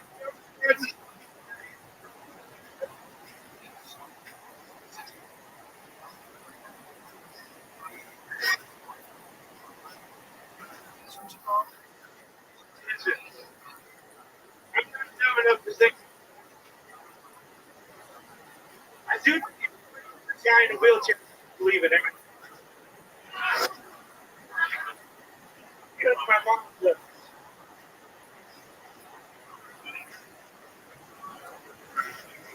Ethan, eye contact. There we go. Hello, G. No, I didn't. I feel like my From earlier.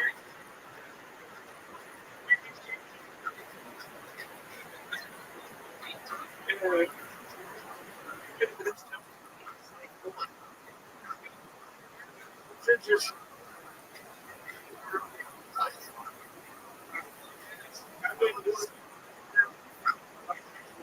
Oh,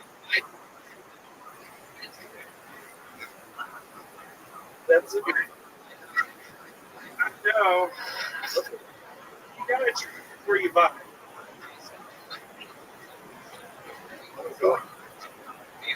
Like, really, like,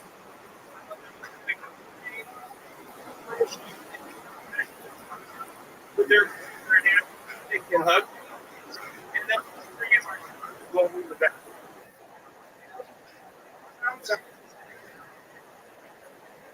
Say it.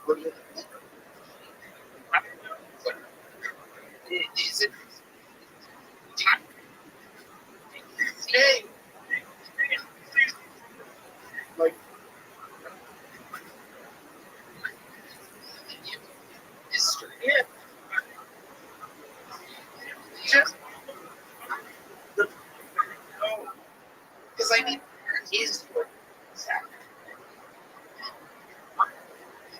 yes. Well, yes. General read.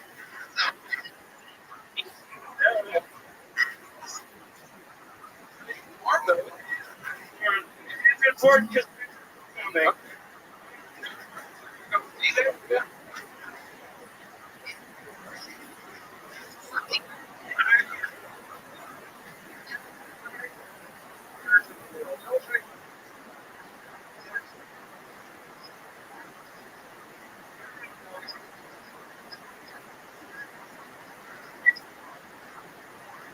I'm not saying.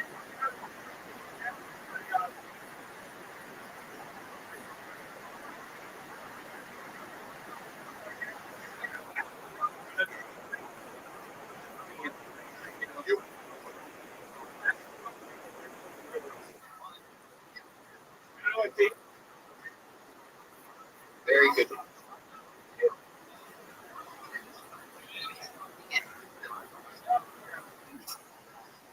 Stick on this subject.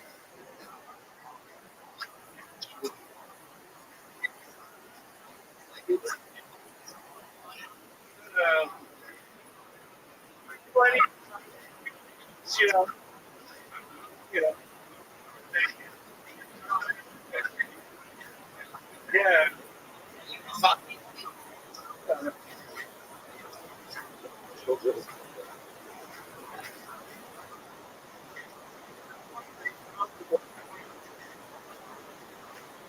You're worried about Why not?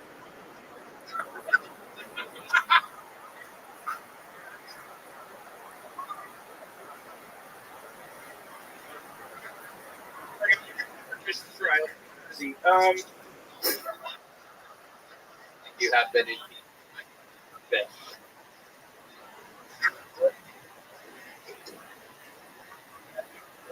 Walker's Bluebird.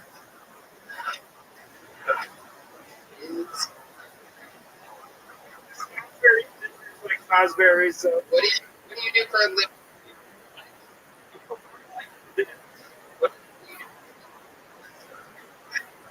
I don't. Remember, I had a relative that died, and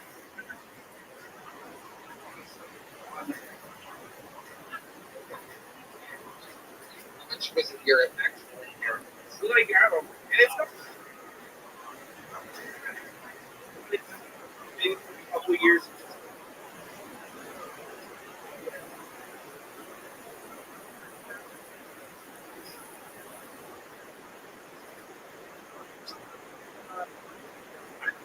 Check it.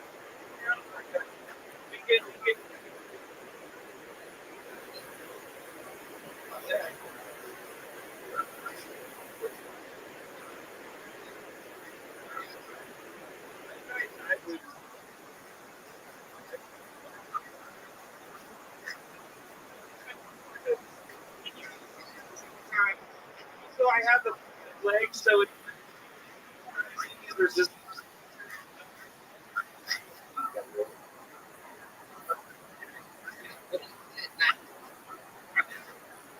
Usually. I can get it. No, I can't. Yeah.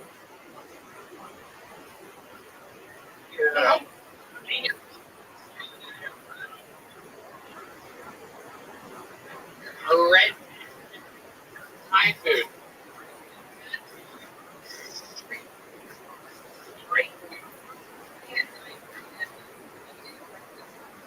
I'm glad about chimed in. So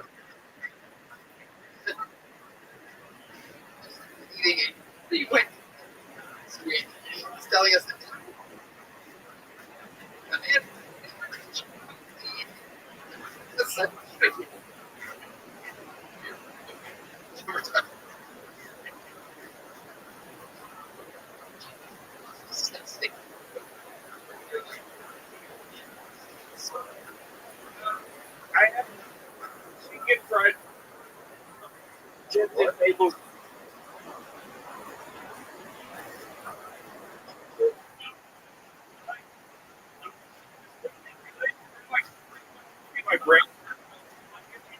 went too far.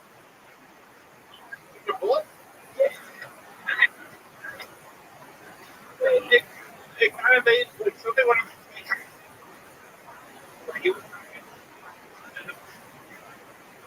it's too much.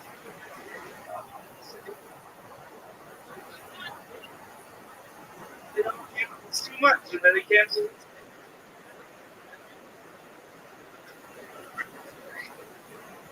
It's like when you take a bunch of drugs and let them find them out, you know.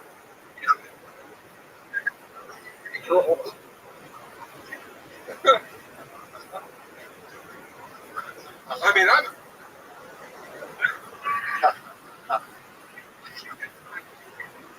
Life coach. Siblings.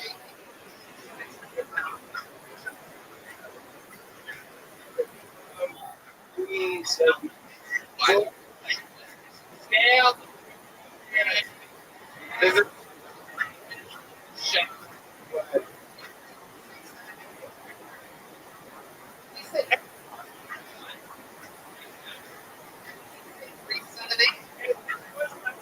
Scale that wasn't broken. So I don't put it. So I think Ford.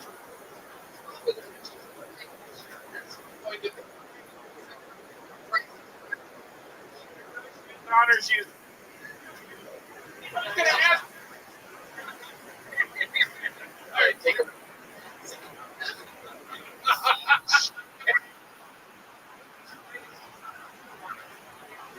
I'm gonna go.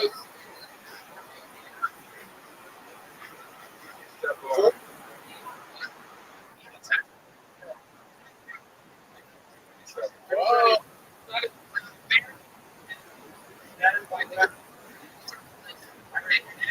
Lady. Scale. Great beer.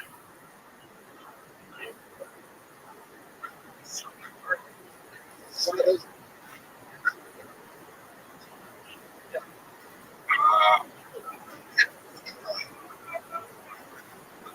Oh my God. Take it. God. Scale.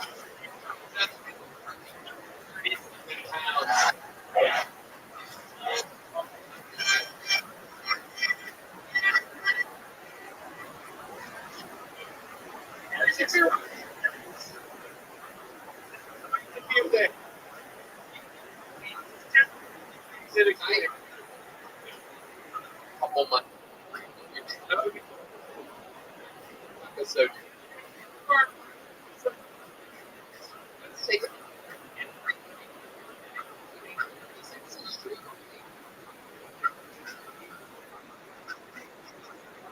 What?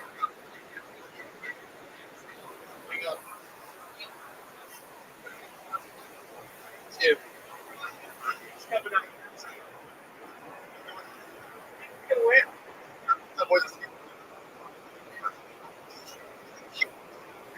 Yeah.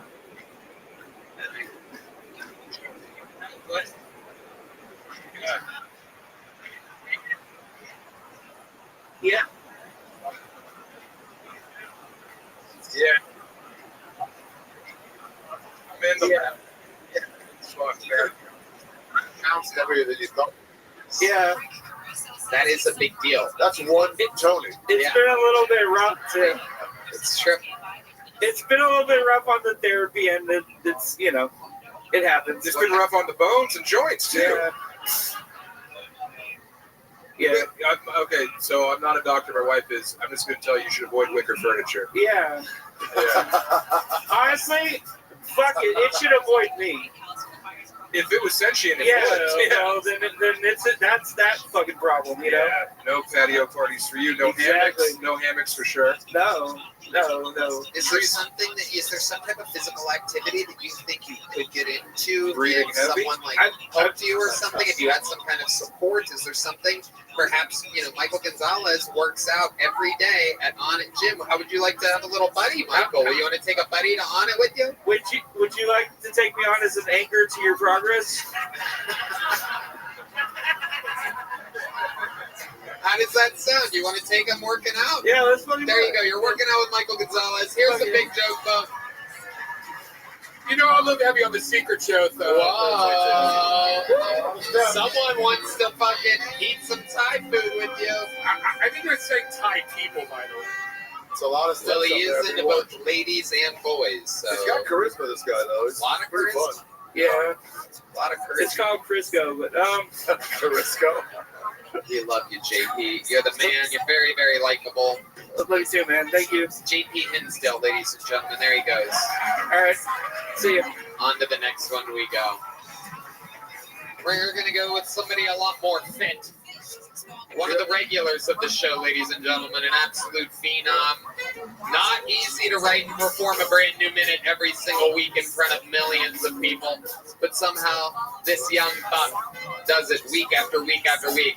I present to you one of the true top young rising comedians of the world, the one and only, the great and powerful. This is Cam Patterson.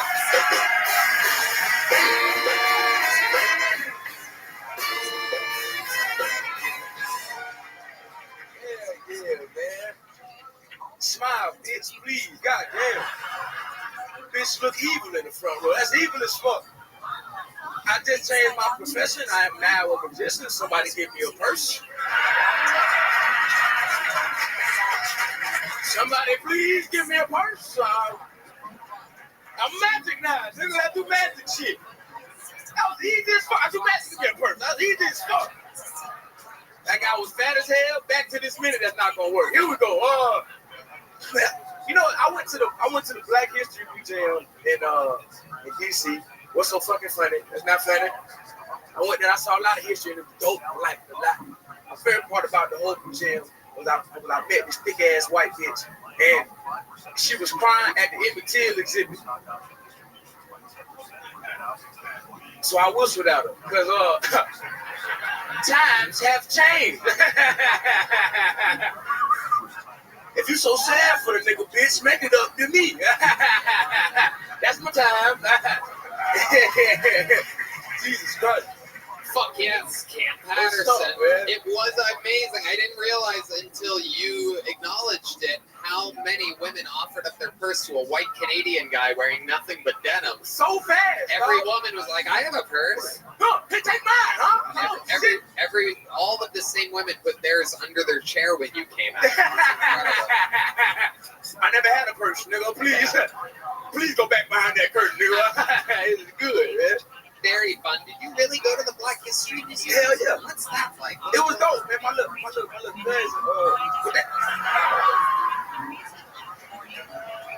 I fucking hate you, Red, man. That's some bullshit. Nah, you know what's bad about it? It was really bad. They had so the whole thing was dope. It was cool as shit to see all of it. But the worst part is that after my whole family was there, my mom's birthday was my grandma came, my little cousin came. And, were you guys part of the exhibit, or were you just going there to check things out? My grandma was, but my grandma was like, I knew that bitch. But she old. But it was dope. The worst part about it, the worst part is that there's like a cafeteria there, and all they sold was fried chicken and collard greens. And I thought that was some bullshit. Yeah. I did not like that at all. But the rest of it was pretty cool. Man. So is it mostly black people going there? Like, man, I can't believe they did this to us. No, it's white people. It's white people going, God, I'm glad I'm white. It was white as fuck. It was a lot of white people in there. If I told you, thick ass white bitch in there. She was thinking hell, bro. Now, did they have the same stuff that's like a normal building? Is it like fire sprinklers, or do they just have big hoses and stuff? Like, what exactly? Black History Museum jokes, ladies and gentlemen. A rare treat on this show. Nigga, that's hilarious. Thank you. That's funny as fuck. Thank you. Keep Madness is looking down. I can't get a read on it. Who put it again with these hats? No, what do you mean? That's a beautiful hat. That's a Gucci hat he's wearing. He don't know what he got on. That's what I'm upset about. he don't know. What is it? Nigga, I ain't touched your head. Nigga, it was him. No, that was John Dees. I'm all the way over here. That was John Dees. That was the other one. I'm all the way over here. I swear to God. It was the other one. It's like we're at the museum. Oh shit. Oh shit. Wait, it was John Dees, man. Wait. No, it was John Dees, man. Even G Mountains. What are you gonna say? Even G Mountains can't tell them apart. It's true. It's true. All their hands smell the same. The cocoa butter scented hand was the cocoa butter record. I'm colorblind too, D. Yeah, we're all just human beings. Yeah, I visual. Yes, sir. All right. Yeah. That's the funniest way to say, do you see shit? Yeah. Do you have visual though, nigga? Yeah. Okay then. Yeah. You have visual. He just sight-checked me. He's gonna pull my card. Can you see pussy? Okay then. I'm gonna get too quick. He's colorblind. This party is out of control. It's like when the exhibits come alive at the museum. Yeah, that's what happened. We so much talking about the Black History Museum. All of a sudden, we got two black people bullying a black bass player. It's called progress. It is progress, man. We're making progress. Hey, life is good. I love it. I love it. What up? Okay, D-Man, it's Jesus. Now he's talking about how good his memory is. I might not be able to see a thing, but I never forget a bitch. Like, what? He's got like all these blind catchphrases.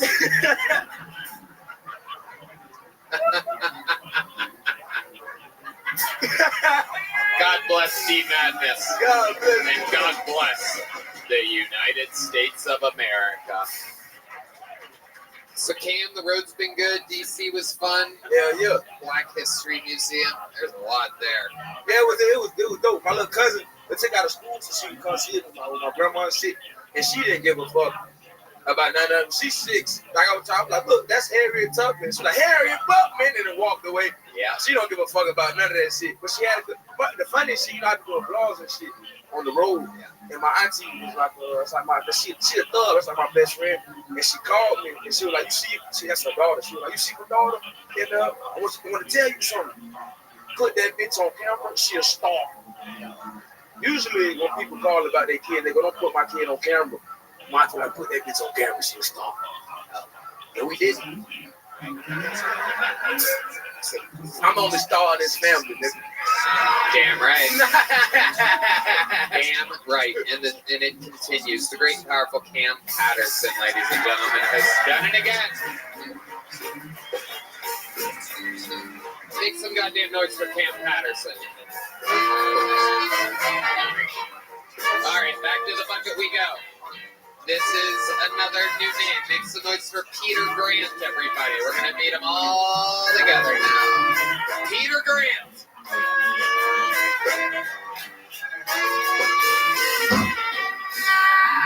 USA! Hang on. Fuck yeah. You guys can probably tell by my accent that I'm an alcoholic. So, yeah, fuck yeah, cheers.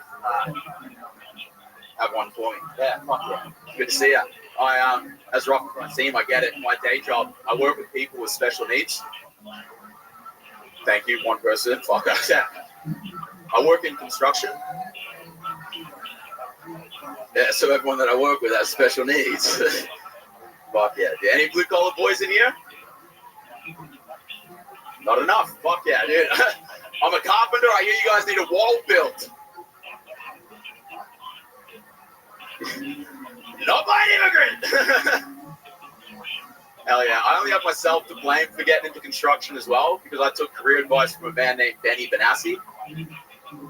Couple familiarities. Fuck yeah. If you don't know the song, the music video came out when I was 12 years old, and it was just a bunch of hot chicks doing construction work in slow motion. I was 12. It's like, all right, Captain, sign me up, right? It was just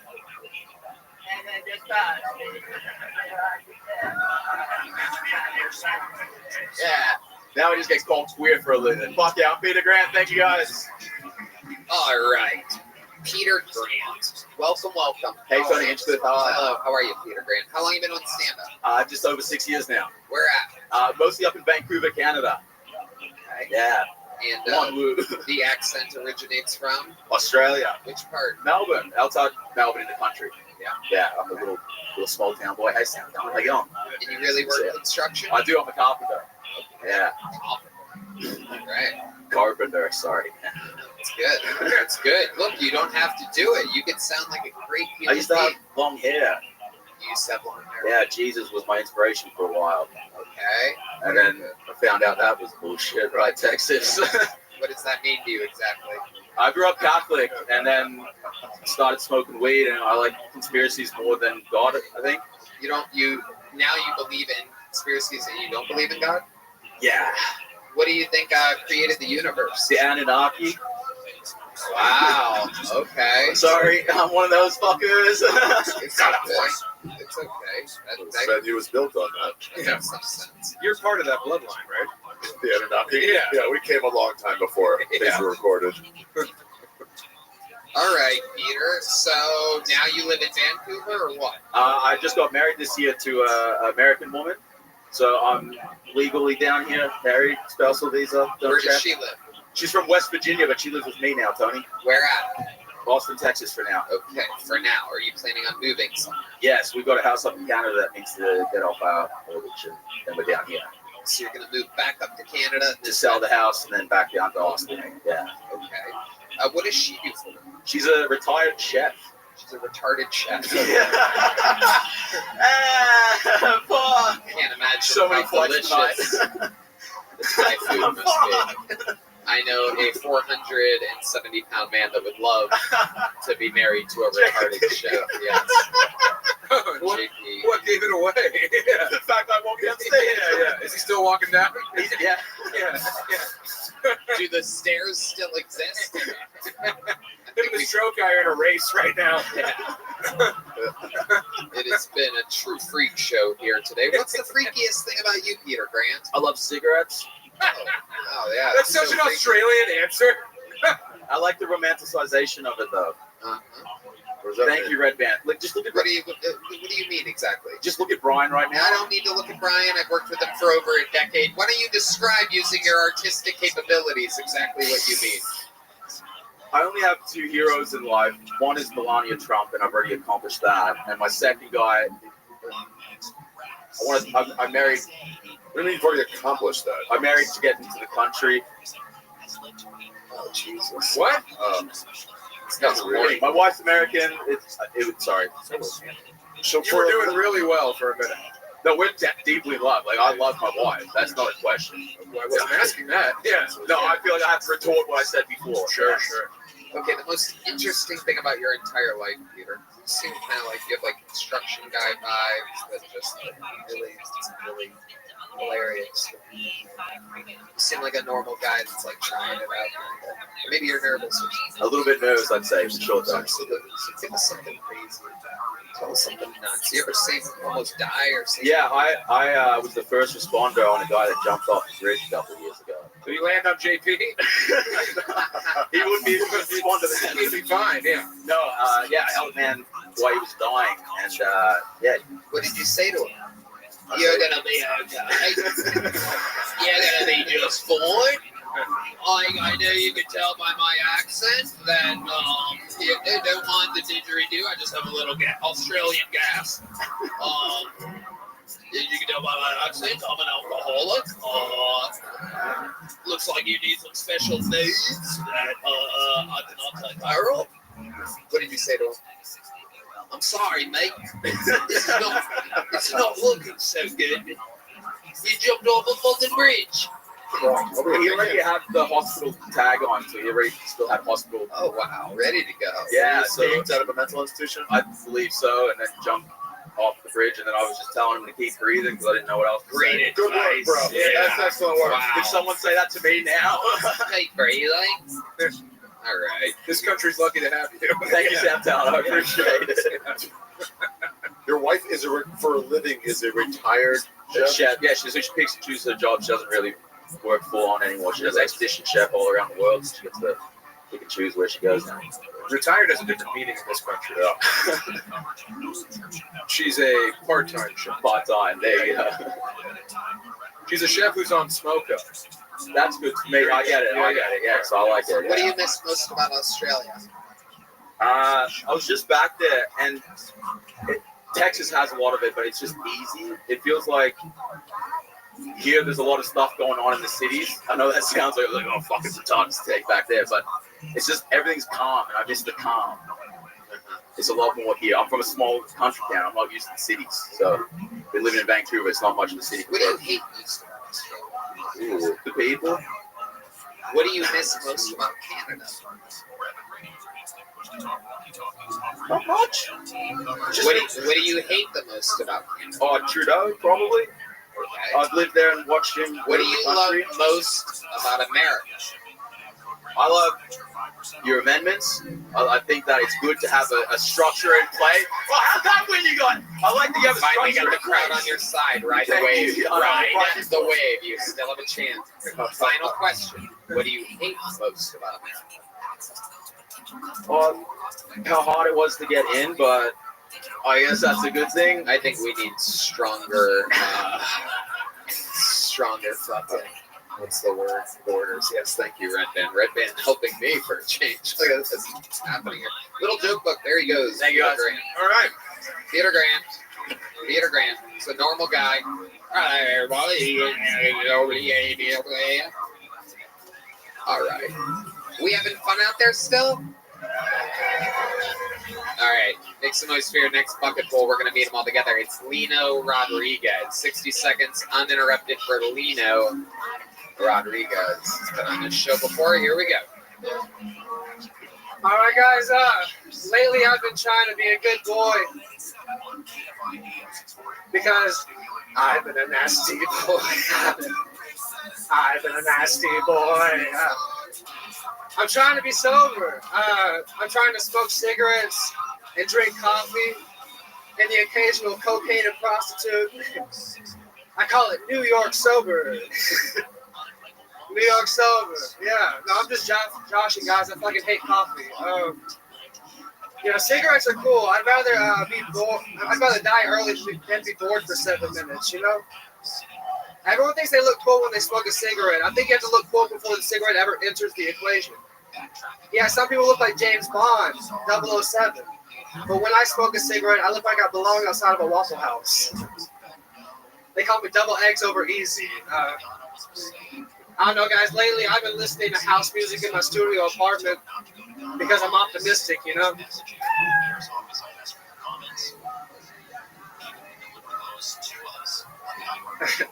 That's the same reason why I listen to yacht rock in my canoe. Anybody else?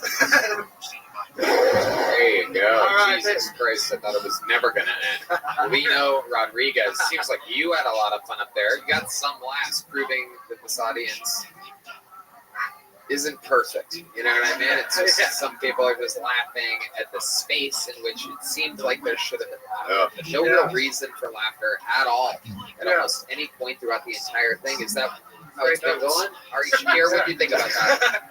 Yeah, you have like a Mitch Hedberg delivery, but like a fat Mark Norman face. I thought his delivery was like Mitch Hedberg now. I'm like Mitch Hedberg just on the inside, Yeah, Mitch Hedberg. You fat guy. So, you fat fuck. How much do you think you weigh, Lino? I'm like 170, 180. No, you're not. Wait. Time out. What? How much do you actually think you weigh? I'm like 200. Get that fucking scale out here. Don't step on it yet. Don't step on it. Don't step on it. All right, let's sit. No, don't step on it. Lino, take fucking direction. Lino. I'm listening, sir. Lino. All right. What do you really think he weighed, Lino? He started sweating all of a sudden, by the way, out of nowhere. Not during his sweat. Not during his set. All right. If I'll be honest with you, Lino, look over here. Because you seem to be getting lost in the lights. You have like an inordinate amount of confidence. I don't know where it comes from. You're just like a fucking rock star that with no fucking instrument or talent in the world.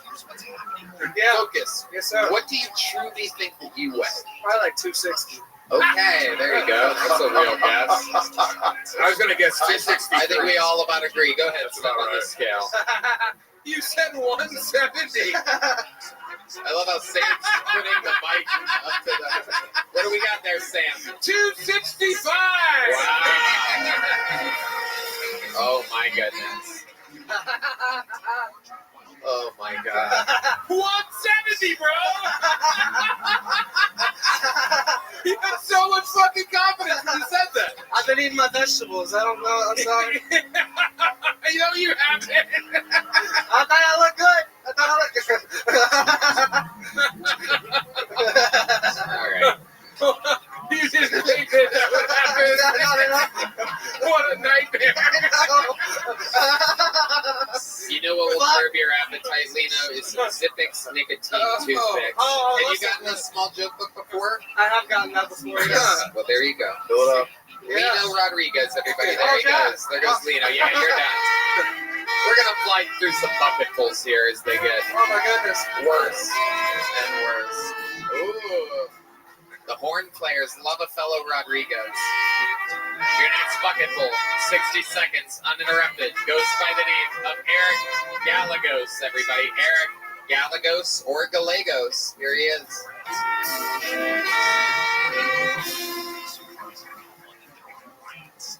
You guys, I recently matched with a girl on Tinder, and her bio said fun and down to earth.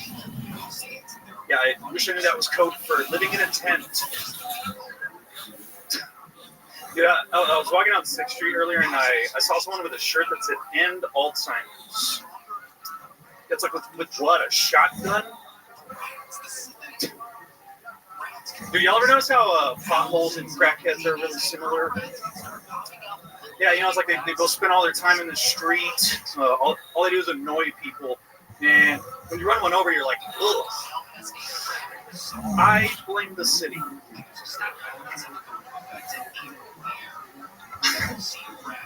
Anyway, the election's finally over, right? You know, some are really excited.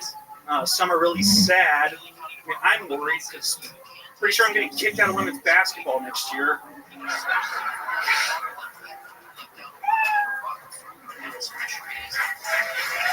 Oh yeah, that's my time, guys. Thank you. A solid set.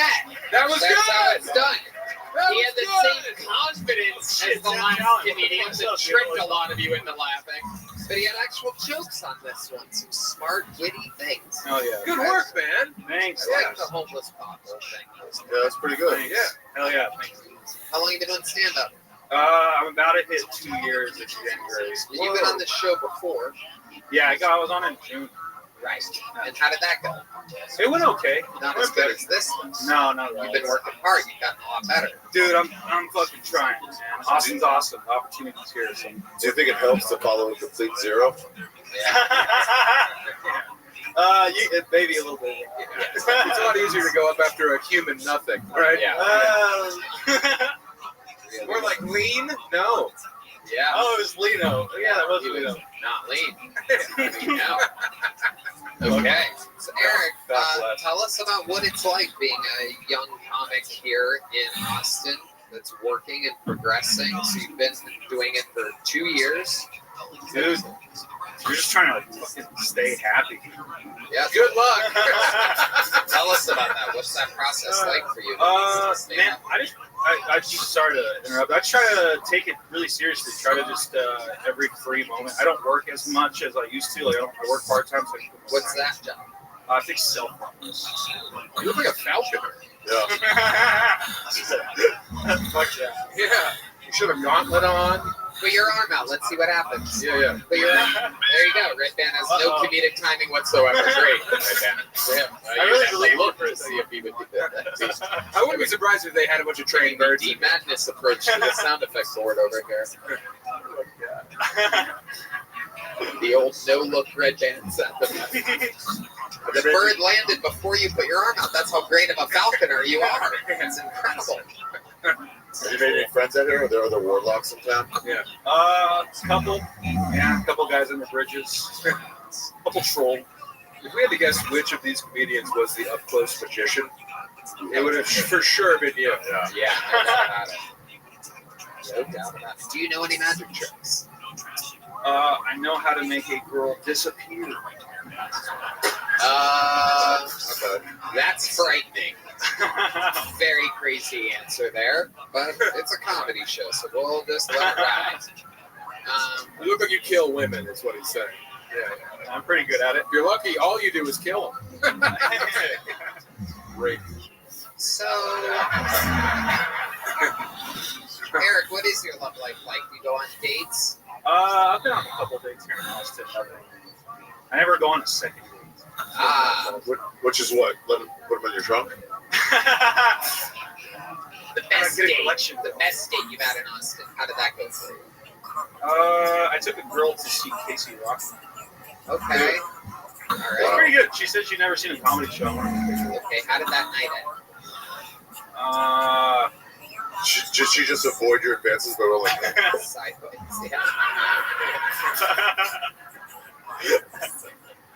It was a show, right? It wasn't through a telescope? No, it was an actual show. Okay. No, it went pretty well. She was pretty cool. I introduced her to some friends. Yeah. It was cool though. She was very interested in my black friends. She got very black all of a sudden. Wow. Ooh, I love Ghost Sale. Where this comes from? Oh, wow. What do they call that? A code change? Code switch. Code switch. Yeah. That one. They used to just call it a switch. Okay, so she went and fucked a black guy that Yeah. night. Let's go to your worst date in Austin, Texas. How's that gone? She just... Did it start by her fucking a black guy? I'll be right out. I drove like there's like a town 30 minutes south of Sure, Austin. you gotta be cool about this. Oh, don't you dare be nothing in my pussy before I go on this date. Hey, get that bitch ass falcon out of here. Hey, who bitch ass falcon it is? He ain't even got his arm up. Where's that? He's gonna steal my damn wig.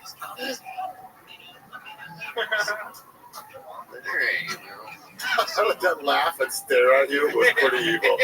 He's like, haha. Keep it up, fat man. I'll be wearing you soon. It's enough meat to feed my falcon for a year. Oh, yeah. What do you think you weigh?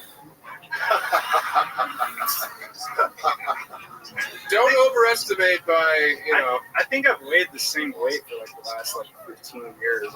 I think I weigh like 155, 60. Oh, yeah, that makes sense. I would bet on that, and there's no need to check. No, I don't have very much. Eric, what's your weirdest hobby? You seem like a guy that has weird hobbies, something wacky. Crying. Do you cry? I cry a lot. How often? If the movie's good, I'll just start crying. I don't know why. I lean into it. How often are we talking about? Once a day? Once a week? Three times a week? Thrice? Yes, 3 times a week. Let's say wow. Yeah. Full bawling. Shakes. No. Just tears. Only if it's Star Wars. Tears that roll down your eyes. Yeah. Like a lot of tears, like an Indian that sees one. Only when the door's closed. I cry at movies too. Schindler's List makes me cry. It does. I hate the ending. Fuck you, man. That's fucking bullshit. What the fuck? All right, Eric. Well, you have a big joke book already? A little joke book? Yes, sir, I got a big one. Okay, well, there he goes, Eric. There he goes, everyone.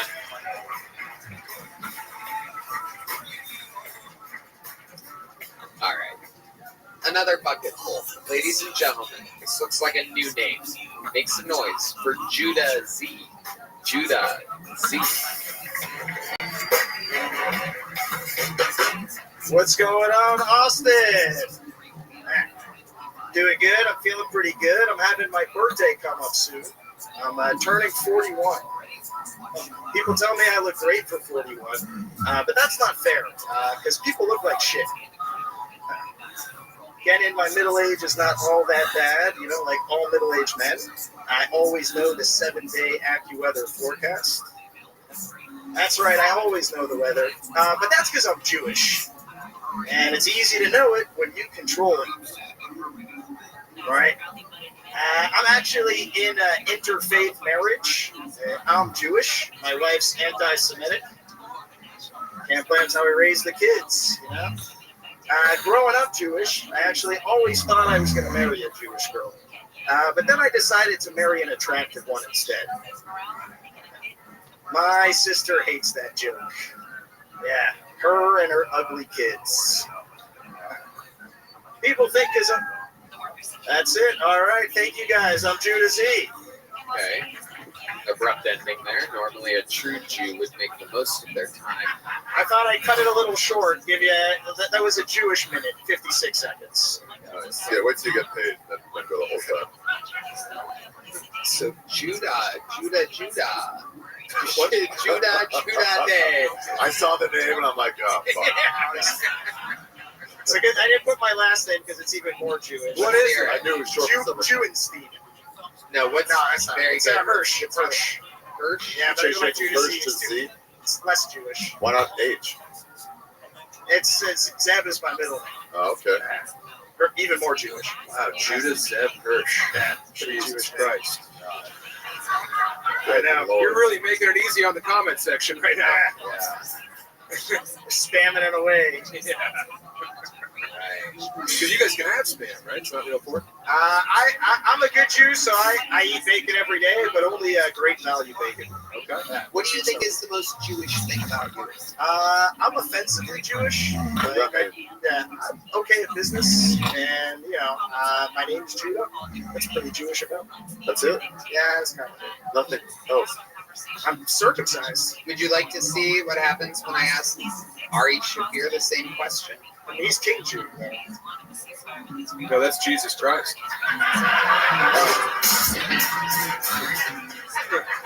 Ari? Yeah, what's the question? What's some Jewish stuff about you? You Jewish at all? Barely. I paid $13 in taxes last year. Not happy about that. That's a waste of 13. Still kind of bothers me. I guess that'd be the most Jewish thing about it. It still bothers me the $13 I paid in combined federal and state taxes last year. Yes.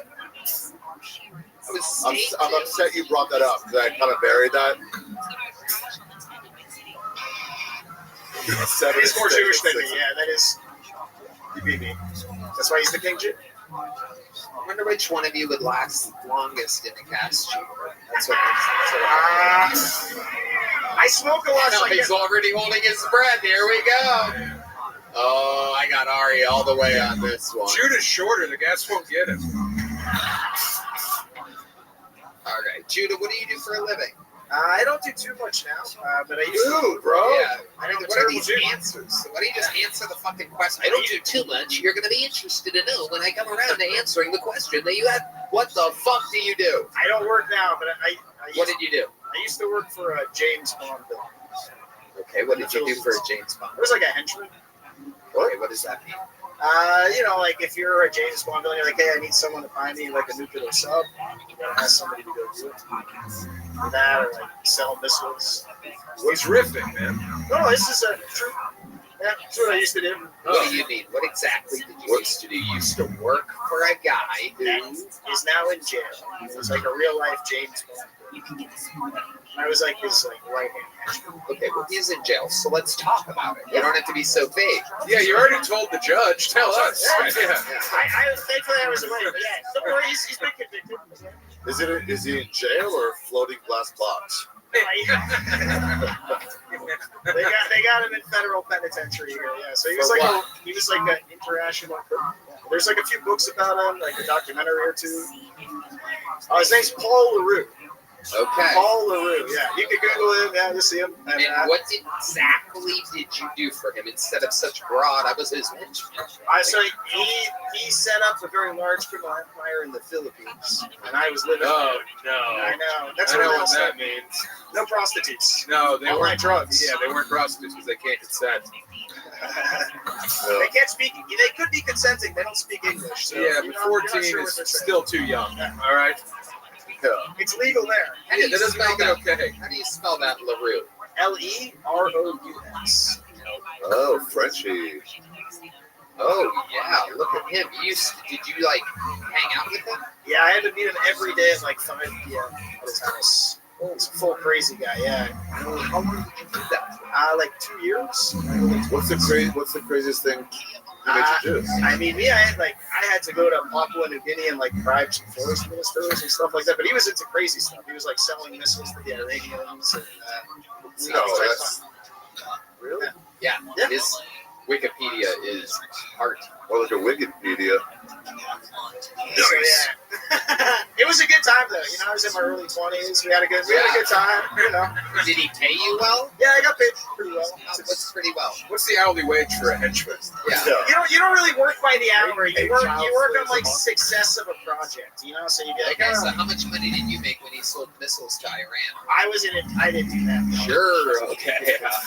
Like I said, I'm Jewish. I'm doing all right. But yeah. You would think as a Jew you would want to sell them to Iran.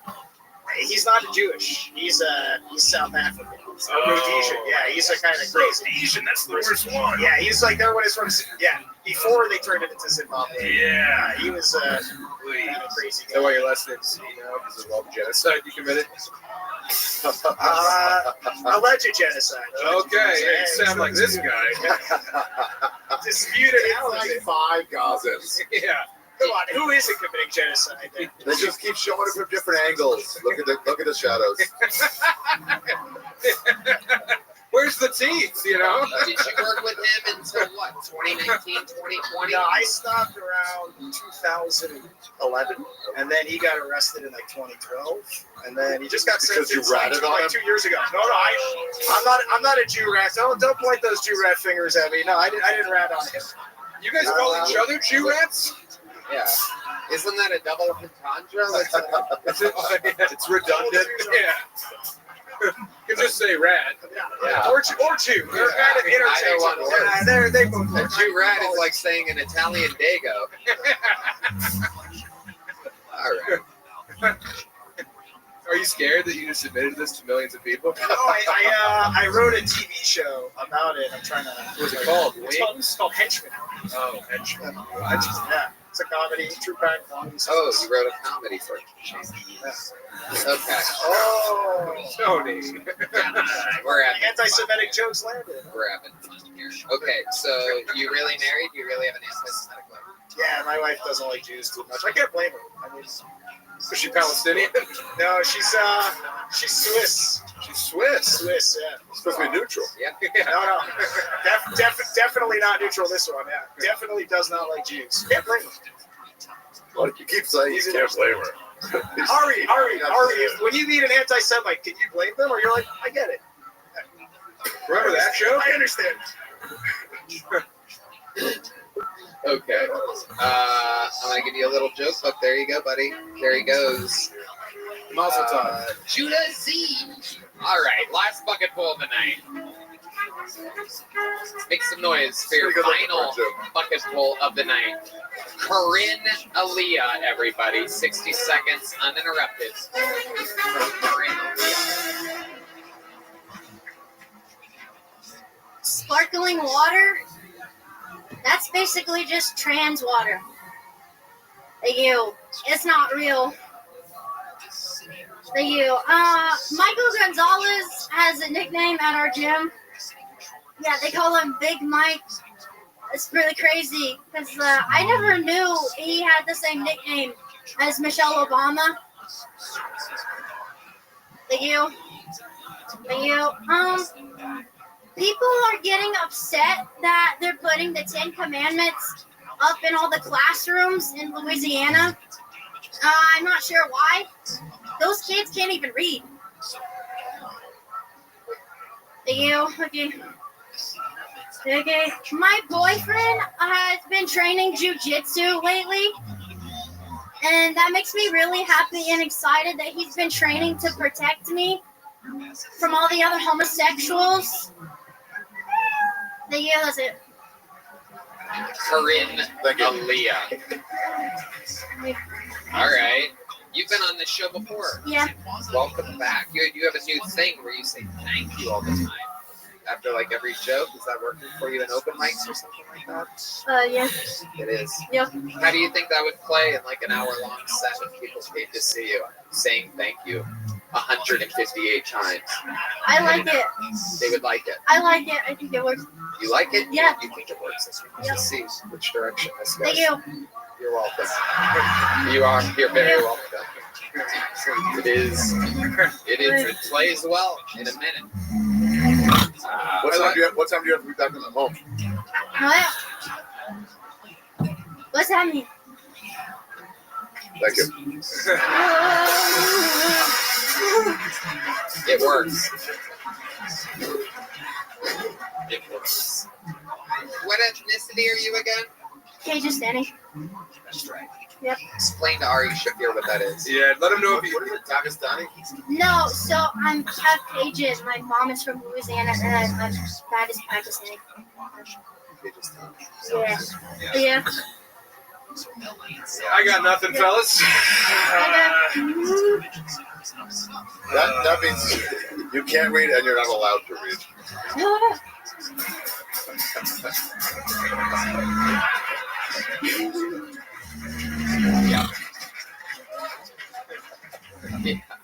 Hey, Ari, thank you. Amazing. Is it true that you go to the same gym as Michael Gonzalez? Yeah. This was a big reveal. Did they really call him Big Mike? I think, yeah. Wow. Yeah, I saw his name. He signed up for something. I was like, who the hell is this? And then it was like Michael Gonzalez. I was like, oh. You signed up for something as Big Mike? Oh. Oh. My goodness. Oh. I can't believe you're signing up for things as Big Mike. This is amazing. Is the gym just for petite brown people?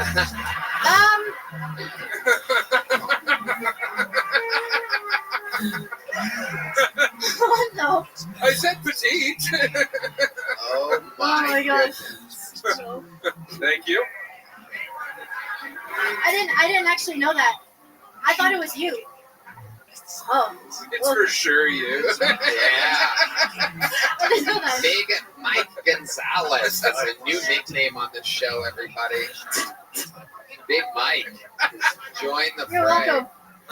Thank you. Yeah, Yeah. I appreciate that. Big Mike. You sign up as Big Mike. So what's been going on with you since the last time you were on the show, Corinne Aaliyah? A lot of things.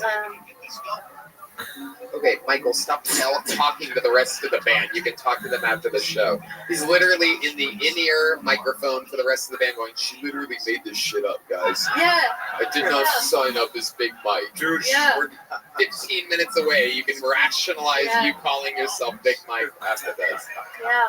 But as soon as I started the joke, he was like, oh, God. And I was like, yeah. I told him I was going to say it before I go. She's like, you'll thank me later. Yeah. Alright.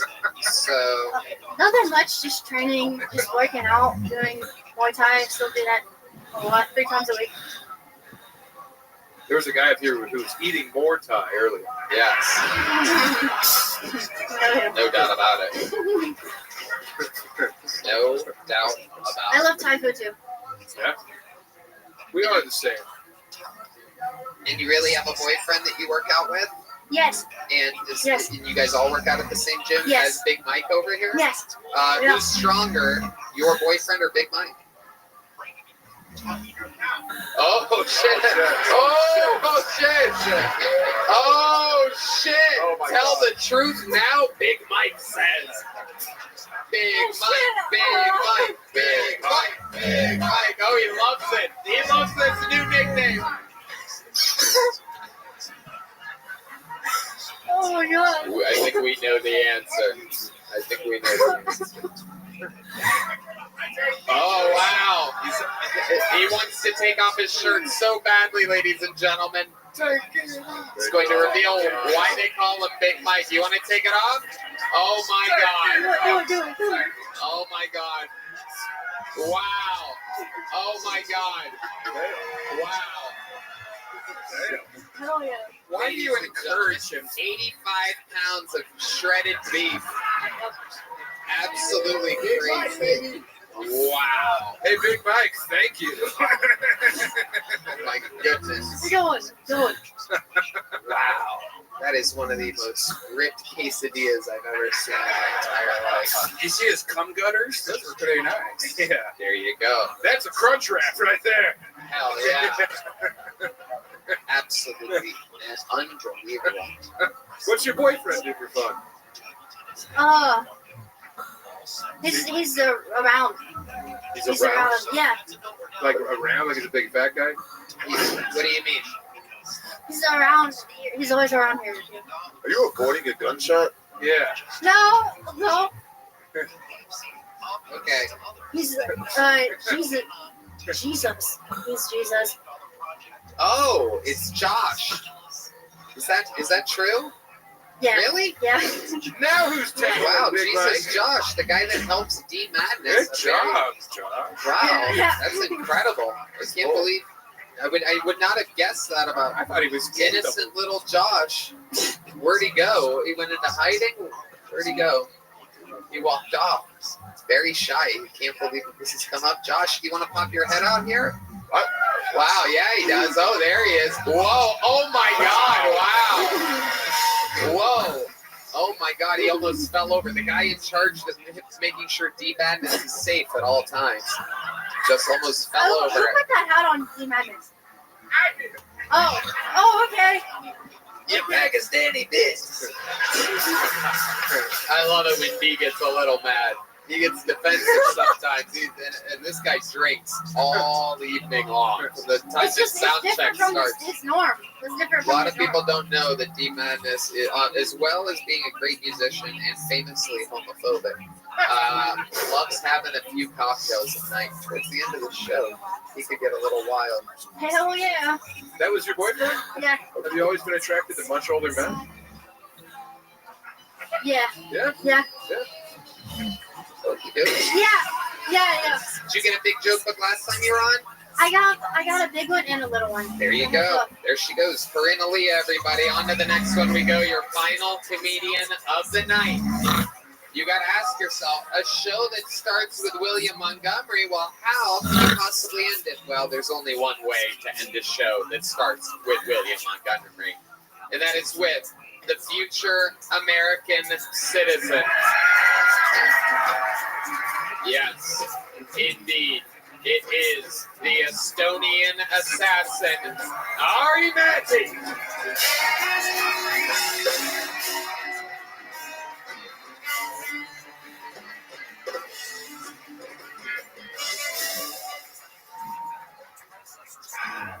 I love America. Life is so good in America that you guys create your own problems. That's how cancel culture started. Bitches with blue hair with nothing to do. Can you believe what Tony Hemscliff said? Kill yourself, you miserable bitch. Life is good! Even me, a couple of nights ago, I'm at home. It's 3 a.m. on something. By the way, this is how men look like when we jack off. It's fucking dark, dude. Don't ever walk in on your man masturbating. It's fucking... Like, I don't know how women do it, but I imagine it's a bit, like...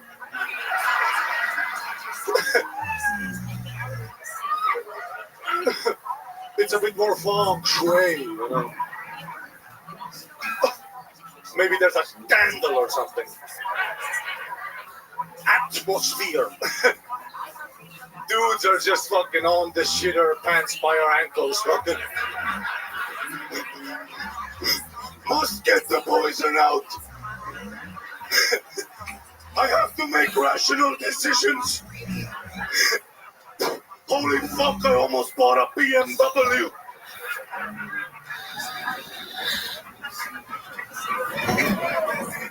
And there I was, 3 a.m., I was doing my thing, and only in America can you do this. All of a sudden, I feel my tummy, want a little bit of yummy. You get that Uber Eats? What? 3 a.m.? There could be a hurricane outside. Pablo is coming, dude. On a bicycle with my burger. I pay $5 extra. Pablo will parachute in. Fucking 325. I had a belly full of burger, belly button full of cum. What a country! Absolutely ridiculously amazing. 2 minutes and 30 seconds. Thank you. With 5 times as many punchlines as anyone else. Whole show combined was equal to that set. He's incredible. Thank you. Absolutely amazing. My pizza ticket burger. I love it. Shabbat shalom.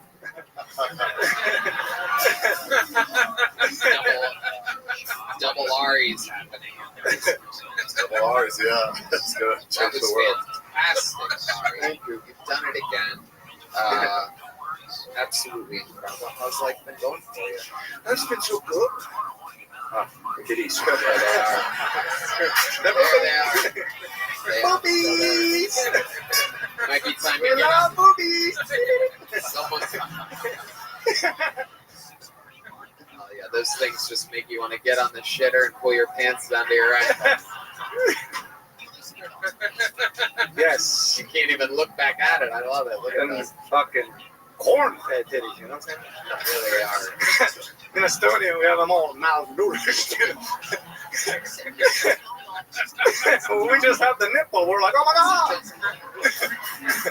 I found one with a bub. Calling your friends somewhere.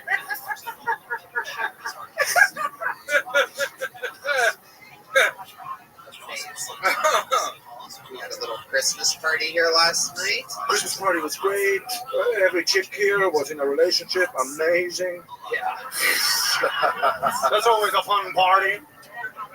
It was. Everyone had a +1 with them. It was a real fucking. No. I have been actually, speaking of,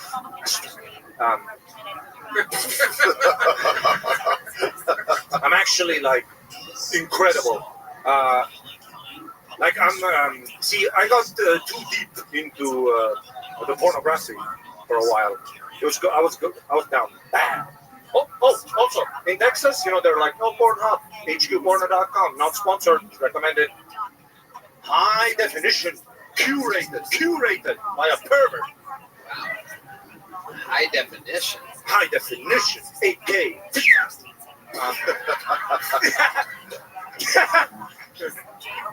You see the bad childhood. And it was going so for a while. I went off the rails, you know, like just like my tabs started getting fucking shorter and shorter.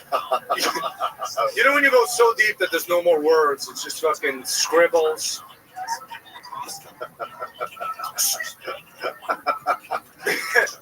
So what I did now is like I cut the porn out of my life. No more. And now I just do it, dude. Sam, today in the shower from memory, bro. You thought of me? Like fuck, not.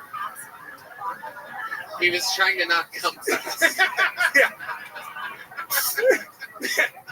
Titties. Sam. No, I like did it literally in the shower, eyes closed, dude. Like fucking, like a meal, dude. I'm so fucking powerful, dude. Congratulations. It's crazy, no porn needed, just fucking instinct. I know, hard work, that's what I'm saying. Oh, you're listening to Big Mike over there. Big Mike knows all about that. I don't think you have a lot of cum in the side of you. It's a tiny, tiny amount. It's like, Michael comes like this.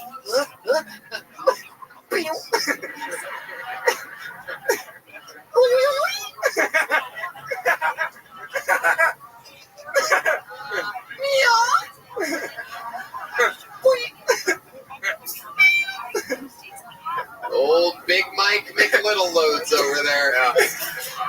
This is how you get Mike's Cumberland. Meaty Gonzalez. Oh my goodness. Ari, you're so fucking funny, man. Yeah, you're the man. Thank you, Ari. Thank you. All the time. Yeah. This fucking guy on airplanes, on restaurants, backstage, at the bar, all the time. Always. It's Hey, Ari, unbelievable. I've never done this before, but in the show I've been on at least a dozen times, probably more. But how would you like to open for me in San Antonio in February? Let's do it. Yes. So look at that. Somebody hook me up. There you go. That's off the book money, so. Oh, I love off the book money. Fuck Palestine. We're just having a show. The good news is he's going to pay you what he paid in all of taxes last year. Imagine. Ari, you are the absolute fucking man. Thank you so much. Thank you, You're Tony. watching Bye. a shooting Thank you. star in real time with the stylings of the future American Ari Maddi. And we did it. How about a hand for our fucking amazing guests, Ari Shafir and Sam Talent.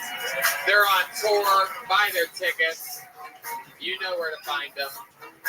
The drawing from Ryan J. Ebelt is in. Ari Shafir has a brand new special on Netflix, January 14th, everybody. Do you believe in miracles? Pretty much did it. Yeah. Tony just yelled at the Netflix guys. What the fuck's wrong with you? Yeah. All right. Yeah. Me and Joe did. We had dinner with the Netflix executives, and we said, don't be gay. That's all you have to tell them. Sometimes you got to tell these fuckers what's up. Hell yeah. Lady made $100 tonight in the audience. Wow. Hello, one more time for the great Sam Talent with 2 L's, huh? Thank you. 2 of the best guests to ever do it. The drawing from Ryan J. Ebelt is in. It's incredible. Let's see what Chris Rogers drew tonight. Is that Baby Red Band? Oh my God. Baby Red Band with a Tony haircut. Look at that. Oh my God. He already had fat tits all the way back then, folks. How about one more time for the best damn band in the land, huh? Red Band. Check out the Sunset Strip, ATX.com. Love you guys. There you go. We love you guys. Thank you, everybody. Did you guys have a good time tonight? God bless you all. And God bless the United States of America. Thank you. Good night, everybody.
Monday Night Delight. This is.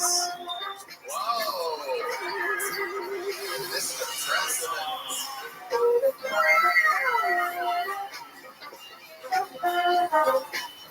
Eve. This is New Year's Eve at the HEB.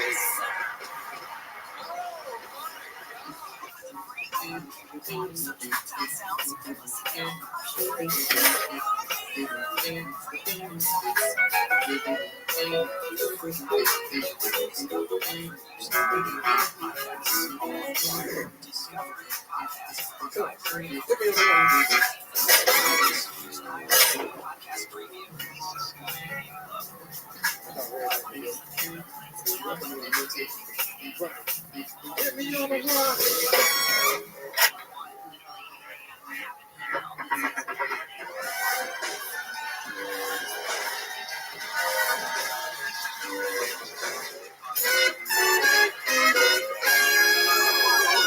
Hey, this is Rabbi coming to you live from the Comedy Mothership here in Austin, Texas, for a brand new episode of Kill Tony. Get up for Tony's Hits Club!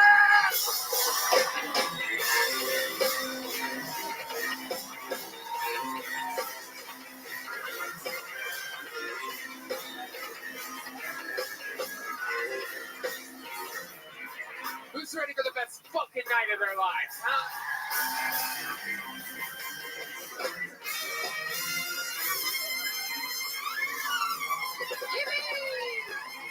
Make some noise for the great Brian Redman.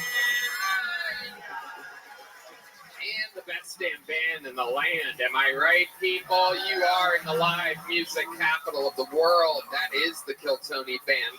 On the horns, Carlos Sosa, Raul Vallejo, Fernando Castillo, Nacho Belgrande. On the drums, that is Big Mike, Michael Gonzalez. He is here. Matt Muling on the electric guitar. John B's on the keys. And that is indeed the one and only D Madness on the bass guitar. Live in the flesh, the real deal. How about a hand for Max Frost on the pre-show music? What a star. God, you gotta love Austin, Texas. You never know what musician and comedian you will find here. This episode is brought to you by Blue Chew, Blue Nile, and Prize Picks. And life is good. Before we start tonight's episode, here's a little bit more from the amazing sponsors that made it all possible for you right here, right now. The Sunset Strip Comedy Club in Austin, Texas is now open. Check out Red Band's secret show every Thursday. Go to sunsetstripatx.com for tickets.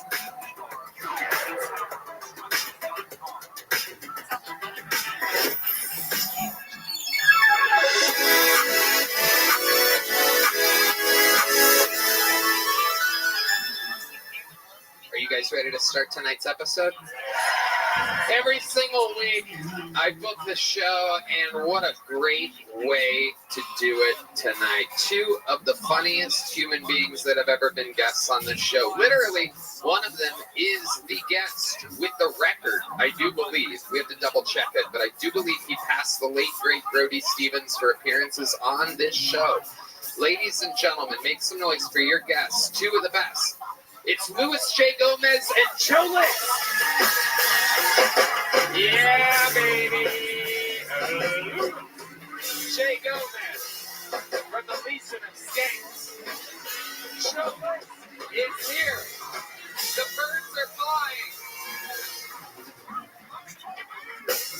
This is fun. What a perfect little duo. Two great friends from the city of New York. A beautiful, beautiful place if you don't count illegal immigrants lighting innocent women on fire on subways.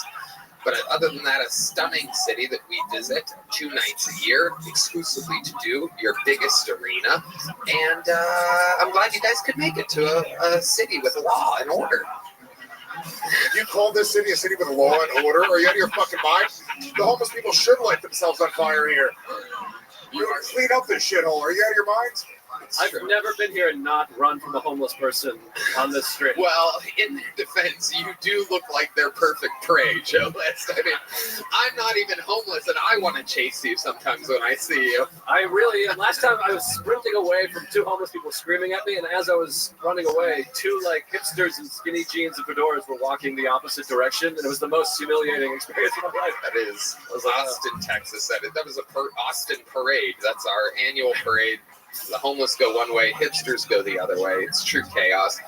You guys have done this show before. You know how it works. A lot of the open micers around of town, a record for the least signups we've had since being here at the mothership. 185 people are across the street, stacked on top of one another in a bar called Poor Choices.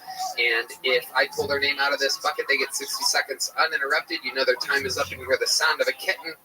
That means they have to wrap it up then, or else they bring out the angry West Hollywood bear, which brutally interrupts their set. And then I conduct an interview. We laugh about what could possibly have happened during their set, or what else they could possibly talk about, or what else is interesting in their lives. My friend with the Kill Tony hat, I'm going to let you do the honor of picking the first name. The Bucket of Destiny has spoken. And that is indeed a legible written name. And that person will be wrangled, and they will be the first bucket full of the night. But while we wrangle that person, we're going to get a golden ticket winner up here who is fun to watch. And you know what I like about this guy? This isn't one of our big blast out superstars. What I like about this guy is that the plan is to hopefully watch him grow in real time over a long period of time on this show. He has gone through traumatic brain injury, ladies and gentlemen. He has the record for most appearances on one episode of a show. This is a brand new minute from the one and only Drew Mickens.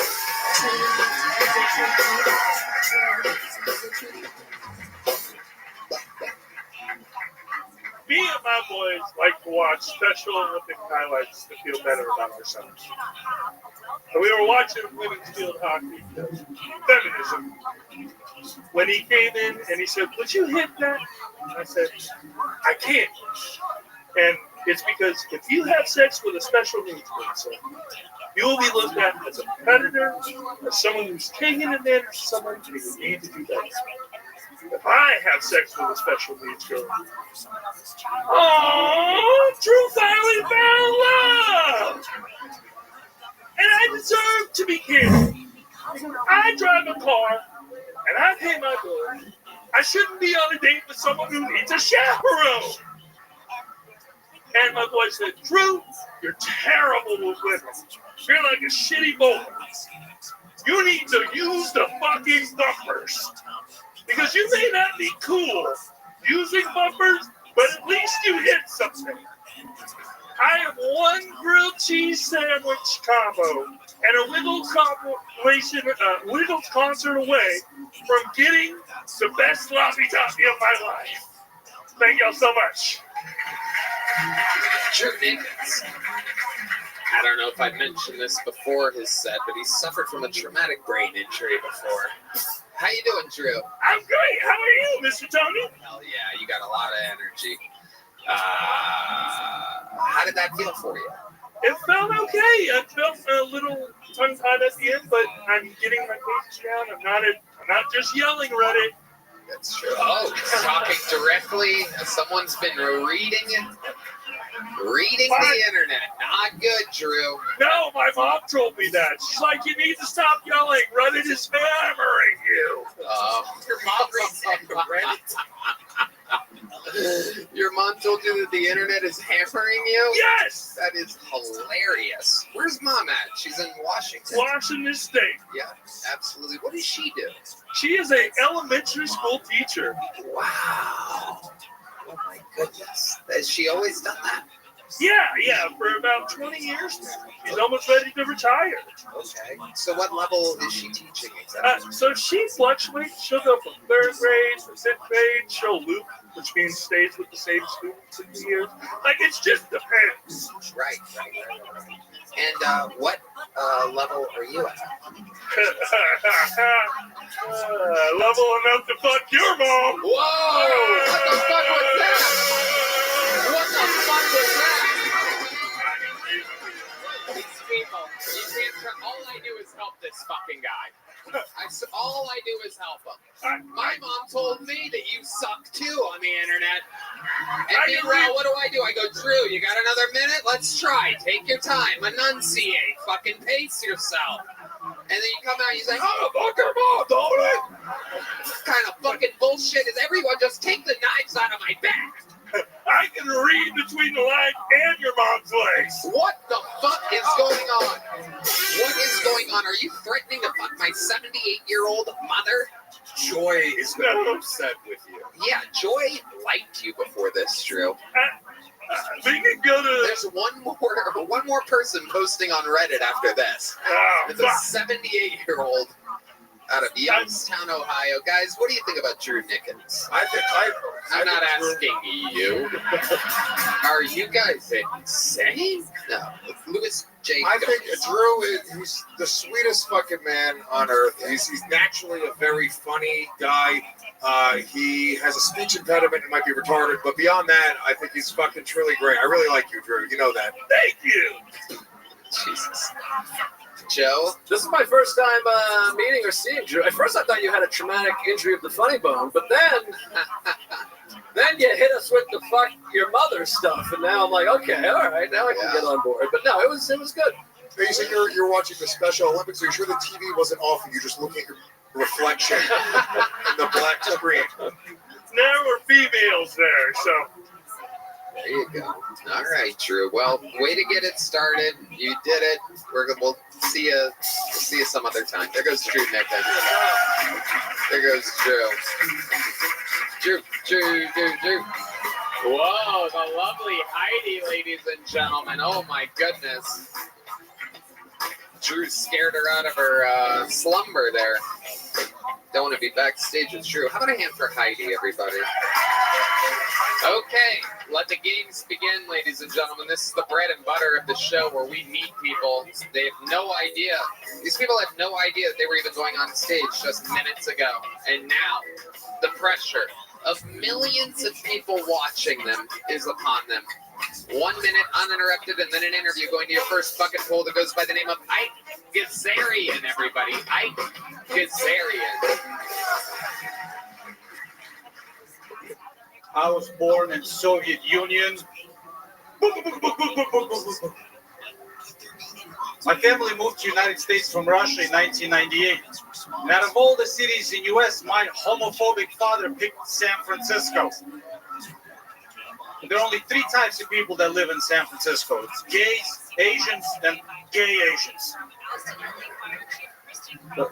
My family moved here in 98, but in 2010 I moved back to Russia to do stand-up comedy there.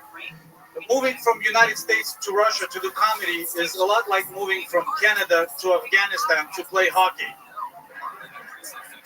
It's a fucking terrible idea. But I gotta tell you, Russian comics are as tough as Russian soldiers. They prefer bombing. American comedy and Russian comedy are very different, but we do have one thing in common. No one likes female comics.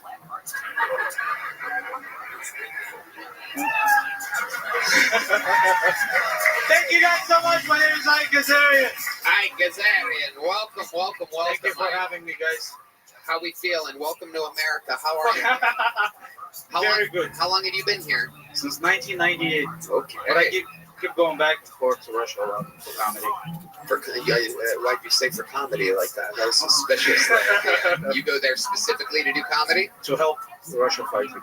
Yeah, that's what it felt like. I voted for Trump. I have a reason.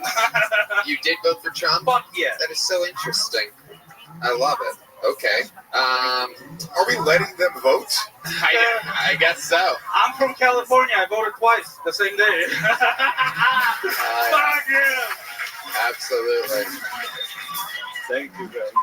How old are you, Ike? I'm 41. 41. How long have you been doing stand-up? I started doing Russian comedy in 2010. Moved back in 13. I own a Russian restaurant in San Diego. Business is not doing very well after the war started. Fucking Americans stopped coming. And what do you serve? Like pierogies and stuff? pierogies, borscht. You guys come over to Pushkin. I'll take care of you. Got an applause break for pierogies from Brian Redband. Nobody loves dough filled with shit more than dough filled with shit. Unbelievable. Incredible. So what's the name of your Russian restaurant in San Diego? It's called Pushkin. Pushkin. Almost like Putin, but yeah, it's close. It's close. Yeah. What else is going on there? You got like hot Russian waitresses or anything? Oh my God. My wife hires all the most beautiful girls to work there. It's really tough. It's tough for you. Somebody, yeah. Hell yeah. The business is not doing so well after the war, and my Ukrainian employees hung a huge Ukrainian flag on the window, and the Russians stopped coming also. So I need some more customers, goddammit. Is it a hookah bar also, like a restaurant? Yeah, it's hookah bar allows. I had to make it into a hookah bar because people stopped coming in. I think Russian hookah bar is fair because smoking is also bad for your health, just like Russia. I'm starting to think that he's not a comic and he's just trying to advertise this restaurant. Yeah, I think so. Come to Pushkin, please. Come to Pushkin. It's got great reviews. Yeah, wow, it really does. You're sitting at a 4.3 with 1,109 reviews. 9 years, Let's baby. read, find me one of the 1-star reviews. There's a lot of 5 stars, but I like to read the 1 stars. Yeah, the Ukrainians leave a 1-star review. Strategically go for. The worst customer service, very rude workers, not a welcoming environment, would not recommend. We're Russian. And then Ike G responded, "I'm sorry, but your review is a lie." Fuck yeah, only that. You were smoking same hookah for 3 hours. There was nothing left in it. My hookah chef asked you if you'd like a refill. You refused. You know, coals can't save a hookah that's been smoked for hours. I'm sorry you feel this way, but you should learn how hookah work. You can't smoke ashes. Wow. This is incredible. Let's read another review of Pushkin. Please, let's do it. Came here to smoke hookah. Worst customer service from the hookah server. Not friendly at all. He stated they have a rule that we have to change the hookah and make a refill after 1 hour because they have this rule and it's not true. He would not change the charcoal for us, and when he did, he only added 1 charcoal. I would not recommend anyone to come here. You feel very unwelcome. I will never come back again. Ike G responded. I'm sorry, but your review is lied.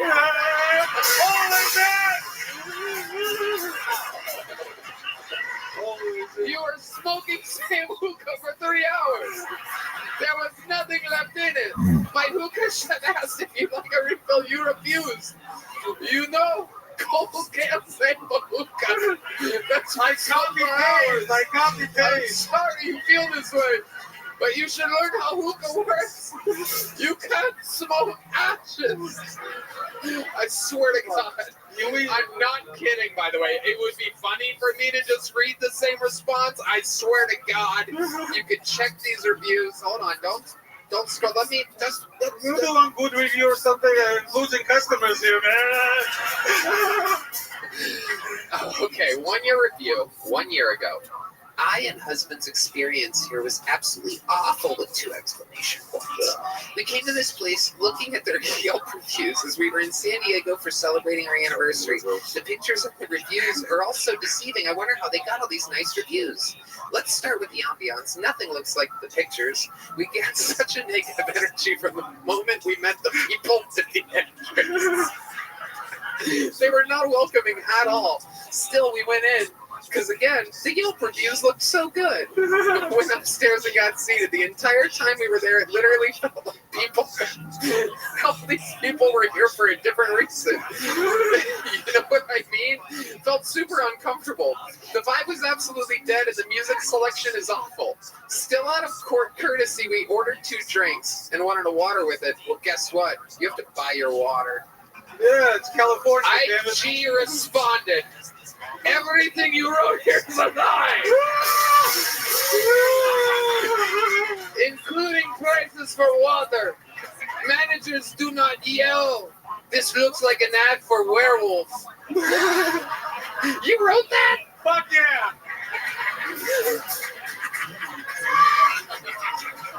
Fuck werewolf! I love that you respond. I Only love bad that reviews. you respond. I'm going to read just a couple more of these reviews. Even though it looks like I could go, stop scrolling. I could do this all night. We could just keep you up here. This could be Ike Kazarian's episode. Here's the review. Small place, small portion, very expensive. Not recommend this place. Hookah smoke confuses appetite. My friends, did you write your own review? G responded. 3,200 square feet of small place. Large portion. Hookah confuses at hookah lounge? Very interesting.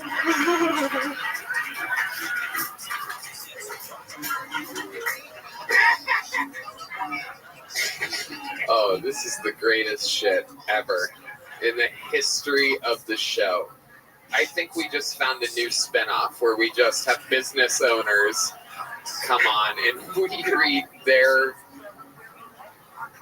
This is a complete lie, by the way, everybody. Oh, it is not. Pushkin is spelled Pushkin, lounge and bar in San Diego. Oh, and we know. I mean, we read. Your Yelp is thousands of reviews of strong, almost a super solid 5. It was very hard to find the ones. There's very few ones, and your responses are unbelievable. Thank you, Mr. Tony. So, one last one. 7 months ago, 1 star. The hookah server is horrible. No manners and no customer service. He is rude and asked us to change the hookah head after 1 hour of smoking or he won't bring charcoal. He said it's a rule here, but after speaking with the other server, he denied what he said. It feels... Wow. It feels that he is forced to work there. I will never go back to that place. His whole captive, they're Russians, they're used to that shit. Ike G responded. I'm sorry, you and your friend felt the need to leave 2 reviews. You were smoking the same hookah for 3 hours. There was nothing left in it. My hookah chef asked if you like refill, you refused. You know, cold can't save a hookah that's been smoked for hours. I'm sorry you feel this way, but you should learn how hookah works. You can't smoke ashes. You can't smoke ashes!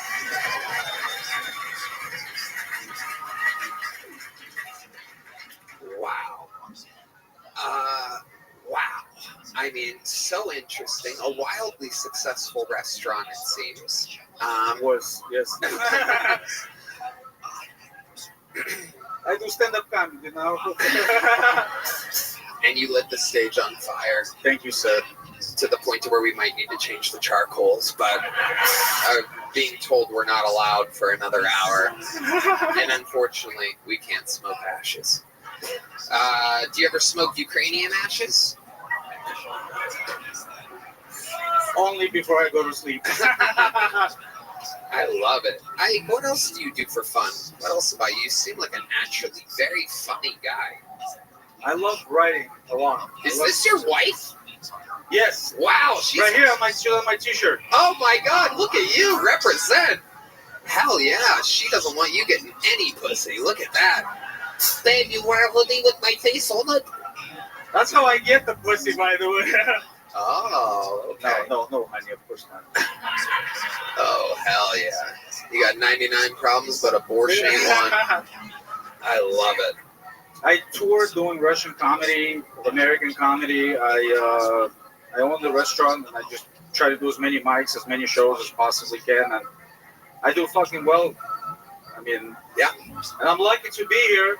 Thank you so much for this opportunity. This is amazing. No doubt about it, and I'll tell you, you're getting a big joke book. Congratulations. You did it.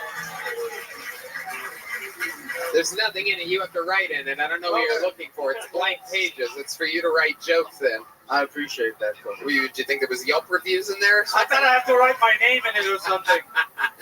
Ike, you did it. That's what the show's all about. Different people, different shapes and sizes and accents and everything, and you were very fun. Congratulations and thank you. Thank you Ike guys so much. and everybody. Thank you guys so much. Pushkin. Go to Pushkin in San Diego. Show your support. Eat pierogies, smoke hookah. Don't stay too long, or else it'll burn out. This podcast is sponsored by ExpressVPN. You know what's not fair? The fact that all those streaming services hide thousands of shows and movies from you based on your location and has the nerve to just keep increasing the prices on you. Now, you could just cancel your subscription in protest, or you could be smart about it and make sure you're getting your full money's worth, like we do, by using ExpressVPN. They hide their content from you based on your location, but ExpressVPN lets you change your online location so you can control where you want Netflix, Hulu, or any of the other ones to think you're located. They have servers in over 100 countries, so you can gain access to thousands of new shows and never run out of stuff to watch. This works with many other streaming services too: Disney Plus, BBC iPlayer, and more. Red Band. Tony, ExpressVPN is the best. It's so easy to use. Just fire up the app and click one button to change locations. It works on all my devices, phones, laptops, tablets, and smart TVs, and more. Plus, it has blazing fast speeds. I can stream in HD with zero buffering. I just watched Sherlock and The Cycle, which are not available currently in the US. All I had to do is open up ExpressVPN, select England, tap one button to connect, refresh, and boom, there it was. Oh, Sherlock and The Cycle. Yeah, you know me. So be smart. Stop paying full price for streaming services and only getting access to a fraction of their content. Get your money's worth at expressvpn.com/KillTony. Don't forget to use our link at expressvpn.com/KillTony to get an extra 3 months of ExpressVPN for free. All right, your next bucket pool, ladies and gentlemen, goes by the name 1 Minute Uninterrupted for Matt Banwart. Matt Banwart.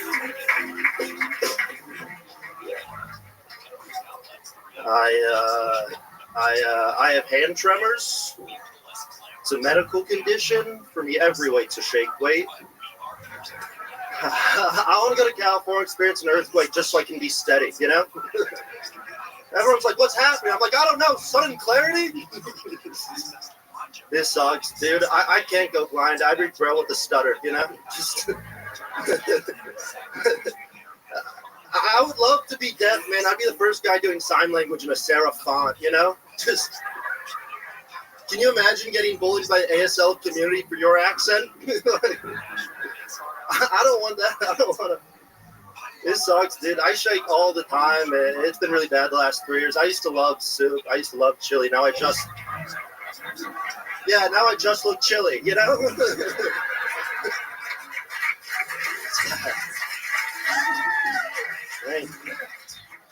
Yeah, man, I don't know. I hate shaking, but my ex loved it. Thank you guys. That's my time. Matt Banwart. Am I saying that right? Banwart? You're nailing it, dude. Absolutely. I was wondering because you kind of had bad handwriting. Yeah, and now I see why. It makes perfect sense. Yeah, it's like a third grader with palsy. It's bad. Yeah. When you've always had that? I noticed it like junior year in high school, and it's just gotten kind of worse the last 3 years. It's gotten pretty bad. So maybe you should stop doing really nerve-wracking activities like performing in front of large groups of people. You know, I think that's contributing factor. I think that is part of it. But yeah, I shake all the time. It's rough. Sushi, my big two enemies. Yeah, hard to operate chopsticks is what you're saying. I just got sushi the other day. I was doing them with both hands, and just getting bullied by the staff was embarrassing. Yeah. I was like, give me a fork, I don't care. Right. What did they say? I couldn't understand them. Right. You disrespect us. You chopstick right. I was just thrilled to be there. All right. Were you on a date or something? No, I was out with my friends. Right. Yeah, I don't know. Okay. My love life's not exciting. Really? A little bit. I don't know. Huh, interesting. All right, Edward vibrator hands. I thought it would be good. I thought you'd be like Michael J. Fox or something, you know what I mean? No, I had a quick one. I was seeing this girl. We went on like 4 or 5 days. We weren't exclusive yet. She was like, you should come see me at this bar. She texted me. I was like, I'll be there in 5 minutes. She goes, all right. See you soon. I walk in and she's like making out with another guy. And I was like, that's okay. I'm fine. And I took a photo of it and I sent it to her and I was like, well, I think you're good. And she goes, that wasn't me. And I was like, you have a cast on. And you sent me your outfit before you went out. That would be crazy if it wasn't you. Was it a clear picture or was it all shaky? You make a great point. Yeah. I'd imagine you're one of the worst photographers in the history of human civilization. What else? Lewis?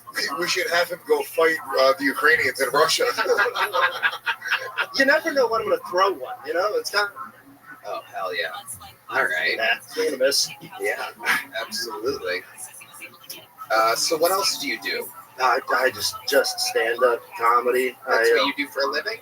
It is, yeah. Okay. How long you been doing it? Today is actually my 9-year anniversary. Today is my 9 years today. Where have you been doing it at for 9 years? The first 4 were in Iowa. My first open mic was in Cedar Rapids, Iowa, and then Chicago for like 4 years, and here for the last year. Okay. When you were in Chicago, did you ever visit the Bean? Tony, how could I not know about the Bean? Oh, okay. Honestly, it's unbelievable. Yeah. Tony, it's a phenomenal landmark, dude. Huge fan of the Bean. Okie dokie.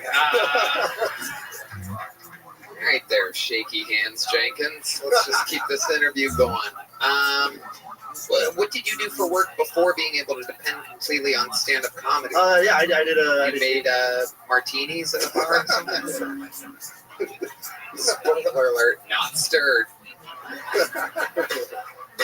No, I briefly did digital marketing. I did digital marketing.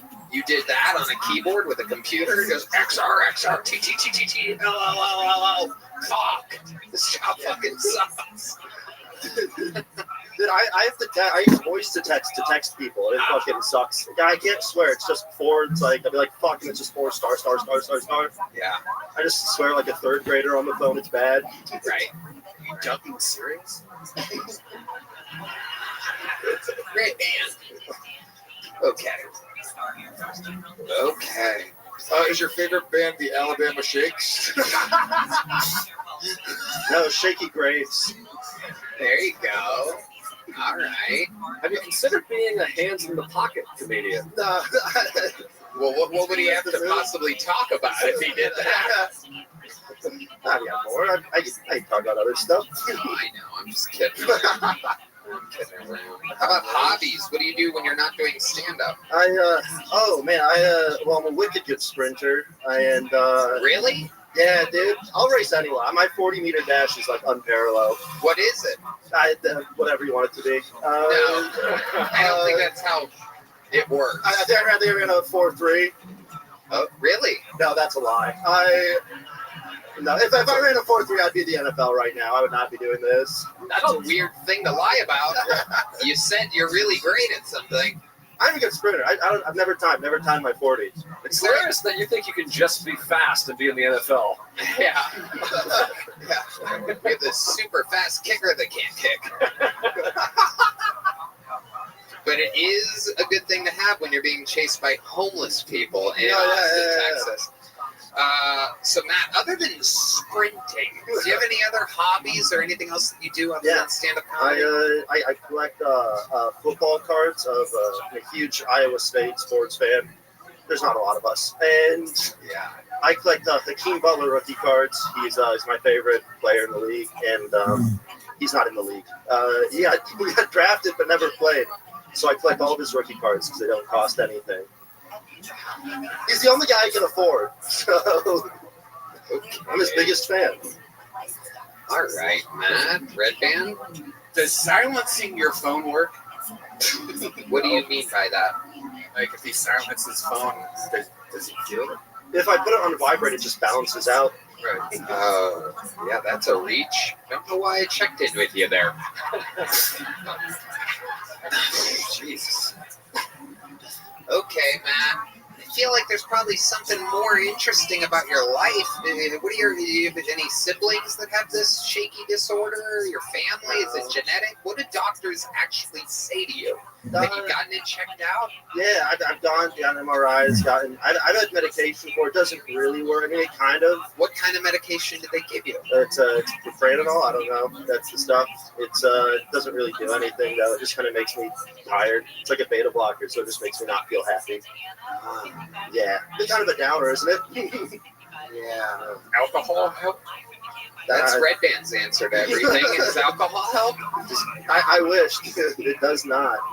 I drink a lot. It might actually be a contributing factor. That makes sense. Yeah, you might just really need a drink. Do you have one? I'd love one.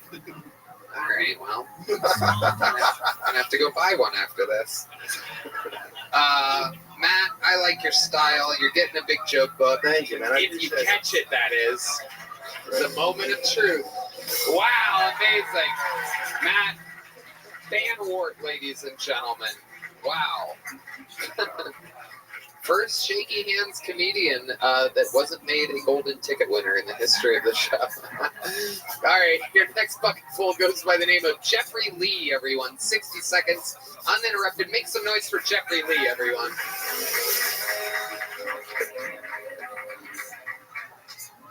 Yeah, I'm doing van life, ladies and gentlemen, and it's going pretty good. But one downside is sometimes you get woken up by the police, and that's unfortunate, you know. And it went kind of like this: knock, knock. Who's there? It's the police. It's the police too. What are you, homeless? That wakes me up.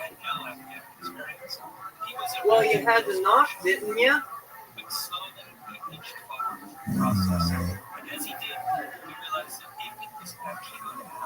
That's my one defense of not being homeless, ladies and gentlemen.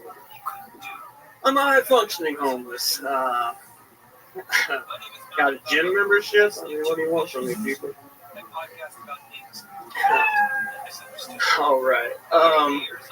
Okay, Jeffrey Lee. Homeless with a gym membership, living in a van. That's pretty much everybody's interview. Oh, not usually their minute. You just stated a bunch of obvious facts that we already knew. Have you been on this show before? Yeah, one time. Yeah, I remember you. No, dear. Oh, Dee's leaving. He's seen sorry, enough. Dude, you made D leave. Yeah. Okay. So, Joe List, what do you think about this guy? Well, you enter your set with "What do you want from me?" And I think I speak for everyone when I say a punchline. Yeah, you're really. Have you been doing stand-up? Yeah. Where? Well, I'm actually a little rusty. I've only been hitting a couple mics here and there sparingly. I started a new job, but what's the new job? I'm doing a door guy thing, so I'm just making the adjustment. What's door guy? Where are you a door guy? On 6th Street here. Yeah. It's a bar. Okay. So I'm just letting people know. Right. And with all of that charisma. Yeah. Sorry. You're a bouncer? Go. Huh? You're a bouncer? I don't really have to do that part. I work day shift on purpose. You work day shift at a bar on purpose, and you still aren't doing stand-up at night. I'm doing a little bit, but not. Yes, definitely not doing it now. Yeah. Is this like a heaven-themed bar where they have like a Jesus guy out front? It's like, come in, my child. Homeless Jesus says you may enter. No, just a regular old. All right. Most interesting thing that has happened to you living this life in bars during the day, Jeffrey Lee? Oh. You must have seen something crazy or interesting or funny, perhaps, at all. Live on a comedy show. I'm sorry, dude. It's just that's very mundane. It's just the same homeless people over and over again, and that gets a little depressing. To be honest, I wish I weren't brought up working. Having a job sucks. Okay. You're really bumming me out, dude. I know. I'm so sorry. I mean, Jesus Christ, I have to say it. Yeah. You ever get a girl back to your band? In Austin? No. Where were you before Austin? Well, Ohio, Illinois, Wisconsin a little bit. Which were things going better for you there? I got a warrant there. Now we're talking. Who would guess a guy looked like that being persecuted? Unbelievable. It's just for some cannabis. No, we know. We know. You're stating a lot of obvious things. You had a warrant for a burning bush? All right. Well, Jeffrey, here's a little joke book, dude. Wait, you probably got one last time, right? I got a big joke book last time. No way. How the fuck did that happen? I mean, I could be pretty funny. What was the joke that you did last time you were on? Do it again. Just do it with confidence. Look out there to the crowd and do it. For the love of God, Jeffrey, fucking do something. You've done nothing. It's been 4 minutes and 45 seconds of, wow, this guy looks like fucking Jesus a little bit. Just fucking do it, Jeffrey. For the love of goddamn God. Your father. For the love of your father. Well, folks, to get a little personal, I suffer from extreme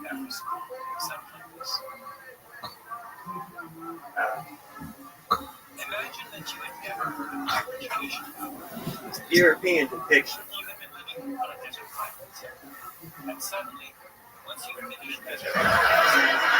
Is that it? Are you waiting? Are you like pausing? Are you thinking? Are you writing it right now? What is happening? What did you do before this?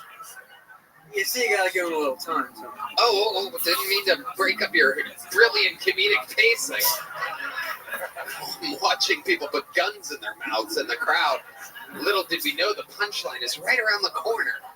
How silly of me to think that you ran out of gas there. I was pulling something out. Here we go. Are you still back? at it? Show. No. Okay, there he goes, everybody. Jeffrey Lee. Jesus fucking Christ. All right. Yeah, put that mic stand back on the X. Thank you. There he goes, Jeffrey Lee. There he goes. Jesus Christ Almighty. Did he get a big joke book? Oh, I have no idea. I must have been in a hell of a good mood that night. Hello there. This podcast is sponsored by ZipRecruiter. Guys, it's a new year, and I need to hire a few new roles. I need a new producer, sound editor, sales director, and co-host. And if you need to hire for your business and want an easier way to find qualified candidates, head to ZipRecruiter. And right now you can try it for free at ZipRecruiter.com/KillTony. Redman. Tony, I love ZipRecruiter. It's the best hiring site out there. Did you know ZipRecruiter is the hiring site employers prefer most based on G2? ZipRecruiter's powerful matching technology works fast to find top talent so you don't waste time or money. Wow, you did that so good. You know what? I'm not going to hire a new co-host now. Here's to a new year of hiring made easier with ZipRecruiter. 4 out of 5 employers who post on ZipRecruiter get a quality candidate within the first day. See for yourself. Go to this exclusive web address and try ZipRecruiter for free. ZipRecruiter.com/KillTony. Again, that's ZipRecruiter.com/KILLTONY. ZipRecruiter, the smartest way to hire.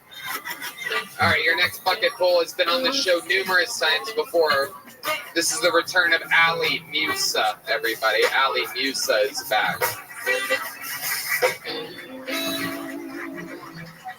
Hell yeah.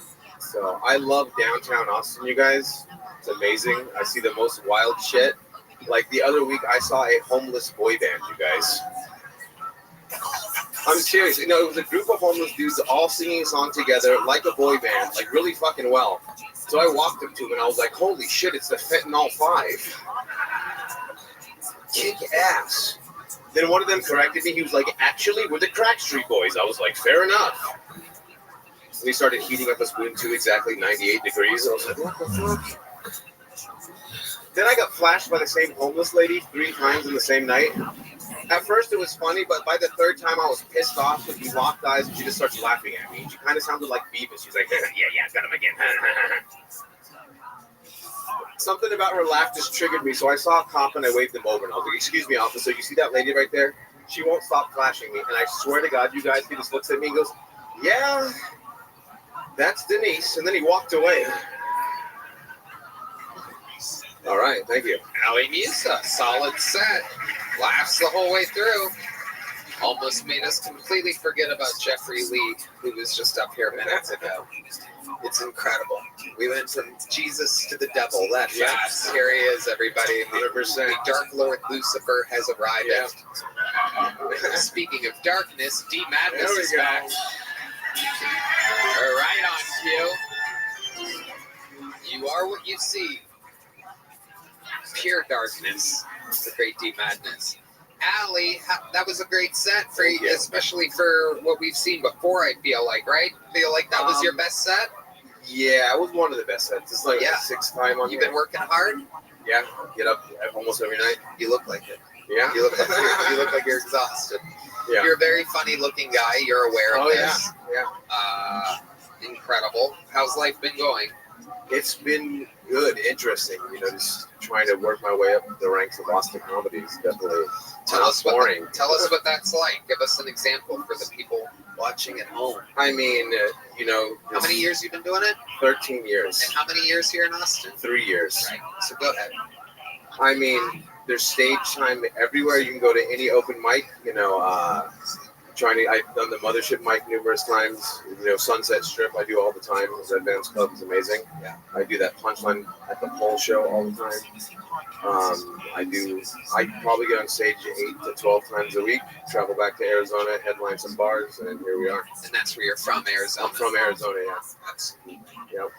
And your ethnicity. Remind us again exactly what you have to have running through your veins to have a face like that. Yeah. Libyan.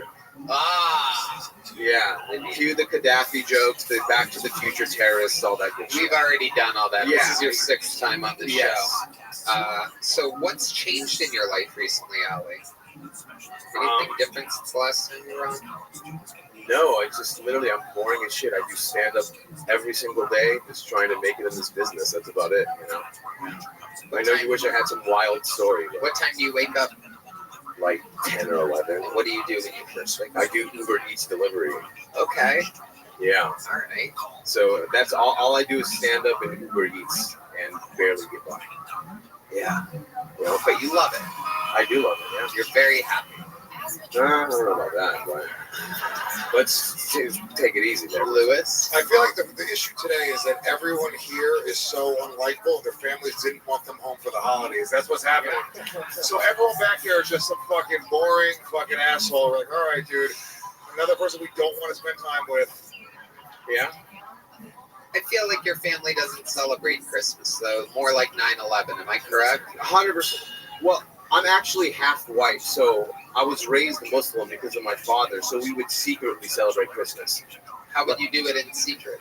Like, my dad would, hide the Christmas tree when the Muslim family would come over. They could only sing Silent Night. Yeah. Yeah, so it was interesting. Okay. What's your love life like, Ali?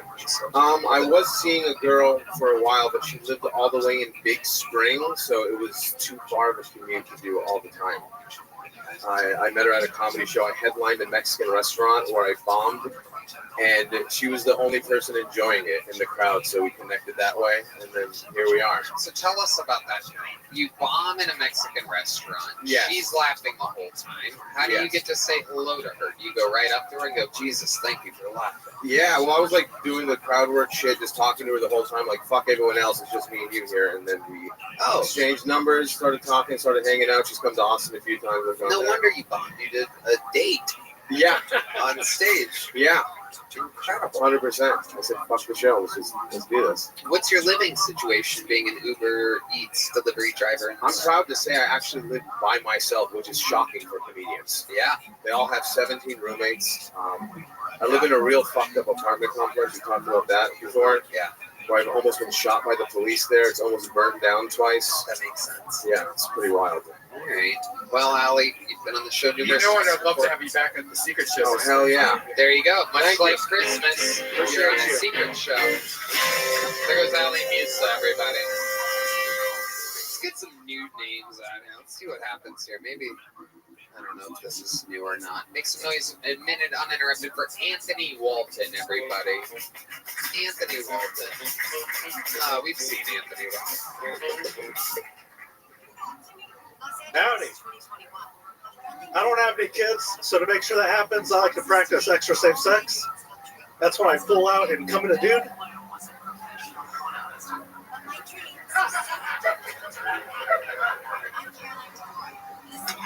That was just a joke.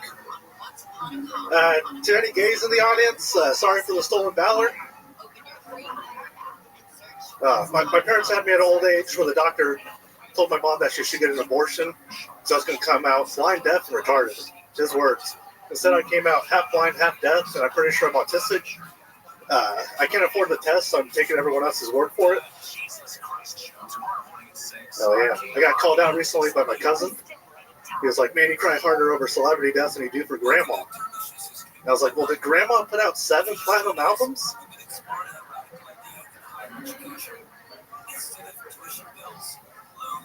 I don't think so. Grandma just called me gay. Anthony Walton. Been on this show before. It seemed like a good set for you. Yeah, it was pretty fun. It was great. Yeah. How long you been on stand-up? 7 years.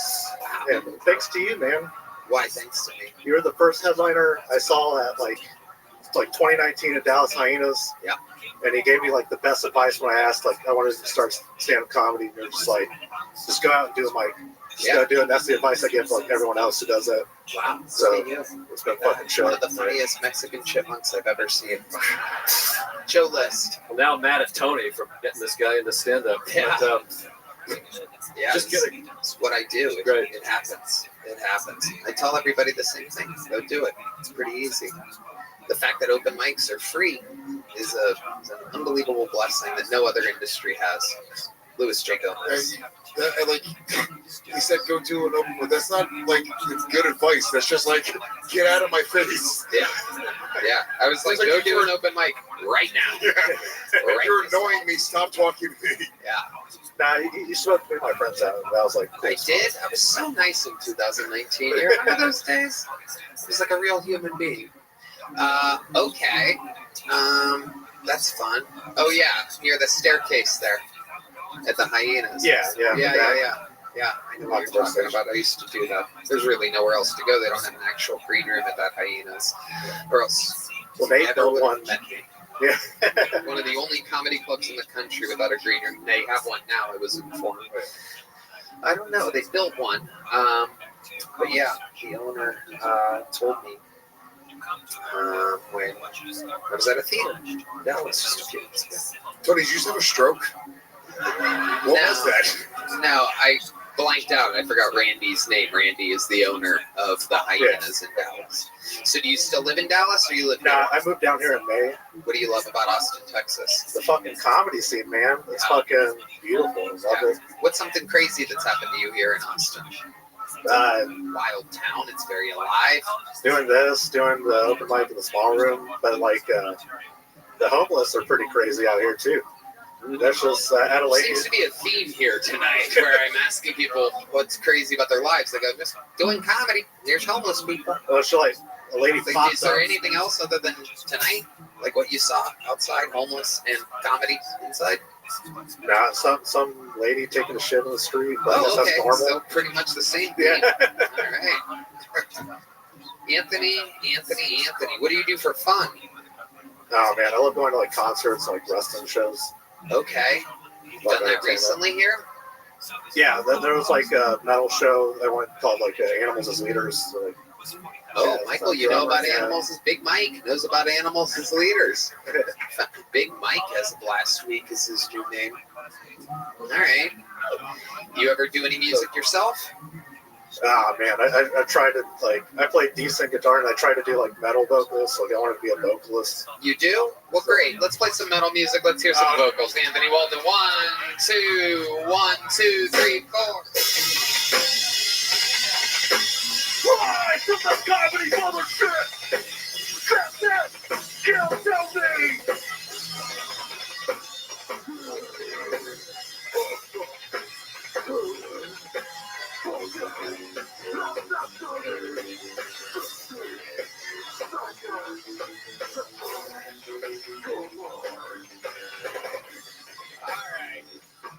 I swear to God, if this show doesn't pick up, I'm going to bring Ike Gazarian back here. We're going to read Yelp reviews for the rest of the fucking night.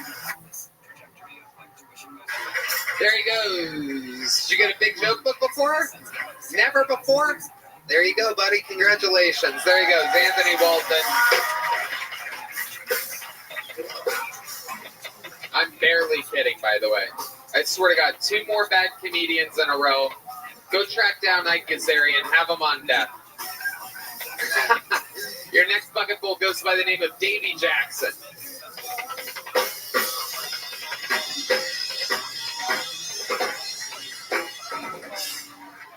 What's up, y'all?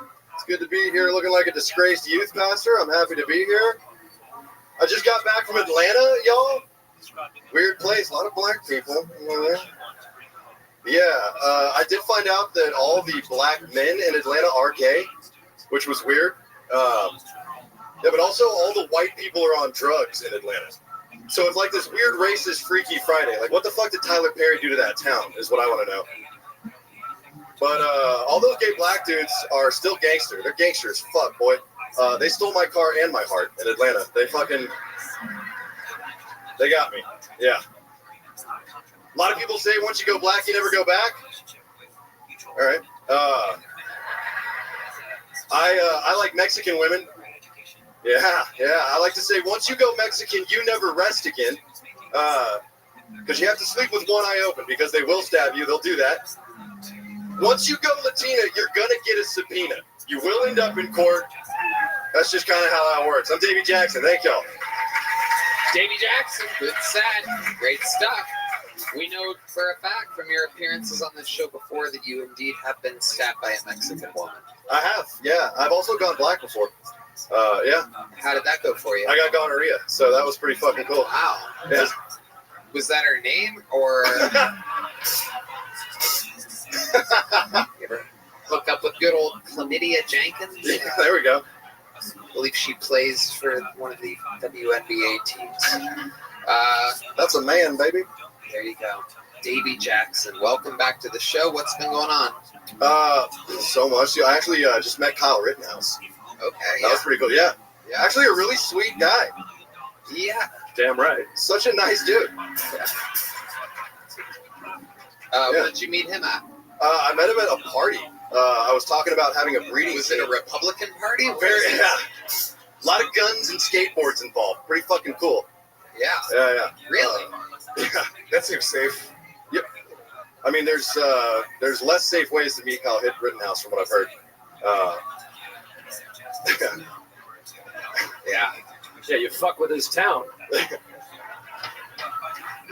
That's right. Yeah, it was pretty cool though.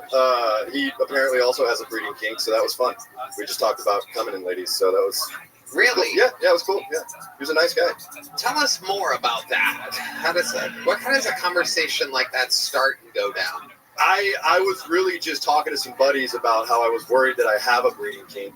And I heard a young voice behind me go, "Me too." Yeah. And Kyle Rittenhouse walked around my left side, and I was like, "Oh fuck!" And he had a What's little, up, Kyle? he had a little like golden retriever with him. He did actually. Yeah. No, he has a very skinny golden retriever. He's friends with David Lucas. Oh, okay. Yeah. That makes sense actually for David. Yeah. Yeah. That tracks. Checks Yeah. out. He does love hanging around white bitches. Oh, not my boy Kyle. No, he's all right. He's okay. Yeah. Rogan did make fun of his dog in the green room one night. Why was it so skinny? Because as Rogan called out, he goes, you got it. He goes, you got your dog neutered, huh? And he's like, yeah. He goes, I can tell. Yeah, marshmallow like, fluff, which is like one of the. Which is, by the way, if you're wondering, for me, a roaster or whatever, right? That is just one of the coldest disses that I've ever seen a human land on another human. Just I can tell. Your dog's a pussy. Yeah, So, it really kind of is. Like it's a kind of like an underdeveloped golden retriever, very skinny. It looks very, very. He's anemic. Leave him alone, dude. Yeah, it's a sad dog. You would think if someone was going to put him down, it would be Kyle Ritchie. Jesus Christ. But obviously, execute the golden retriever. Arr. Incredible. Just put a little. There it is. Actually, Joe Liz doesn't know me, but I'm actually familiar with Joe. Okay. Yeah, you and Mark Norman talked about me on your podcast one time. Really? Yeah. In what capacity? Well, Mark secured some Xanax one time. Oh, nice. Yeah. And you? Yeah. Okay. Yeah. That also tracks. Yeah. Yeah, y'all talked about it on Tuesdays with Stories. What did I say anything bad? You look mad at me. I'm not mad. All right, I don't really know you. I'm just gonna, Kyle, come out here real quick. No. Huh? No, you rightfully called me a piece of shit for giving him Xanax. Yeah, that sounds right. No. He was telling you the story, and you said that they were probably laced with fentanyl. Which, did I say that? Yeah. Well, maybe something along those lines. I don't think I said that. But we can go back and listen. Wow. Pull up my podcast. Let's review the tape. To be the tape. 1 star, you cannot smoke ash. Let's go back to breeding kink for a second, because I've never even heard of such a verbiage of something before. I think everybody isn't it just human to want to come inside of something? I mean, yeah, probably, but I like one guy over there who's never thought about it. What the fuck? Wait, you can do that, man? Fucking unbelievable. Meanwhile, the Puerto Rican guy with a Puerto Rican of himself on a Puerto Rican shirt of himself is like, I don't even know what the fuck pulling out is, dude. This fucking guy. Never Christ, is that Walmart riffraff? What the fuck is happening? Holy shit. It is unbelievable. But does the breeding kink, is that you want them to be pregnant or you just want to come with them? That's what I'm confused by. It's a little bit of both, but I mean, I fuck Mexican women, so they're going to get pregnant. They're immune to Plan B, apparently. So when you say you have a breeding kink, does that mean can you help us understand? I like the idea of getting a woman pregnant. Okay. Right, yeah. Right. But that's very dangerous in Texas, as we know. Have you done it before? Have you gotten women pregnant? How many abortions are under your belt or her belt? Or abortion? Like an even half dozen. You went overtime limit. Have you put holes in your own condoms? Me? No, absolutely not. I have had a woman poke holes in one before, though. Right. Yeah, that's Mexican women will stab anything. Okay, so if you had to guess, how many abortions you have under your belt? Oh God, I'm so sorry, Mom. It's going to be at least 3 that I know of. Wow, 3 that you know of. I'm a piece of shit. You were right, Joe. I feel terrible. I don't even know who you are. You seem like a nice guy. I mean, you're giving out drugs. You're paying for abortion. If you had to guess how many abortions you don't know of and total them up, how big would this family of fallen angels be? I mean, honestly, not enough because I've got to have at least 1 or 2 kids out there. So, okay. Incredible. Do we have an abortion sound effect? Can you go to what do we got here? Oh. That's a very late term abortion. There it is. It has arrived to the heavens. Oh, and a fart. Wow. I guess that's a side effect of whatever they give you for abortions. Yeah. Oh, Red Band. Red Band, that's too much. It's too much, Red Band. Oh, the crowd goes wild. Red Band is on fire. An incredible set of noises for the abortion. Wow. I can't believe you did that. That is... Oh, God. Oh, no. Was that a circular song? Okay, we're having fun. Just a vacuum cleaner would be perfect.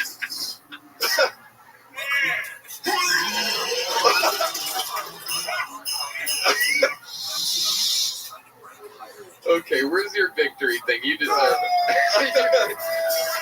You deserve it after that. Red Band on the soundboard. There it is, right here. Right here. Hey, Red Band! Whew. Wow, Red Band is a natural Beethoven on this iPad. It is absolutely incredible. That was a true journey. Have you ever taken a woman to get an abortion? Yeah. Yeah, I have. And what is that drive like for you exactly? Not funny. Well, yeah, it's very quiet, typically speaking. Yeah. It's not a fun time. I mean, it's a great time. Internally, I'm celebrating, obviously, but externally, you have to look sad. Like, you just have to kind of maintain that. Yeah, you have to play it cool, right? Absolutely. Did any moments stand out to you pre or post abortion? One of them happened literally right after I had a threesome. Oh, yeah. You got a double abortion. Oh, no, oh, fuck, that would have been so expensive. Holy shit. Well, no. It would have been twice as expensive as one abortion. Yeah, but it was kind of like a high moment for me, and then a really low moment right after. So it was just a roller coaster, an emotional roller coaster. If you would have put the girl on a roller coaster, she would get an abortion. That's so true. That's You're right about true. that. In retrospect, I should have just... That is a good point. So you had a threesome, and you came inside of one of the girls? Right, yeah. And would you have come inside of the other girl if you would have been inside of her at the time? Ooh. No, she didn't seem like mom material, if I'm being real. So, okay, now we're getting somewhere. This is what I look for every episode, is a moment of an interview where it's like, finally, some fresh meat, something new. So, this breeding kink, where you want to get a woman pregnant, part of it is based on the fact that she might make a good mother, even though you don't want her to actually have the baby. The part that turns you on is that she seems like she would be a good mother. Absolutely. And sometimes you do this with a woman that you met that night. This feels like an SAT question. It's more like an STD question. There it is. But sometimes it's a one-night stand. Oh, this woman who's obviously had many abortions can't take any more of this. She's crying and leaving, stumbling her way out. I think I just saw a baby fall out of her pocket. Okay. She's pretty hot. I'd pay for one for her. Yeah. Oh, my goodness. That is the sound of, oh, my God. That is the sound of an angry woman that's had many abortions leaving. What? Where did Santa come from? Oh my goodness, another baby down the chimney. There they go. All right. Okay. What was my question? Oh yeah. I don't even remember anymore. So sometimes you'll meet a woman, right? And you'll like hook up with her that night. And if she seems, what makes a woman seem maternal to you? A guy who obviously didn't have a real mom in your life. Whoa! Holy shit! You did?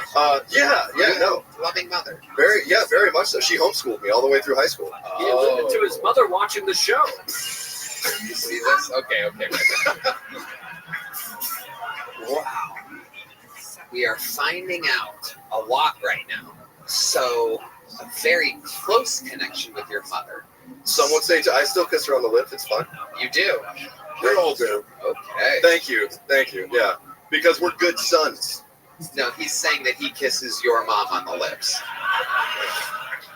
Yeah. I misunderstood that. Fuck you. That was a think piece of a joke.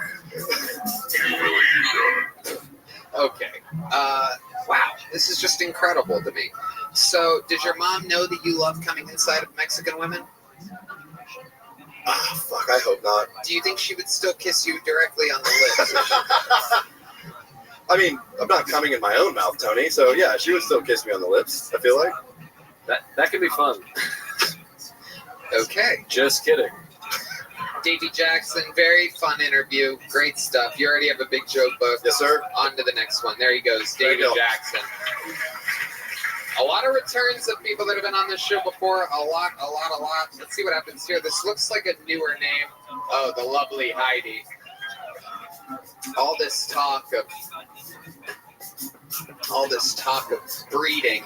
Here comes Heidi, right on cue. All right, your next bucket full. This looks like a new name, which is very exciting to me at this point. Make some noise for Toddy Tyndall, everybody. Toddy Tyndall. So I was man at the door at a establishment on 6th Street with a fatty deterrent system in place. And as I stood at the bottom of the stairs, gorgeous young lady coming in with those spaghetti straps, silky number on, with no bra and half her ass hanging out. And she has a baby, so I stood up the stairs and might have inadvertently found myself gazing up on her undercarriage. And it held my gaze a little longer than anticipated, and it was 20 seconds. I can tell you with absolute certainty that she is not one of those butthole bleaching bitches. And also, she has dynamite pussy. I seen a little white fuse stick out of her panties. And a week later, this chunky young thing with 50 pounds of food but tucked into a mini skirt, a couple X's too small, decides she's going to stop halfway up the stairs and throw the ass back for the world to see. It was fucking horrendous. She had no panties on. I thought I was looking at a bulldog eating bologna. It was fucking gross. Somebody obviously had lit her fuse.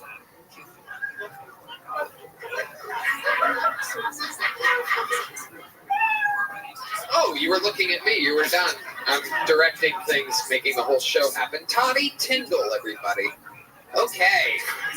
Well, let's just jump right into it. Joe List. Did you eat a bee's nest right before you came out?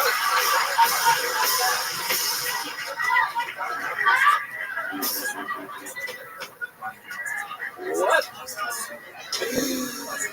You do have somewhat of what one would almost call some kind of accent or impediment or something. Do you know about this? I need a drink. You need it. Your mouth is dry. Yes, sir. I haven't drank this one yet. No, give a little sip of that water there. Thank you. This guy's mouth is... Wow. Absolutely incredible. So you were working a door at a bar and a woman went up the stairs with no underwear on and had a big vagina. Oh, that's basically what you were saying. It was ugly, yes, sir. Wow, you sound totally fine now. Amazing. Okay, so let's get right into it, Toddy. How long have you been attempting stand-up comedy? 3 months. 3 months. All of it here in Austin, Texas? Yes, sir. Is this where you're from? All on 6th Street. No, sir. I moved from Carlsbad, New Mexico. You moved from Carlsbad, New Mexico. How long ago did you move?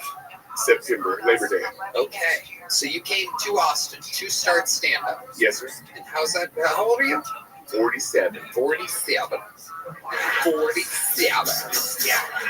Louis J. Gomez. Speaking of which, Labor Day is the last comic's favorite holiday. That is true because women go into labor. I would have said his least favorite holiday because he has nothing but abortions. But it works out. Either way, obviously, it was not funny. I'm trying up here, folks. Okay, so I love it. Toddy Tyndall, what made you want to start stand-up comedy at the sweet age of 47? I had just been wanting to forever, and I had just lost my job right as a good friend of mine had a room for rent. And I said, what the hell? I love it. What was your job? I was working at oil field. Okay, and how did you lose that job? The company I was working for lost the contract. Okay, but you were good? You were good at working in oil? No, I didn't like it. Why didn't you like it? Oh my God, it just sucked. I spent 15 years, 10 years of my life on a boat. I worked offshore for a long time. Oh, okay, Joe. Let's hope the company finds the contract. So he gets the job back and stops doing stand-up. This is the joke I was going for.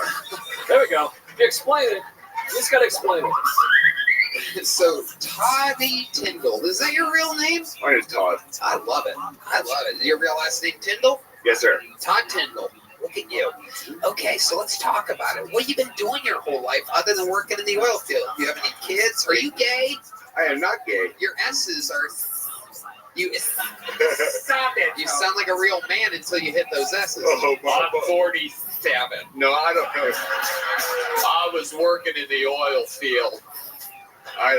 You don't notice that little fucking gas leak you got going on in there? You don't notice that little fucking... I don't play for that team, but they love me. Oh my God, I'm not husband getting hit on by men because of bastards. What? Did you just say your husband gets hit on by men? Have another sip of that fucking water, Todd. Have another sip of that water. You're getting gayer and gayer. Your mouth dries up and you're fucking... This guy gets gay by the second. This is absolutely incredible. Hell yeah. Okay. So the gay men love you. How do you know the gay men love you? Do they tell you this after you fuck them in the ass? No, I was called the beautiful man just a few days ago by another man. Where you were called the beautiful mind. Where was this at? Where did this guy call you a beautiful? I presently work the door at Poor Choices. Oh, wow. So you work the door at the bar in which people sign up and are stationed for this show. My fucking night off, and there I was again. There it is. Yep. Tonight was your night off, and you're inside of Poor Choices. Get my balls busted, I'm guilty. Yep. I bet you wish if they would. Just out here getting my balls busted. Incredible, Todd. So what do you do for fun? You seem like a man with many hobbies. Like, yeah, I bet you have your own little train set or something like that. No, I'm a reptile, not erection aficionado. You're a what? A reptile. I like reptiles. Okay. I've had red pythons for a decade. I sold my reptile business and moved here. You had a reptile business. I did. Incredible. So, do you ever put a snake in your bed? Oh, yeah, plenty of times. No, but seriously. No, not like that, no. Right. What's the craziest thing that's happened to you with these reptiles? Getting bit by big snakes and screaming like a little girl with skin knee. Dude, I know it must be weird coming from me, but bro, I got news for you, dude. You're gay, bro. We are gonna figure this out tonight, Toddy. I got news for you, dude. This is a very special talent that I have. Your gaydar is strong. It is unbelievable. I have to be on the defense at all times. I cannot drop my keys or anything around people like you. You just said that you got bit by. I mean, it is just blatant. It is blatant. Have you ever tried being with a man? No, I have not. Chill list. Have you ever dealt with a reptile dysfunction? That's not a new one, buddy. I've heard that many times. Oh, yeah, I bet you've heard all the reptile jokes. Why don't you do some for us? Oh, no, just that one. Oh, okay. That's about it. Thought you'd have more in the tank. Or... No, I do not. No. All right. So I have 5 kids from 4 different women. Whoa! All right, David Lucas, slow down. So I am not gay. You have 5 kids from 4 different women. You have a breeding kink. This is a breeding kink themed show. All of a sudden, there are dudes just blasting, just raw dogging it. Wow. My pullout game is trash. Incredible. So, okay. All these kids are in Arizona? Oh no, I've never lived in Arizona. I'm from New Mexico. Oh, that's what I meant. Yeah, it's all the same. Yes, sir. State of Colorado. Right. Okay. So they're all there. No, sir. I have 3 in Louisiana, 1 in Texas, 1 in New Mexico. Wow. Yeah, oh my goodness. It's like a game of Risk. Yeah. Absolutely incredible. And how about now? What are you doing nowadays? What are you? I'm playing the field. I'm single for the first time in a decade, and I'm trying to be a fucking coxsman out here on 6th Street. How's that working out for you? My standards are on a sliding scale. And at the moment, I'm kind of broke, so I'm... You said he's fucking with us? Fucking with us. You think he's gay, too? Yeah. He just said he's like, I'm 6th Street coxinger, or whatever the fuck it is. Fucking sucking cock on 6th Street, whatever he's doing. I did just take a photo of the transvestite and send to my baby brother to fuck with him. Told him she wanted to take me home tonight, and she's obviously not. She don't have the factory fuck stick. I'm sorry, factory fuck hole, rather. Oh, wait a second. The flag on the flag. You just said fuck stick.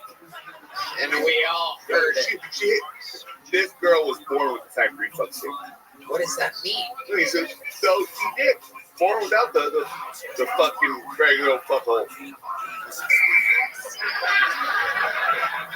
The girl had a dick, is what I'm saying. Joe List. The girl. No, I'm just confused here. Me too. I mean, first of all, I know this isn't the wokest crowd, but transvestite, I don't think we're saying that anymore. I mean, yikes. All right, Toddy, let me ask you this. Let's go this direction to try to crack this code. What is the gayest thing you've ever done in your life? Oh, you got a quick answer here. That finger went right up. I can already tell now you're jumping. I kissed a dude one time. Okay. Oh, people are disgusted here in Texas. Just, oh, God. Where was this at? Where did you kiss this dude? Where on his body did you kiss him? My best friend, Bobby Loco. Hold on, wait, let's check in with Gay Red Band over here. He was on his dirty asshole. I cleaned it for him. He should pay me. And then I threw him in a tank filled with snakes. It's not my kink. What is your kink? I like butt fucking fat girls. Kind of. I believe everything except for the last word. Real women with the factory fuck hole. None of that. We're getting a little bit closer here. We've made it to buttholes, ladies and gentlemen. We are getting warmer on the. I'm gonna even let Red Band do a second fart noise this episode. There you go. You earned it, buddy. You earned it. I like fucking really big girls in the ass, preferably with really short hair, if possible. Yeah. And while they growl. Why not? Okay, all right. I love it. Okay. Let's find out more gay things about you. What's your favorite kind of music? What kind of music do you like to listen to? I think Metallica is the greatest American band. I thought he was going to say Madonna. I swear to God. I did not see Metallica coming there. I thought it was Madonna for sure. His favorite song is Enter Sandman.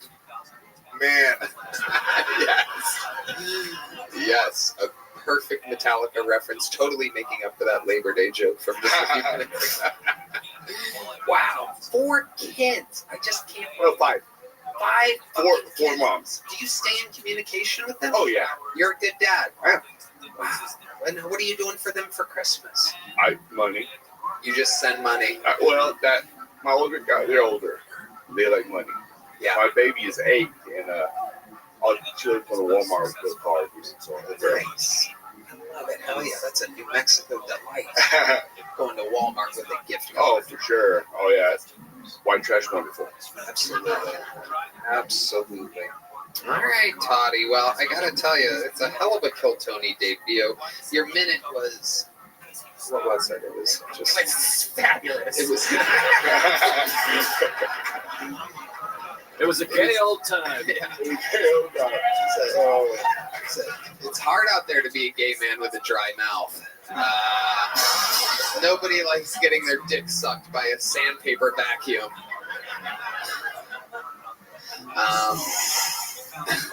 Wow, you have a sound effect for that? That's incredible. Redman's been waiting 13 and a half years to do his dry mouth gay blowjob.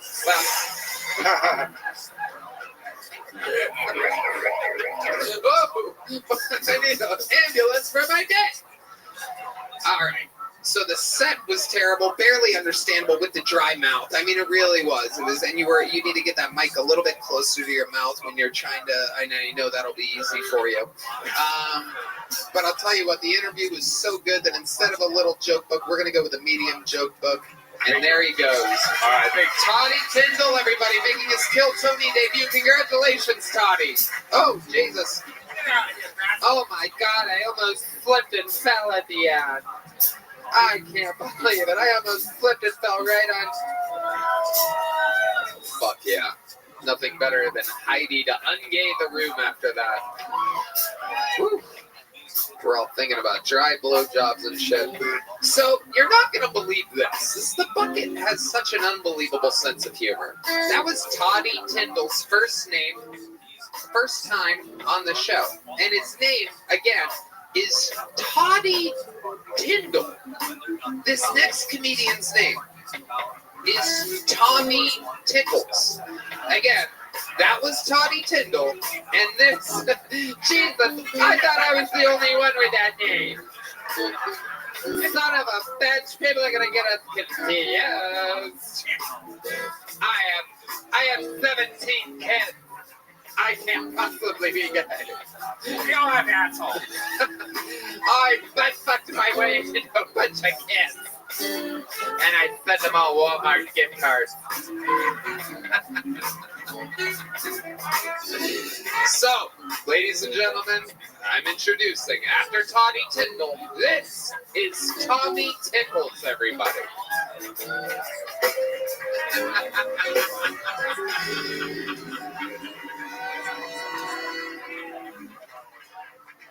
I'm 4% Nigerian. That means I can say the N-word every 50 days or so. I'm married. I do most of my own laundry. I do all the cooking. I do most of the cleaning, and I pay most of the bills. The only reason I'm still married is because of the sex. The wonderful sex I'm having with her sister. I don't want to screw that up. I've got a real...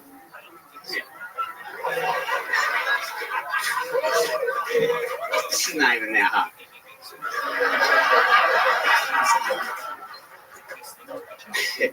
I've got a real creepy uncle.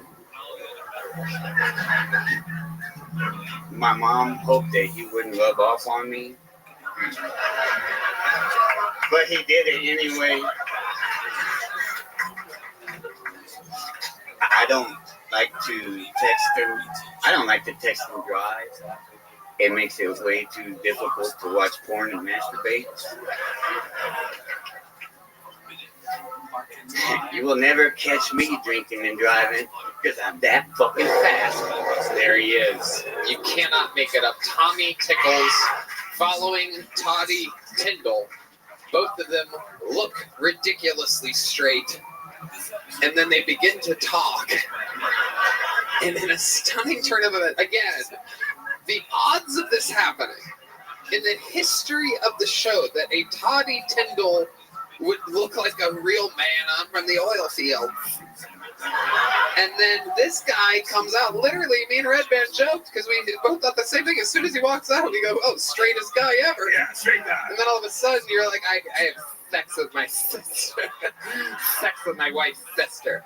Okay, let's get into it. Tommy, welcome to the show. You're not responsible for what happened before you, but you are kind of all right. Here we go. Tommy, how long have you been doing stand-up? This is my first time. Wow, look at that. I love it. I love to hear it. Let the games begin.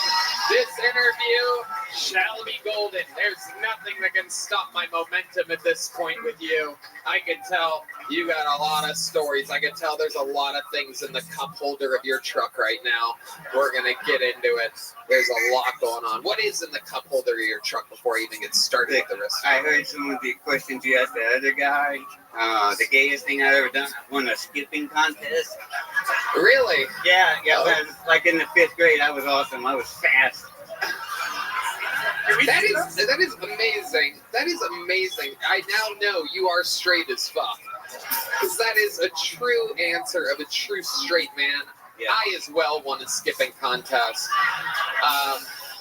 Maybe later on. I did it on my way here tonight, actually. I won. Let's see who's the gayest. Okay, very good. All right, turns out he is gay after all. Toddy Tyndall, then Tommy Tickles. That's your real name? No. Oh, you made that up. Well, I had to change it from McTickles. to tickles. Necticles. No, that's not true either. My real name's Sean. Oh, okay. Well, that's crazy. You're kind of crazy. Why did you change your name? You have warrants? No, just don't want people to know me as Tommy Tickles. How many DUIs have you got? Yeah,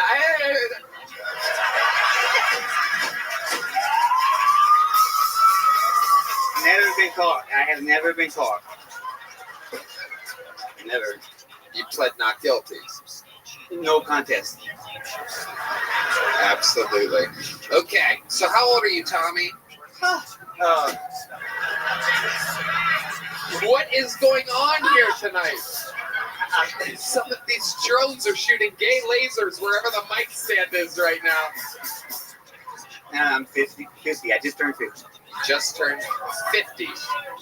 Wait, the crowd is absolutely shocked. You are the same exact age as Brian Redband.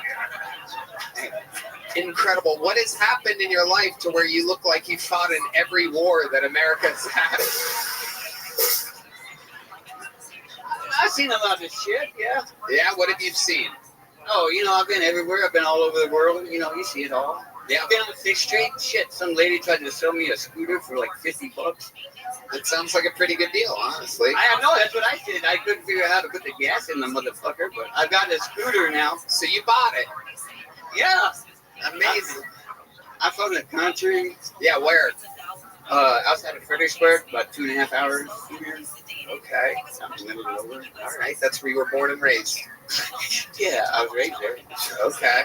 My dad was in the Navy. I was born on the Corpus Christi Naval Base, and then after all that, I ended up out on the farming ranch out in Fredericksburg. Okay, and then you were a farmer for many years. Is that what you're saying? That's what I'm doing right now. I'm a farmer, rancher, and construction manager. Okay. Yeah. And what exactly does that job entail exactly? It's like 16, 20 fucking hours a day, milking goats and sheep and fucking cows getting in the neighbor's pasture. Then you do all that during the nighttime, farming, plowing fields and planting oats. And then in the daytime, I go build fence and fucking barns. Honest question here. Yeah, that was honest answer I'm looking for, Tommy. You ready for it? What is the most sexual thing you've ever done with any of those farm animals? You ever just like I'm some kind of sheep fucker? No, I'm just curious. Maybe you patted a cow on the butt or something, like good game or something like that. Everybody knows that goats wiggle around more and have bigger tits.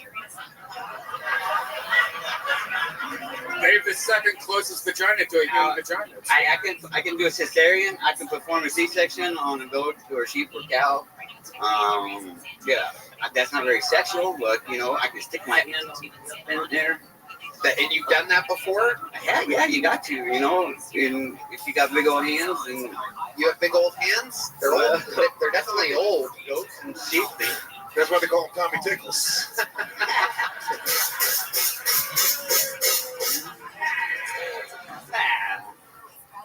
Okay, so Tommy, let's talk about your love life a little bit. What have you have kids? Have you been married? What have you been doing out there? I've been married for 13 years. That's right. Yep. What does she do for a living? Okay, Redmond. She cleans bed and breakfasts. She's a housekeeper, and then also she takes care of the ranch. I mean, it's a full-time job. We have 12 bottle babies right now, goats and sheep, and she has to bottle feed them 3 times a day. So it's busy. Is it profitable? No, no. No, you gotta love it. I love it. You love it. Well, kind of. I'd rather make some money, but you wake up to like what wakes you up? Like chickens or something like that? Chickens and geese, and we got about 15 guinea hens that live above our house. So it's like a Italian people. Yeah. Hey, wake up down there! Hey, son. Oh, fuck.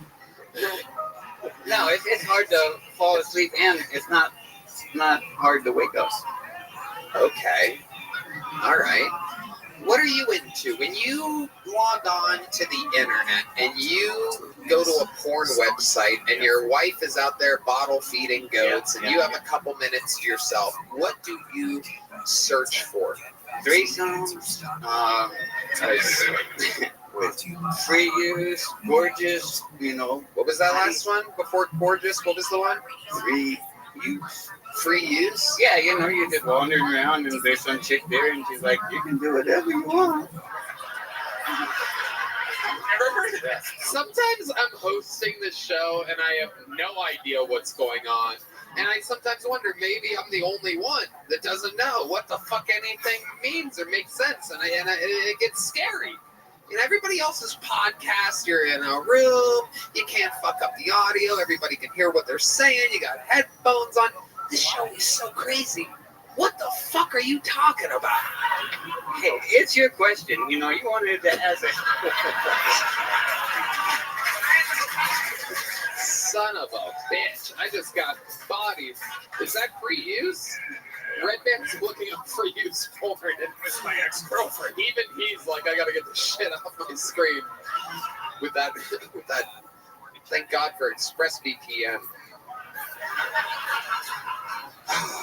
My goodness, Tommy. So what kind of car did you drive here today? What kind of pickup truck? Chevy 2500. So what is, for some reason, my first thing that I said when I began this interview, I picture there being stuff, right? There's stuff underneath your like radio, the knobs and everything. What is in your cup holders and your little holder areas? What do you, is there a lot of stuff there, receipts and coins, am I correct?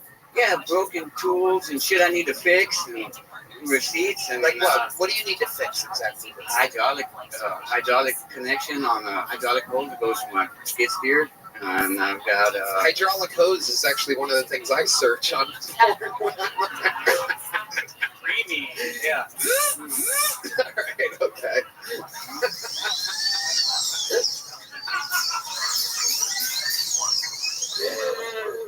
Red Band is killing on the soundboard tonight. Okay. Can I try roasting? Wait, what do you mean? What do you mean? What's going on here? Who do you want to roast? You trying to roast me? Oh, you son of a bitch. Sure, try roasting. Hey, you've got a gorgeous face. You've got extremely big teeth. I bet horses love you. Maybe they don't love you. Maybe they're scared you're going to eat their corn. That is true. Your face should be at the end of a conveyor belt in a James Bond movie. It's just like chomp, chomp, chomp, chomp, chomp, chomp. Yeah. These are all very good. Red Man, if I said right turn slide, would you know what to do? Now, is that barnyard material? No. Same generation from like a Clint Eastwood movie. He goes right turn slide, and some chimpanzee would go stick out his arm and knock somebody out. Okay, you have that on like VHS or something somewhere. Yeah. Probably. Do you have a VCR? No. Do you have a DVD player? Yes. And you use it? Oh yeah. Mm-hmm. I've got stacks of movies. There's nothing else, to do. Absolutely incredible. Do you have Wi-Fi on your farm? Yes. Okay. So you have actual Wi-Fi, not dial-up. Internet, smartphone, fucking smart TV nowadays. What's no moisturizer? Fun. What's the last thing you bought yourself, like as a special treat for yourself? This sweatshirt. Okay. All right. My nephew talked me into getting some earbuds. So now I got earbuds on. On the tractor, I can listen to my earbuds. You can listen to music and stuff. Can't figure out the phone though. People call and I'm slapping myself in the ear. Now I have a fucking earache. Wow, look at that. So, 50 years old. And what made you want to start stand-up comedy? Did I already ask you this? No, you haven't. 50 years old. I've always wanted to do this. Love comedy. But I've just been, stuck out on a farm and ranch. And then all of a sudden I find out about your show. It's only like 2.5 hours away. And I'm like, why the fuck not? How many times have you signed up for this show? This is number 5. This is your 5th time. You got up. How did it feel? I can't hardly see anybody, so I am fucking fine. I'm a little nervous. My legs are a little shaky, but, I got a few laughs. Yeah. That's what I wanted. Yeah. Laughs. Yeah. First time, especially for a first time, it was fucking great, Tommy Tickles. Congratulations. Very, very interesting human being. Thanks for taking a break from the farm. Here's a big joke book made from the great bone side. That's real Texas leather, just like your skin, you son of a bitch.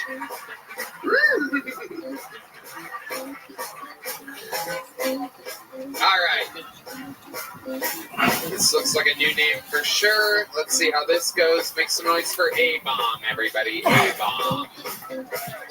Come on, make some noise for A-Bomb, everyone.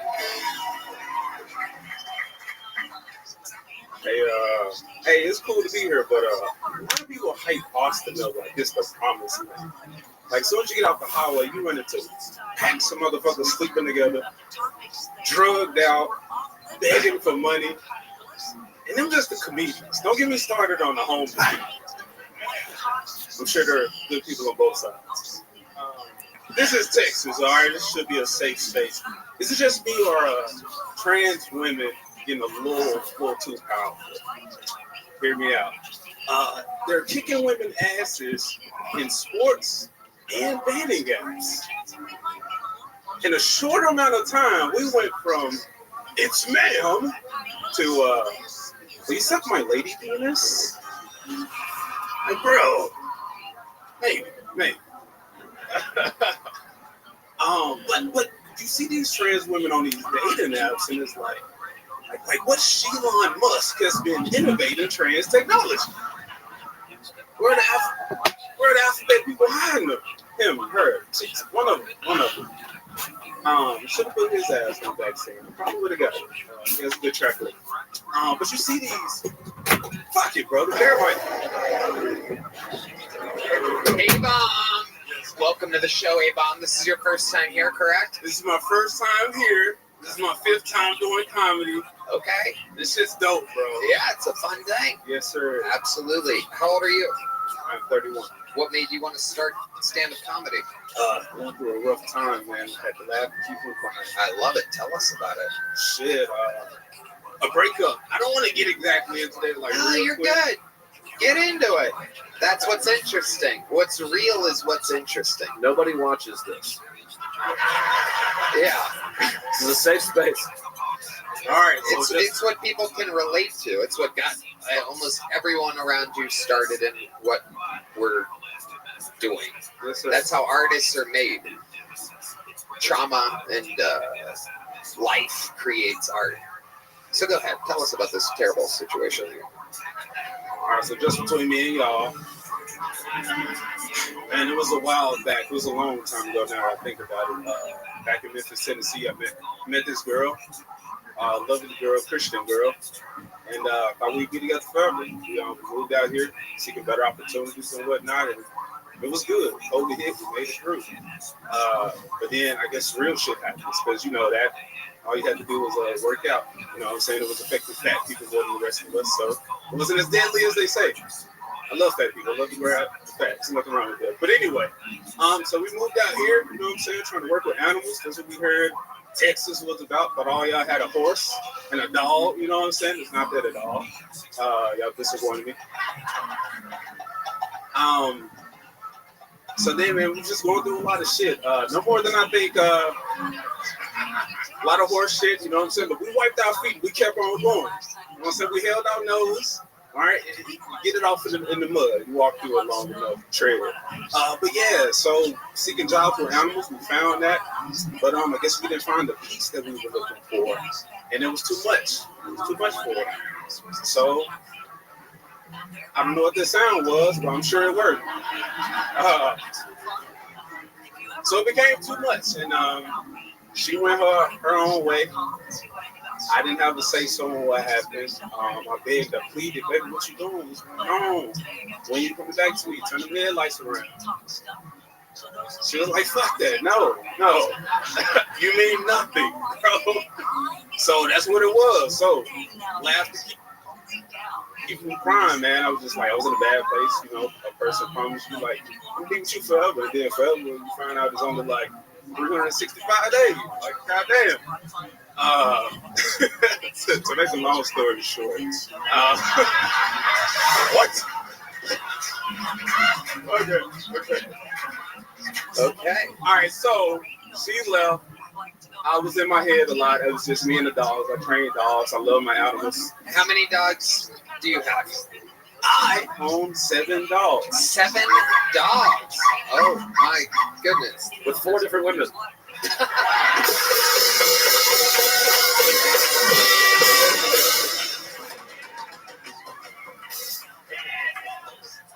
It was one woman, and since I'm sorry, Tony, I'm sorry. No, you're good. It was one woman, and since she put out so many, that thing is loose. Sorry for the next dude. Hell yeah. You got her. There's your revenge. Those headlights definitely ain't turning around now. Incredible. She never gave you a reason on why she went back to Memphis and left you here in Austin with 7 dogs. Man, so the fucked up part, she didn't go back to Memphis. She has family here. I have no family. Okay. And so that's why I said, I'm stuck here alone. Like, she had a safety. She has somewhere to go to. So I'm like, God, probably here for a reason, bro. It's nothing but opportunity. This is wild that this is happening. Yeah. So it's like, since I moved here, like, my favorite, like, pop culture YouTubers, they're in Texas. I got to meet up with them. Kill Tony, a homie of mine, a YouTube homie, put me onto the show. I knew about you guys, but I didn't know about the show for some reason. And 2 months ago, he showed me, and I was like, bro, I fucking love this shit. So I binged it. I'm watching it nonstop. And I was like, oh, you were in Austin. I was like, bro, that's a fucking hour away. I live in San Antonio. I don't know if I said that. And I was like, bro, I can get here. I can do it. And here we are. Here we are. Crazy. Thank you, God. Thank you. That's true. Thank you. No doubt about it. We are your dogs now. And you know what, my friend? All dogs go to heaven. So you do dog fighting is what really happens. Am I correct? This is what I've heard about your people. That's what some of us do. Is John asleep? Oh my God. You were asleep. Fun fact, sometimes John Dees falls asleep, and that's why he wears sunglasses. He smokes so much weed, and he raises multiple children. All right. He was asleep. You were dead asleep just then.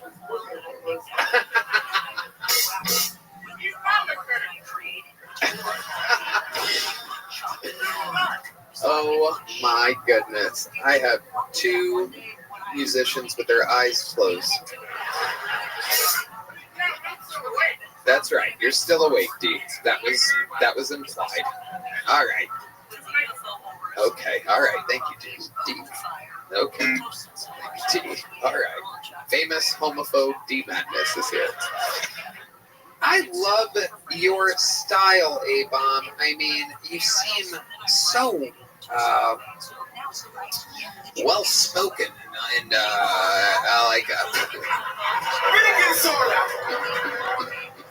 That was actual racism, folks. That was racist. Of all the things I've done this year, that was actually racist. That might have been my most racist moment. Is A-Bomb your real name? I'm kidding. Okay. It's Sean. It's Tyrone Tindleberry. With the Toddy Tindle, the Tommy Tingles to Tyrone Tindleberry. We had a bunch of TT comedians before you. I saw it. Okay. You did? You were back there. All right. Okay.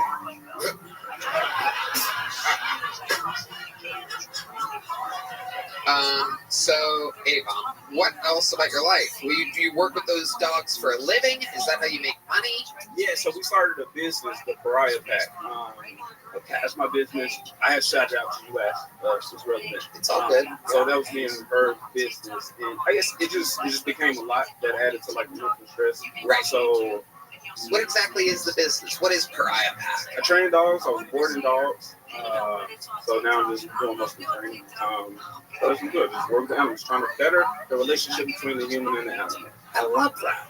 Okay, and this is all based out of San Antonio. Yes, sir. Okay. Do people Yelp review your business at all? How do you spell Pariah Pack? THEPARIAHPACK. Wait. Slow down. You got me there. So what is it? How do you spell it? The THE. Uh-huh. Pariah. PARIAH. Yep. Pack. PACK. Okay. Red Band typed it in all one word there. The Bride Pack. Okay, no, there are no Yelp reviews, which is good for you. We've been reading Yelp